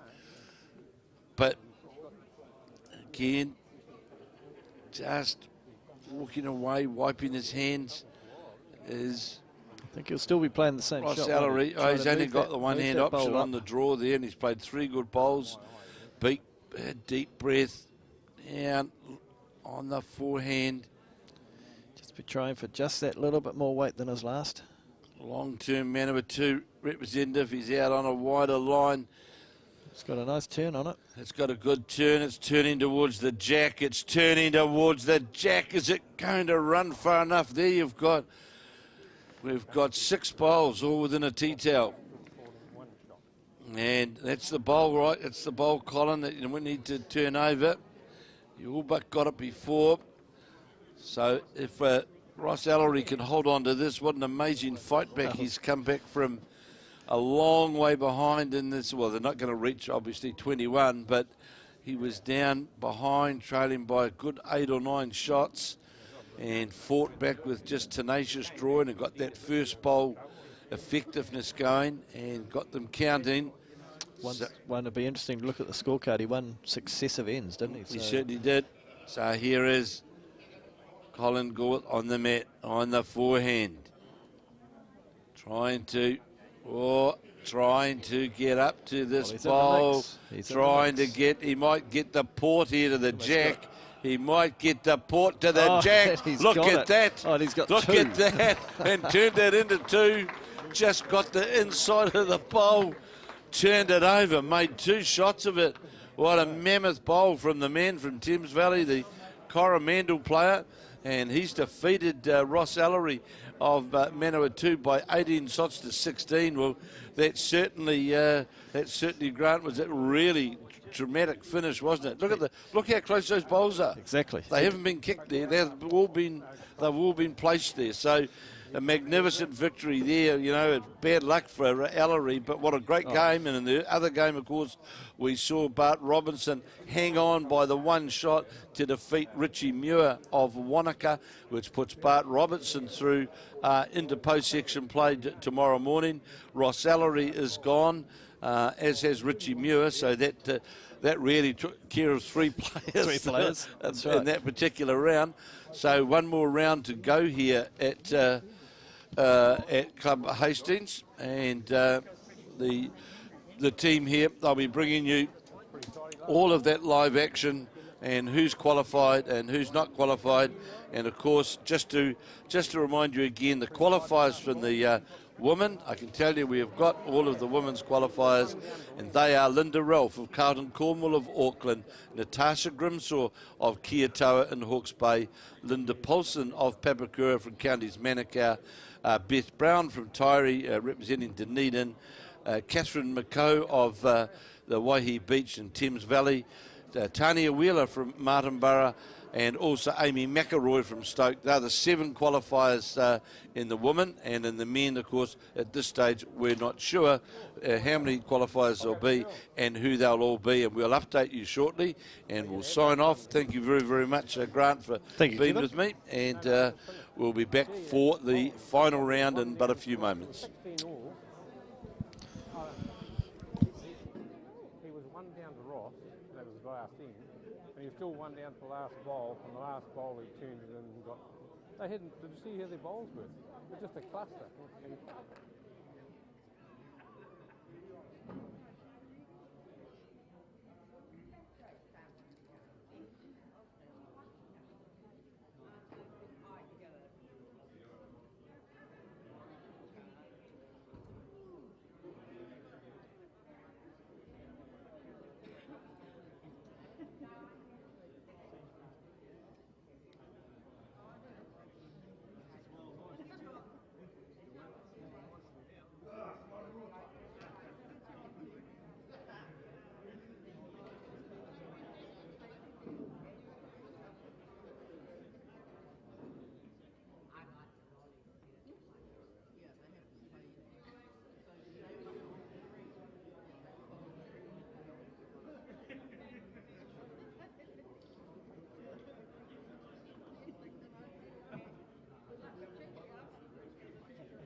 Yeah, good afternoon, everyone. Down to the last round of qualifying at the Champion of Champions singles here at Huiratonga. Beside me, I've the most gifted bowler in Manurewa. He told me that, Dave Clark. Bob along, brother. How are you, mate?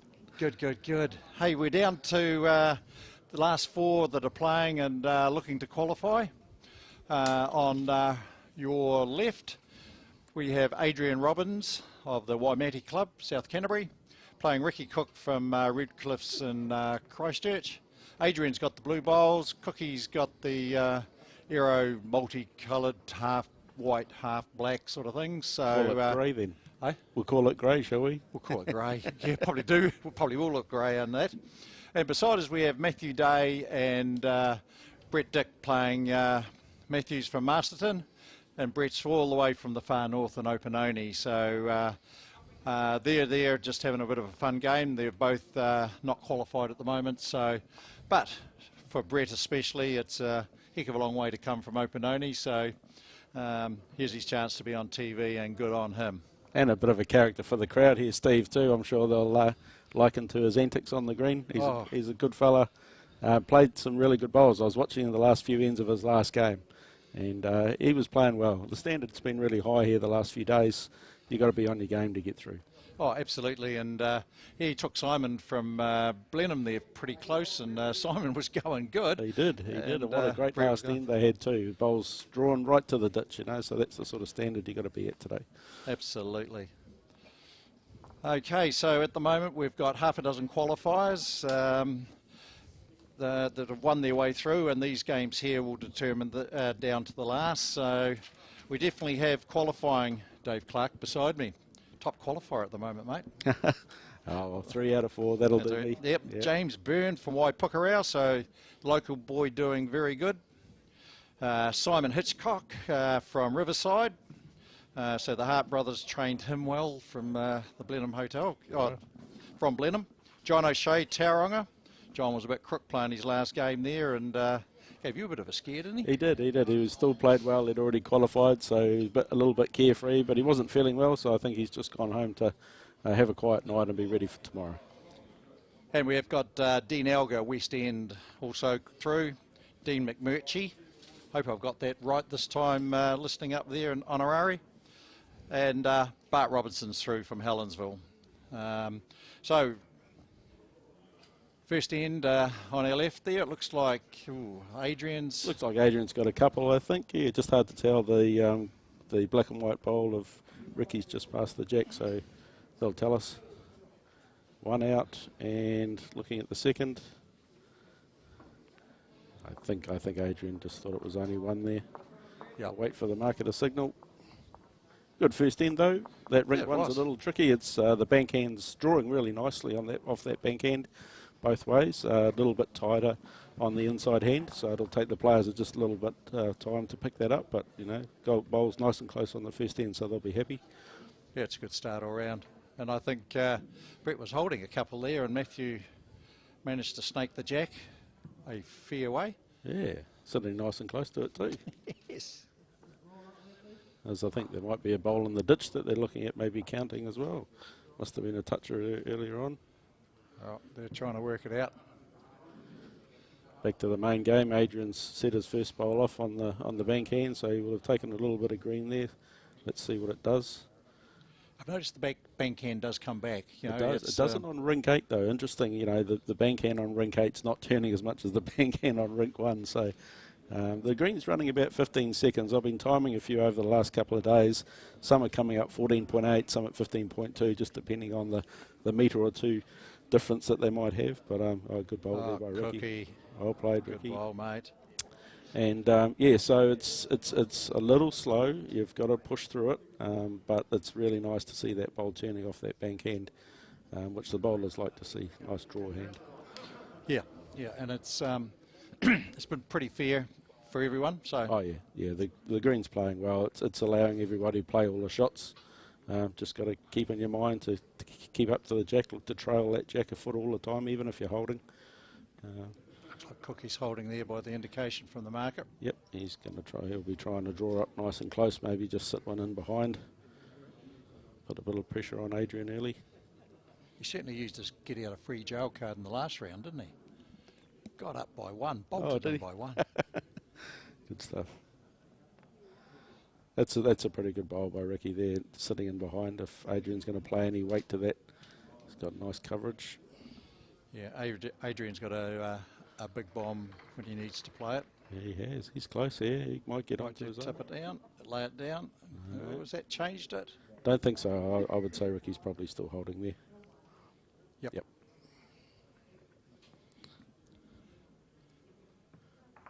So you in any other events at the Champs, Dave? We're coming down to the fours in a couple of weeks' time. Yeah, we managed to knock off the Champ fours as well. Looking forward to it. Who you got on that side? Shane Drabble's come in for one of our guys, Bryn, who's having to go to Aussie for the month of June to look after his mum. So Shane's come in, and my son Logan, full year of bowls. So we got him his first club title and centre title. So he's looking forward to the trip away. Yeah, and Roger Andrew, who's my partner in crime most of the time. Yeah, Roger's been a bit crook with COVID the last week or so. So hopefully he'll come right and he'll be down with us. So who's going to look after Drabs? We'll just leave Roger and Shane to themselves, I think, and Logan and I'll concentrate on drawing some shots. How's that? No, I was thinking more off the green, to be fair. Yeah, true. No, we'll get on good together, and we're looking forward to the trip away. No, you get a good side, mate. Good side. Great bowl. Oh, we're not sure whether that will quite get up for second. Oh, Matthew's just drawn a nut. Drawn there. Doesn't look like we quite got the result of that first end, but I'm pretty sure Matthew scored. Ricky certainly had one there. We're just waiting to see whether his last bowl made the second shot. Those bonus bowls are really important in this stuff. You know, you want to be making sure you're counting when you got the last bowl, and especially if there's not too much danger, you want to make sure you're up and make them count. Yeah, it's not a track for dead drawing, really, is it? No, it's not. Trying to draw it cold, you've got to be just that couple of feet through. If you lose by one or two late in the game, it's probably because of something didn't happen earlier in the first 10 innings when you had the chances to be drawing those bonuses. Great bowl there, Matthew. He set that head up really well, hasn't he? Yes. Even if Brett was to play a little bit of weight to that, the kiddie's going to the side of the rink where Matthew's bowls are. He's not frightened to let them go quick either, Brett, is he? No. Interesting to see what he does. He's playing a bit of weight. Not real quick though. Good opening bowl there by Ricky. And Brett sails by just a little wide there. So Matthew picks up a couple. Well done. Adrian's all concentration here. So did you notice the green changing yesterday when you played? My second game yesterday I played on rink 8, which is a bit freer. But no, I'd have to say that probably the speed didn't change that much all day. Okay. One of the reasons for that is they've got some heating in here. So they're able to keep the room, once it's warmed up from the morning, the room stays, a reasonable, same consistent temperature during the day. So you're not seeing too much change in the speed. Yeah, I must admit it's... when we left this morning at 6 to come to work, the windscreen was icicles. And, first frost that I've struck. Tomorrow, just wonder what was on the thing there, because you didn't get ice up in Auckland. So I had to explain to her what it was. Since she touched it, she realised what it was. It was cold? Yeah, even the steering wheel was cold, apparently. Good stuff. Matthew, pretty good weighted first bowl there, just finishing just over jack high. Brett's into his work. Oh, Cookie's willing the bowl to turn. Yeah, it'll come back nicely from that bank end. So see how that bowl's drawing really nice back to the centre line. It's possibly even counting, even though it's short. He's possibly holding 3 there, I would say, Ricky. Could be. Bit of pressure on Adrian here. He's got to get one close quickly. He's out in a good arc by the look of it. Yeah. Gee, Matthew's got a nice delivery, isn't he? Oh, and look at that. Right on cue. Adrian Robbins. Robbins. Got a text yesterday from one Richie Kerr. Oh, yes. Kia Toa legend. Just ask him. But Adrian's won the Champ singles 5 years in a row in South Canterbury. Wow. Wow, that's great. Ricky's got 3 seconds here, I reckon, and we're just looking for... Not sure what happened there. No, Ricky doesn't look too excited, so I don't think he got what he was looking for. Looks got the oh heck that missed look about him. Matthew just querying the marker there to see if he's got the shot or not. And he's going to stay on the forehand to draw. There's that bonus. You know, remember that bonus, Steve. You know, there's not too much danger there for Adrian to draw another one there with his bowl in the run too. Yep. So that's the opportunities you want to be taking early on in the game. It's about grabbing your bonuses, ideally all the time, but it's we've noticed too within the commentary, if the guy that can get that first bowl tight doesn't often lose the end. No, certainly been a big key to all of the games out there. That first bowl within a foot. It may not mean that you actually score the end, but you're not dropping numbers either. Oh, that's right. That's, you know, dropping one's all good. It's your story. When you're getting one, they're getting none. Yeah. So, and it's first to 21. So, as you say, Matthew's got a good delivery there. I remember I used to be able to get that low a long time ago.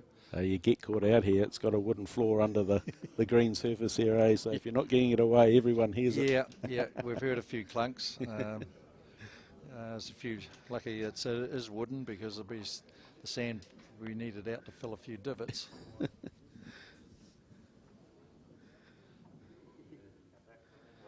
You can see the difference between the two rinks. You know, rink 2, both players playing a reasonably tight line to get back to the centre line to the jack, and the difference on rink 1 of taking that little bit of green and being able to come round a bowl that's short is very handy.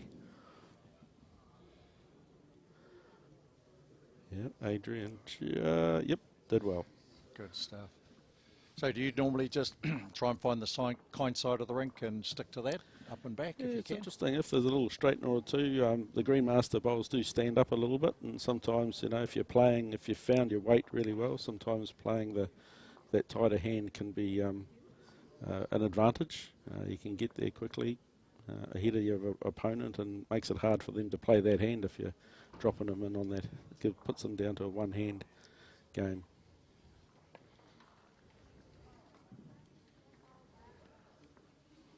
Adrian, Brett's on the board, so Adrian's got another good one here too, Steve. Yeah, I would say that's possibly 2 shots. He's got it's a good cover bowl if it's not counting, so it's a good bowl there.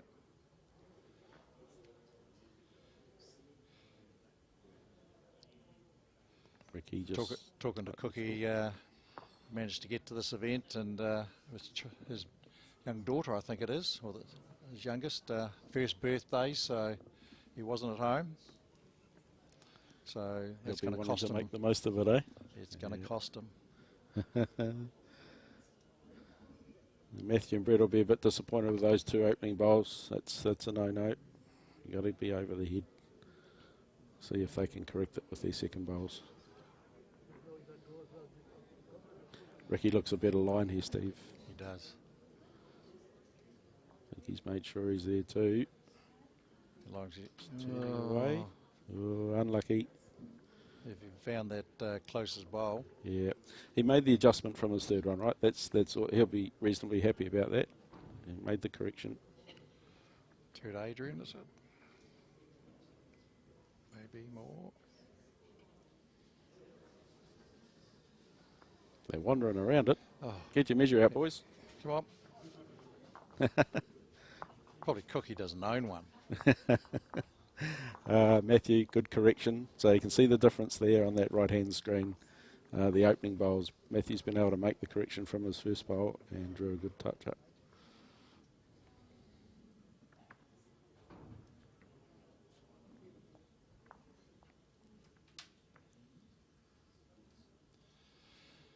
Okay, here comes Brett. He's not going to be a million miles away. Yeah, no finish, eh? Got to be right to it.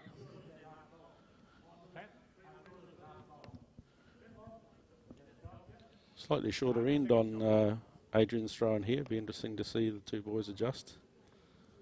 They've been playing sort of 3/4 to long, and Adrian's thrown it just that little bit shorter. I played Adrian the first game yesterday. Certainly he was looking to play a shorter length. All right. Didn't seem quite as confident with the heavier green to be playing ditch to ditch. Well, the greens are generally pretty quick in South Canterbury, so yep, that would probably explain that. Yep. Cookie somewhere in the zone.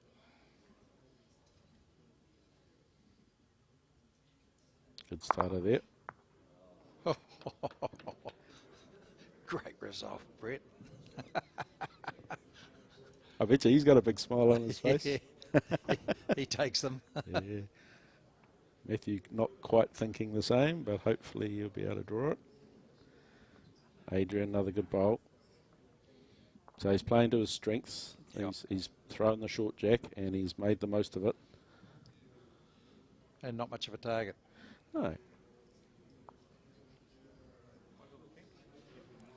Brett's wandering down there confidently.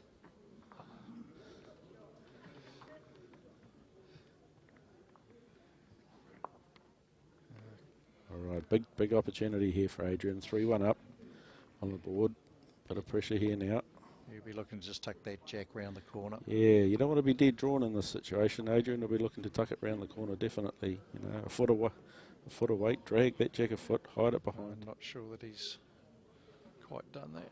Yeah, it's going to be a counter though. Well, the bowls aren't sitting too badly see if actually. Cookie's got the Master Blaster out. Ooh, very fun run. I don't even. Yeah, he's just drawing. No, he's not. Yeah, just on the draw.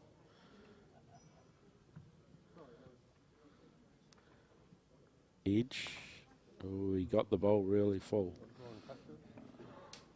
Interesting to see what Adrian does here now. Chance that all 3 bowls could go if Ricky was to hit that.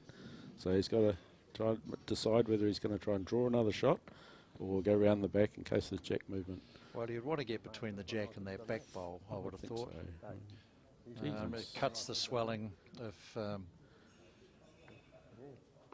well, he's holding 4. I can't see anything else but a big blast here. From Cookie? Yeah. Here it comes. Here it comes. Forehand drive. He pulled it across his body a little bit and missed what would be considered a barn door, I think we would say. Both. Yeah. both barn doors. He'll be disappointed that he missed that, and dropping 4 puts Adrian in a commanding position early on in the Adrian Robbins Ricky Cook game. 4 for Adrian. Oh, be interested if Adrian goes up short again. What's happening on the right-hand side here, Steve? Matthew playing his second bowl. Sound, I think I heard it right. Brett's holding 2.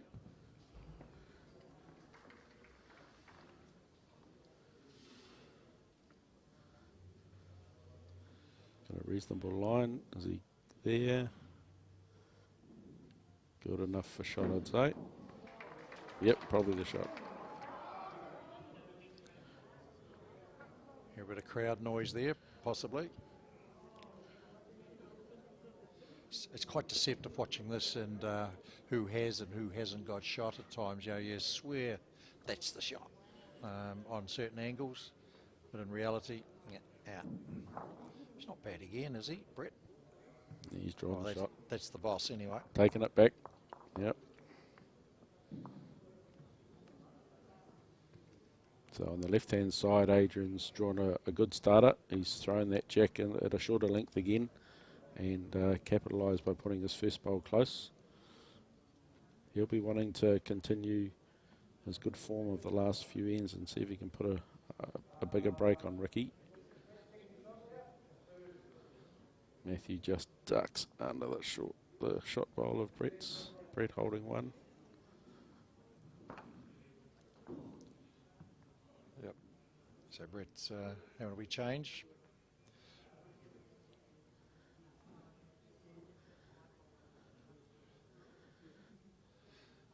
Like this from Ricky. Great bowl. Yep. Well played. Yep. Made sure he was up. Great line. Gave himself a chance. Got the chocolates. Okay. You know, Matthew might have 2 seconds there. He might be playing a bit of weight under that front bowl just to push him out. Let's have a look. Well, he turned away. He's on the line for it, but he turned away quickly. I don't think he liked it. The run line withdraw weight. Yeah, exactly. Yeah, I think he realised that early on when he let it go. Certainly looked to be playing the right shot, but just the execution wasn't quite there. Beat 1 to Brett, I think. 1 Brett. Keeping it friendly. 1 green. It's amazing how games start, you know, just peg of 1s and 2s, and then once they get to double figures, then all of a sudden bang a 3 and a 2, and the whole collection changes. That's right. Adrian's well down again, is he? Yeah, he's holding the odds. No, probably only holding 1 for Adrian. Ricky be looking to sit the bowl through. Got 2 good seconds there. And 1 waiting with if he's playing with good weight. Let's have a look. I like this line. I like this line. He's got the bowl bowl full. What a Cookie. great bowl, Ricky Cook. Cookie. Well played. Brilliant. And he pegs back that gap. Doesn't look too excited about it, does he? No, he doesn't. He doesn't. Cool, calm and collected. 3 for Ricky. Heard that. What a great bowl. Adrian leads 7-4. Are we going ditch to ditch now? There's a fair chance it I'm won't pretty be short. They've kicked the bowls a long way back, so let's see what he does. He'll be throwing that jack right up to the 2 metre mark and put some pressure on Adrian. Sometimes you set a trap like that and fall into it yourself. First bowls are crucial here, Steve, on this end. Yep. Jack, 1 bowl low.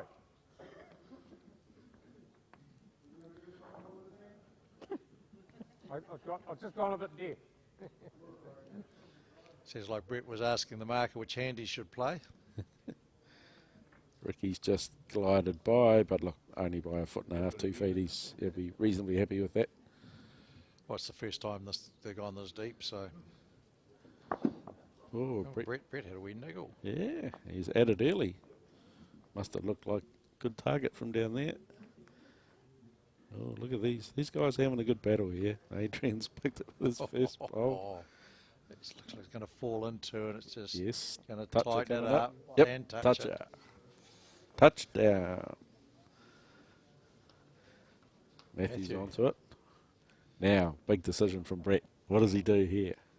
Oh, he's fired 1. I think there's 2 in the torpedo chute.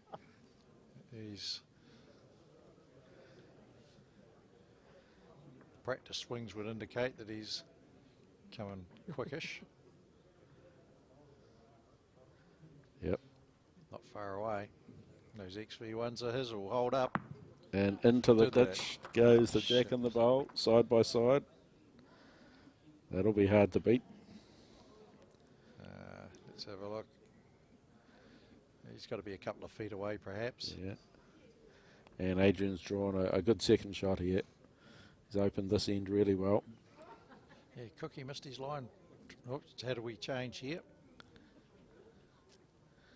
Don't mind this one, Steve. I think Ricky's probably thinking this is pretty good. And Jack. Jack in the bin for 2. Now 2 to Ricky. It's thank you, Louise Fitness. She's been doing a sterling job for us. She did 3 rounds yesterday and 2 today. Lloyd's quite happy because he gets to come out as well and got to mark on the other rink. So we've got a husband and wife duo. Good stuff. Lloyd Big and Louise commitment from the club and the markers here. I note that they're not all from the local club here. There's guys from Napier and around that have come in to help out. So the players are very appreciative of people giving their time over the 3 days to come in and mark. Nothing like playing singles without a marker, Steve. It's a bit tough. It is. And so Bowls Forks Bay have done really well with the organisation of that. And we're working with the club. They put out the SOS, so to speak, to their representative players. So all the markers have been decked out and in their gear, looking the part and being the part. And it's and especially some of the newer junior bowlers that have got to mark are getting to see stars like yourself, play the game and learn from it. We had, I had Martin was marking my game yesterday. Has been a member of a bowls club for 35 years, but not played very much. Still learning the game. He said doesn't have the time to put into it, but and he marked really well for his experience of bowls. The shots he, we were asking him lots of questions. He made the right calls.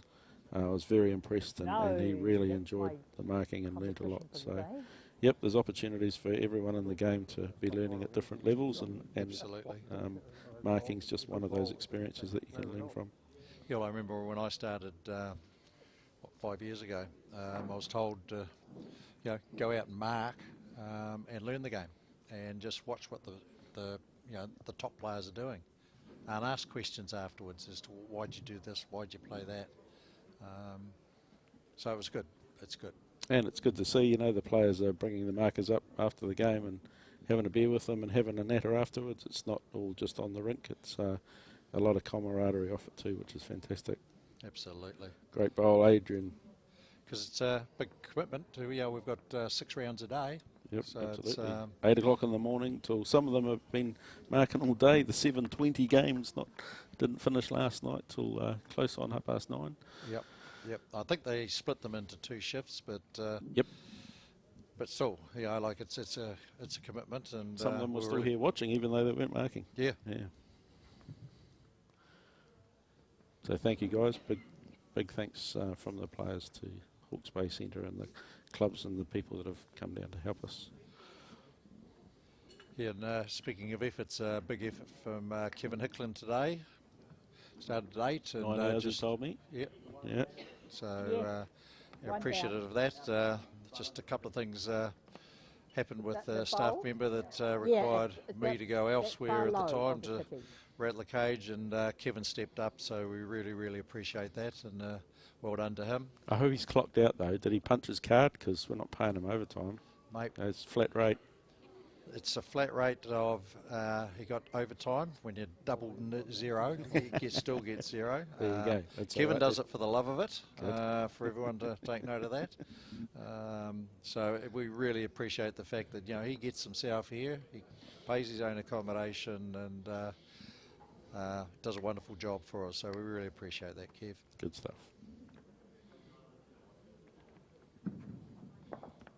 Brett having a bit of a fun run down the back end there. Matthew set the head up really well, and there's an opportunity for him to draw a third one here and put some real pressure on Brett. Well, Cookie's having a run at it as well. He's really watching this. Do you see the way he was watching that? He's got the edge. Yeah, he was close too. Had the edge he wanted. There's another one of those bonuses, Steve. I know I keep on going on about it, but man, they make a difference. Yep. No danger here for Adrian. None whatsoever. No reason not to be up. And he's left it in his hand. Oh dear, that's... One, Adrian. Oh dear. One, Adrian. Adrian's up 8-6. I think Brett had a wee flick there, but I think Matthew's bowl locked in, so he's still got a couple. Yep. Likewise here. See if the bonus is on offer. What have you got, Matthew? What have you got for us here? Going to work back from there. See. Come on. Yes, no, maybe. I'm going to say no. What do you reckon, Steve? I'll say 2. 2. Read a Matt. 2 read. No, you're psychic, mate.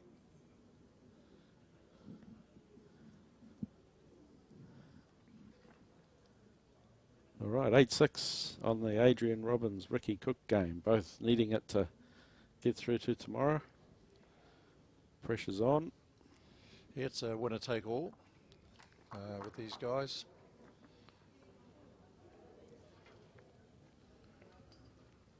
I think what we got Diddy and Bart Robertson. Yeah, so Bart's already through. Steve needing it, right? No, I think. Oh, let's Let's have a quick look. Yeah, Bart's through. Diddy needs it. And we've got Ross Ellery needing it, playing Richie Muir from Wanaka, who just got tipped out in that last round. So, and I think it's going to be the difference. We could get upwards of 9 qualifiers. Ideally 8, of course, for us. Ideally 8. I think just takes a if round out. Bart was to win and the other game went the right way, you might only end up with 8, but there's a possibility of 9, 10 or 11, depending on what happens. Be some buys in the morning if that's the case. But we certainly will be starting post-section for the ladies at 8. Right. There'll be 3 games up there. There was one bye from memory, which Linda Ralph got the bye through to the semi-final in the ladies. Yep. I think she plays the winner of Amy McElroy and pass. My memory's not that good even.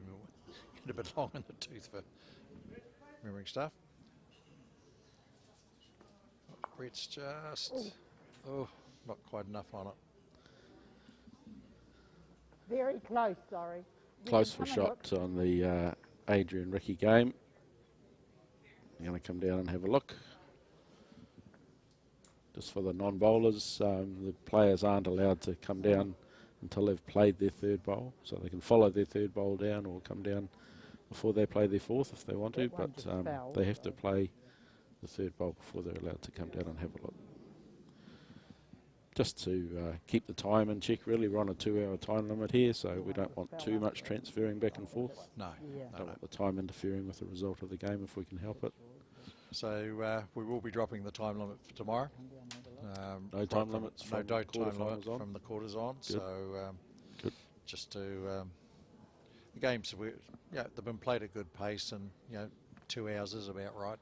Yeah, that's right. It's only been the odd game that's been called out, and the score's generally been in the 18s or 19s, isn't it? That's right, and they've been swapping ones. And yeah. The shot is only half a bowl low.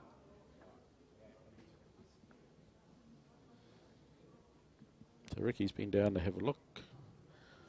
He's probably thinking, I'll play this as if I'm 1 down.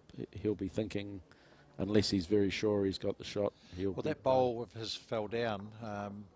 Just to the go. I don't know if that changed it, because it was a measure all round. It was called by Louise. He'll be on the back end to be looking to sit that blue bowl through and make a 2 or a 3. It looks wide to me. Are you 2 down? It's coming back. Here it comes. He's only had draw weight, so it's allowing the bowl to draw and fall in for shot. Well played. Good stuff. We picked it straight out of the hand, obviously. I thought he would have, been playing more aggressively to the blue bowl, but maybe he thought he already had one. Be interesting to see the result of the measure here. That might tell us. 2, is it? Maybe 3.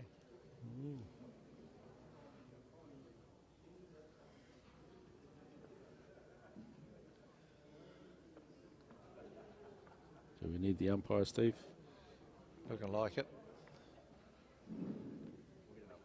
2. Okay.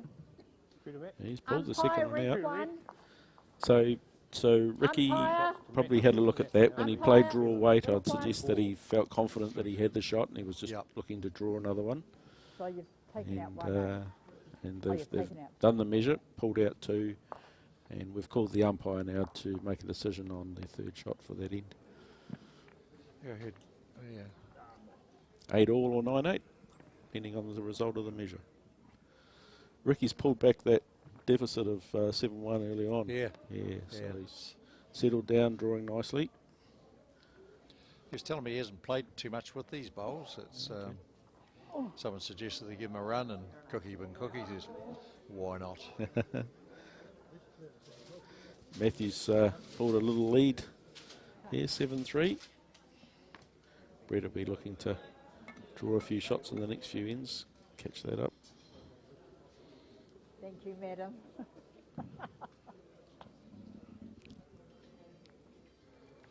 Yep, bowls and Jack getting chocked here. being bright.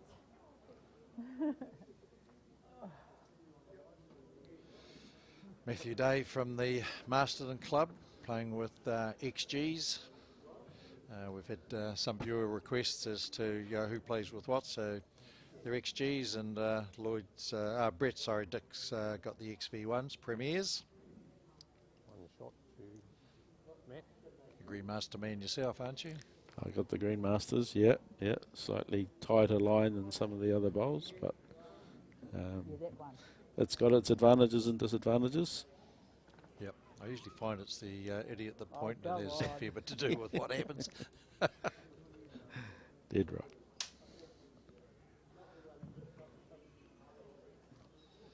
So I suppose it cost you to buy your son his bowls, or did you make him buy them himself? Oh, no, the bowls 3-5 situation helped us out a lot there. We were able to secure. When we sold them off. Yeah. Good stuff. So I got looked after very nicely, thank you. And a few of the club players did. Manurewa getting through to those 3-5s has made a real difference in our club, giving us a real uplift in the spirit. The club have looked after us this weekend and made sure that we get here, which is really nice. Oh, that's good. Yeah, actually, we're hearing a lot of good stories coming out of clubs holding either a fundraising function or just here's some money to cover your airfares or supporting the players, accommodation or whatever it is. So that's one of the beauties of this. It is, after all, Champion of Champions. It's about club first. Absolutely. And it's really good. We're here representing those players that have supported the club to get us here, and everyone's having some fun, dead serious winnings, what we're all here about. Oh, absolutely. And it's a prestigious thing to win too, with it being a Silver Star event. Yes. It ranks equally along at side into centre, Bowls 3-5 national finals and National Inter Club. Absolutely. So, again, looks like Brett, he had a couple of feet to get a bonus and missed. Adrian's opened with a really good first bowl on the first end here. Ricky got one sitting nicely in behind here. He'll be looking just to play up to that. Turning nicely in now. And I think what could you get out of that? I was watching the other screen. As we found out, split screen's not too good for me at times. I don't think it's up. We haven't got the update of that score. It'll be 8-all or 9-8, depending on whether it was 2 or 3. Adrian's in the zone again, isn't he? He is, isn't he? Yes. It's a longer length too, so Adrian will be really happy that he's been able to get his first 2 bowls close here. Sitting nicely for Ricky to play a couple of feet of weight there, sit the bowls, drag the jack through. He's on a slightly tighter line away, at the second one, so he's got it. He's got it. Great bowl. Well played. Well played. Beautiful toucher to make it 3. It's those shots you've got to be making sure that you're there and not trying to dead draw on the surface. Picked it well. So do you find the game fundamentally different on natural versus artificial? Definitely on a surface like this. Yeah. It's almost more aggressive. You've just got to be making sure you're there. That the dead drawing game is not part of this weekend's menu. Now Ricky's played the backhand there and drawn inside and got a toucher. In the ditch. Yeah.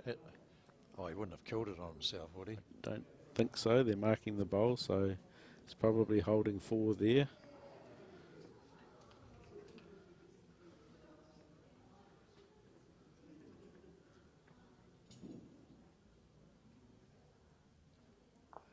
Adrian must have played down on the forehand. Can't see where that bowl is. Can't see where his. We roughly know where Cookie's 4 is. We've seen 2 of Adrian's. Just outside the screenshot there. They're having a look. 1 to Ricky. 1 Ricky. So Adrian must have come down the other Ricky's side and not come into view somehow. I'd say that bowl in the ditch was probably ended up the shot, Steve. Yeah, Well, he played it with ditch weight, so 8 all. So Ricky must have got 2 when they're measuring, so that measure must have gone in Adrian's favour, and then 1 to Ricky now, so that'll make it 9-8.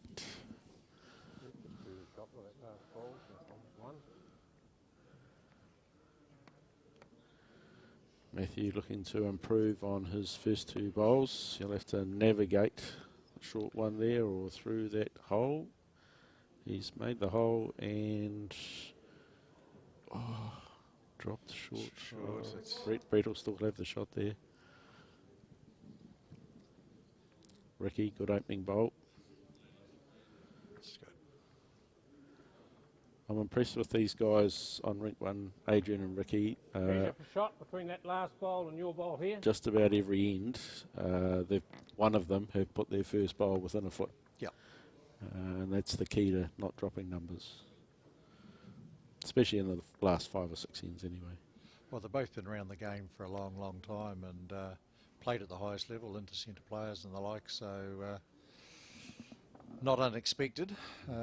Plus, obviously, for them to come through their club through to centre, and it's for Cookie coming out of Canterbury centre where you got the Scots, Kelvin Scott, and all those boys. It's a fair effort.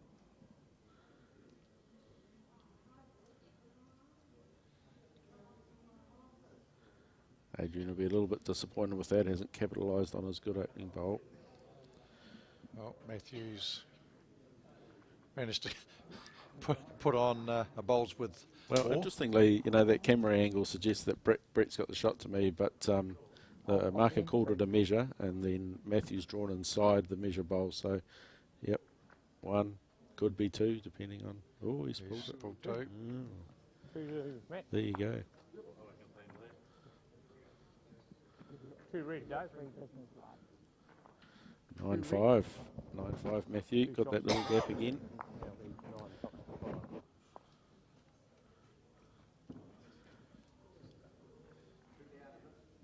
Oops, just didn't. 2. Oh, yep. 2 So down. Adrian's drawn a second shot there. He'll be much happy with that third bowl of his. Cookie will be playing, or he should be playing arriving weight. He certainly is. Certainly is. Might. Was he going to catch? No. Just a bit wide. No, there's nothing wrong with it. Okay. What bonus time again. What am I going to say, Steve? Here we go. Bonus time again, Adrian. Like the bonus ball in Lotto. How important is it? How often does it come back, and you go, 1 more shot or 2 shots would have turned that around? That's right.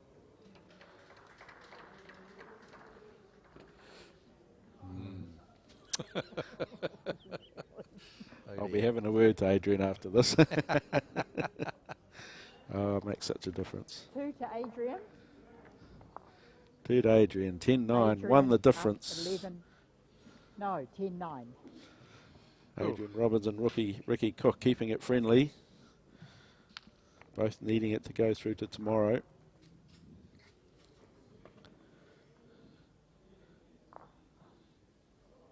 Wonder if we could get some score updates in the other 2 games out there, Steve. That would be. Yeah, yeah. Oh, thank you, my friend. That'd be awesome. There we got Colin. Thanks, mate. We'll be able to give the listeners an update. See how the other games are going. Mind you, no use you and me going out to have a look because we can't see down the other end again. Speak for yourself. What? Hey. Oh, 20/20 vision, have you? I can see the other end. Oh, right. I'm just not sure that the scoreboards are quite big enough for me down there.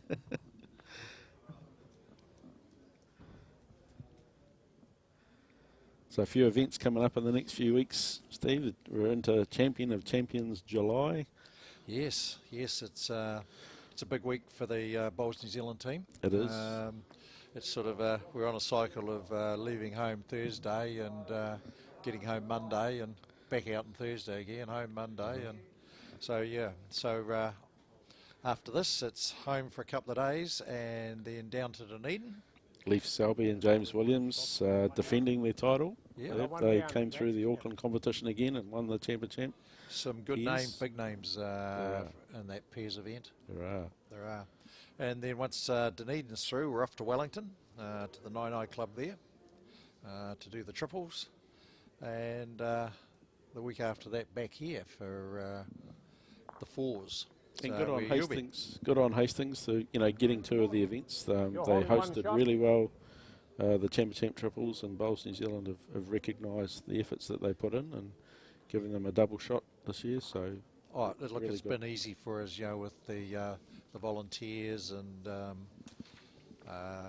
you know, just nothing's been a problem for the club. So yeah, like, and it's One down. just really good for us. you put in the effort, you Just the last deserve the ball, one rewards. down. So just updating the watchers and listeners, we've got Stephen Ditford representing Wellington and Bart Robertson, North Harbour. Bart Robertson is leading Stephen Ditford 12 points to 6. And in the other game, all very friendly, Ross Ellery and Richie Muir. Richie Muir leading 7-6.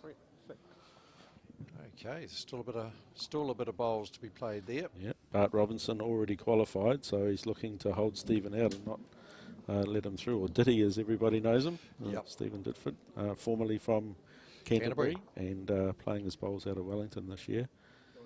And Diddy will be fighting down to the wire to try and get through. Well performed bowler. And Steve. Bart's had a big year in North Harbour. He's had a big last 5 years. He's very always consistent thereabouts. player. He's always there. Yeah. Because I think I read that he was the supreme bowler, got the supreme bowler award out of North Harbour. Supreme bowler. That sounds I think he won very like important. 3 titles. Oh, good on him. Well done. So he's been a bit greedy this year. And he played singles. He's the singles player for the inter-centre team as well. Well performed. Plenty of bowls close on the Two to Adrian Ricky. Robbins, Ricky Cook. And Ricky Ricky's- up 11-10. Ricky scored 2 there to make Like it that, 11-10. yeah, it was half a dozen bowls within a detail of the jack, so that's huge. Matthew and Brett just having a seesawing sort of game. Beautiful bowls. 10 out of 10 for greening for both of them. Back to that centre line. Bowls 101. Back to the centre line.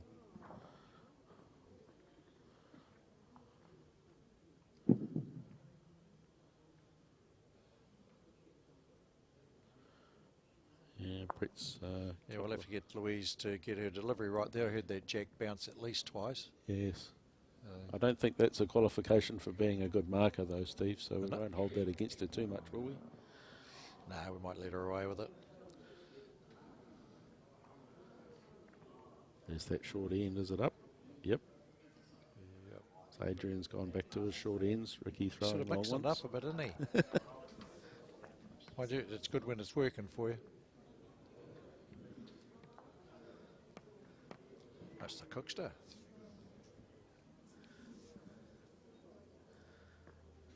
Oh, look at that Matthews drawn one. Gee, that's going to be hard to get out of there, isn't it, Steve? Oh, great wall of China Yeah. and a front knocker. It's one of those ones where you go, let's get second shot and be Yeah. happy to go one That's down. right, close second. Righto, Matthew. Time to shine, my friend. Draw a close one here. A lot of pressure on Brett. Well, he's got a almost 2 yards to A count. yard either side of the Yeah, of the short or jack, long. Yeah. Well, he's out in a good arc, isn't He he? is on a good line. Is he going to run? Is he going to run? Oh, Uh-oh. that We're might going to have make to stop talking about these bonus shots, I think, mate. Okay. No more bonus shot talk, and we'll see if they take the bait. Brett might have to change his hand here. Really hard for him to get around. It's 2 down.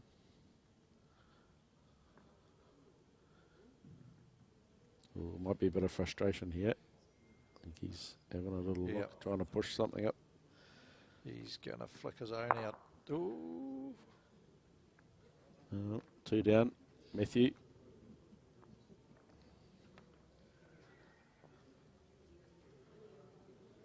Just stay with Matthew for now. See if he can make a 3. That'll give him a 6-shot gap on Brett. Again, he's played reasonable line, Steve. Yeah. Looks better weighted.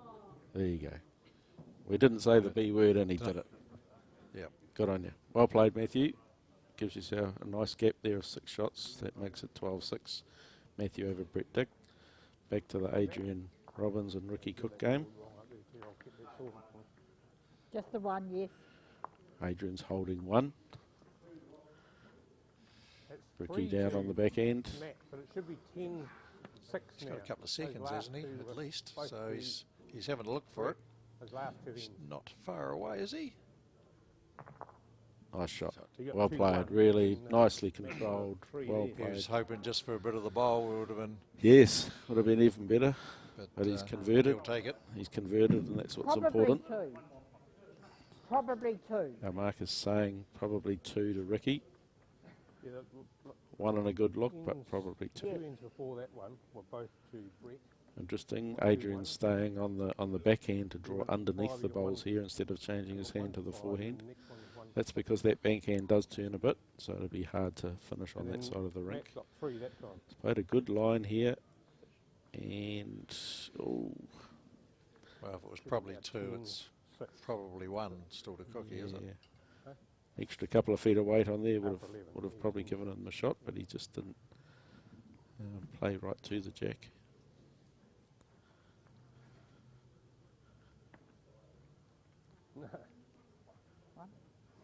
Yep. And 1 to Ricky. Yep.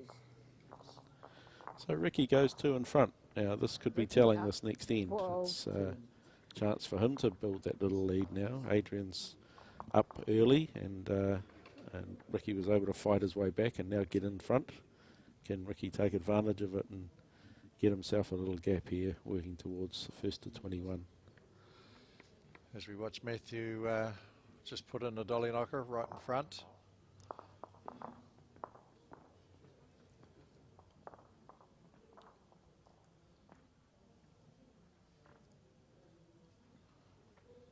Pretty well ditch to ditch, I think, for Ricky.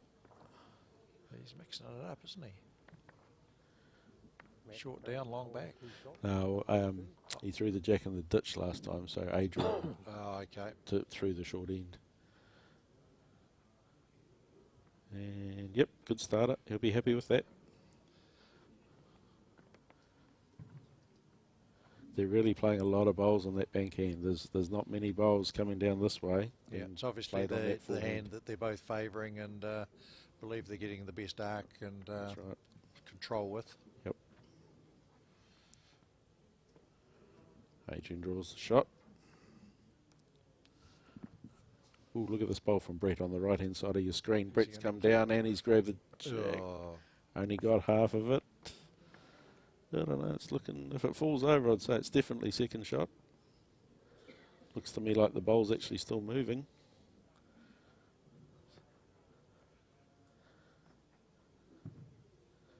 Matthew definitely holding 1, looking to make 2. Adrian holding 1 and looking to make 2. He's just trying to be neat again with his weight and just dropped. You watch this, Brett down on the backhand, you can see it a mile away here. He'll have maybe ditch weight, looking for jack or bowl. Chop and lie.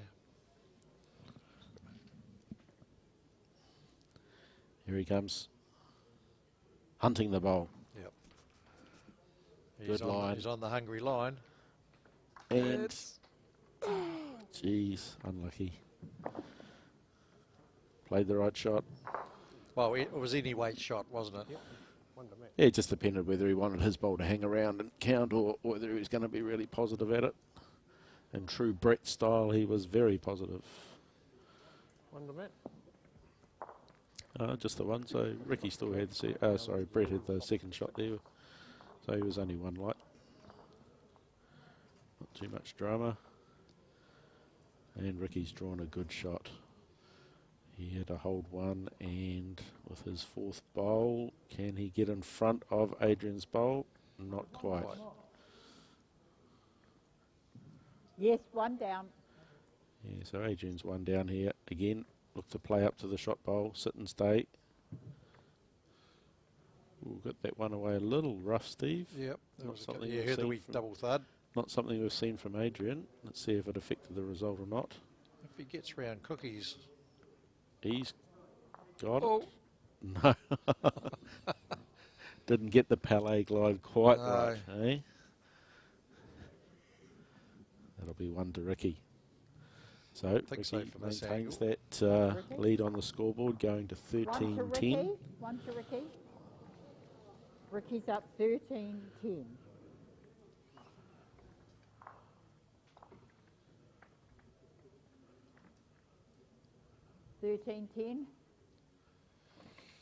Thanks, Louise.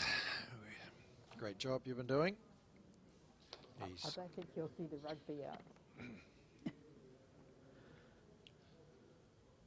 Ooh, looked like Cookie was going to have to go back to the jack throwing school there, but managed to hang on.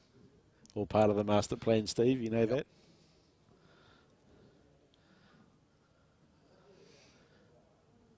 The way it's sort of looking there, you've been joining Merv Gibbons down to Pookie, because there's not too many jacks that Merv keeps on the track anymore. But he'll tell you he's magnificent at it, so it's all good. So, if you're listening there, Merv, to Pookie Club, hope you're having a lemonade, mate. You ought to have come across Merv over the years, 82 and still competitive. Absolutely, and when we were down at Te Puke, I had a catch up with him. I hadn't seen him for a while before that, so it's good to see him. He's chucked it out on a nice line here, coming back to the jack very nicely.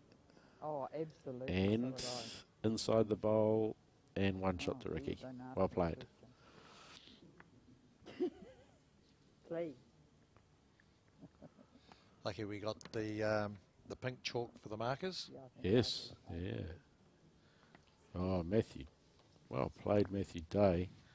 He's drawn a toucher that's stayed close to the jack the last 3 or 4 ends. And hence the... Oh, Adrian just missed going. The gap that Matthew's been able to hold over Brett so far. He's drawn pretty consistently, Matthew, hasn't he? He has. They don't ask me because...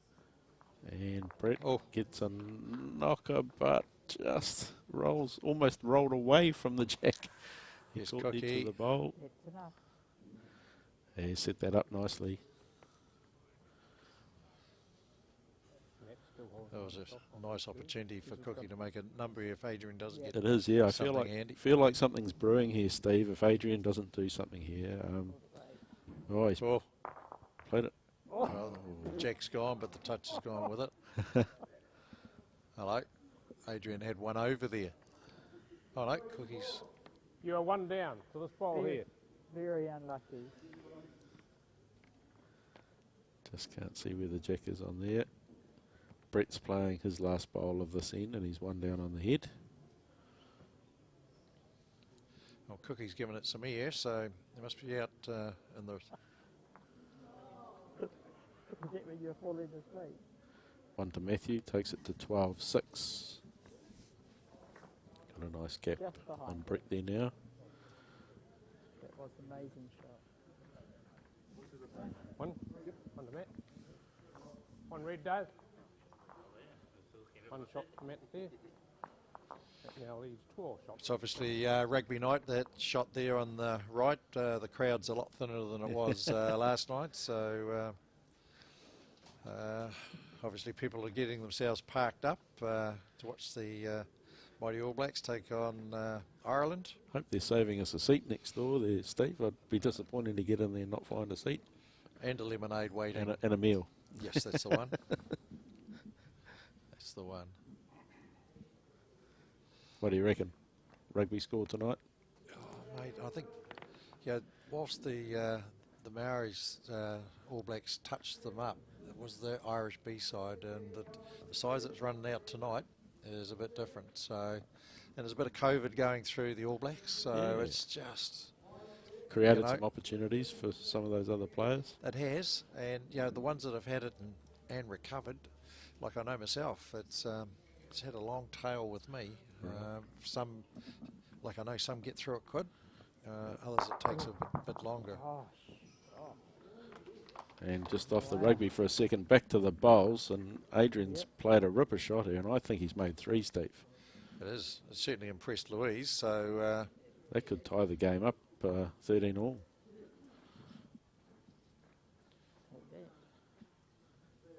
We'll just listen for what Louise says. She'll give us the bully. Could be 3. Yeah. 3. It is 3. 3 it is. To Adrian. 13 all. So 13 Ricky all. unable to establish that lead, and Adrian's pulled him back to 13 all. She's all on here. It is. Well, actually, it's 12A twice. If you're with Mark Cameron, he doesn't like 13 at all. CEO of Bowls New Zealand will not have anything to do with 12A.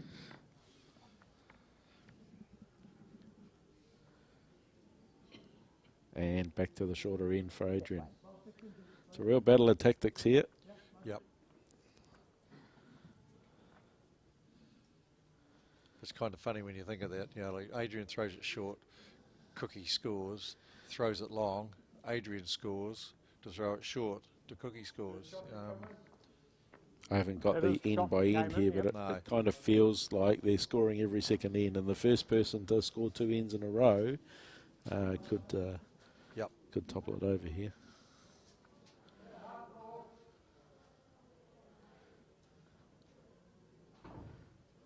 I'll go All Blacks by 18, by the way. By 18? Yeah. Good bowl, Ricky Cook. Well played.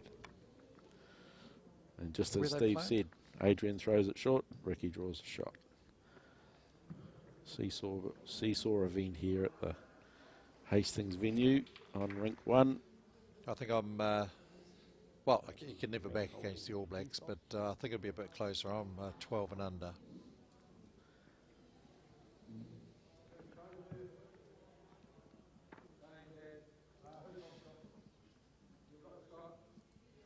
Ricky looking to play up to that blue bowl probably and just force it through. No, good speed home, for it. Good and speed. It's good home because that's where the jack's going. It's heading that way, isn't it? Brett has played a little bit of weight there, just a bit tight, and pushed the shot bowl through. It feels like he might be 2 down there. Matthew going to 14-6, I would say. Well, Adrian's created a bit of a chance here with that bowl laying Cookie down. Yeah. It's going to be hard for Cookie to get in there, so he's got to be that couple of feet over, upwards a couple of feet, just to be handy. Adrian will be a bit wary of not having anything over the jack, though. It's a bit further back of those blue bowls than it sort of initially looks. Things might lock in there too. It will now, I think, by the look of it. Yeah. I think he'd really have to go hard at it. Any sort of metre or 2 weight there is probably not going to give him a result that he's looking for. No. You think he'd be up on the backhand under his short one. Ideally getting the middle one to roll onto the jack, kick and follow through. Yep. It looks about the only way he can score at the moment. And if he's a bit tight and gets onto Cookie's bowl, he could cut the swelling. Things don't tend to go right with this sort of weight. Well, he's gonna find out. He's got it squared nicely. Oh, well, they'll be hoping it's killed, I think. Waiting. No, Ricky's. Yep. Yeah, got the kill. Kill. Oh, and there's the jack rolling back in. Good shot. Well played. It was the percentage play, wasn't it? There was. It's probably all options. he had. Yep.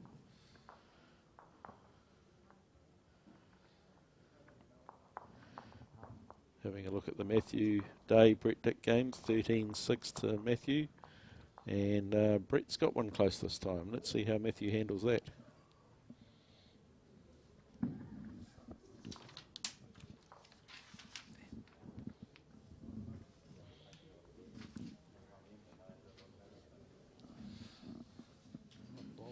We've just distracted Colin from pushing the buttons, and he's going to rip out and give us another score update around the traps there. We'll just see if there's any difference. Well, there should be. Well played, Brett. He's opened this end nicely, looking to claw back the 7 deficit. Matthew is going to edge. No, he got a bit more than an edge, which meant it didn't roll through. And Brett's chance to put some pressure on and draw a third. There you go. Interesting results on the other 2 games being played at the moment. The Stephen Didford Bart Robertson game. Earlier we gave you the scoreline of 12-6 to Bart over Steve Didford. Stephen's closed that up, and Bart's now only 16-13 ahead, so only 3 ahead. And Stephen Didford's looking to win that game to go through to tomorrow. Bart already having qualified. And in the other game, we've got Ross Ellery playing Richie Muir. Earlier, Richie Muir was 7-6 up. Now Ross has turned that around, and Ross Ellery now leads Richie Muir 14-8.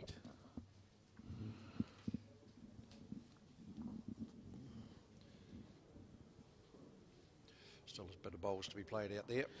Yes, there is. And back to the Adrian-Ricky game. Adrian's got a couple on top. Ricky's just in behind. Gave it a chance. Yeah. Adrian will be looking to put something behind here now, just to solidify the 2 shots he's got and put himself in a good position if Ricky was to play weight. Brett's happy. He's just got a high 5 from Lloyd Fitness for getting off 6. Been stuck there for a wee bit. Good bowl, Adrian. Well positioned. Ricky down on the forehand. Looks a tight line. Yeah. Maybe more weight than line, I think. Yes, he didn't really get that away as well as he wanted to, I don't think. No. I'll bet you the next one's not short, Steve. It shouldn't be. It'll be interesting what Adrian's looking to do here. He doesn't want to fatten it up. I'll be watching it. He has. Cookie might be coming. Interesting to see what sort of weight he plays here. He's certainly fun run weight. Quicker.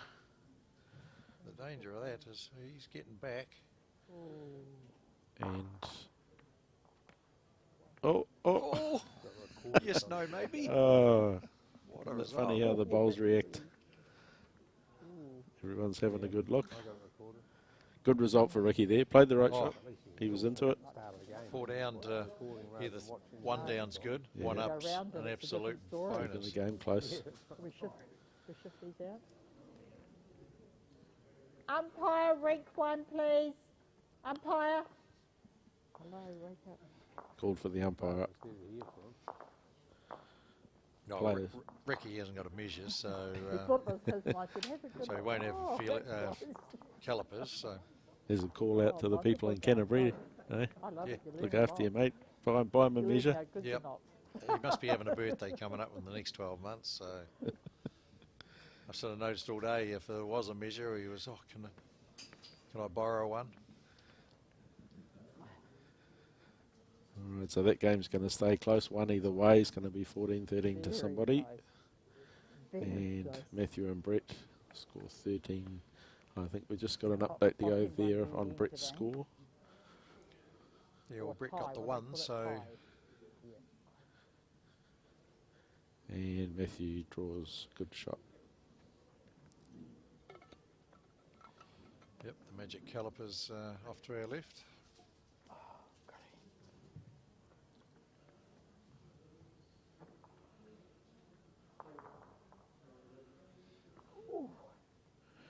And 13-8 to Matthew. Brett picking up 2 the last end, so the score on the Matthew Day Brett Dick game is 13. Well, Brett wasn't far away, but unfortunately didn't quite reach it.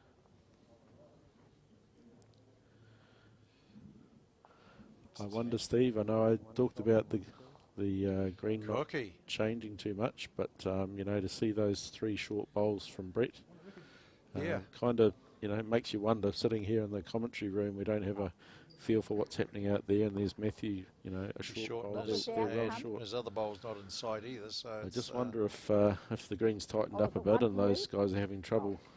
Because it did get a bit warm through the day, and I think they turned the heating down. So One to Ricky. Just looking at the unit now, it's turned back on. Looks like it's running.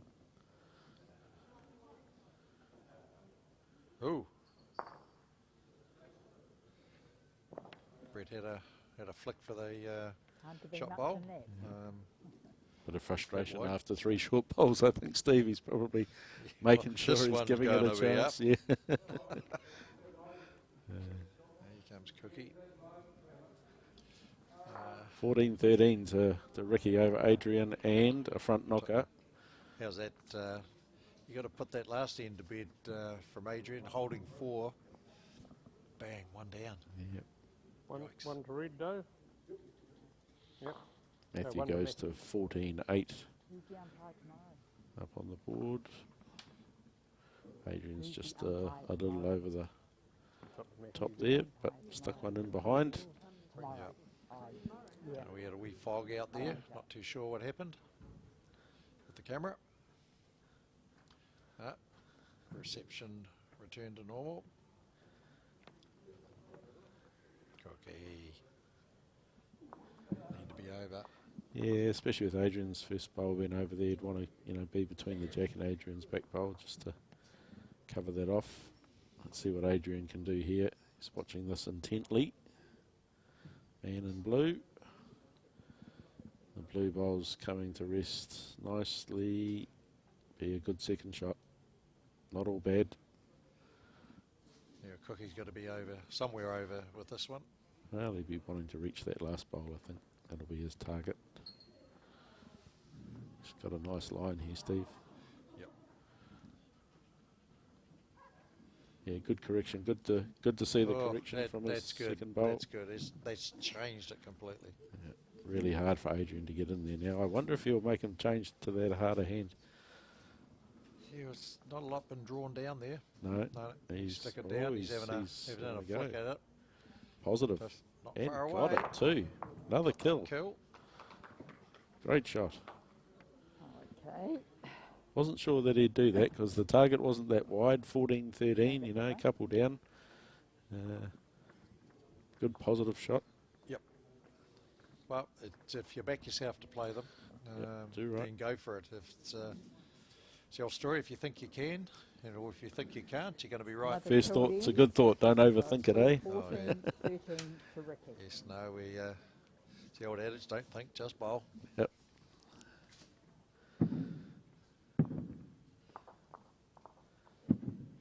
I think Matthew will be looking to close this game out here. I know, still 7 shots required, but he wouldn't want to give Brett a chance to get back into this game. And this end, for me, is really important for Matthew to continue the role.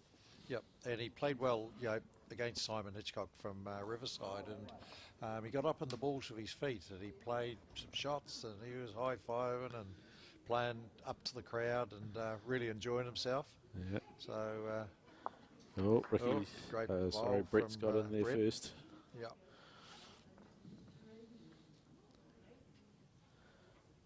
Good opener again by Cookie. Brett's a very unassuming player. I remember a couple of years ago in the Intercentre he was playing the singles for Northland, and or would it be Far North or Northland? Not sure. Open only be Far North, I think. He was, and he was a character on the green. Nobody, took too much notice of him. Knew he was having some fun. When you look back at his results at the end of the Intercentre, he'd won 3 out of his 5 single games and done a good job for his team.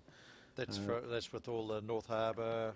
Absolutely. Auckland, yep. The whole lot. Absolutely. So, he's a little unassuming, but he can certainly play.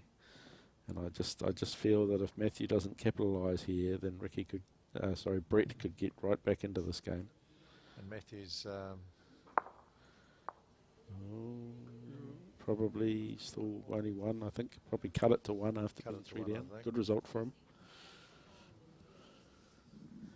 Here's Ricky putting Adrian back under pressure here again on the replay of the last end, remembering that Ricky was holding 2 shots And Adrian with a really good drive or run shot was able Cookie to can tuck this around there, and Adrian's got nowhere to go. kill the last end, and Ricky's just slid by, but a good close counter, and 3 up.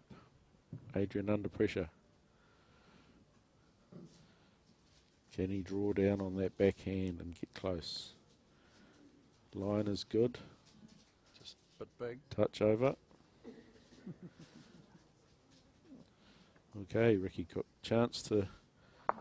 Oh, great bowl. I just noticed on the right-hand side of the screen there, Steve, that Brett just played a fantastic bowl to sit Matthew's second shot out and make 3. And there's the difference. 3 shots making 14-11 and Brett back into the game. Yeah, well, Lloyd got a high 5 last time. Brett played a bomb. And 3 green. That was a great shot. Great bowl. Okay, Cookie. 3 shots to Brett there, scoring now Matthew 14. Just Brett doesn't want to leave a shoulder. No, that's right. And that's the... It's about making sure he's pushing through that jack. He's close here.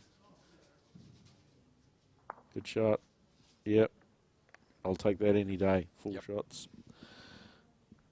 Adrian's got nothing here really. He's just got to draw a close second shot off. Down on the back end.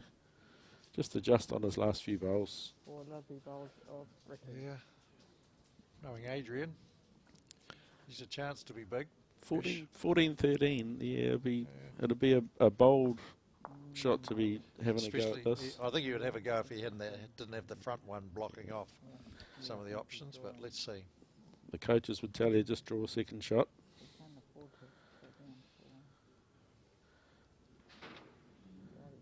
Line is okay, weight is reasonable, and not a bad effort really. He gave it a chance, but 4 shots. That's a big jump.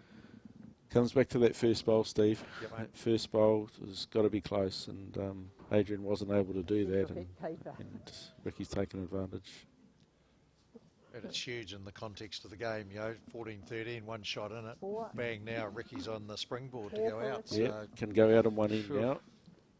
18-13. 18-13 to Ricky Cook over Adrian Robbins. That was a half of a Ricky will be sizing up the opportunity now. He's that played first well. bowl tight, and the whole looks like Adrian's getting himself the double teapot and a bit of a talking to. Yeah. Oh, Unusual for him up. not to have one close, Yeah. Just one of those ends. He just didn't pick the weight down on that back end. So if Cookie needs a tight one. Wonderful. Or just someone, just... We could count the bowls on one hand that have been played on that inside of the rink. Yep.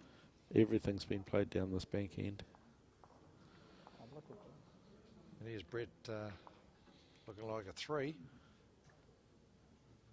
And Matthew.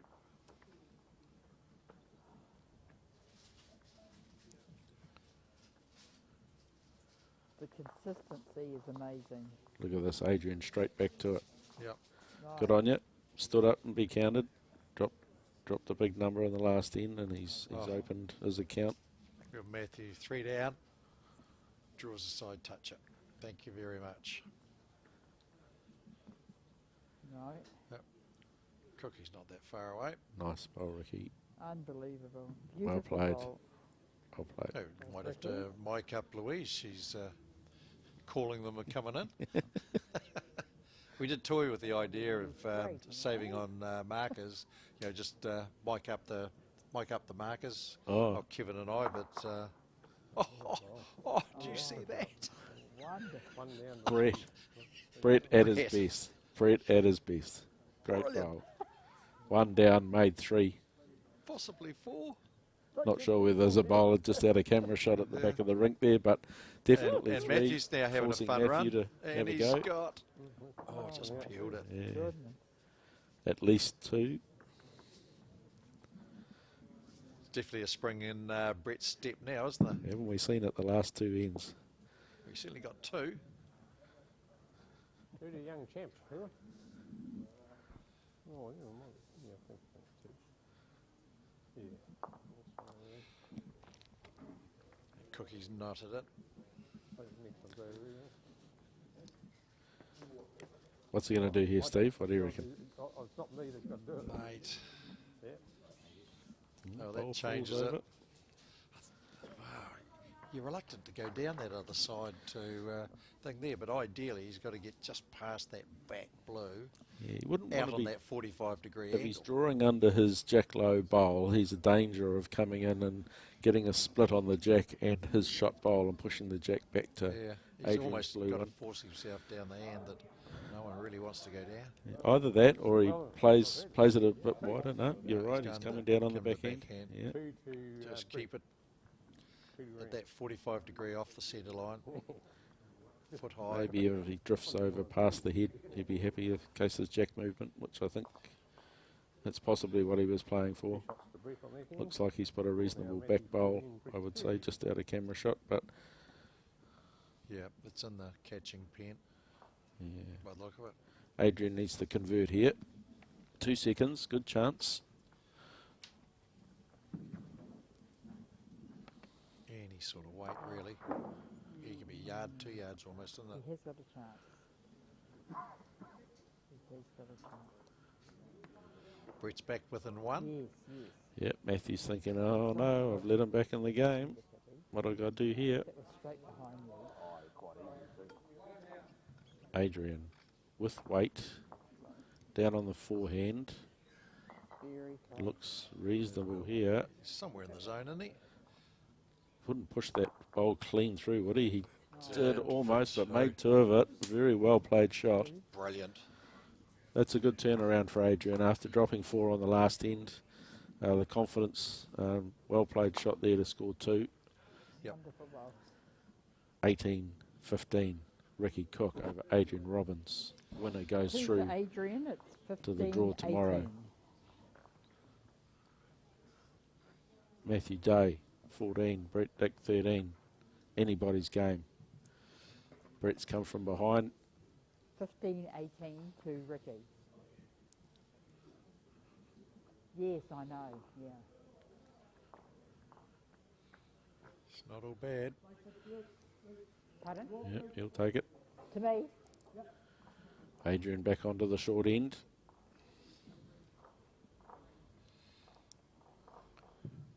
First bowl. Close.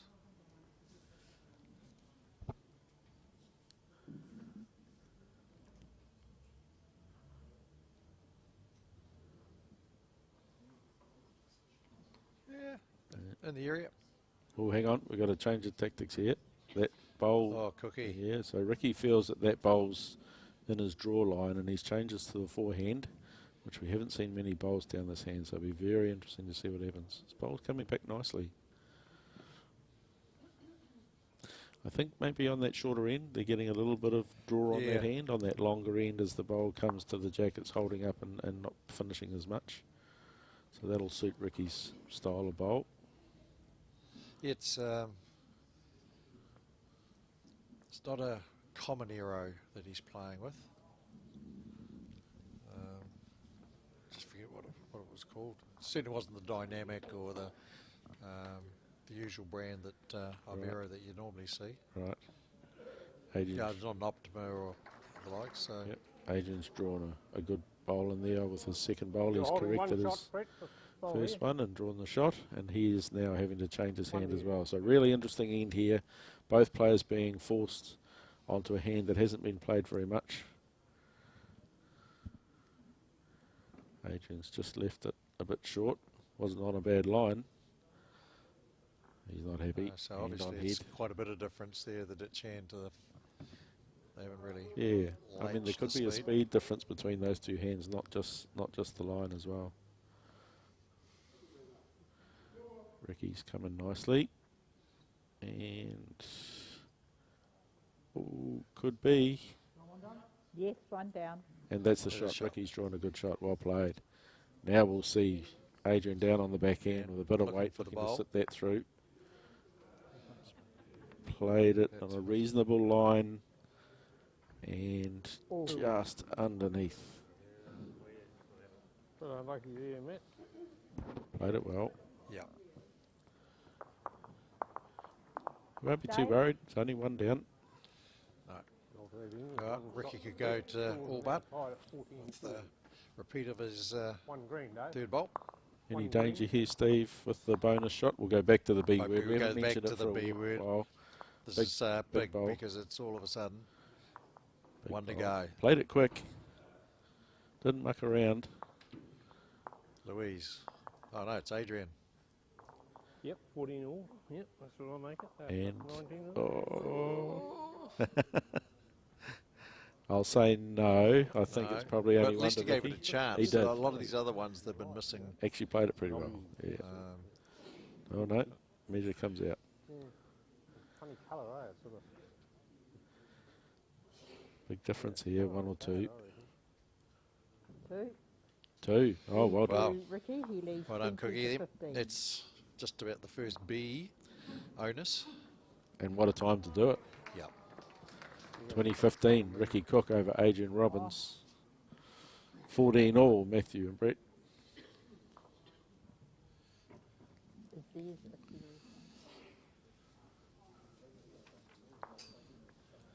And we'll get Cole to just shoot out and get us an update on the other 2 games for you. Must have been kind of glory. You know. the last ball, nearly a metre. Brett opens his account for this end. Bowl a couple inches away. When you see how good they're bowling, you actually wonder how they missed out. Ricky be looking to put some pressure on here. Oh, I didn't quite post it. Right. So open the door for Adrian. Can he take advantage? Good bowl, Brett. 2. Thank you, mate. Back to the other games on the rink. So it's got even tighter in the Stephen Ditford Bart Robertson game. Oh. 19-18 to Bart Robinson over Stephen. So Steve's just struggling to get in front there, but he's hanging in. And qualifying for tomorrow is his goal. Bart's already through. In the Ross Ellery Richie Muir game, we see Ross Ellery continue his good form of the last few ends and remains in front 19-13. Ross Ellery over Richie Muir. Is that in though, that ball? Last ball one? It's kind of looking like we're going to get 9. That horrible number, Steve. Yep. Yeah. Adrian was unable to take advantage of Ricky not securing his first bowl, and Ricky's come back and nailed the jack big time. And he's just... And that's going to be really hard to get out of that. Ricky's got to know that he wouldn't want to set up any close, targets just here. somewhere in behind, mate. A bowl a foot away, anywhere, is a good bowl right now. Preferably just past the jack. He's gone. He's made sure of it. He's staying away. He knows how tough it is to get that bowl out of there. Adrian's up against it here. Look at that. Ball was a straight line. Nothing to hit. Oh, Adrian's having a fun run. Yeah. Really tough shot to be playing there. And look, drawing a close second's no good to Adrian this time. He's got to convert here, so he's got to make something happen with making that sure bowl. he's up. Yep.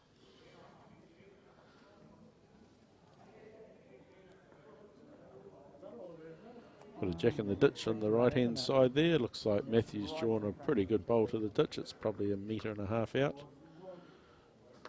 I haven't had a look. I can see one. Yeah, I can see that one from here. Okay, Cookie, don't need to go quite as wide. He's not. Ricky Cook looking to get through to tomorrow's post-section play. He's left it all alone, and it's up to Adrian now to convert. You'd almost say Adrian, yeah, he's dead draw. I don't think he's got anything else. He's got to play big weight, and it doesn't look like the bowl's going to get back to edge Ricky.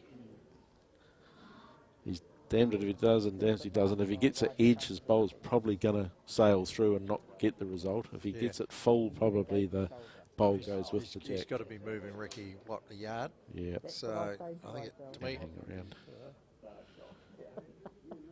Be similar to his last bowl, I think, Steve. He's just got to give it a chance and hope that he hits the bowl on the right angle and get the result. Adrian Robbins down here on the forehand. Out of the road. And not impressed. Great game. Never mind. Adrian was a little bit wide and heavy there. He's been unable to convert that. And so Ricky that gives Cook us goes our through to 8th tomorrow. qualifier. We now have Cookie joining David Clark right beside me, James Byrne, Simon Hitchcock, John O'Shea, Dean Elgar, Dean McMurchie, and Bart Robertson from Hobsonville. And we've got a couple of other games going down to the wire. Ditty's looking to gain the 9th spot, and Ross Ellery at least should the 10th spot. So be a couple of games tomorrow. 10 qualifiers means 6 buys, 2 to play in the morning to give us our 2 winners to join the 6 buys to go to the quarterfinals around 10 o'clock tomorrow. So it'll be a bit staggered with the ladies going through to the final a round earlier than the men, but we'll bring you full coverage of that. So we'll just Adrian Robbins, Ricky Cook, 21.16, and now we have Matthew Day and Brent Dick at 14 all on the race to 21. So they now become our feature game. They do. Well played, Ricky. Good game. Solid. Pretty well all the way through. Got a little bit behind early. Didn't panic. Drew some really good shots. Put the pressure on Adrian. Adrian was able to get out of it a couple of times, but Ricky too steady in the end probably, and deserving his place in tomorrow's post-section play. Yeah, Cookie had his draw game going late there and just bowls in good places most of the time. Yep. Ricky's buying me a Diet Coke, seeing you're still going. There's the far north sign there, so I've learnt my geography this afternoon. Brett's from the far north, not Northland. Far north, yeah. Openoni, world famous for Oppo the dolphin, I think, wasn't it? That's hence what's on the logo on the back of his shirt.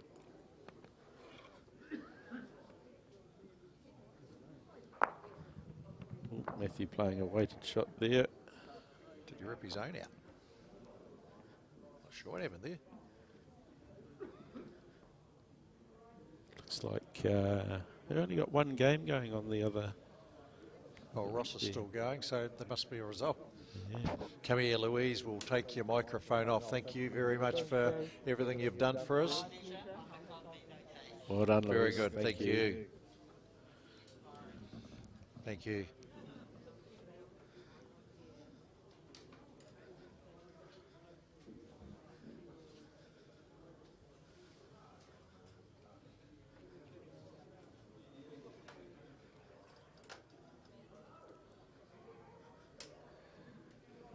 Colin's just gone to go and find the result of the Bart Robertson Stephen Didford game.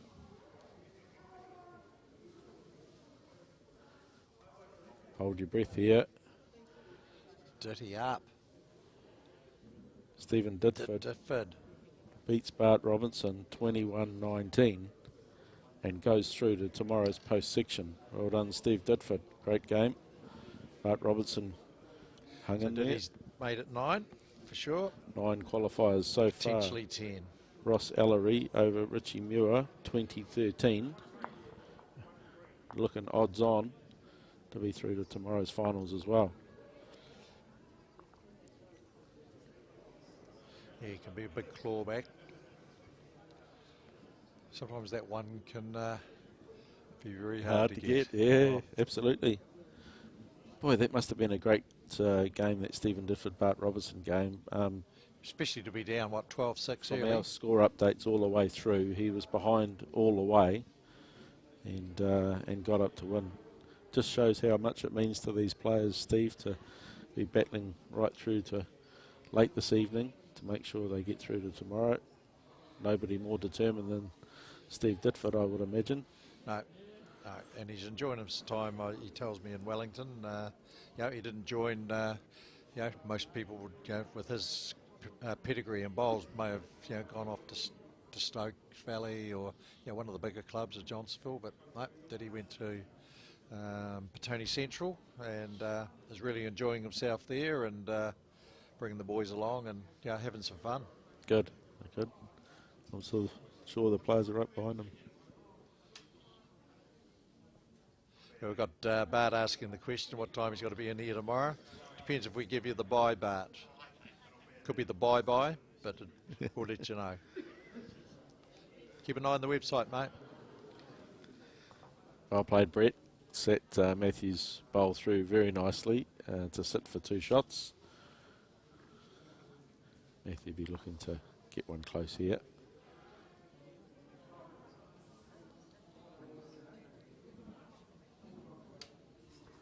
Still go. Ross Ellery, Richie Muir game still going. So obviously Richie must have scored in that end that we can see off to the right a bit.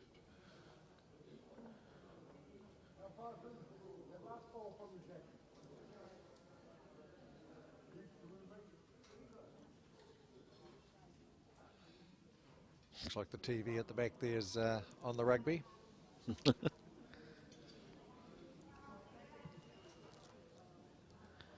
So Brett's holding 2 good shots here. And, might only be one actually. The angle might be different there. Looked like he tried to get down to Matthew's bowl, just count and cover. Yeah. What do you reckon, Steve? Only one there to Brett? Oh, I'd possibly go 2, but looking like this is going to change it. It is. And yeah, we're not sure about shot now. I'll go Brett holding 1 at the moment from that angle, I think. Yeah. Certainly looks like it. But good bowl by Matthew. He's possibly got 2 seconds there now and not too much danger of getting his own on the forehand. So Brett will have to put a close one in here. I don't think he's too happy. He's given himself a slap. I'm not too sure. Oh, yeah, didn't quite post it. So Matthew could play a couple of options here. Push through on the forehand, no danger of getting his own. Push the ball through. He's playing the forehand. I'm not sure grab the jack. Yeah, it looks like he's just drawing to me though. Not happy. Didn't get down on the line. So I'd say 1 to Brett there, making the score 16-15 to Matthew Day over Brett Dick on rink 2 here at Hastings.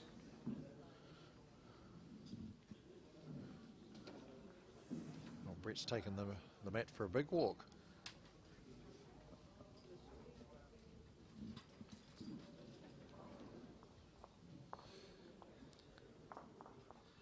Game next door looks like they've both played, or no, 5 bowls played.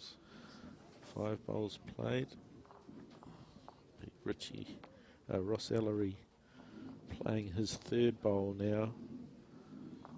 Can't give you a position on the head, but looks like the jack's off to the left and Ross will be looking to draw a shot on his back end.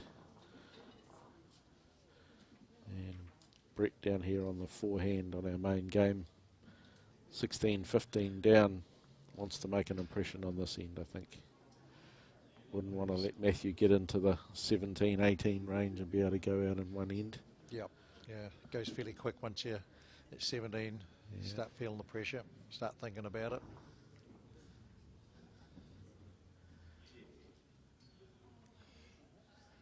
And Matthew, like, Matthew's just too much of it again. There's a couple of times where he could have got an edge and gone through, but he's got enough of the bowl to not allow that to happen. Yep. Brett's changed his hand now. He didn't want to take the chance of pushing Matthew's bowl up any closer. He's got a fair line here. He might just sneak under his own. And holding 2. Yep. Last, you might be able to do the draw. The men.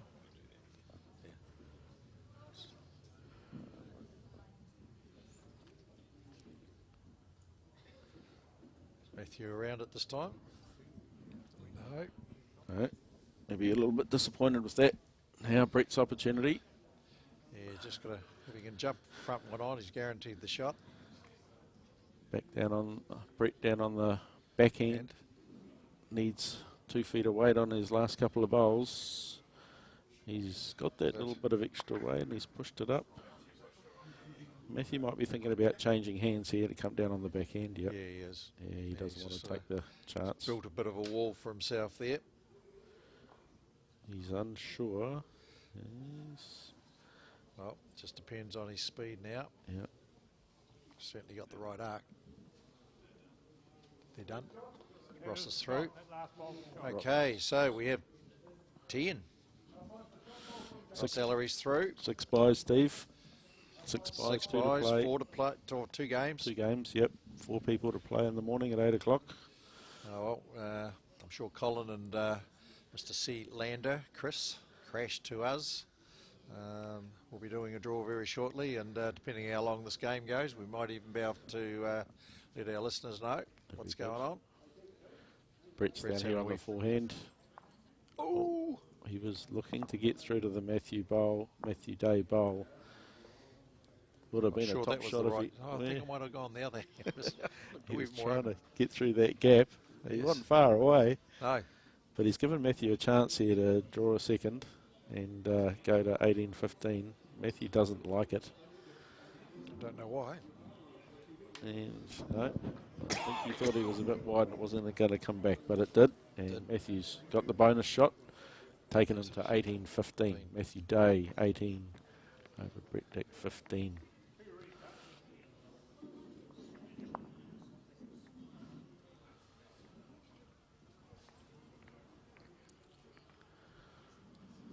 Oh, the curtain falls on the qualifying, Steve. Been a really good couple of days. Some high standard of bowls, and the players that are through to tomorrow have got a show to put on, really. Yep. It's well, with 10-2 and with the 6-4 split for the bye, so it's yeah, a lot of people, where there's just one where bye sits out by one, I think there's a distinct advantage myself for the guy that's played a whole game, firing 40, 80 bowls in anger. Yep. You can go out and practice, but there's nothing like that game under pressure. And I don't think any of the players will actually mind playing one of those games in the morning. No. If you're going to win it, you might as well be playing, get yourself into some rhythm. Yeah, it was interesting. Likes of Beth Brown I was talking to, and Natasha, Grimshaw, they didn't want the bye. Yeah, that's right. They were happy not to have the bye, figuring that you've played, you're in a better position than someone that's just gone out and practiced. Yeah, I think that's the case.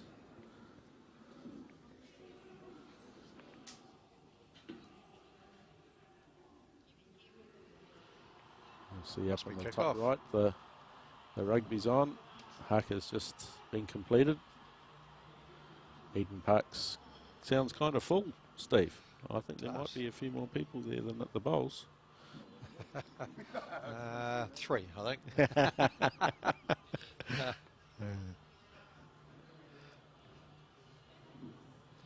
Yeah, it's a big night for the All Blacks in a sense, like with the keyboard warriors sort of getting into the All Black coaches and selectors. Not convinced that them being not convinced that they've chosen the right side, but it's when it comes to selections, it's always one man's opinion. That's right. Righto, Brett. Time to something draw a shot here, there, my friend. We've got a bit of a COVID head going on here. They're all socially distanced. And should be... Well, it'll be the maybe shot. A little far away to be confident. But look, Matthew's only got one bowl left here, and he's got to negotiate that bowl on that hand. Yeah. And he's having to think about it too.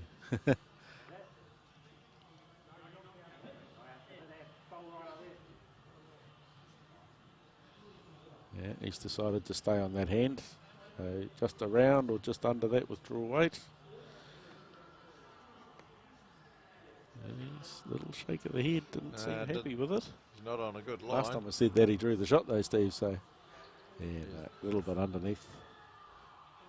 Okay, Brett. Well, Brett holding one. Could be holding one with that one at about 11 o'clock, 10 o'clock, 11 o'clock. Yeah. He looks on a good line for a second. Just whether he's got the pace to get it back. I think he has. Yep. We'll give him 2. Gee, I don't know. The third one's not there, is it? No. Oh. Haker's going round to have a look. Angles have been deceiving before. Just need a tow rope to measure them. Well, one of them anyway. The other, the other two are not too bad. No, they're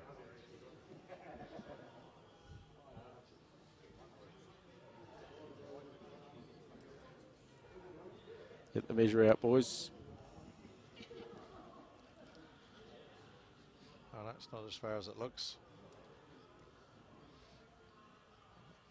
2.5 feet. Just checking which of his Matthews bowls is closest. Looks like One shot. Might only be one.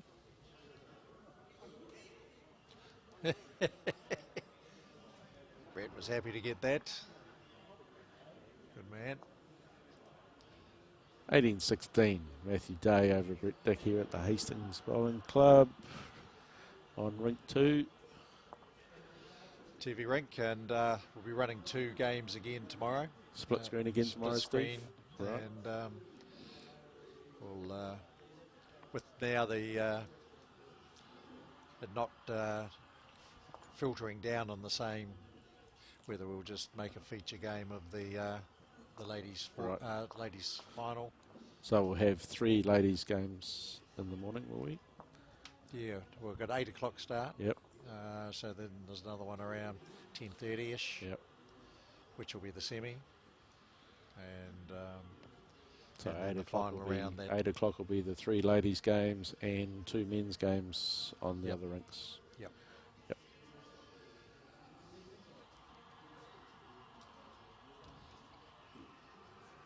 Brett's left himself a little short there.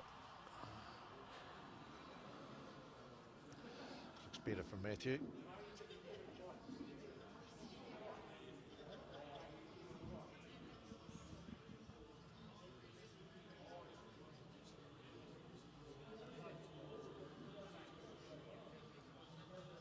So have you had a look at the ladies' field and got a prediction?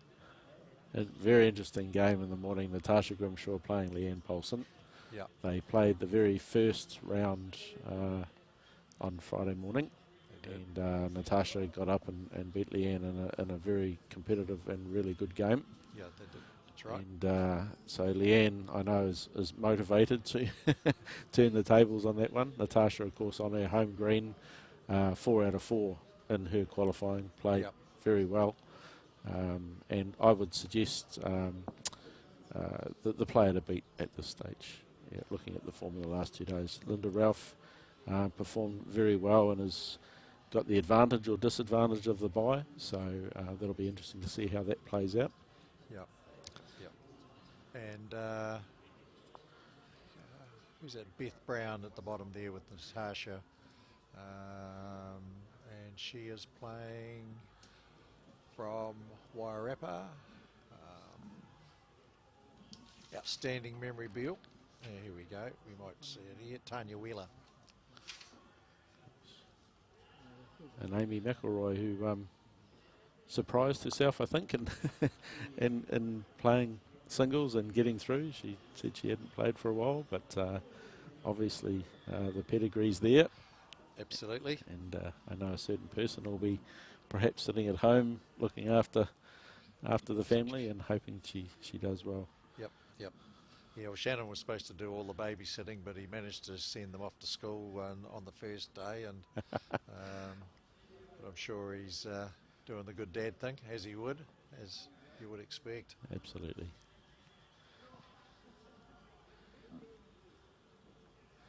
Matthew coming down on the forehand here. Really played a few loose bowls the last few ends and really wants to consolidate here. He's just going to get the outside of Ricky's bowl and push him in for shot. So Matthew not scored for a couple of ends now. Yeah. Brett's hanging in there, just the one, making that 18-16. Oh yeah, one any day. So I think we've got one too many on the screen, have we? Oh, there was an end to go on. So there was two ones to go in. So that's Okey-dokey. 18 all.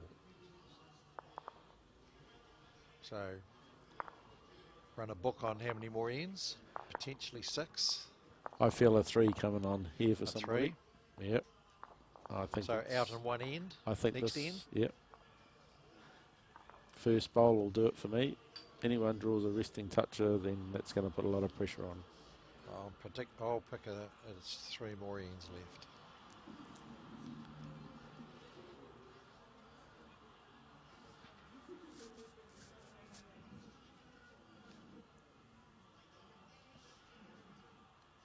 Yeah, a couple of feet short from Brett there. Let's see if Matthew can take advantage of that and drop one nice and close.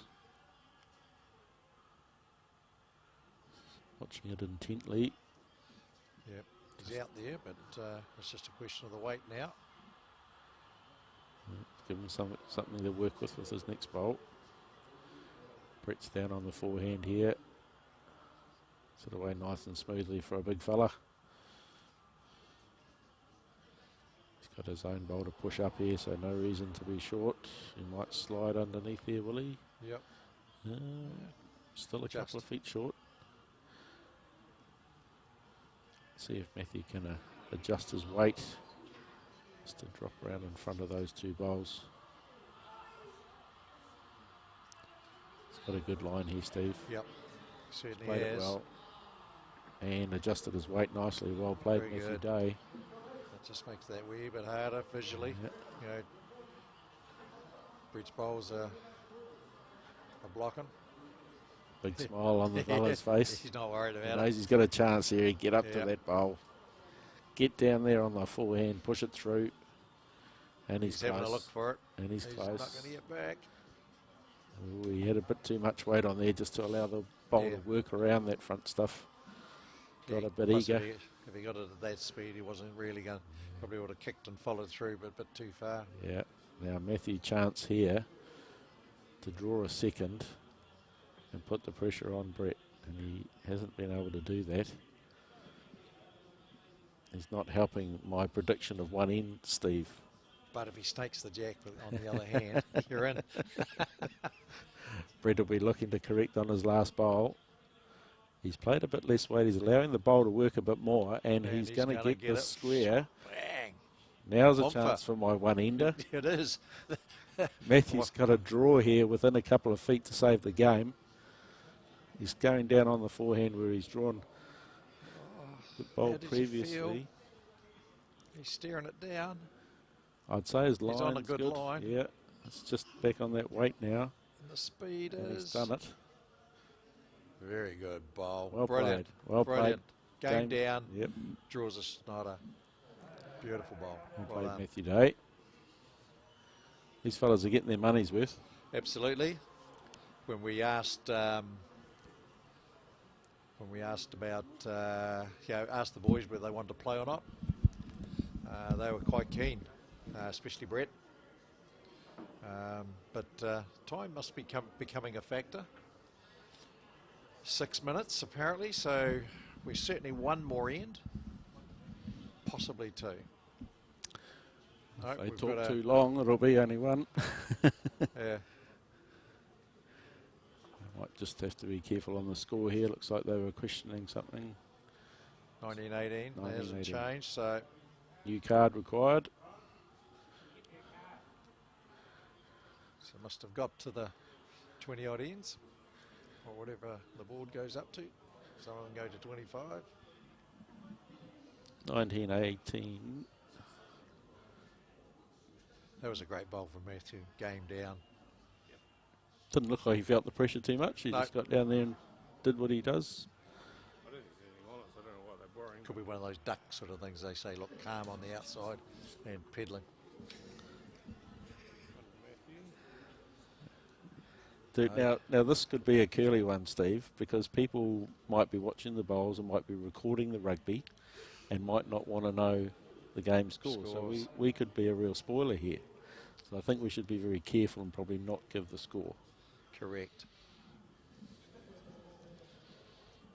There was nothing worse than if you've taped it or something like that, and I'll come back to that. We've got our dedicated bowls watchers here Yep. that are going to watch the rugby afterwards. Yep. I wouldn't want to spoil it for them. Well, I can imagine Karen Smith down there at Timaru with Bob there having a lemonade and watching the bowls and recording the footy. And the last thing we want to do is go, but is there a score though?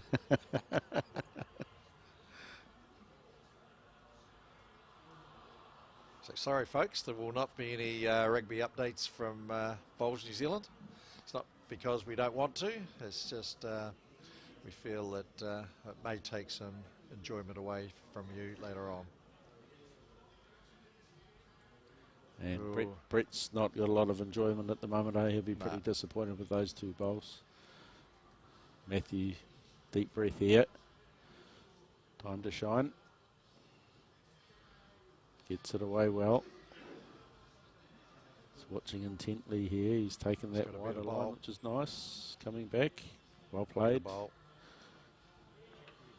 And holding game. Actually holding 3, but we'll say the first 2 are the best 2. And there's a fair chance Brett won't be short. All right. Oh, he come out with draw weight. Perhaps. He's played a tighter line. I think it's going to hold. Yeah. Well, he gets them away with a lot more power than quite deceptive. effortlessly. Righto, Matthew, what do you do here? Got to get another one close.